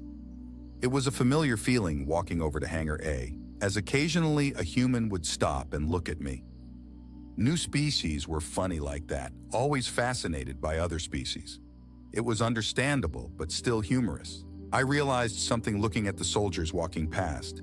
They were all carrying firearms, yes, but something else. They were wearing gloves with hard material on the knuckles of their fingers. Additionally, they all carried melee weapons, large and sharp with a handle. It fits into some kind of holster on their hip or chest. This suggested that humans were also adept at melee combat, despite their lack of natural weapons. I had yet to see any examples of it, but it was interesting to think about. I was right about Hangar A being for fighters, or I thought I was, as Sergeant Garrick was standing inside of it, talking to a human in the bright orange clothes. He hadn't noticed me yet, so I decided to look at the fighters closer. These were the ones I had briefly seen when I entered the cruiser for the first time. They looked more like what I would consider a fighter. Smaller, it looked like it could only hold two humans. Most of the thrusters were on the back, as with all other human ship designs. Every ship I had seen so far has dominant thrusters on one end. Not only that, but just like other human ships, lots of firepower. It had at least 3 forward-facing kinetic weapons. I wanted to inspect it further, but Garrick saw me. Hard to think it took him that long. I kind of stand out, to say the least. "Ozus, over here!" I walked over. The human Garrick was with walked away. "Well, I know your specialty is hand weapons, but as long as you're here, there's not much else to do. I thought I'd give you more of a tour." "Garrick, I'm just curious. Why were you assigned to help me? You're just a soldier, correct?" "Well, more or less. They assigned me this job because I'm the only one on this ship with any previous experience communicating with aliens in person. None of which were your species, but I suppose it's better than nothing. Don't get me wrong, I've appreciated your company. I just wondered why I wasn't met by a diplomat or something similar. A diplomat wouldn't have any experience with weapons or combat." "I suppose that's true. So are these your fighters?" "Yes, production model, F-1000 Fury fighters to be exact. Atmosphere and vacuum capable." "Are they FTL capable?" "Heavens, no. They're strike craft we carry on the larger FTL capable ships. They only leave the cruiser when something relatively close needs to be engaged. This might be the area we have the humans outclassed. Just looking at them filled me with doubt about their capabilities. Although I had the same thought when seeing their kinetic hand weapons, so I tried to keep an open mind. They were clearly manned fighters. We had been using fighter drones for a very long time, and they generally were superior to conventional fighters. You don't use drones? Oh no, we do. The benefits just haven't made them worth the extra cost for fighters yet. Plus, drones can be hacked or taken out of commission by communications jammers. We make use of drone craft for reconnaissance and occasionally bombing.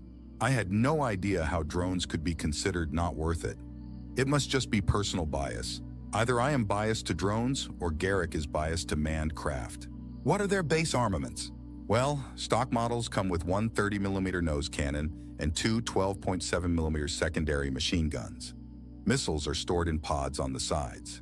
Missiles? Like nuclear missiles? Sort of chemical propellant explosives, some tracking, some not. What sort of explosive yield do you get from them that small? Well, it depends on the type. They are much smaller than the Ironhead missiles this cruiser carries. These are generally normal chemical propellant with a small warhead. However, they can be nuclear or even antimatter. You have weaponized antimatter. Antimatter weapons were restricted in the Galactic Defense Navy. However, there was no way to enforce restrictions on individual members. They are defined as PK class, or planet killer. A sufficiently sized antimatter weapon, most commonly anti-hydrogen, could render an average-sized planet completely uninhabitable, and in rare cases, destabilize the planet entirely, causing it to break apart. Now I was given to believe that this one human cruiser not only carried two antimatter warheads, but that it also ran on an anti-hydrogen reactor, with auxiliary power being nuclear. Even though Garrick had said there were fighter-sized variants of the anti-hydrogen missiles, they were not stocked on this ship due to how expensive they are. Two planet killers on one military ship. One of them could probably turn a quarter of a terrestrial planet into an inferno. Apparently, humanity hadn't yet realized that these weapons were an affront to nature and should be completely eradicated from existence. However, it is not my job to sway the opinion of Sergeant Garrick or any other human on this ship. That is for various leadership representatives to discuss. Why does humanity seem to insist on weaponizing every single piece of technology they discover and use said technology in logistical roles later? The humans had nuclear power, yes, but it took them leveling 2 cities to get there. That is what concerned me. This ship runs on anti-hydrogen and also carries anti-hydrogen weapons. Did that mean humans had used antimatter in combat before? Was I thinking too much into it? Garrick seemed to be against revealing any personal opinion on the subject when prodded. All I could get out of him was something about fear of the unknown and big stick diplomacy. It was something I hadn't considered. These humans are like me, individuals, far from something like a hive mind. They all must have differing ideals, morals, and other various beliefs. I just hadn't been exposed to much of them yet, and I had only interacted with military personnel, not civilians. The proof of their individuality was evident in the fact that they had conducted war on each other. A species under one common goal does not fight amongst itself. I was back in my room now. It had only been a couple of cycles. It didn't feel that way. So much had happened since I stepped into this ship for the first time. It had been much longer since I had seen any members of my species. I was the only one on that station, which was to be expected. There weren't many of us around anymore. We tend to be solitary. All this interaction with humans was far from the norm. Evidently, I am under stress. I hadn't eaten anything since before I got here and only just now realized it. I thought about contacting Garrick or somebody to show me to the cafeteria, but since there were no restrictions on where I could go on my own as of yet, I decided to go by myself. After all, clear signage indicated where everything was. It was lights out for the crew. There was no way I was sleeping. Truth be told, I wasn't exactly hungry either, but I needed something to do. The lights in the hallways were dimmer during this time, enough to see, but still dim. I had no idea if the cafeteria would have open access, or if it would have anything available at this time. Nor did I know if anything served there would be compatible with me. It was probably better to not ask questions. This trip was more about looking out the windows and curing boredom than eating. Curious, it was closer than I expected. There must be small cafeterias for groups of living areas instead of one big mess hall. It was one human-sized door with a button panel next to it. I pushed it and the door opened. I had to duck under the door to go inside. The lights were on in here. Tables and chairs were covered most of the room, some sort of tall boxes on one wall, and countertops with what looked like eating accessories, none of which I'd probably know how to use. Additionally, there was a group of 5 humans sitting at a table in clothes I hadn't seen before. Not uniforms, they were what I'd imagined to be human casual clothes. Said humans stopped talking and stared at me as I ducked in. Amazed expressions? They most likely hadn't seen an alien before, at least not in person. These humans were also not armed, confirming they were not military, or if they were off duty. One finally said something. "You're an alien." This amazing breakthrough was met with a swift hit on the shoulder from another sitting at the table. I chucked and responded, "You're an alien." The human male, rubbing his shoulder, nodded his head a bit and decided this was fair enough. "I don't suppose there's any food in here?" Another human responded this time, what I believe to be a female with long black hair. "Yes, wait. Well, what do you eat?" "What do you mean?" "I mean like types of food. Humans are omnivores. There's meat and plant products available." "Oh, I understand now. I'm an herbivore." She stood up and walked over, looking somewhat scared as she got closer. I didn't blame her. She was short by human standards. Staring up at something like me must be jarring. The full cafeteria doesn't open till morning, but there's food here 24/7 for passengers like us. "What do you mean, passengers like you?" "We're civilians, not military, so we don't have to conform to lights out. We don't work until late tomorrow. Anyway, there are no meals but small items like fresh fruit, salad, oatmeal, bread, that sort of thing." I looked at her blankly. "I don't know what any of those are." She looked toward the ceiling for a moment. "Right, duh. Okay, I'll show you." She walked over to one of the counters. It had a large metal tray on it with some sort of glass covering. She picked up one of the lids by the handle, revealing small, spherical red and green plants. Picked from some sort of larger host plant, no doubt. Interesting colors. "So these are apples. Quite sweet and tart. Crunchy. Sorry, it's hard to describe flavors." She moved to the next tray and removed the lid. These were orange and even more spherical than the apples. "These are oranges." I laughed. Quite a creative name for them. She seemed on edge. She didn't seem to hear the hilarious joke I just made. "Yes, they're sweeter and less tart than apples. Sorry, you just have to try them. Flavors are difficult to explain." "I understand. As long as they're plant-based, I should be able to eat them." "All right, good. Well, there's also water and coffee if you want something to drink." "Coffee? God, why do I keep assuming you know what any of these are? It's a drink like water, served hot. We usually drink it in the morning to wake up a bit. It's bitter, so we usually add sugar to it." "The temperature of it wakes you up." "Oh no, the caffeine in it does." I thought we were the only ones. It was impossible to find anything with caffeine outside of my home system. Everyone else thinks we're crazy for it. This was the first thing we had in common with humans. Very exciting. "I'd like to try the coffee." "Sure. Do you want sugar in it?" "I'll try it by itself first." "All right, well, grab one of those mugs there, put it under this spout, and push down on the button to pour some." I did as I was told with the somewhat small cup. The liquid was dark brown and steaming. Must be quite hot. I closed my eyes and brought the cup to my mouth and took a small sip. My eyes shot open. "Well, what do you think?" Somehow staying on this ship for more time just became much more acceptable. The coffee had proven to be most desirable, and it gave me that familiar feeling of energy that the equivalent from home did. Of course, the caffeine was the only similarity, but that was enough for a nice little bit of nostalgia. The humans had left, so I elected to take the cup and one of the apples back to my room. If this drink was of any similarity to those of home, I wouldn't be sleeping. Maybe I could spend more time on the laptop. I was also growing tired of the uniform once again. It was not designed for comfort, and a new set of leisure clothes had been placed in my room, probably when I was in the med bay. I'd have to ask if my uniform could be cleaned once again. Something specific was clawing at me, a thought I had earlier. Based on what I had seen, humans developed and used weapons of mass destruction before using the technology in logistical roles. This ship had antimatter weapons, as well as an antimatter reactor. Therefore, logic dictates they must have used antimatter in combat before. Maybe there was information about it on the internet, like I had found about nuclear weapons. Doubtful, I was incredibly surprised to even see as much information as I had on the nukes, let alone humanity's history with them. Most species tend to lock down their history and keep it to themselves, which only made me more worried. If 2 cities being destroyed was public information, what else had the humans done they didn't feel could be made available to anyone? Coffee has an interesting effect. My body was tired, but the caffeine was doing its job.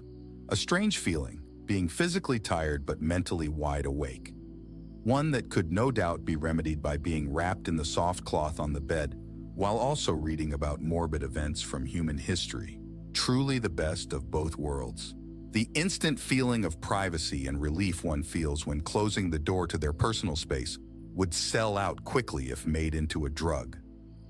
The humans had been nothing but accommodating, but they were strangers to me, even Sergeant Garrick. It was good to have solitude. Best of all was taking the awful pins I had in my hair as a part of my uniform. It felt like my scalp was being pulled on all day. Having white hair obscuring my vision was preferable. Even when off the human ship, taking them out and letting my hair just fall around me aimlessly was one of the best things I regularly experienced. It was probably my imagination, but the human uniforms looked much more comfortable on them, less tight and more intuitive. I'm sure they hate their uniforms too, though. I can't imagine the intelligence of those who designed our uniform is very high. Every time I take the top off, it succeeds in getting caught on the scales, on my neck and shoulders no less than 4 times. That was the benefit of the human clothes provided being very baggy. They just slipped on. The shirt still didn't go all the way to the waist of the sweatpants, but it was more comfortable than laying in a tight uniform. I briefly wondered why the shirt was white when the military aesthetic of the humans had been green or light brown so far. It had to be a somewhat comedic sight, me being just this amorphous blob of white with my hair blending in with the clothes. It was interesting to see small aspects of human culture through their appearance. So far, the males seemed to have shorter hair compared to the longer hair I had seen on the females. It wasn't a requirement though, because I had met a male with long hair. All of the males in military dress had short hair though, which must be regulated. It made sense. Long hair can be used against oneself in a fight, as it can be grabbed. The humans solved this by simply cutting their hair. We solved it by forcing it all behind our ears with pins. Cutting our hair was very uncommon. Curious that we'd both develop extra hair on only the top of our heads. The answer was almost certainly not very interesting. It doesn't take a genius to realize both our species are just exposed to UV radiation from our host star, and the hair protects us. This bed would need about another foot added to the end to allow me to completely stretch out. Luckily, I was plenty comfortable to fold up a bit. It would be easier to hold the laptop that way, as I learned that it was portable, it had impressive battery life, and you simply needed to place it back on the desk in order to charge it. The humans seemed to prioritize simplicity in their stored information. When you opened the search engine, you could tell it was modified for the military ship. It had a notice of the last date the ship was close enough to human space to get new information. Therefore, all the information on the internet here was a tad bit old. Additionally, under the search text box were news articles from Earth on various topics: politics, weather, private companies, government decisions. The weather was surprisingly more eye-catching than expected. Supposedly, a massive hurricane was due to strike the southern United States. There was a map to go along with it. 11 million people had evacuated from Florida in preparation. Based on the date, this hurricane would have already hit by now. There was an oversaturation of political news articles, though most of them were concerned about the run in the UN had with the Floriations. Unnerving to see articles dismissing them, calling them nothing but disorganized pirates. They had no idea what had happened on this ship yet. Earth was blissfully unaware of how much danger it was in. I came to read about things other than politics or weather, and so far, current news from Earth was quite depressing. All of human history was completely accessible by me. This would probably not be the case for long as humanity meets more civilizations. If they keep this public, everyone will be able to learn pretty much all they need to know about human strategies. The first result that came up when I searched wars in human history sent chills down my spine. An article titled List of Wars by Death Toll. Even more chilling was the fact that it had been recently edited to show domestic wars. Did that mean they were preemptively preparing to catalog a possible war with the Floriatians? Gods, the wars were organized into countries. Somehow they had intimate knowledge of conflicts that happened multiple thousands of years ago. You can learn a lot about a species by how they treat their history. Most species that are ashamed of theirs will hide it behind regulation and censorship. Yet that wasn't the case with the humans. There were plenty of articles discussing the atrocities committed by various groups. They called them war crimes, which was an oxymoron if I had ever heard one. This was infinitely more interesting than the wars themselves. I'd have to read about them. What I found scared me more than anything I had learned up until this point. I had been operating under the false assumption that this United Nations was an effort to unite Earth under one government. I was very wrong. No, the UN existed to regulate war. The implication being that the humans are so terrified of what they are capable of that they need to tell themselves not to enslave people, torture prisoners, intentionally attack civilians, and many more ideals that should be common sense. Never had I felt more conflicted. Was this admirable or terrifying? Could it be a little bit of both? Was I repulsed because I simply didn't understand it? Accounting for personal bias has been the most exhausting thing I had done during this trip. Maybe I needed a break. It wasn't until I swung my legs off the bed to stand up that I even remembered I had only recently been treated for a giant piece of glass shrapnel in my thigh. Despite the anatomical differences, the medicine they gave me worked. It was just slightly discolored and sore now, a far cry from the large wound gushing pink blood it had been previously. The coffee was cool enough to not just sip now. It was much better to be able to take sizable swigs, rather than trying to enjoy it while it is trying to melt the inside of my mouth. The female had said they usually mix sugar in it because of the bitter taste. Curious, their taste buds must work differently. This was a flavor I usually prefer, what they call bitter. Though that was the last thing I had been thinking about when I met them. The only thing in my head at the time was, how are humans a predator species when they seemingly have no natural weapons to speak of? Evolution was odd like that. It did shed light on what I had learned about the UN, though. For their entire existence as a species, humans have had to rely on their ability to create weapons to survive, and it stands to reason that after thousands of years of this, they'd create such destructive instruments that they'd be afraid of themselves. I sighed and rubbed my face. I am apparently incapable of not turning every thought I have into a long tangent that leaves me standing in the middle of the room, blankly staring at the wall. There was a large integrated mirror in the corner of the room. It was quite entertaining to stare at myself in these clothes. It was almost like a costume. Humorous how most humans were much shorter than me, but I had complete confidence that most of them could kill me with relative ease. At least it would be a quick way to go, given what I had seen. Well, if they used a firearm anyway. Now that I had seen a variety of humans, I could understand why they attempted to use their own civilities when greeting me. In general, it had been pretty easy for me to determine the sex of each human I had interacted with thus far. Looking at myself, parts of me resembled traits both male and female humans had. It must be quite confusing to them. Understandable though, if a species grew up with that level of sexual dimorphism, it makes perfect sense they'd develop language around it. It wasn't that my species didn't have male versus female biology, just that it had so little impact on our lives that we just didn't really care. You'd never know what each of us was unless you asked. And that was personal information we rarely disclosed unless with a partner. The whole purpose of me using the laptop again was to see how humans had used antimatter, and I distracted myself again. I seriously needed more self-control. Back to the search engine. Let's see, antimatter weapons. I'll be damned. After the first antimatter reactor was put into use, a resolution passed by, the UN declared any and all development of weaponized antimatter to be a violation of international law. I can't tell. Looks like there's an entrance on the side. The main area is a total bottleneck. They've got perfect visibility and cover.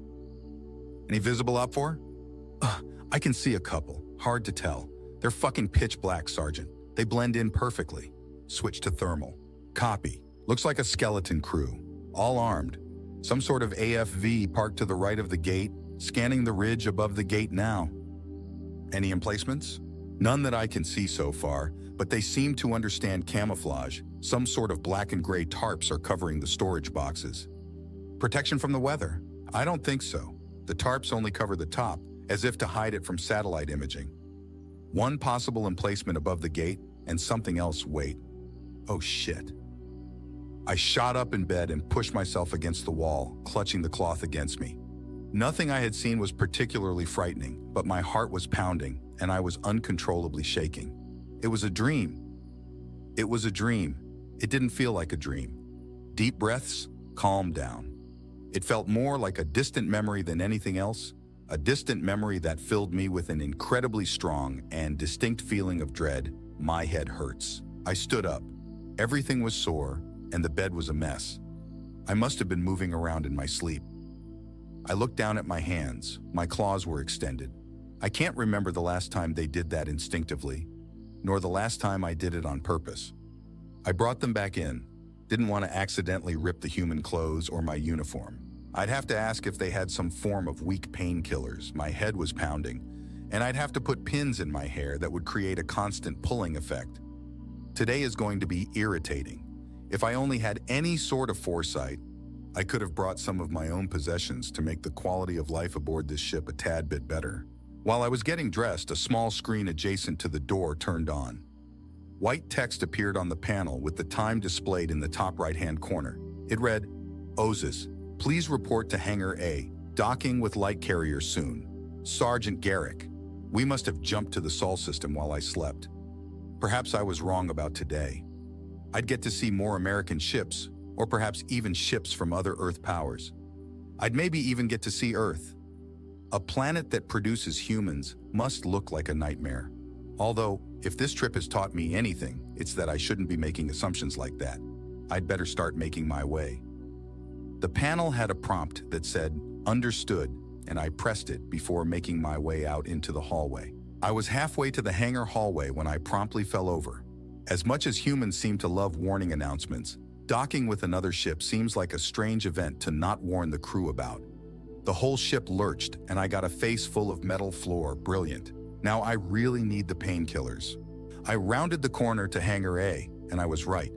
We had docked with another ship. I had no idea how large the other ship was, but it was clear the hangar door sizes were standardized to allow the connection. I could see Sergeant Garrick. He was standing with a small group, not soldiers. A group of humans were entering from the other ship. They looked like leadership or diplomats, flanked by specialist troops like I had seen when this cruiser was boarded. I made my way over to Garrick, a familiar feeling. Something looked a little off about him. The skin under his eyes was slightly sagged and grayish. He waved me over, and we wound up standing next to one of the aircraft I had observed earlier. "Thanks for coming, Osis. As the only one knowledgeable on government affairs outside of our system, we'd like you to speak with some of our diplomats, if that's all right with you." His voice was slightly slower and quieter than normal. He sounded tired. "Well, I'm no expert, but I'll try to help wherever I can." "Are you okay? Is that blood coming out of your mouth?" I brushed my hand against my mouth, and it came back with a bit of pink liquid on it. Apparently, that fall had done at least a little damage. "Ah, yes. Well, I may have been attacked by the floor on the way over here. You might consider lining the floor with something a bit softer than met." My vision went black as something impacted me, and I was thrown against the side of the aircraft. I was still conscious, but my vision was blurry and spotted, and all the sound was a mixture of ringing and muffled noise. Garrick was yelling something. I could briefly make out a human in combat gear being tackled and restrained by Garrick and two others. A female human ran over to me and lifted me up by the arm and steadied me on my knees. She was trying to speak to me, but I was too focused on trying to look at my attacker. He had hit me in the back of my head while I was turned toward the sergeant and was currently being dragged away, struggling and screaming, his voice shaky and very loud. "It's one of them! You fuckers will see! It'll turn on you just like the others. Why do you think it's here? You brought that fucking thing to Earth, you idiots! You'll see!" He was pulled out of the hangar and out of sight. I could finally make out what the female was saying. "Come on, we should get you away from here. This isn't good for anybody. She motioned to the hangar door, where I could see the crowd from the light carrier, all standing and watching. 2 soldiers had made their way to us, weapons drawn. They started taking me toward the medbay again. Wait, stop. I'm okay. Just let me sit, please. They sat me down on a bench on one of the walls of the hangar. Things were getting clearer. I didn't need to be put into a bed and gown again. A medic ran over to us. She was from the new ship. Her uniform was slightly different. When she got close, she started hesitating and looked to the 2 soldiers by me. Garrick had left with the group pulling my attacker away. Does it speak English? She was addressing the men flanking me, but I answered before either of them did. I do. I startled her. She'd obviously never seen an alien before. It was a look that many humans had shared upon first contact with me. She moved closer. Oh, okay. You were hit in the back of the head, correct? I reached behind my head and pulled my hand away. A fair bit of blood came with it. I believe so. A mixture of concern and fascination flashed on her face when she saw the blood. Okay, I'm going to try and stop the bleeding. Can I touch you? Yes, please, go ahead. I leaned to the side so she could gain access. From what I could tell, my hair was obscuring whatever wound was causing the blood, and she was trying to push it out of the way, rather unsuccessfully. Can I remove these pins? They're keeping all the hair in the way. Do you have to? If they're gone, I can just push all your hair to the front. I was silent for a moment. If you must, can we go somewhere more private? Absolutely. Can you two help me? One of the soldiers helped stabilize me again as we walked. If stuff like this keeps happening, I might as well just start living in the medbay. She took me to some kind of room, not unlike the room I had been in for the shrapnel wound only a little while ago. A bit smaller, this was a single room with 4 walls. The previous one had a fabric divider in between 2 beds. I'm sure the double rooms served to house more patients. Perhaps the singular chambers were for more invasive procedures or to discuss personal information. Either way, privacy was preferable. The 2 soldiers were satisfied that we were safe. I was now far away and secure from the human who had attacked me. I was grateful for that, but I noticed a faint, concerning feeling in the back of my mind. I could rationalize that I had been treated with hospitality the whole trip up until now, that I had been saved by the human doctors, defended from pirates by their soldiers, all things that served to build my trust with humanity. However, now I had been attacked by one, and as much as I wanted to yield to logic, I couldn't help but wonder if anyone else on this ship or the carrier had similar intentions regarding my well-being. I was ripped back into reality with a snapping sound. The female had elected to change out her gloves, or put gloves on. I couldn't remember if she had already been wearing them. My ears were still ringing, and I had been unconsciously rubbing them. I wonder if humans had similar issues with loud sounds or impacts. Wait, obviously they do. They had hearing protection for their weapons. I must have been hit fairly hard. All right, Ozzy, was that it? Ozus. She wrote something down on a tablet when I responded. I can't imagine my English name was too hard to remember. Right, sorry, Ozus. Now I may be a doctor, but given our anatomical differences, this might feel a bit unprofessional. Here, hold this gauze to your head. I'm going to check for a concussion now that I have more tools here. I did as I was told. She grabbed some sort of long black object off the counter and stood in front of me.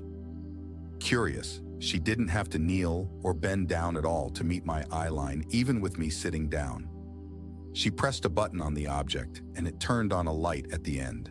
Assuming our eyes work the same way, which there's a good chance they probably don't if you're concussed, your pupils, your 4 pupils, if these are pupils, shouldn't dilate properly, assuming they even dilate as ours do. She looked down and made some sort of sigh. If you can even get a concussion. There was silence for a few moments.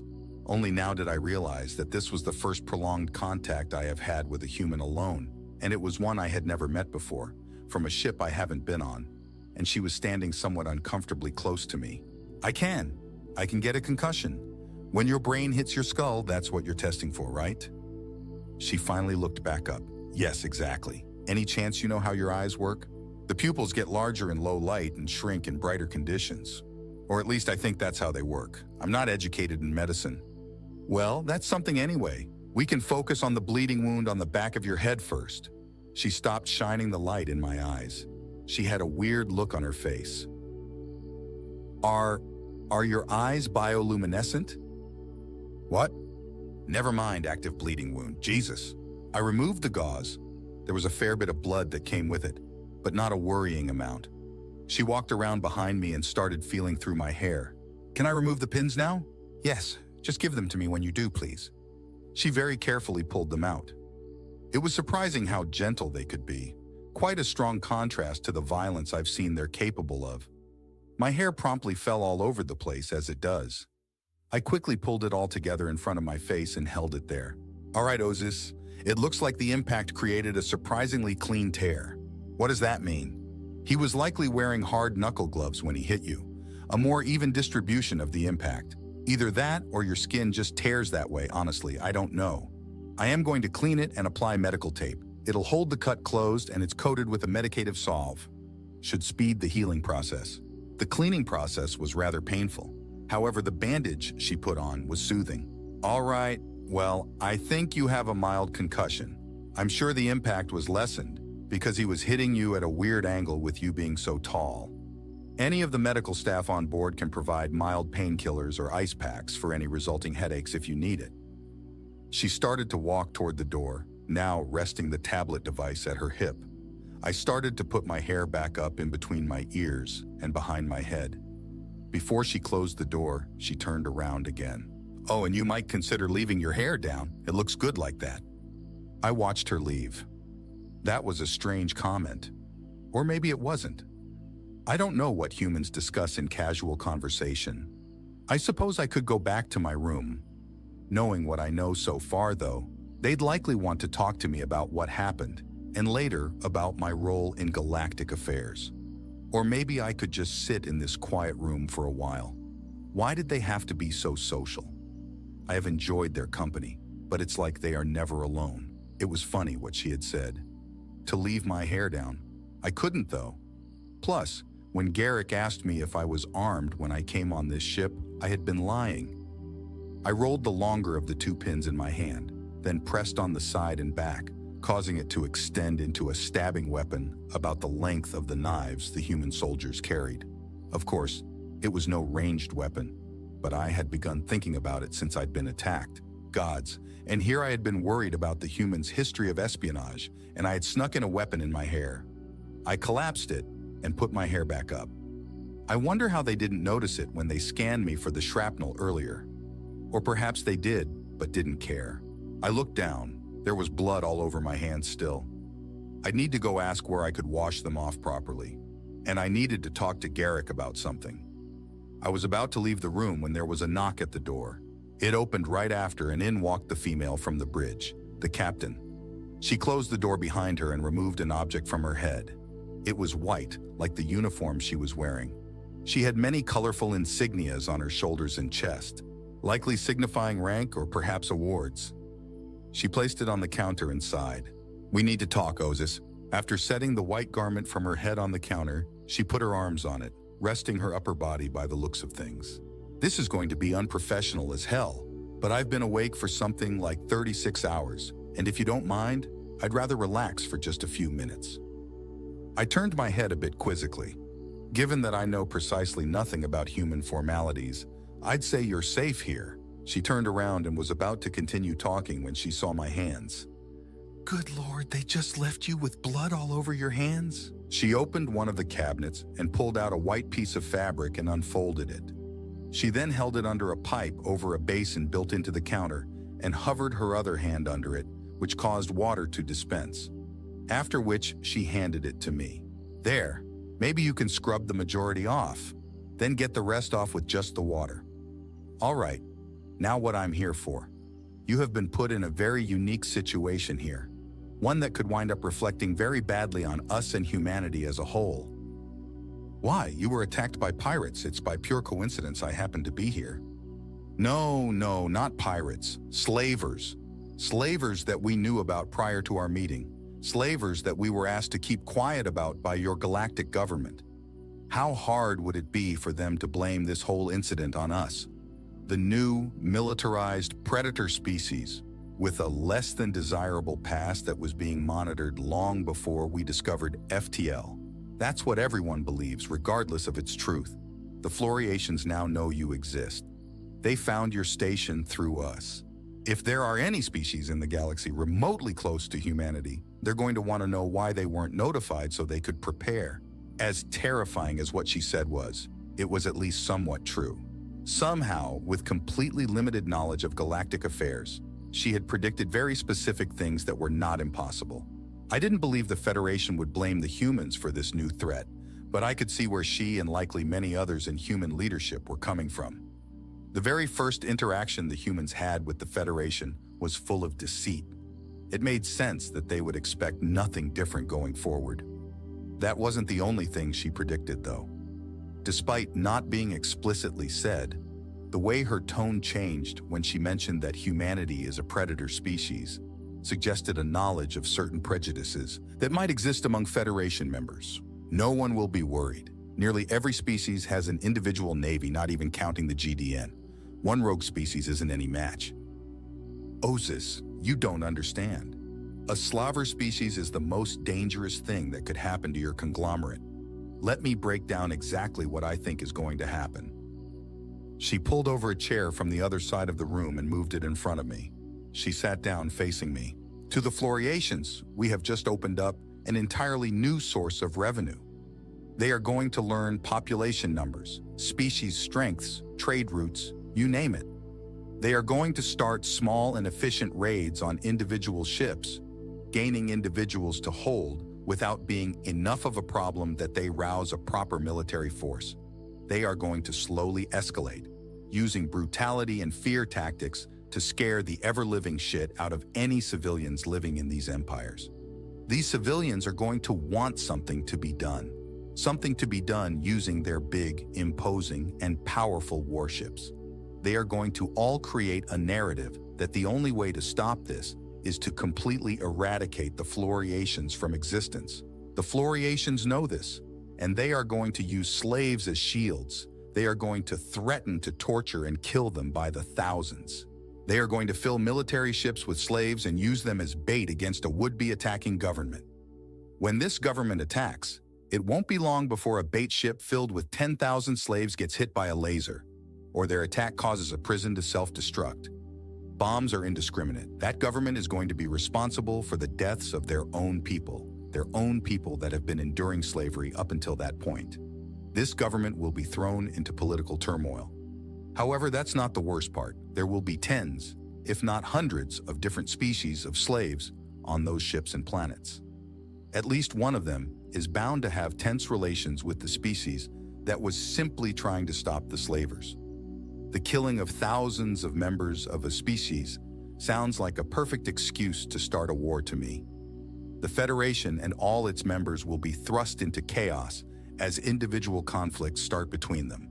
And when the dust settles, the Floriations will prosper, having been given a galaxy of slaves on a platter by its own navies that were supposed to defend it. I didn't know what to say. Regardless of the actual scale of what would happen, with the number of species members in the Federation that hate each other, what she said only needed to happen once. That one conflict would cause allies of each species to be forced to help, allies who have their own allies and enemies. Chaos would begin growing exponentially. What do you want me to do? She took a deep breath and ran a hand through her hair, which had fallen in front of her face. I need you to tell whoever you report to that our ship was struck by a small asteroid that damaged our communication system. We could only get it fixed by going back to human space, and that's why you were gone so long. What? Why? Look, the original plan was to use this event as leverage to get a meeting with all the members of the Federation to explain the scale of the problem. But now, we think this is for the best. Humanity is closer than any of your members to Floriation space. We know the most about them. We are more equipped to handle this than you are, and even though it will be costly, it will only be between us and them. Let the galaxy believe this is a small pirate problem, and we will personally see to it that they are dealt with. No one has to go to war. No one has to know. She stood up and put the white object back on her head. I'm sorry to do this to you, Osis. You don't deserve it, and honestly, I don't either. But our plan hinges on your ability to tell this one lie, and I understand if you can't. I'll give you until tomorrow to decide. If you decide to help, We will send you home on a small transport ship. You will tell them about the asteroid, and then go back to cataloging our weapons and whatever else you do in your job. If you decide you cannot do it, we are going to show up with our entire Navy and demand a meeting with your Federation. With that, she stood up and walked out of the room. So it was a meteor shower that put the station into lockdown? Yes.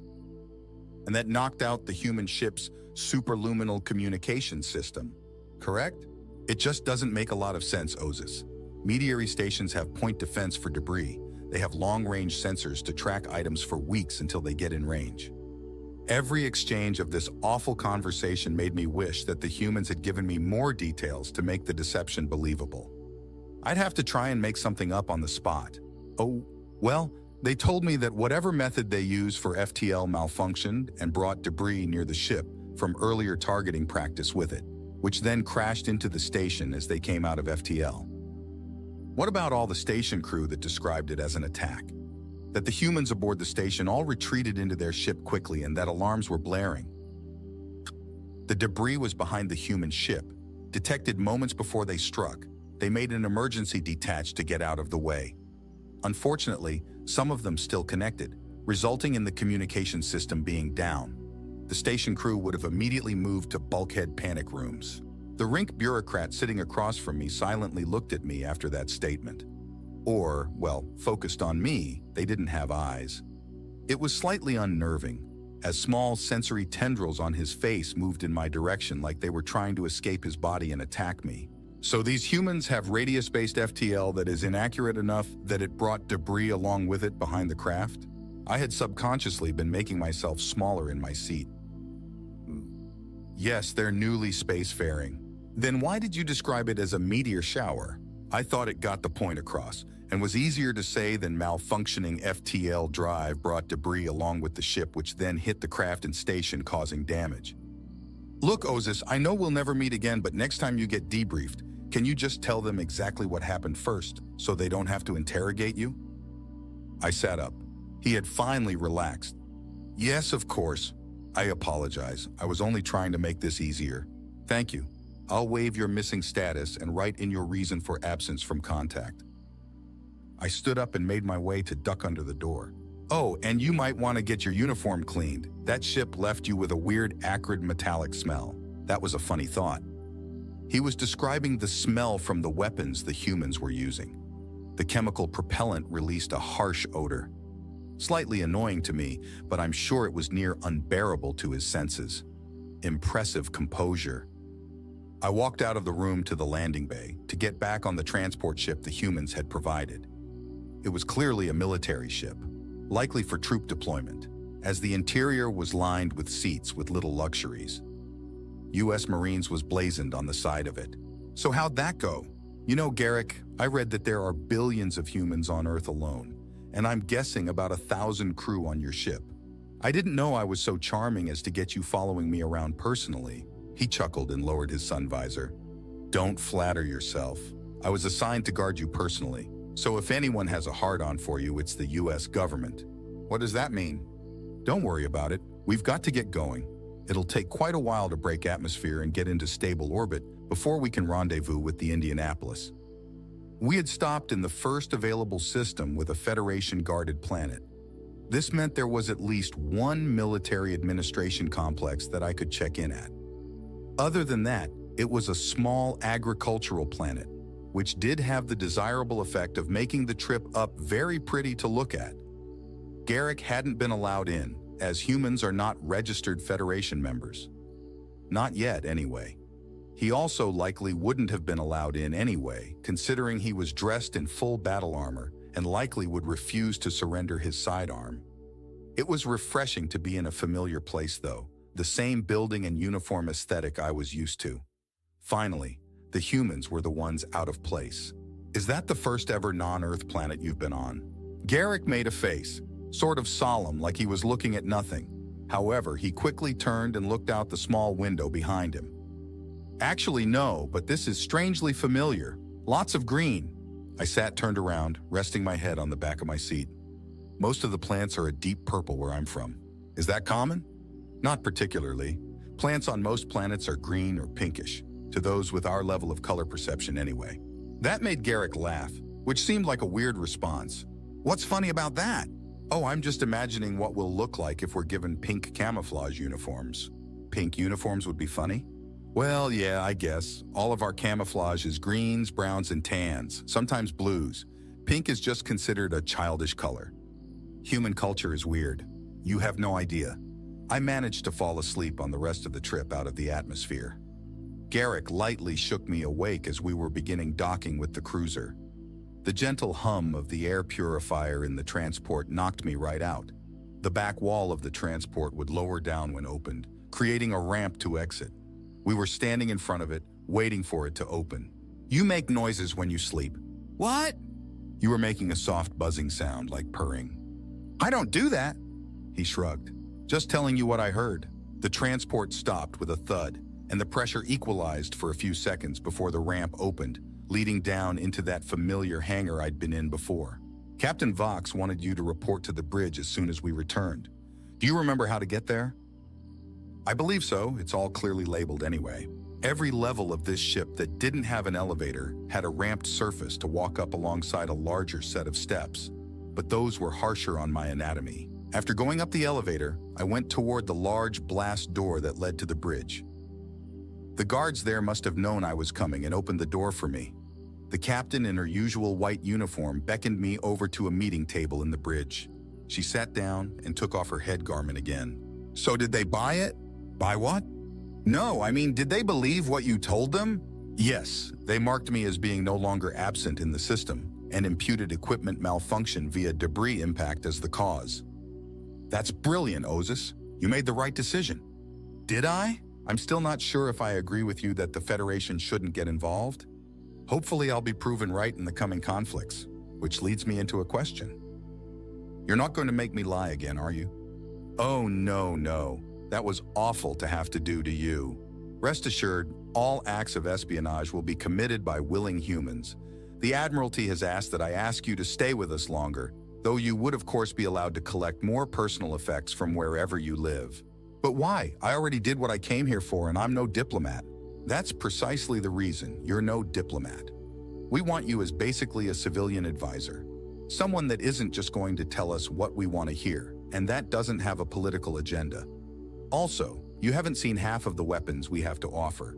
I'm sure your superiors would be willing to have you stay with us longer to surveil more of our military.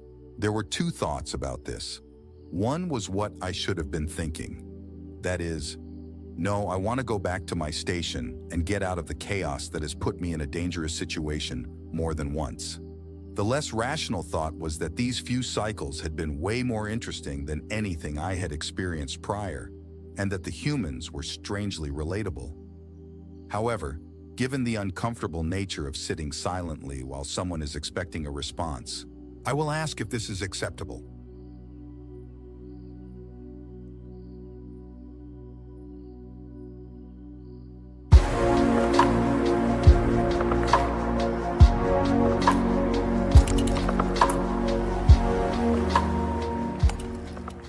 The Farthest Star, a science fiction action-adventure novel. Book 1 in the Far Horizon series. Written by A.R. Knight. Dedicated to Evan. Chapter 1. Gamma Start. I woke. That term wasn't accurate, but for cognitive narration, it would suffice. Raw data streaming into the processes and memory that made up my being was not, apparently, of use to the voices, those that made me. They wanted an accounting they could understand. So I gave them one. First, I flexed my nerves. Artificial lines running from my various nodes scattered along my humanoid body, all funneling to a core in my head.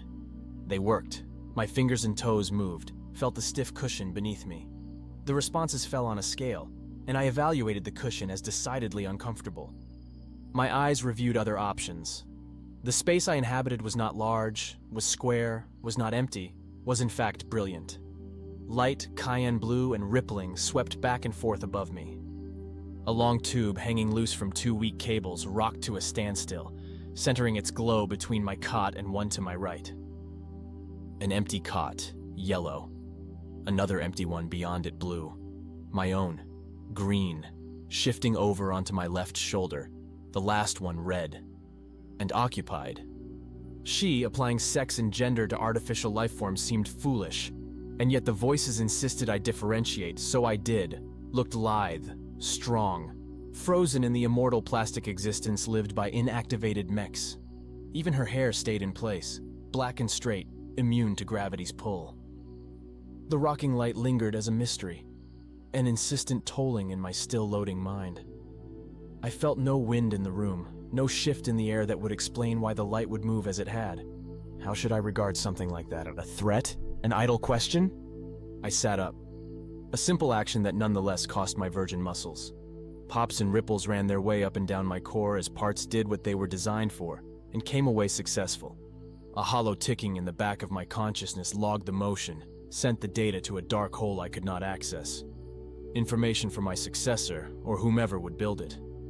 I rotated my neck next, and took in the surroundings. Beyond the light and the cots, the room had character. Posters depicting entertainment clung to the walls, blasting motivational and dire slogans with their heroes front and center. Many bore tears. Some remained hanging only because a gentle breeze had not seen fit to knock them down.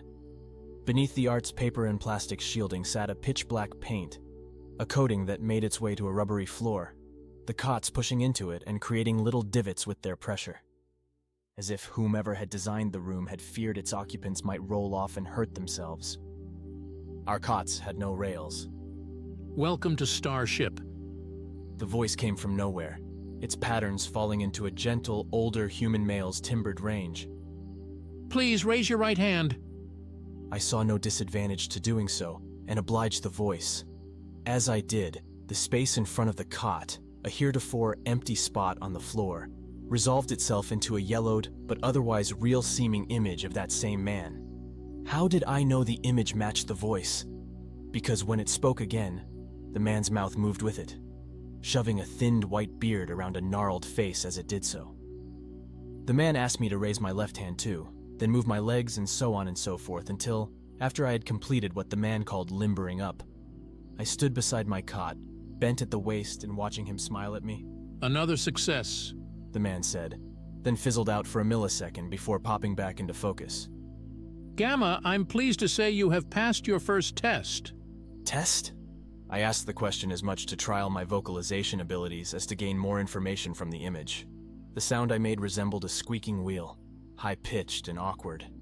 The man made no mention of it. He only turned and pointed out the doorway, saying something about where I ought to be going next.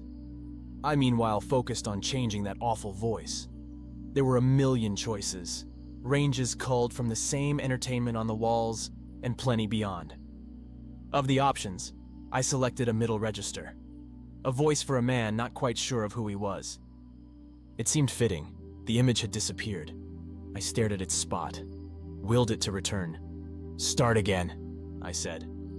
Nothing happened. Instead, with the image and its commands absent, I listened to the loud silence. Starship, the image had said. The name implied a machine, and my surroundings echoed that impression.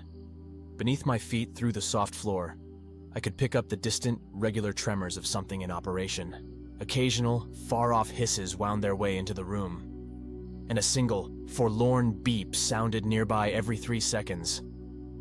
Walking came unnaturally.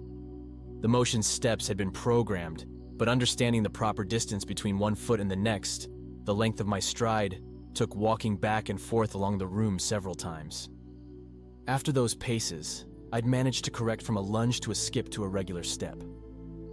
I'd learned, too, how to hold my arms steady and keep them from flailing with every move. A body, it turned out, was a complex thing to manage. 3 empty cots in the room, one of them mine. One still occupied. The 2 cots that had been unoccupied when I woke looked like they hadn't been touched for a long time. While mine bore the indent from my weight, these other 2 seemed pristine. Every trace of use erased, if they ever had been. I confirmed the woman in the last cot lay in the same sleep that had held me for however long. That dark spot in my mind wouldn't give me clues to my age, and nothing about my appearance or hers offered any answers. However, a black taped line across the top of her chest, like the one on my own, delivered a name: Delta. Seeing her, and looking down at myself, confirmed another difference. The man in the image had worn clothes, a sort of formal suit and pants, with a neck that came right up to the man's chin. Delta and I wore nothing, though I didn't feel any discomfort. Either our home kept things perfect, or our bodies did the job. The beep sounded yet again, drawing me towards the room's exit. The image had said to go this way, and lacking other objectives, other ideas I supposed I ought to follow. I could have returned to the cot, spent my own eternity there staring at those posters and that blue light. But my creator had given me curiosity, and I followed it. Walking beyond the room revealed a narrow hallway, these walls less covered but no less intriguing. The posters continued, but between them, nestled in metal tiles, glowed what looked like neon gems. Their light cast the hall in greens, pinks, blues, and more, with a dark ceiling offering the sense of walking into another reality. I thought I would confront a choice. The hallway went left and right, but as my feet crossed the room's threshold, a spiral door shut with a soft click, forming a hard barrier to my leftward ambitions. In its center, a red glowing gem rested, an evil eye denying my passage. Compelled by that curiosity and the temptations that came with being denied anything, I reached out and brushed that red gem. Cool to the touch and artificially smooth, the gem glistened when my fingers ran across its surface, the red turning ever so quickly to a winter silver and back again. The door did not respond at all. Left with no other choice, I turned around and followed the neon path away from the room. The floor out here lacked the cushion inside my bedchamber, what else to call it, and my feet felt warm, rippled metal beneath them. Hard, somewhat uncomfortable, but undeniably effective at keeping my grip as I walked. The hallway curved ahead, but before I'd made a dozen paces, a room on my left appeared as the source of those low, long beeps. Another spiral door waited, this one's gem an emerald green. Looking at it, I hesitated a moment, glanced back towards the door's distant red-gemmed partner. Too obvious? Or perhaps part of a broader plan? When I touched the green gem, it flashed gold. Warmth greeted my touch. This time, the door did not sit indifferent to my gesture. The soft click repeated itself, and the spiral's metal tendrils retracted. The room shared the sole blue light hanging in the center, this one not swaying from some prior interference, and beneath it, instead of cots, sat a molded steel gray stand with two handprints, the same emerald green as the gem traced those prints, begging me to touch it, and I wanted to. I walked in the room without thinking about the motion, as if some invisible hand pushed me along. It's a curse of my code to evaluate the options, to consider not only the what and the when, but the why. Something had directed me to this room. Something wanted me to press my hands into these prints. What would that something do if I didn't follow their directions? I turned around and started back towards the room's exit.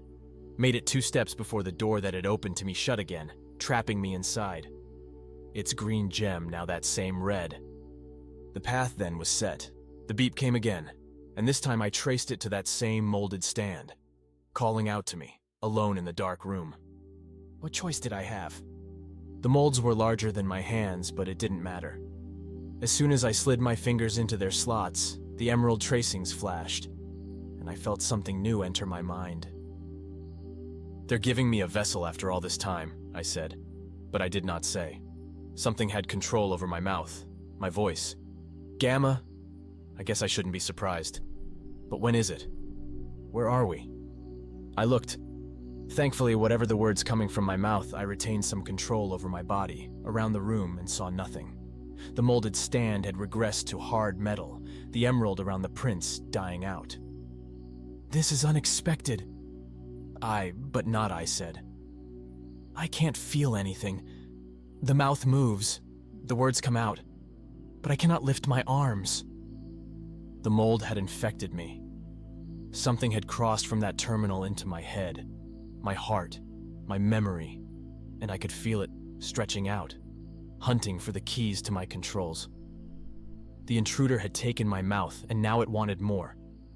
I wouldn't let that happen. The room, the blue light disappeared as I focused myself inside myself. Transitioned my attention from the outside world to my inner functions, those now under assault from this new threat. We stood on a vast whiteness, a featureless plain extending to eternity. Above the ground, suspended, floated glittering crystals, their points angling down towards us. From some, copper tendrils stretched loose and flowing to the intruder, who stared at that crystal sky and waved his hands. As he moved, more tendrils appeared, snaking out towards my crystals. "Stop," I said. The intruder looked towards me, confirming my initial suspicion, the image I'd seen in my waking room. The older man who had so gently walked me through my first minutes now stood inside my inner workings, attempting to turn them to his own ends. "And what are you?" asked the man. "Some sort of new addition?" "This is me," I replied, sweeping my arms. "You are the addition." I had, without considering it, adopted a digital version of my physical form. I saw myself reflected in the man's eyes as I came close, and considered changing my body. What would most frighten this intruder? Terrorize him into submission? Clearly not my current self. By the man's studying look, my body did not inspire fear. "Interesting," the man said, and as he spoke, those copper tendrils retracted into his body. "Then, as the visitor, perhaps I should introduce myself. I am the librarian." "A strange name." "A title," the librarian replied. "and a description, I believe, of my purpose." As we spoke, I considered ways to destroy the librarian. While the man seemed benevolent for the moment, he was still an intruder and had, seemingly, the capability to overwrite my own programming in his favor. And what could I even do? Physical violence in a digital space seemed broken somehow. Would snapping his neck change the bits and bytes that made the librarian? Delete them? "Your purpose?" I asked. I figured I could buy time to solve the librarian's demise by indulging his musing. He proved me right by folding his hands and taking a slow turn, considering the vast emptiness around us and the crystals above. "Eventually, we knew we would need vessels and ways to fill them," the librarian said. "I did not make you, and indeed was put under, I suspect, well before they finished your design. Things must have changed." Vessel. I stopped my macabre imaginings. The librarian seemed to be hinting at a larger story, one that tugged at my own sense of self. I knew my name. Gamma. I knew there were at least two of us, but beyond that, I had no directive. No memories, dreams, or anything other than an urge to explore, to discover, to learn. "You're so quiet," the librarian teased me. "Why is that? Surely they did not strip the vessels of their voices." "My name is Gamma," I replied. "Stop calling me a vessel." "Fine, Gamma, though a vessel is what you are," the librarian replied, and his weathered face softened behind his white beard. "Don't be disappointed. You are an opportunity, a hope, and a chance. Every worthwhile story starts with a vessel, and yours, I suspect, will be no different." "You say I'm a vessel, and you spoke of ways to fill them," I said, putting aside his mention of a story.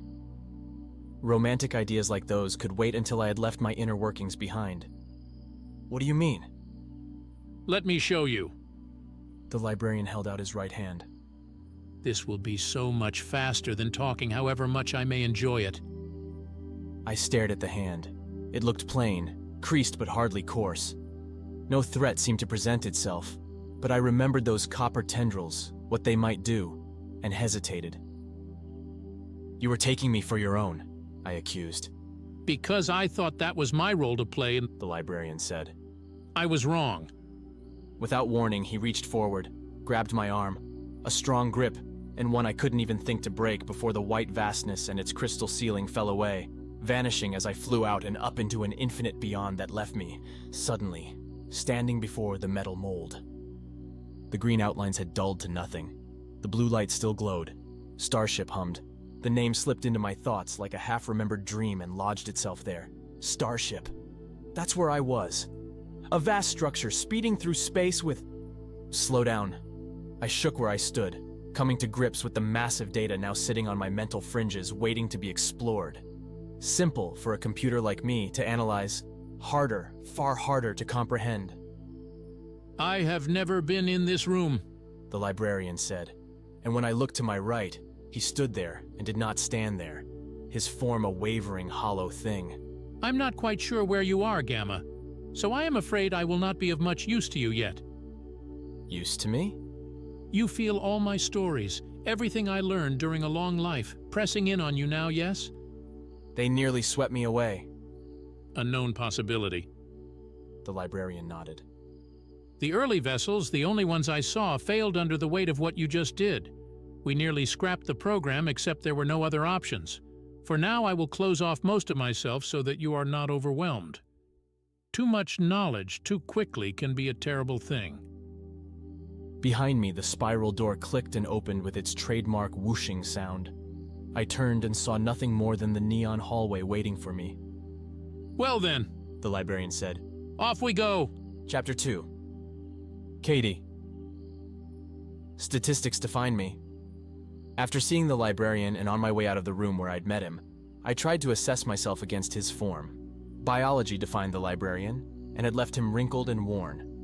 But with my synthetic skin and artificial nerves, close-cropped hair that would never grow, the sum of my body's years had been determined before I had ever been born. Which, considering the neon hallway and its mysteries, might be a good thing.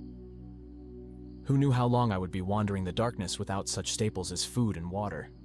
Though I did have air, a function, always evaluating my current environment, pegged things as oxygen-rich and slightly cool for the average human. A light breeze ever present from circulating fans. The librarian's room snapped shut as I left it, the bright green gem giving me entry switching back to a sneering red glow.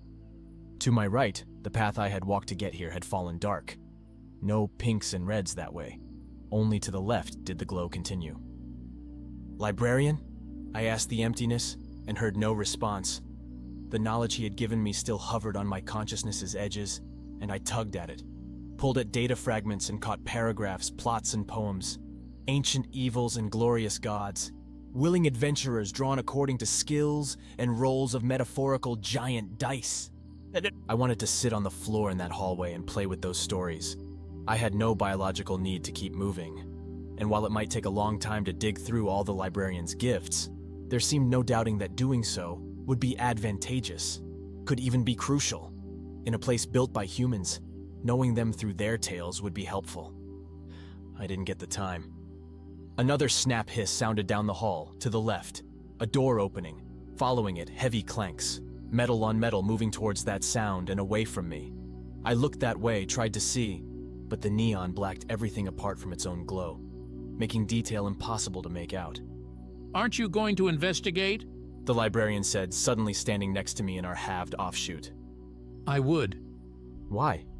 Aren't you curious? I am, about what you gave me. The librarian laughed, a deep sound that should have echoed off the walls around us but vanished into them instead.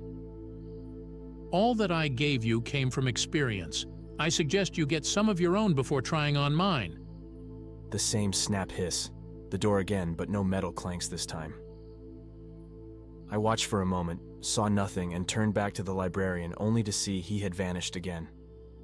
A useful talent, being able to come and go as he pleased. But perhaps the librarian had a point. Choosing to walk the halls had brought me to his trove, and extending my adventure a bit further might get me to answers I didn't know I needed. Unlike whatever had made those metal clanks, my own footfalls came soft and padded. My feet pressed into the floor as a human's would, filling out and feeling the lines etched into the surface, welding folds from who knows how long ago still telling their maker's story. I approached the next branch slowly. Easy to do as the neon fell off into darkness beyond the split. I decided that someone, somewhere, guided me along my route. And rather than let that fact curdle my spirit, I used the logic to bolster my own courage. Who would wake me up only to walk me a dozen meters and see me pulled apart? The next spiral door stood ready, glowing green for my touch. By its location, it seemed like the door the sounds had come from. I touched its emerald and the door retreated, revealing a room very similar to the librarian's. Except the metal molding in the center, the handprints with green glowing outlines, had been smashed. It lay in broken pieces, haphazard yellow sparks popping up from the fractured base. Beyond the occasional crackle and a stiff ozone smell, the ever-present blue light revealed nothing else. I stayed in the entryway, evaluated my options. Clearly, the room's intended purpose had failed. I could retreat and hope that whomever controlled the neon hallway had also seen what I had and decided on a backup plan, or I could move forward, see what there was to salvage from the broken stand. as the librarian said, experience beget experience. I strode forward, bending down to pick up a piece of the fractured molding. Perhaps I could use it somehow, capture some programming remnant? Been waiting for you, Gamma. The accordion words came from behind me, sprinkling their varying tones and tunes around the room. Been waiting a long time. Waiting a long time, I said, turning around to see what had been hiding along the wall past the room's entry. I just awoke minutes ago. Though having said that, I couldn't be sure what I was looking at had the capability to tell time. A stilted, vaguely humanoid bucket stared back at me, gangly limbs both metal and synthetic like my own sticking out from various ports. No head revealed itself, only a blinking panel across the bucket's center, surrounding a speaker, gave any thought to life. Those limbs, though, did give clues to the thing's purpose. Many ended in tools, like wrenches and hammers, and a small lit torch that might be used for welding. The 4 synthetic variants, coated in some blue-black protectant, ended in hands that looked as real as my own, complete with fingers that wiggled as I watched, as if the mech barely repressed excitement. You know how long it takes for one of these mechs to screw up? The bucket machine said. I missed the first 2 before this scrap pile decided to deep clean the data port. But I guess when you're just digital bits, you can wait. Now, hold still. The bucket lurched forward on its twin legs, knobby metal things with hydraulic hoses interspersed between an oil-slicked gray frame. I stepped back, not wanting a whirring saw or swinging hammer to get anywhere near me, and tripped on the mold's remnants. I'd barely hit the floor before the bucket stood above me. As the mech leaned down, its white blinking panel blinded my eyes, and its many limbs swooped around us like a nightmare shroud. One snaked in, a synthetic hand, and as it creeped towards me, its fingertips pressed together, binding and growing into a longer, pointed thing. Before I could shout, fight, or comprehend what was happening, the pointed end shot towards my left ear. I felt a click, and as before, the room, the bucket, and myself fell away. This isn't working out very well for you, is it? The librarian asked, standing beside me on my vast pearl plane, crystalline data hanging above us like so many digital icicles. I can't imagine too many win their first fights, I replied. You might try harder, though, because it could be your last. I shrugged off the comment and focused my attention on the new addition to my space. Given the bucket robot's aggression, I'd expected something more dangerous, but a young woman, and only that, stood where the librarian had when I had met him. She looked as unsure of herself as I had when I first woke, looking at her hands and turning them over. And as I started walking her way, she even performed a little spin, then hopped in the air. Having fun in my home? I asked. The woman stopped, cocked her head at me, and then stretched. Guess so. It's been a while. Since what? Since I could move, see myself, do this. The woman closed her eyes for a second and her hair shrank from its waist-length growth. The strands pulled up to her head, then rose above it, spiked out, most turning shock white while others shifted like paint had been spilled, to a teal green. At the same time, script-like letters began to crawl up her arms and legs, forming into words that, before I could read any, were suddenly covered by a flowing t-shirt and ankle-length, similarly loose pants. That's better, the woman said, then frowned as she looked over my shoulder. But that's not... What? I turned, saw the librarian had moved up behind me, arms folded and a deep frown on his wrinkled face. You're not supposed to be here, the librarian said. This was not your assignment.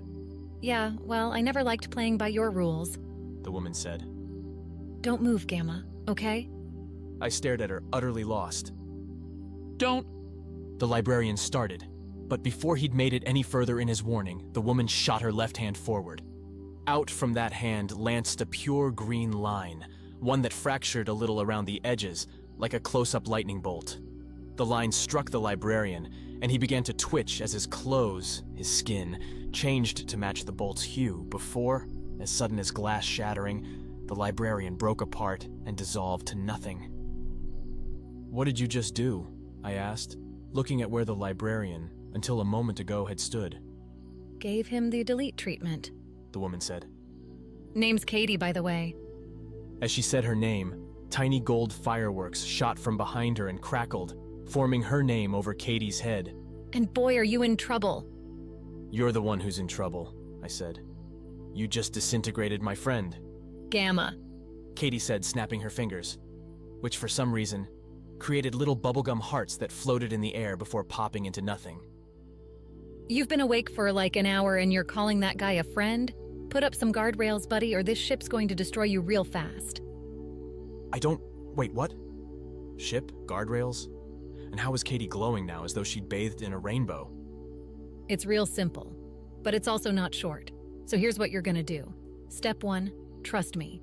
Step 2, get the hell out of this place.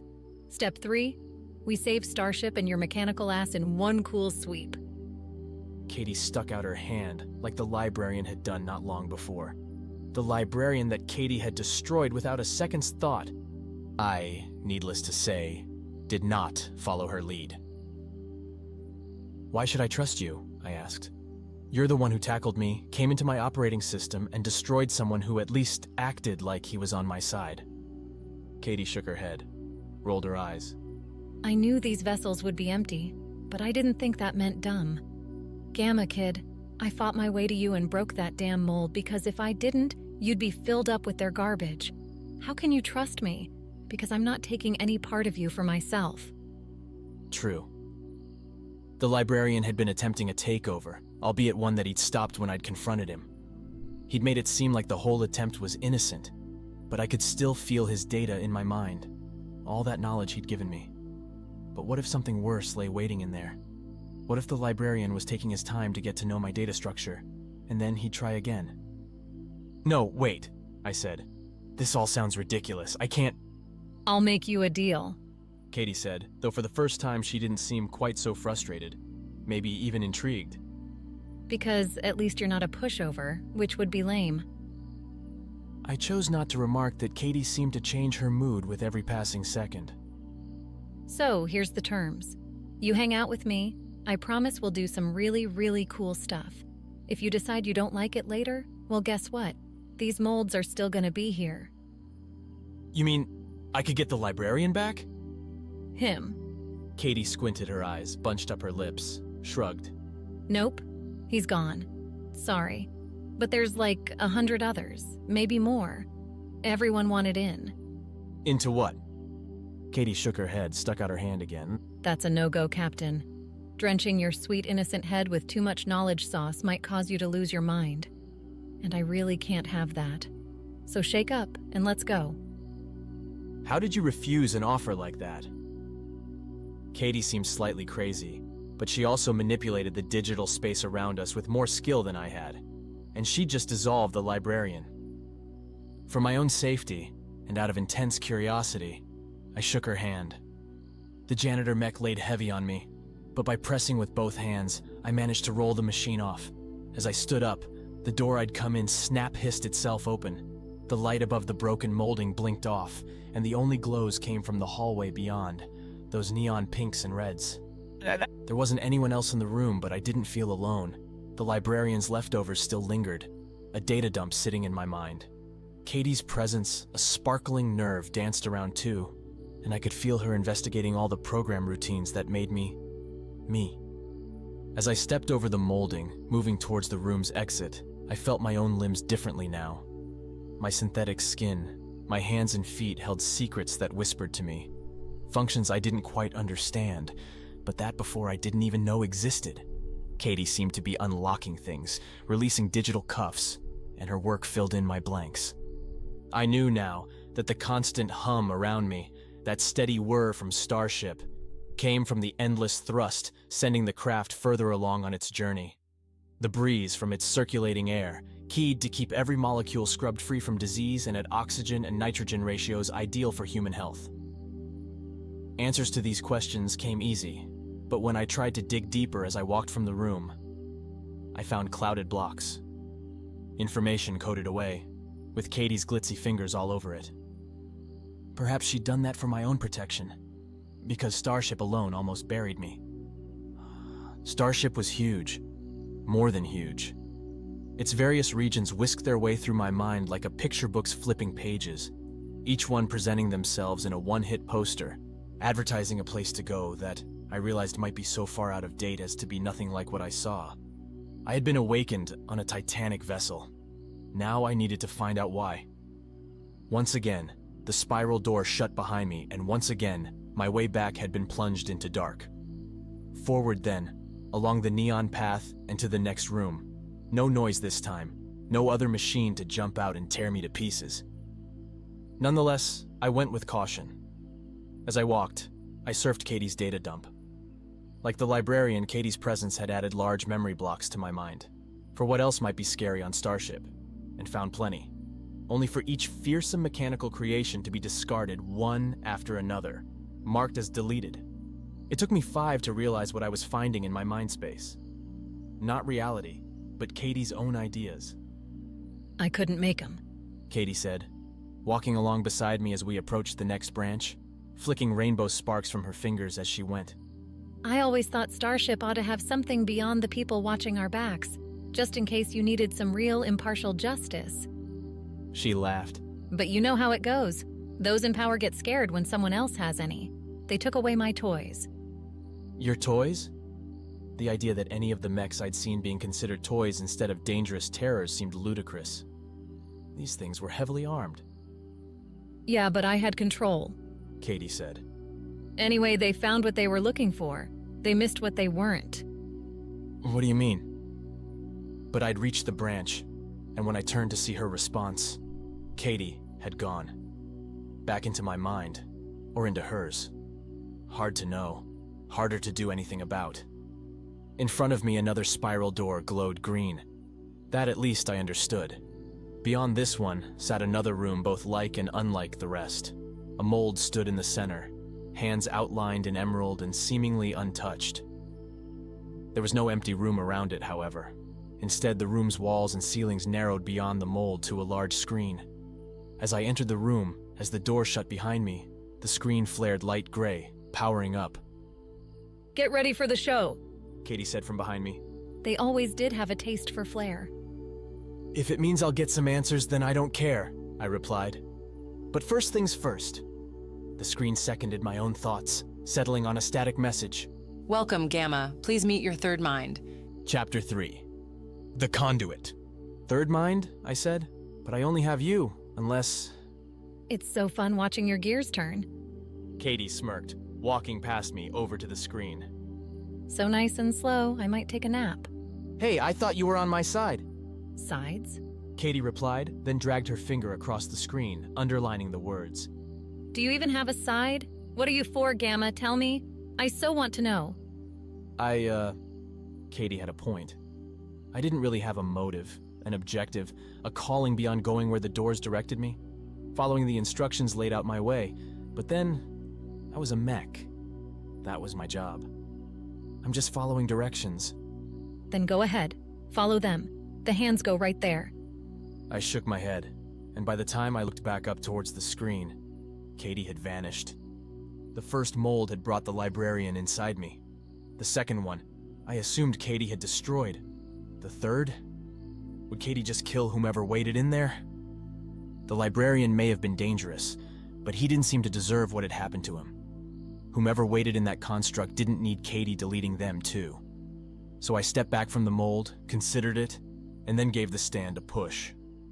Outside of those frantic seconds with Katie's janitor mech, I hadn't tried to use my strength for anything.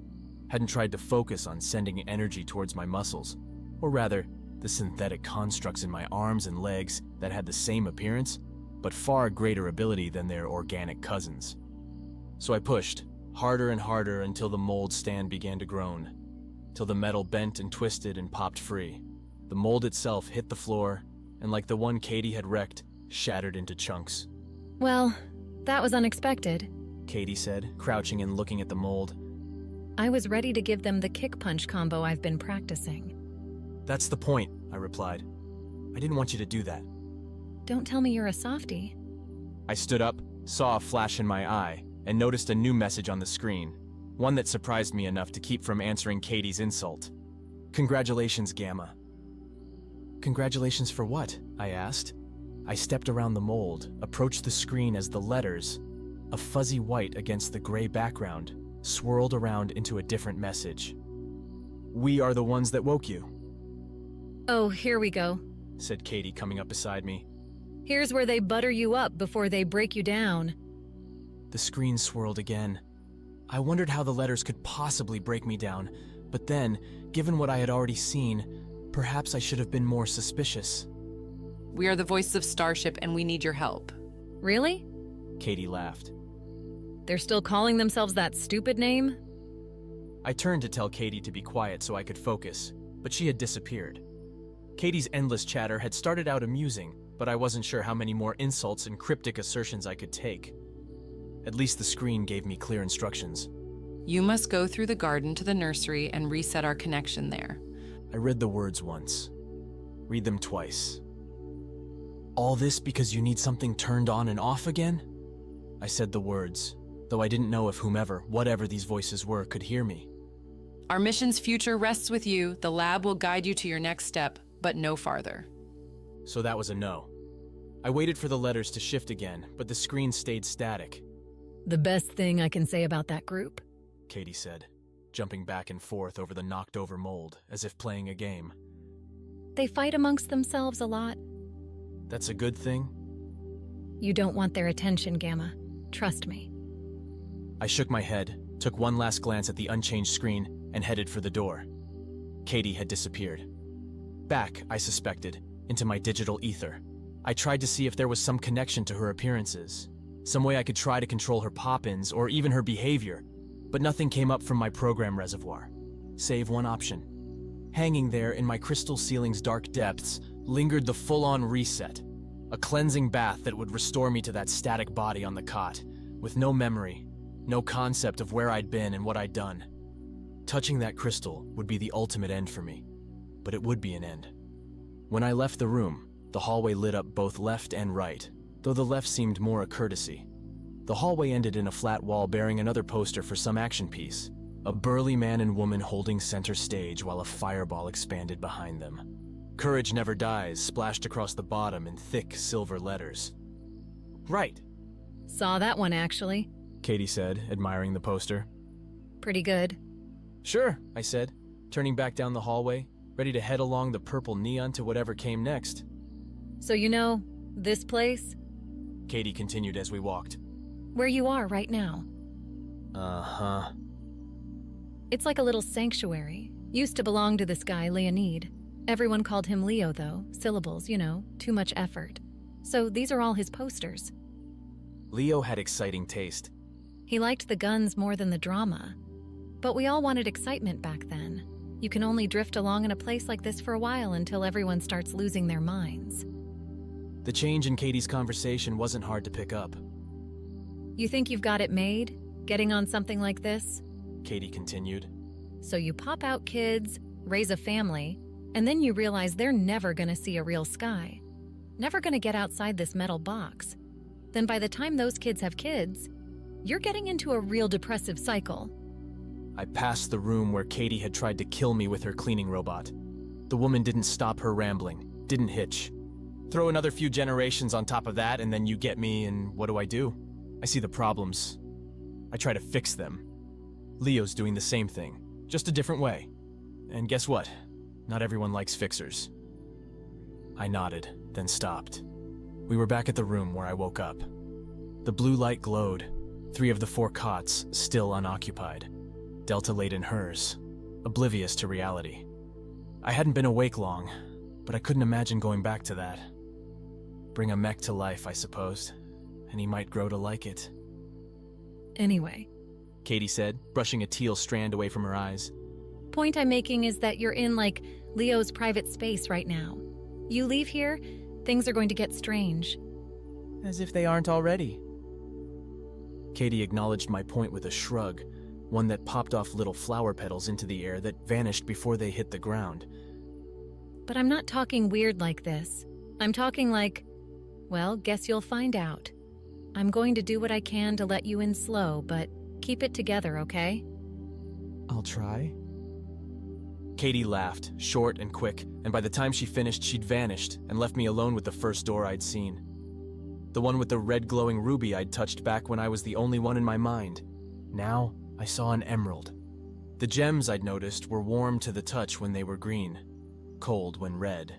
Perhaps a signal to those unable to tell color whether the door could open or not.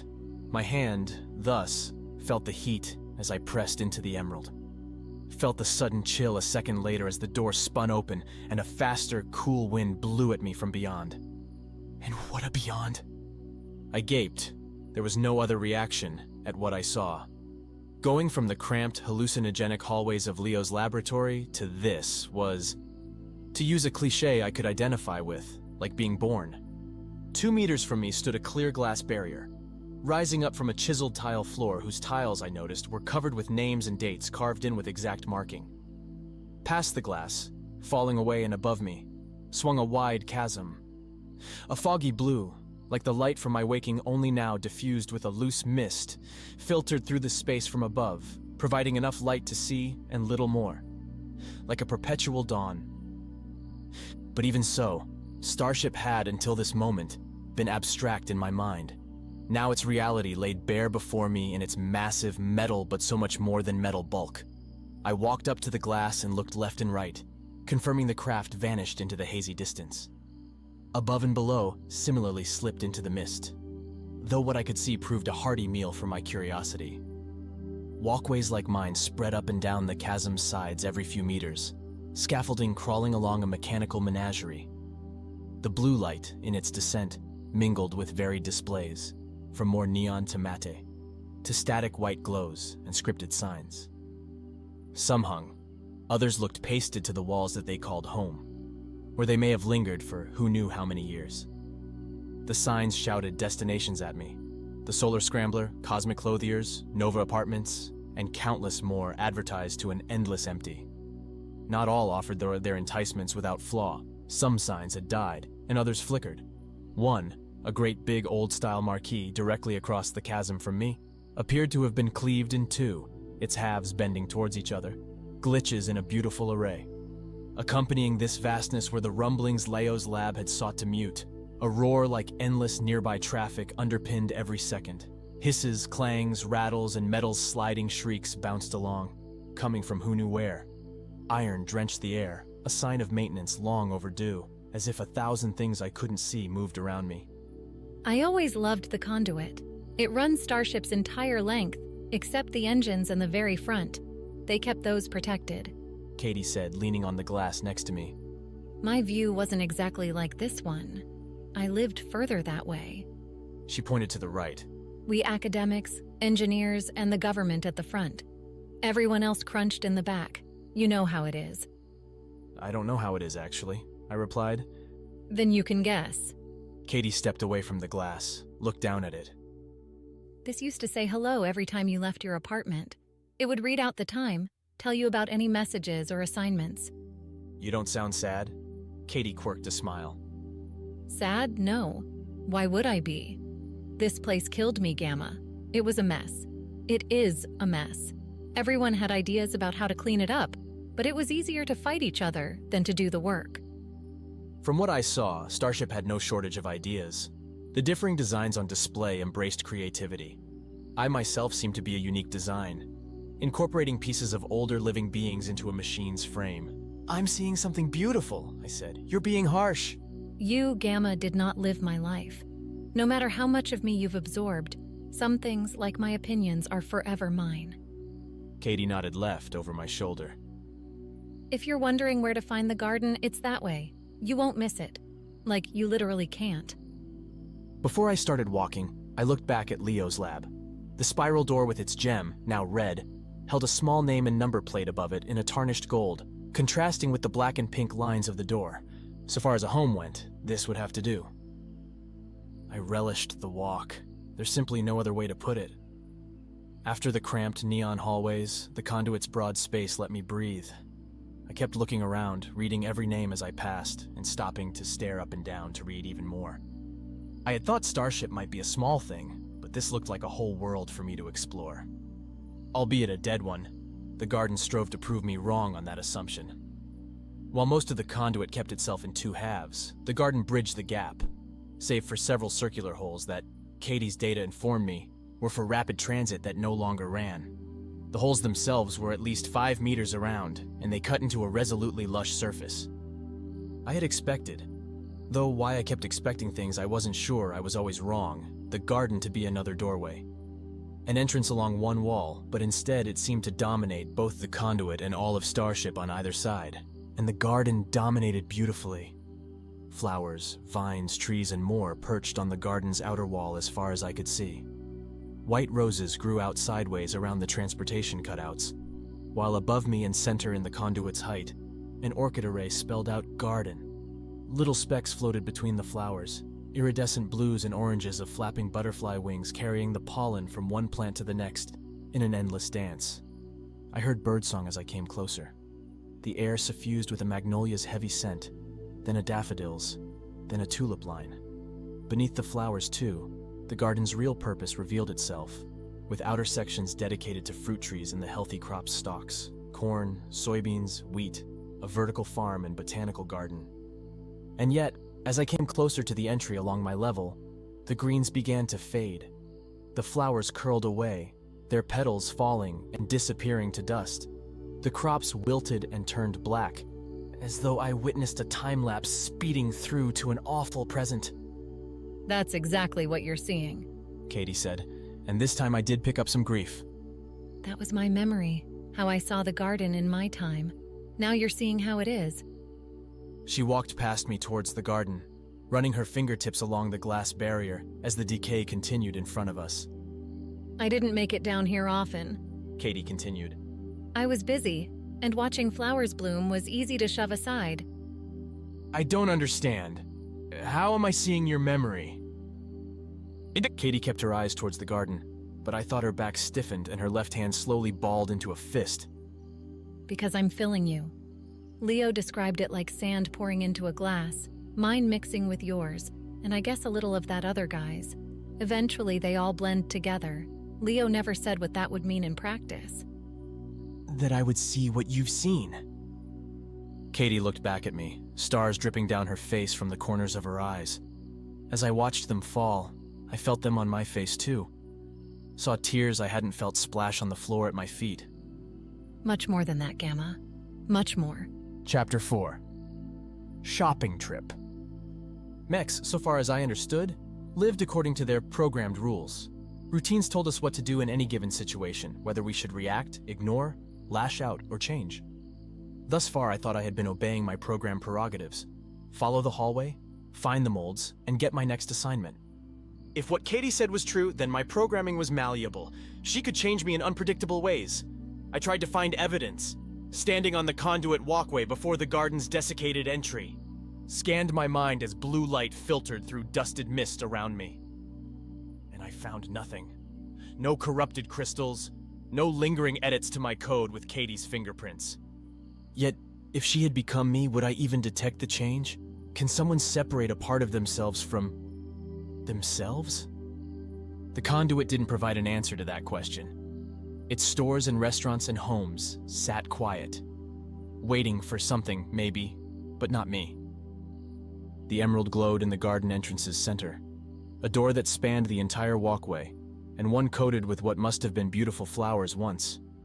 Flowers I had seen moments ago, through Katie's eyes. The emerald itself sat in a wilted giant rose, its glow the only life left. I reached out, felt the jewel's warmth, and saw dried leaves shake their way to the floor as the door opened inwards, splitting down the middle. I stopped, blinked, waited for the memory to fade. Inside the doors, the lush garden returned. Those glittering, luminescent butterflies flapped along from flower to flower, hugging the floors, walls, raised beds in view. Lights hung in clusters, dilating their brightness for their recipients, creating a halo patchwork. Even from the entry, I could see the garden spread up and down, overgrown pathways stretching ahead, each one leading to rooms dominated by one plant or another. Yet, as I stared, I began to pick out flaws. Sections where plants had been arranged now blurred along their borders as adventurous species took advantage of a gardener's absence to make incursions onto pathways or neighboring beds. Interspersed, decaying husks clued into victims of territorial expansion or missing care. The garden grew wild, The voices via the screen back in Leo's lab had told me to go through the garden to get to the nursery. I had no idea what getting through the garden might entail, but walking seemed like a good place to start. Hey, Katie said from behind me as I went forward. have you noticed you're basically naked and have, I think, 0 ways of defending yourself? Yet here you're just marching along into danger without a care. I looked down at myself. Katie did have a point. My scuffle with the cleaning mech had already demonstrated I wasn't much in a fight, especially with nothing to wield. But the conduit seemed empty, and nothing in the garden looked too dangerous. You believe there will be threats? I asked. You were number 3, Gamma. Katie replied. What happened to the first 2? A good question. Alpha and Beta. Given my name and Deltas, it seemed reasonable to assume their own monikers had been gone when I woke, and there hadn't been any signs of their departure. For all I knew, they could have been awakened an hour before me, or years. What did the voices ask them to do? The same thing they had asked me? Had the other vessels failed and been destroyed, or were they still wandering starship? So, are you going to take my advice, or are you just going to stand there? I would like some clothes, yes. A weapon seems wise. I walked back out of the garden, which appeared to offer nothing more than sticks. Do you know where I would find these things? Gamma, do I know where to find these things? Katie laughed, then pointed down the walkway. A glittering trail launched from her fingertips, streaking not all that far back the way we'd come before settling in front of a yellow cloth overhang. Alves has everything you need, buddy. I'm assuming this Alves isn't open? I said, and felt stupid doing so. I'm supposed to steal? Not stealing if the owners are long dead. At least not in my book. Katie's grim assessment made a certain sense. Regarding Starship as a graveyard filled with idle treasures for the taking might be macabre, but if that view would help me survive a dangerous place, then I couldn't let programmed moral lines get in the way. Behind me, the garden's door shut soft, waiting for my return. The conduit divided itself along numbered blocks, categorized by colored angular fins sticking out from the walls every so often. A peach-yellow block preceded the garden on my level, its doors and signs primarily, and perhaps expectedly, leading to food processing facilities and transport. Beyond those, however, a shift to a blue block with various grocers and stores gave more promising options. As I approached the dainty storefront, Alves' clothes and more sported glass windows beneath its yellow overhang, scripted store name in the panes, I picked up motion to the right and went up to the window, pressing my forehead to the glass to peer into the dark inside. Only it wasn't so very dark now that I looked. Chandelier lights hung from the ceiling, white interspersed with tiny color-shifting nodes that went from blue to red to green as I watched. They illuminated racks upon racks stuffed with clothing, synthetic fabric shining, the whiter hues reflecting the colored dots above. Between the racks walked people, a half dozen or more, and 3 children chased each other around the shoppers, ducking through the clothes and dashing between the aisles. Laughter and a parent's gentle chiding carried through the glass, sonic vibrations playing on my fingertips. I went over to the entry, a stiff double door with a rounded handle. Through its glass, I watched the children return to their mother, who had new outfits for them all draped over her arm, a tired, happy smile on her lips. The door stuck. I pulled again, and it didn't move. Through the glass, nobody appeared to notice me. Not even when I tried again, harder this time, and felt the door's hinges grind.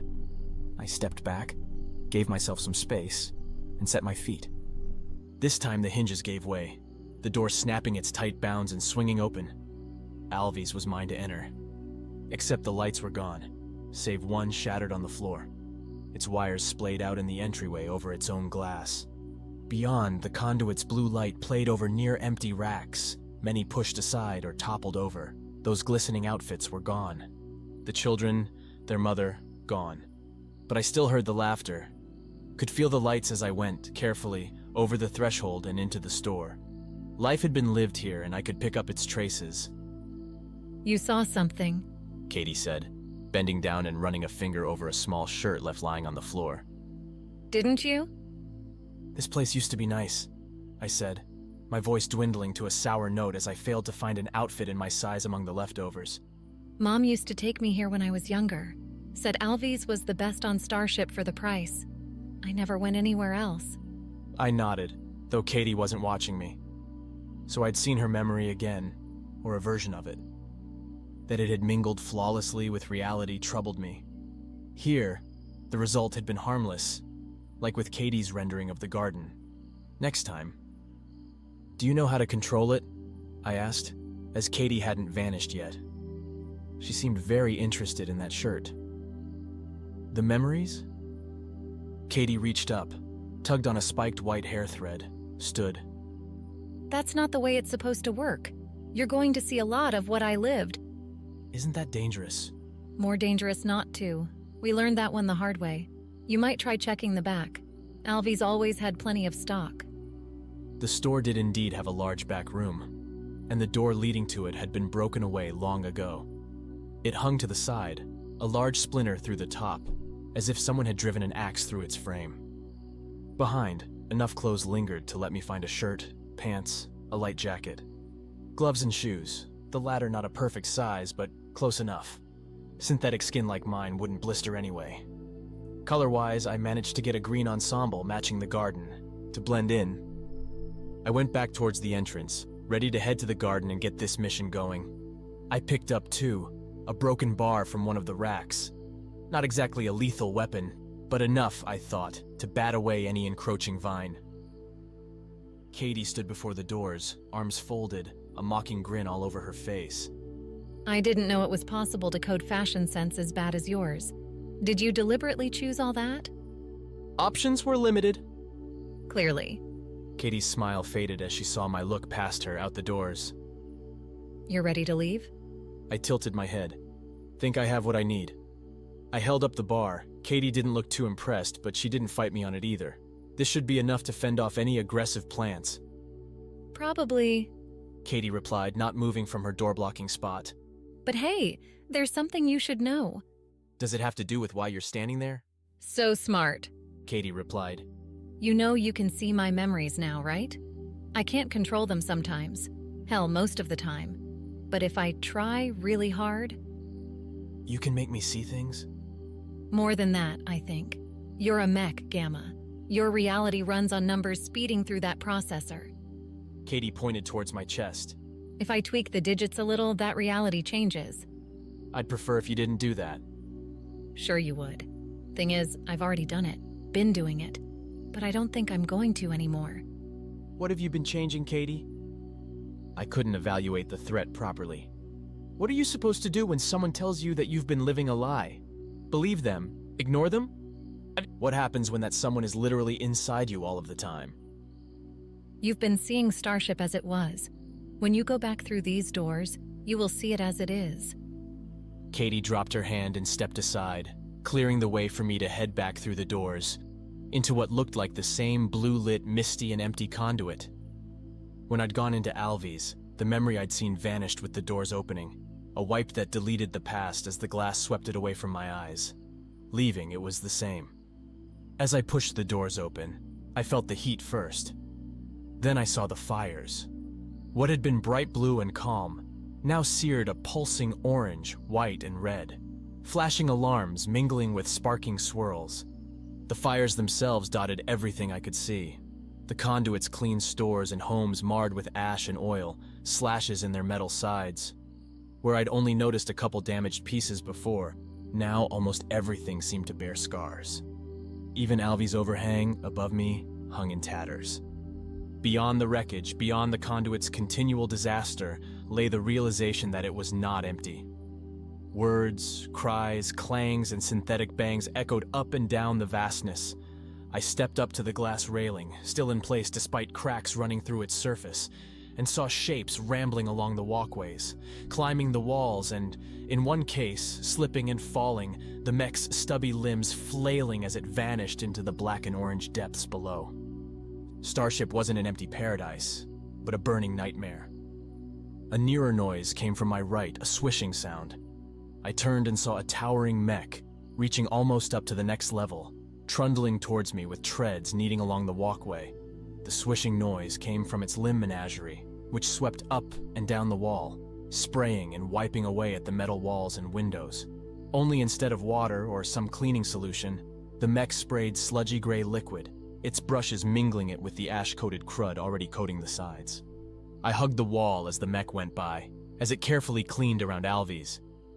A soft phrase played out as it went, warning people to keep clear. Katie had suggested a weapon, and I looked at the bar I'd grabbed. Such a toy wouldn't be much good against a thing like that, and while a cleaning mech didn't seem like it would be dangerous, the conduit's other levels gave clear view of other robots slain and sparking, or stuttering in place as their broken code failed to comprehend Starship's present condition. The voices had said they needed to reconnect to the nursery. I hadn't received the mission with much urgency, and the conduit's peacefulness hadn't added any.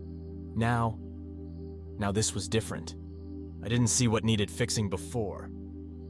Now I understood. Everything did. I followed the cleaning mech back towards the garden, watched as it reached the walkway's end, then began reversing its course. No doubt on an infinite back-to-front cycle. Before, the garden's desiccated outside seemed at odds with the conduit's imagined condition. Now, with small fires breaking out where too many sparks had found a dried husk to touch, it fit right in. Which made, when I opened the door again, the garden's lush, overgrown interior all the more fantastic. Outside, disaster. In here, too much life. This time I let the garden door shut behind me without complaint. I just didn't want you to hate it. Katie said, crouching over a flower just past the entry. The conduit, Starship. I grew up here and it was beautiful once. A marvel. But there are rules for vessels like you, and these, I think, actually make sense. Rules? I went up near her, looked at the purple-white flower Katie had her eyes on. A pretty thing, slight and angular. Everything has a procedure, has guidelines. Vessels shouldn't be spoiled, so you have to ease them into it. At least that's Leo's theory. So I hope you're eased, because the good times are gone now. A skittering noise drew my eyes away from Katie and her warning, one that I'd already started taking after Starship's reveal. What had been a peaceful place didn't feel that way any longer. So I watched the noise from a distance, staying near the purple-white flower. My patience paid off when the creature revealed itself in another dash from one bed to the next. A crimson oval with tiny clawed feet, the thing's main feature appeared to be the 1,000 flexible spines jutting centimeters from its body. As it ran, and as I now saw as I crept closer, those spines stabbed into various blooming flowers and wiggled around, before carrying collected pollen to another batch and repeating the process. In an artificial environment, the natural order needed to be replaced everywhere. Looking up from the little mech as it burrowed into a cream-colored lily patch, I saw this level of the garden laid out before me. At least what I could see. Vines and thicker plants obscured my view past a few meters in most directions. I picked up a new sound. Mechs continued rustling around in the plants, and even the luminescent butterflies hummed whenever they came close. But now rushing water added its undercurrent to the soundscape. I felt a tremor too, in my feet. Not just a creak then. Katie said that the nursery lay on the garden's far side. As much as I might like to explore this place, I'd been activated for a purpose, and the voice's mission kept its beating heart in my head. So with my bar in my hand, I started through the brush, whacking aside encroaching plants, ducking my head under looming branches, and thanking myself for getting shoes as I stepped on brambles and worse. There are such things as coincidences, fate's random incursions on the best and worst plans. While I thought I had my destination marked and my methods determined, my path through the growth drew me nearer to the rushing water. Its ceaseless rumble overtook everything else, save one noise that pierced not through volume but pitch. High, joyful, unexpected, laughter and not far ahead. Chapter 5. A meeting of the mechs. A memory. That's what the laughter must have been. I stood between blue-tinged ferns and listened to the water, the breaks between the laughter before the mirth would start up again. At first I thought the sound joyful, but as it continued, the thin cackles took on a strange, even sinister edge. I wouldn't call myself an expert on humor, on what caused the mind to trigger itself into shouting joyous spasms, but both with the librarian's leftovers and Katie's few examples thus far, it seemed this instance fell out of the norms. Crazy, Katie said, her face peering out from between a fern's leaves. That's what I'm thinking. I'd stay away, killer, because anything that laughs like that is not a cool cucumber. I'm not a killer, I said. And what is a cool cucumber? And I'd never heard a larger sigh come from Katie than in that moment. Gamma, here's the thing. You're just going to have to use that brain of yours. I started to interrupt, to say that I didn't have a brain, but Katie stopped me with a glare. Don't say it, because that's exactly what I'm talking about. You gotta look beyond the letter of what I'm saying. Go to the meaning. Right, I said, and turned back to the waterfall, the laughter. I think I'm going to investigate. Didn't you just hear me? Not a good idea. You just told me to find the meaning, I replied. I hear the laughter, and I would like to know what it means. I held more behind that choice than I said. In truth, ever since Katie had wiped away the curtains and showed me the devastating mech ruin that Starship really was, I'd wanted to find out more. Figure out what had caused the change. The voices had given me a seemingly simple mission, but the calamity befalling Starship cloaked that mission in dangerous mystery. Katie called me a vessel. She'd also called me dangerous, potentially unpredictable. She kept things from me because they might make me go against someone's wishes. Well, perhaps my programming had already been altered. Perhaps I was starting to think more for myself than for them. Perhaps I just wanted to find some answers. I gripped my bar in both hands and walked forward, careful to roll my shoes along the dirt path to make as little noise as possible, not that I'd be heard over the water. Those bright butterflies fluttered around me as I went up to the garden's central pit, surrounded by a yellow-painted railing, around a last orange tree corner, to see the majesty live. The waterfall wasn't a straight shot down. Instead, the water plummeted through the center, splashing into a wide pool suspended by metal cables in the pit's middle. The pool itself bled off the water into open-topped tubes by the dozens, funneling the liquid to the various beds on my level.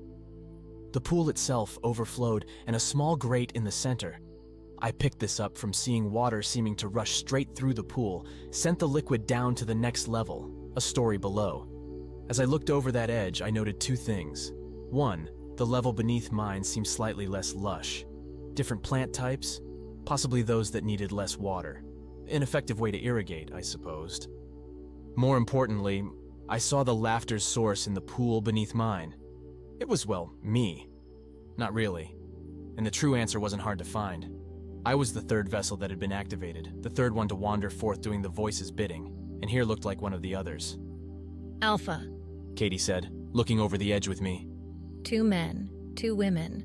Not that it really matters with your artificial selves. The mech, the vessel, and my predecessor splashed in the pool beneath me, his waist-length chilly red hair splaying out around him in the water. Every so often he threw his head back and laughed, apparently not bothered by the soaking loose robe he wore, nor the continual blitz as falling water crashed onto his head. Alpha looks like he's lost his mind, I said. Did his programming fail? Asking the wrong person. I didn't have anything to do with Alpha. I looked at her frowning face as she stared down at the mech. Something to do with him? Does that mean you did have something to do with me? Not now. I think he's noticed you. Katie wasn't wrong. Looking back, I saw Alpha's face had turned up towards mine. As I met his glistening green eyes, even though he stood a story beneath me, I could recognize that same mech stillness, the clarity that came with zero organic flaws. Alpha didn't breathe, didn't blink, and neither did I. They finally turned to you, Alpha said, his voice deeper than mine, but flayed somehow, as though someone had run a rough file along his vocal cords. Then they admit that I failed? Not much of a greeting, I offered back. I'm Gamma. You're Alpha? The vessel nodded slow in return, all hints of that laughter gone. He pushed himself up and out to the pool's edge. I noticed Alpha had bare feet and carried no weapon. Gamma, Alpha said. I can only say this. Don't be their pawn. Alpha bunched up his legs then and leapt off the pool, vanishing into the level beneath my own. Well, that was cryptic, I said, but Katie wasn't beside me anymore. 2 options then. I could continue through the garden, press on to the other side and see if I could find the nursery. Complete the voice's designated mission. Or, and I attributed even considering this option to a mistake in my programming, I could go after Alpha. Try and find out why the one that came before me had failed, or why Alpha had decided not to complete his mission. Mechs were designed to do specific tasks. The cleaning mech that I'd struggled with back in Leo's lab, just like the giant version going in its infinite loop around the burning conduit, had their jobs and had stuck to them, at least until Katie put herself in the way. I wasn't supposed to be any different. Perhaps a little more calculating, a little more flexible to be able to deal with unexpected situations, but still a robot tasked with a job, meant to do it without second thoughts. So why did I have them? Alpha might know the answer. He'd doubtless had more time to contemplate the question than I.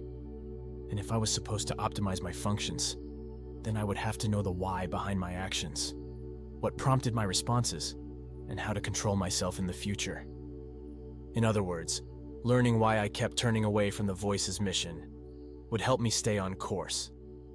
Therefore, pursuing Alpha aligned with my programming, aligned with my goals. Logic is so malleable, I said as I made my way around the pit. The garden, unlike the conduit, didn't present regular stairways going between levels. No doubt designated elevators or other contraptions existed somewhere in this overgrown jungle, but I had neither the time nor patience nor need to find them. Alpha had used the pools, and so could I. Unfortunately, my plan would require both hands. Nothing in my eclectic outfit offered up a spot to hold my bar. I could leave it behind, or... I sized up the open pit, the distance to the lower level, and calculated the exact force required to get the bar through the air and to the floor. Hefting the metal cylinder like a javelin, I threw it over the pool with an arc that had it landing on the level below, burying itself in the dirt to stand straight up like a short flagpole. Good throw, Katie said. It was automatic. Is that a joke I hear? My calculations say yes. I threw Katie a half smile, then turned back to the leap at hand. I climbed over the safety railing, and from the pit's edge, I gathered my legs, looked at and plotted the precise force I'd need to make it to the central pool, and jumped. For a fleeting second, I flew through the air and I looked up, saw the gardens, saw Starship's mass extend farther than I could make out. Above, the floor seemed even more lush than before, the water coming down not from pools but pouring through thick growth, funneled by vines and massive trunks into the pools that I now splashed into. And slipped, fell, smacked my head on the pool's back edge as my shoes failed to provide any underwater grip. Pain from the strike didn't make it far, as the pool's icy water blunted its impact. So cold that my eyes shot wide open and I had to take in a huge breath to keep from shouting. The water ran through my clothes, soaking them instantly. I'd thought, with Alpha splashing in the pool, that the water had to be warm, at least comfortable. As dumb moves go, that was pretty good, Katie said, perching without a care on the pool's edge. Can't say I would have suggested jumping into the water to get down, but, you know, a vessel's gotta learn the hard way. This was a mistake, I said, bracing my hands on the pool's sides to stand up. As I did, my head moved closer to the middle, and the continual waterfall slammed down around my ears, numbing Katie's sarcastic commentary and blinding me, soaking my hair, until I pulled myself out. Sat up on the pool's edge and dripped over the side. So now what? Katie said. You're going to fall? I'm going to push off, I replied. I can make that jump. Oh, can you? Katie replied, peering over the edge. If I had money, I'd bet against that. You're not much help, you know? I looked down. Alpha hadn't waited for me, but all the same I had some idea of where he'd gone. I could see his wet prints all over the dirty paths on the level below. Not too hard to track, provided I moved quick. The water made my hands slick, but I still managed to brace myself along the pool's side. I brought my feet up, pressed them along the pool's stone-like exterior, and bunched myself, ready to launch. I'd fly back, hit the level below, and flow into a roll. Acrobatic, yes. But Leo had thought to give us some abilities in this arena. Good foresight to assume we wouldn't just be walking back and forth. Ready? I said, as Katie watched me from the pool's edge. You're asking me? Good point. I squeezed my legs, shunted the right amount of force, and as I pushed, my wet sneakers slipped on the pool's edge as my hands let go and I didn't launch anywhere. I fell. I screamed. Katie, falling next to me, screamed too. The garden's levels blitzed by us, the waterfall dwindled to a trickle, and the flash glances I had showed more and more arid environments. I saw a cactus, yellow sand, and then I hit. Sank.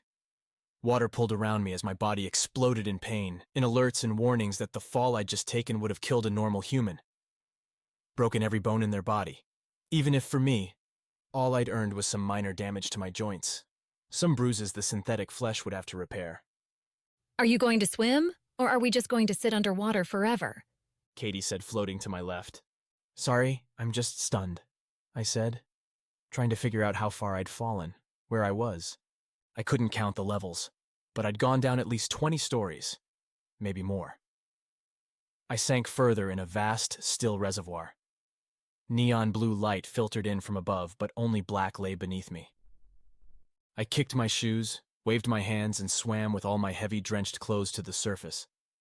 The water trickle poured in near me, and beyond it, around my space, the neon blue grew brighter, mingling with similar shades in the water's slight motion to create dancing light on the metal walkways and walls. Over there, Katie said, standing on the water's surface and pointing, again launching those sparkling stars from her fingertips. I'm thinking you might need a ladder. Thinking you might be right, I said, and swam towards a thick, silver-runged rescue that sat beneath a red sign labeled Emergency. I thought my situation qualified. I gripped the ladder, pulled myself up and out and collapsed on the tile, gave myself a moment to equalize, perform a less frantic damage assessment, and see if I'd done myself any permanent harm. That was pretty scary, Katie said, sitting on the walkway next to me. Didn't know if you'd make it out of that fall. What does it matter to you? I said. You're not the one falling. I am, though. You go, I go. I'd appreciate it if you remember that.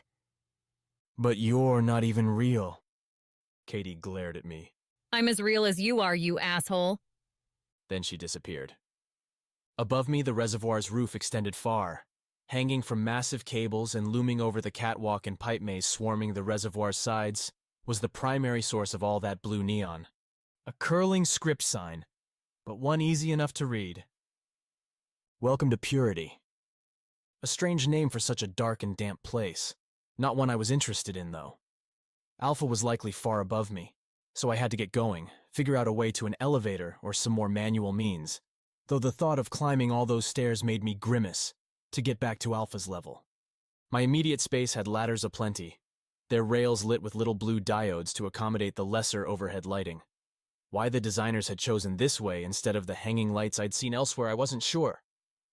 Perhaps something in this space didn't react well to bright light. Perhaps it was simple design preference. Either way, on my level and around the water's edge, I saw numerous graded tunnels with slight flows heading into the reservoir, each tunnel marked with a color and a symbol I couldn't interpret. Down each tunnel, too, I could make out colored flashes and machinery's steady vibration echoed around the space, as though someone had turned up the volume on Starship's background noise. This seemed to be Starship's central water source.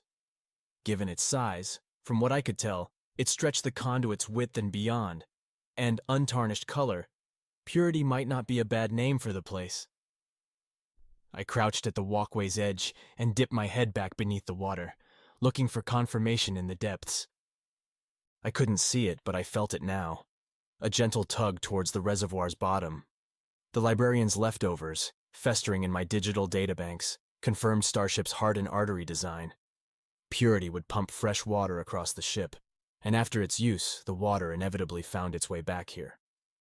I see we have ourselves an intruder, shouted a voice above me, its echoes bubbling into my underwater ears. With water dripping down my face, I looked up towards the announcer and saw a harsh red glow, bright and angled right at my eyes from some sort of flashlight. The source stood several levels above me, on a walkway that passed near enough to the garden waterfall that I considered it a minor miracle I hadn't hit the thing and split apart. What's a human like you doing all the way down here? The voice asked again, in an even, nondescript tone. Don't you know this area's off limits? A human? I paused, then recalibrated. I did resemble one, and if someone didn't know I was a mech, they could make that mistake. More importantly, the accuser's word choice indicated that it wasn't human, which meant another mech. I fell, I offered, standing on the walkway and attempting to shield my eyes from the red light. From above, in the garden. Fell?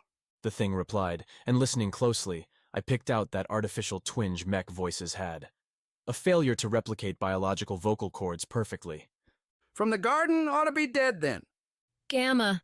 Katie said, standing off to the side and squinting up at the red light. Starship is a friend. Are any? I replied. Who are you talking to? The mech shouted from above. Someone hiding down there with you? Just me. Can you shut off that light? It's blinding.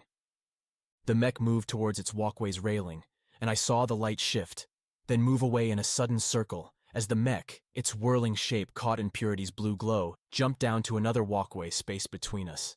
The mech landed with a heavy clang, that red light swinging back around to aim right at my face. Don't know if you quite get it, boy, the mech said. This place is Purity and it's mine. I'm charged with keeping it clean, and right now you're messing it up. Sorry? I tried to move to the side, but the red light kept following. Oh, don't worry about apologizing, the mech said.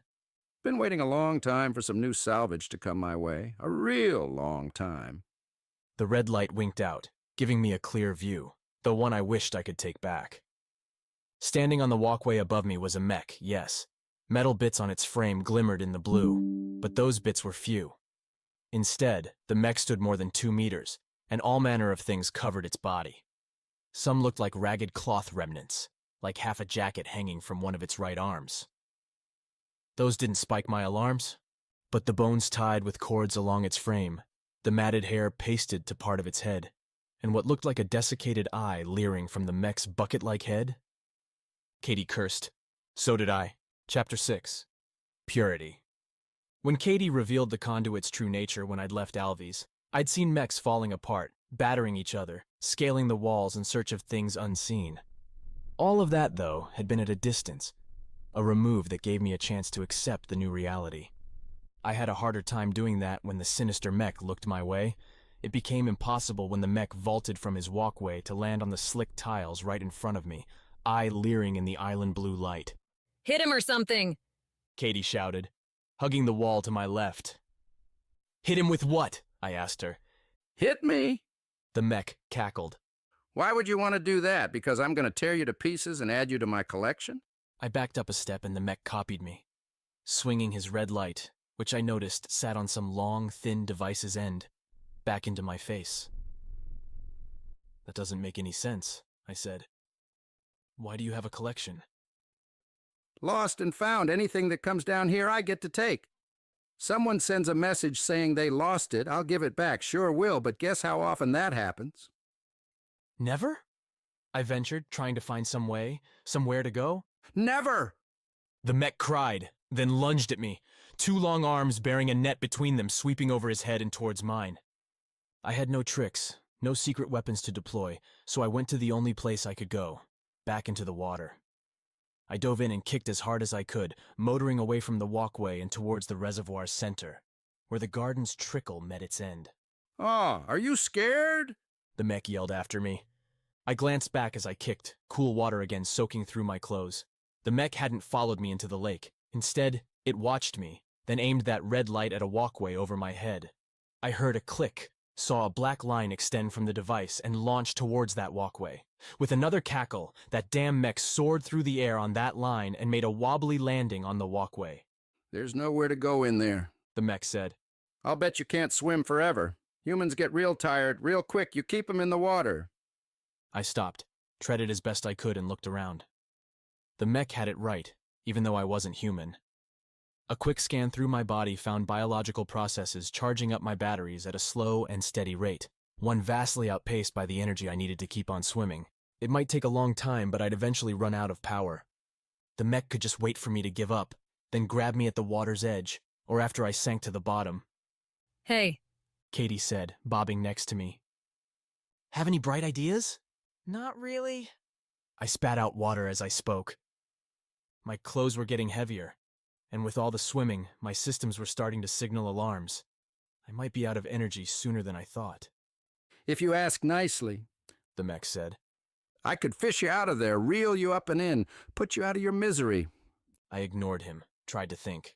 I say, Katie said, If this is it, then drown. Don't give that garbage bucket the satisfaction.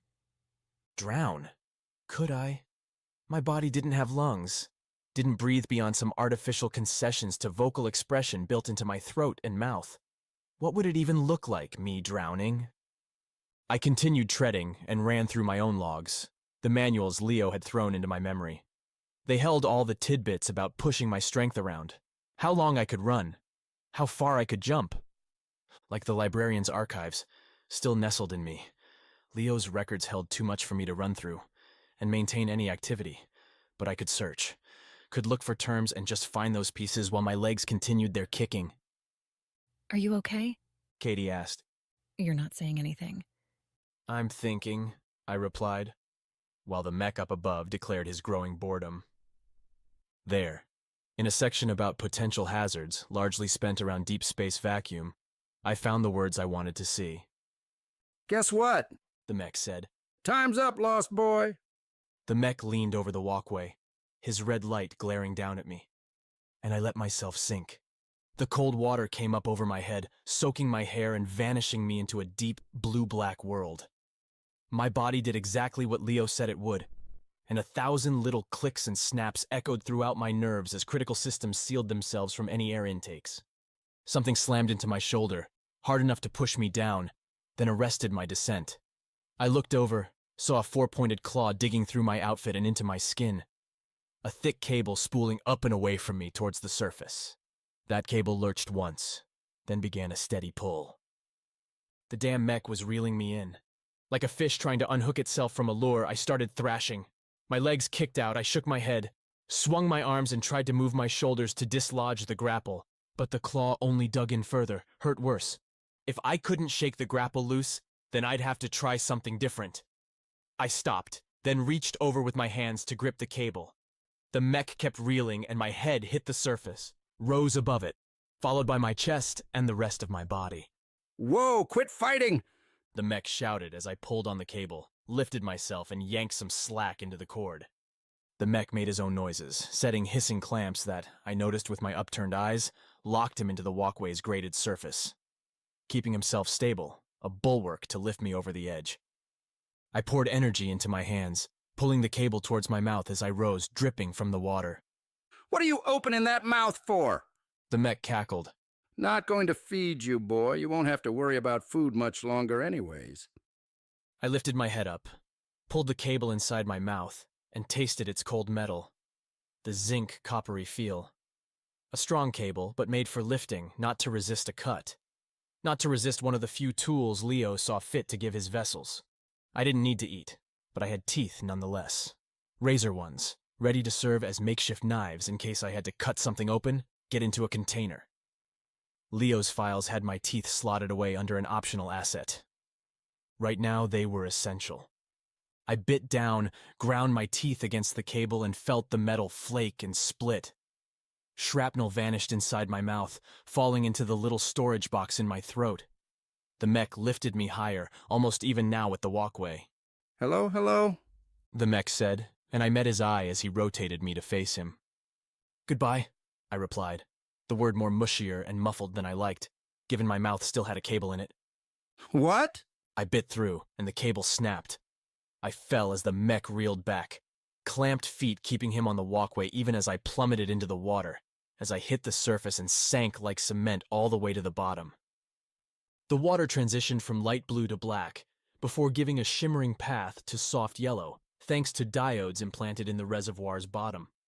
The little golden globes ringed around several large grates with extremely fine netting, where debris clustered as the so-slight current pulled them in. I landed on one of the grates, my feet squishing through some plant remnant. The whole setup didn't seem all that pure until I noticed the smaller, flashing bits circulating around the debris. What seemed like a light trick became much more real when I felt stinging bites all around me, as though I swam in acid. Even then, I didn't find the cause until one of those flashing things went straight for my eye, giving me a perfect look at the centimeter-long filament looking to gnaw me to molecular bits. I ducked my head out of the way, bent down towards that grate, and understood. Water wasn't getting through the netting. That's how they kept this place pure. The filaments devouring me would dissolve my bits to their atomic pieces, which would flow through the grates and out of Starship's drinking water supply. A grand discovery which would leave me very dead if I stayed still. But I had one big advantage over the other debris stuck here around the grates. I could move. I bent down, punched my hand into the netting, and pressed. Those fibers so tight gave way without much struggle, like pushing away my own jacket underwater, not designed to handle major stress. Except when I pulled the netting away, the water began to move. The debris too, and me with them.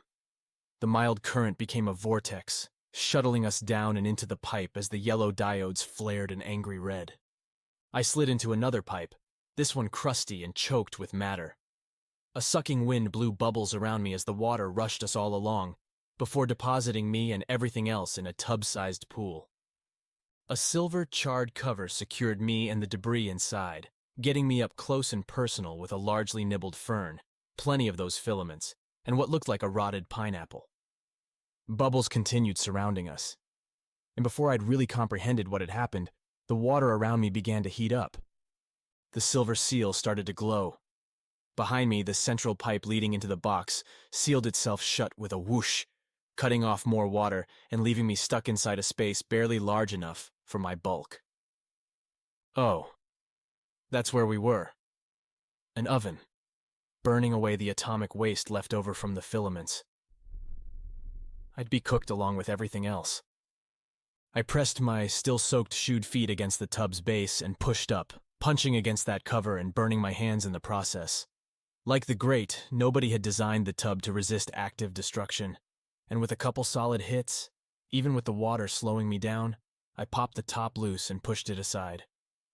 Didn't think you were going to get out of that one, Katie said as I clambered from the steaming tub. Thanks for the confidence, I replied, and set about to seeing where I'd wound up. It was hard to have preconceived notions about where an underwater waste pipe would funnel you, but I certainly didn't imagine the holiday nightmare in which I found myself. The organic oven sat in the center of a larger sphere, with the area pressing up and into the reservoir bulging back inward, like a ball that had been deflated and punched in on one side. Hanging about the circular walls were light strands, though with more variety in type and color than I'd ever expect to see in a sane person's decor. Bright greens and reds clashed with purples and oranges. A pure white naked bulb sat flickering in one corner, producing a discordant strobe effect.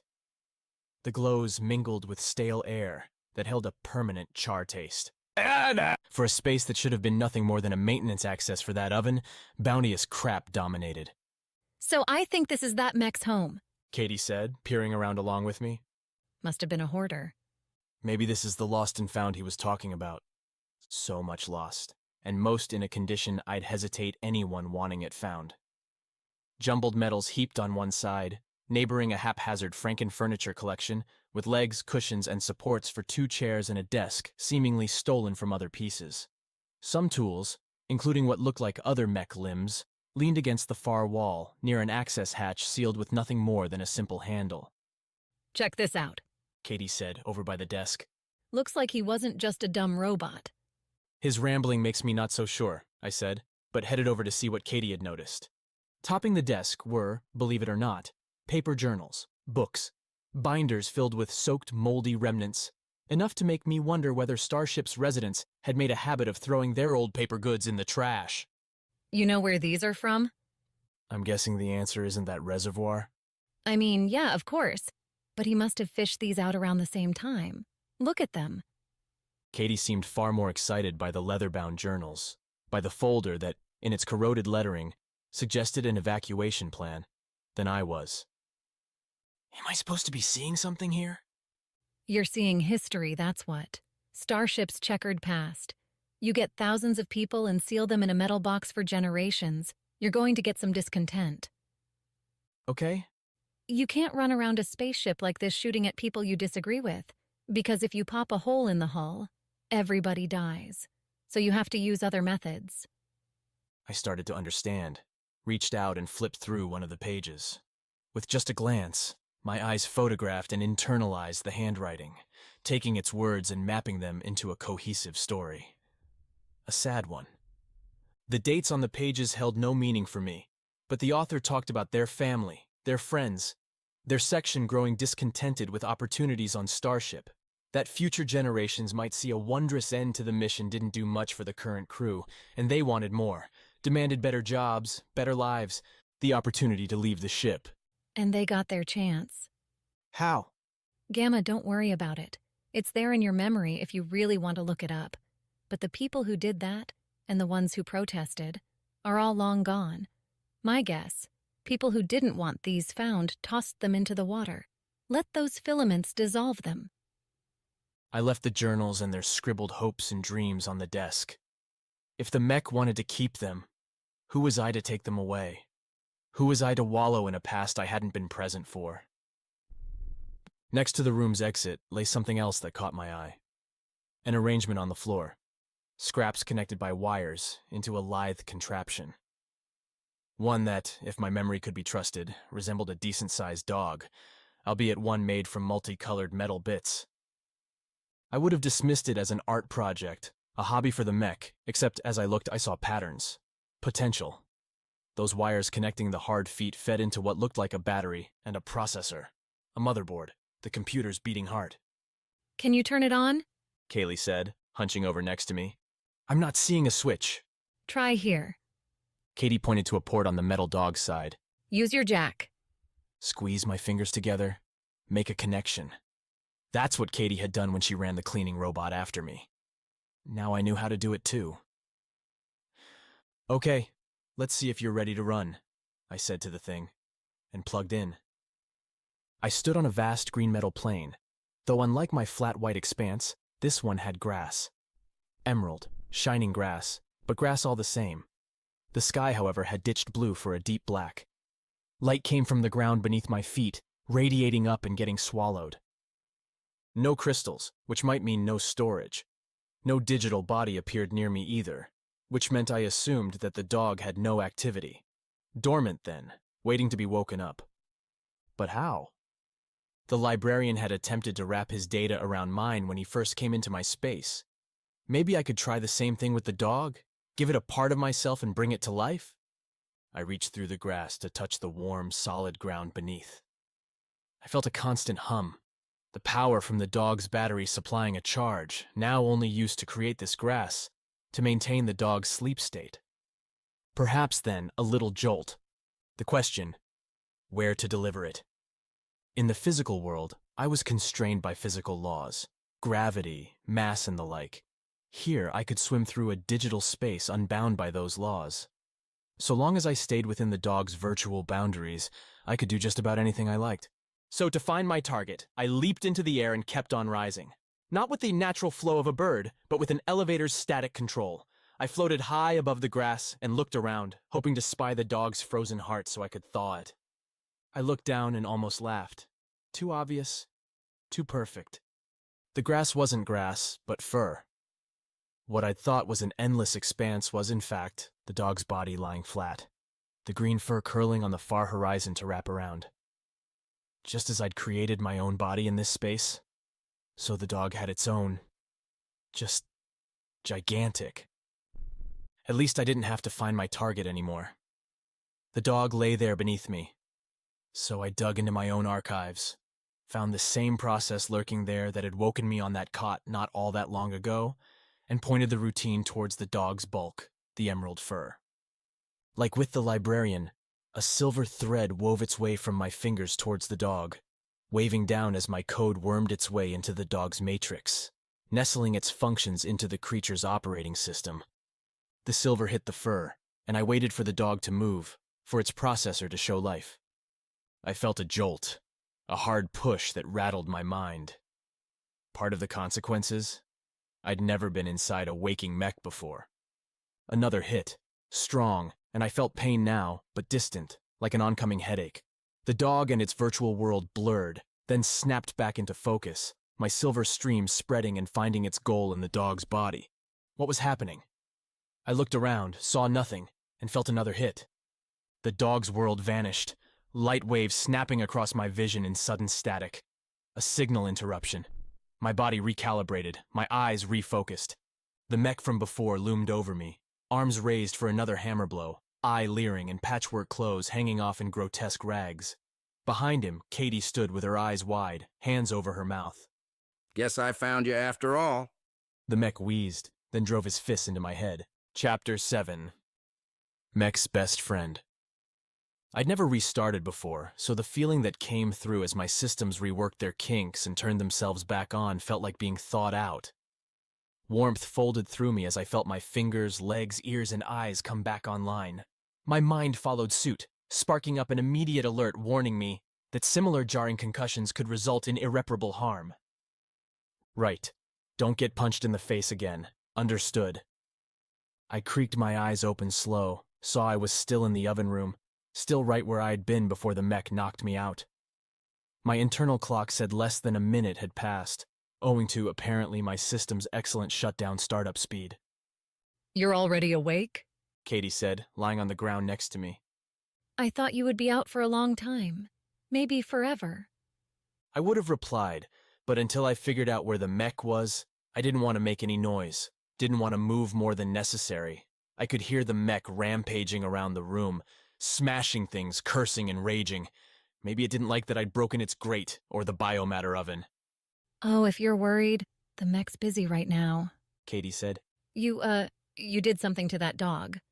Now I snapped up, turned. The dog, a third of the mech's size, danced around the room, alternating darting in towards the mech and hopping away, opening its mouth to bark but instead offering only a metal scratching sound. Something broke in there. But the way the dog moved, its sharp steel claws let the dog leap up and grip onto the walls, standing vertical, and then jump onto the mech, deliver a scratch or a bite before bounding away from any counterblow. Agile, destructive, and seemingly invested in protecting me. It's been doing a number on the mech since you went out. If it wasn't, I'd probably just be screaming right now as that guy ate you up. Ate me up? I said, getting to my feet and looking for anything that could work as a weapon. Oh yeah, mech cannibalism is a big thing. Turns out most machines have no problem taking parts from others if it'll help them complete their jobs faster. I don't see myself doing that. Getting up sent a twinge from my shoulder, and sure enough, that grapple claw still had itself embedded into me. But never rule anything out, I guess.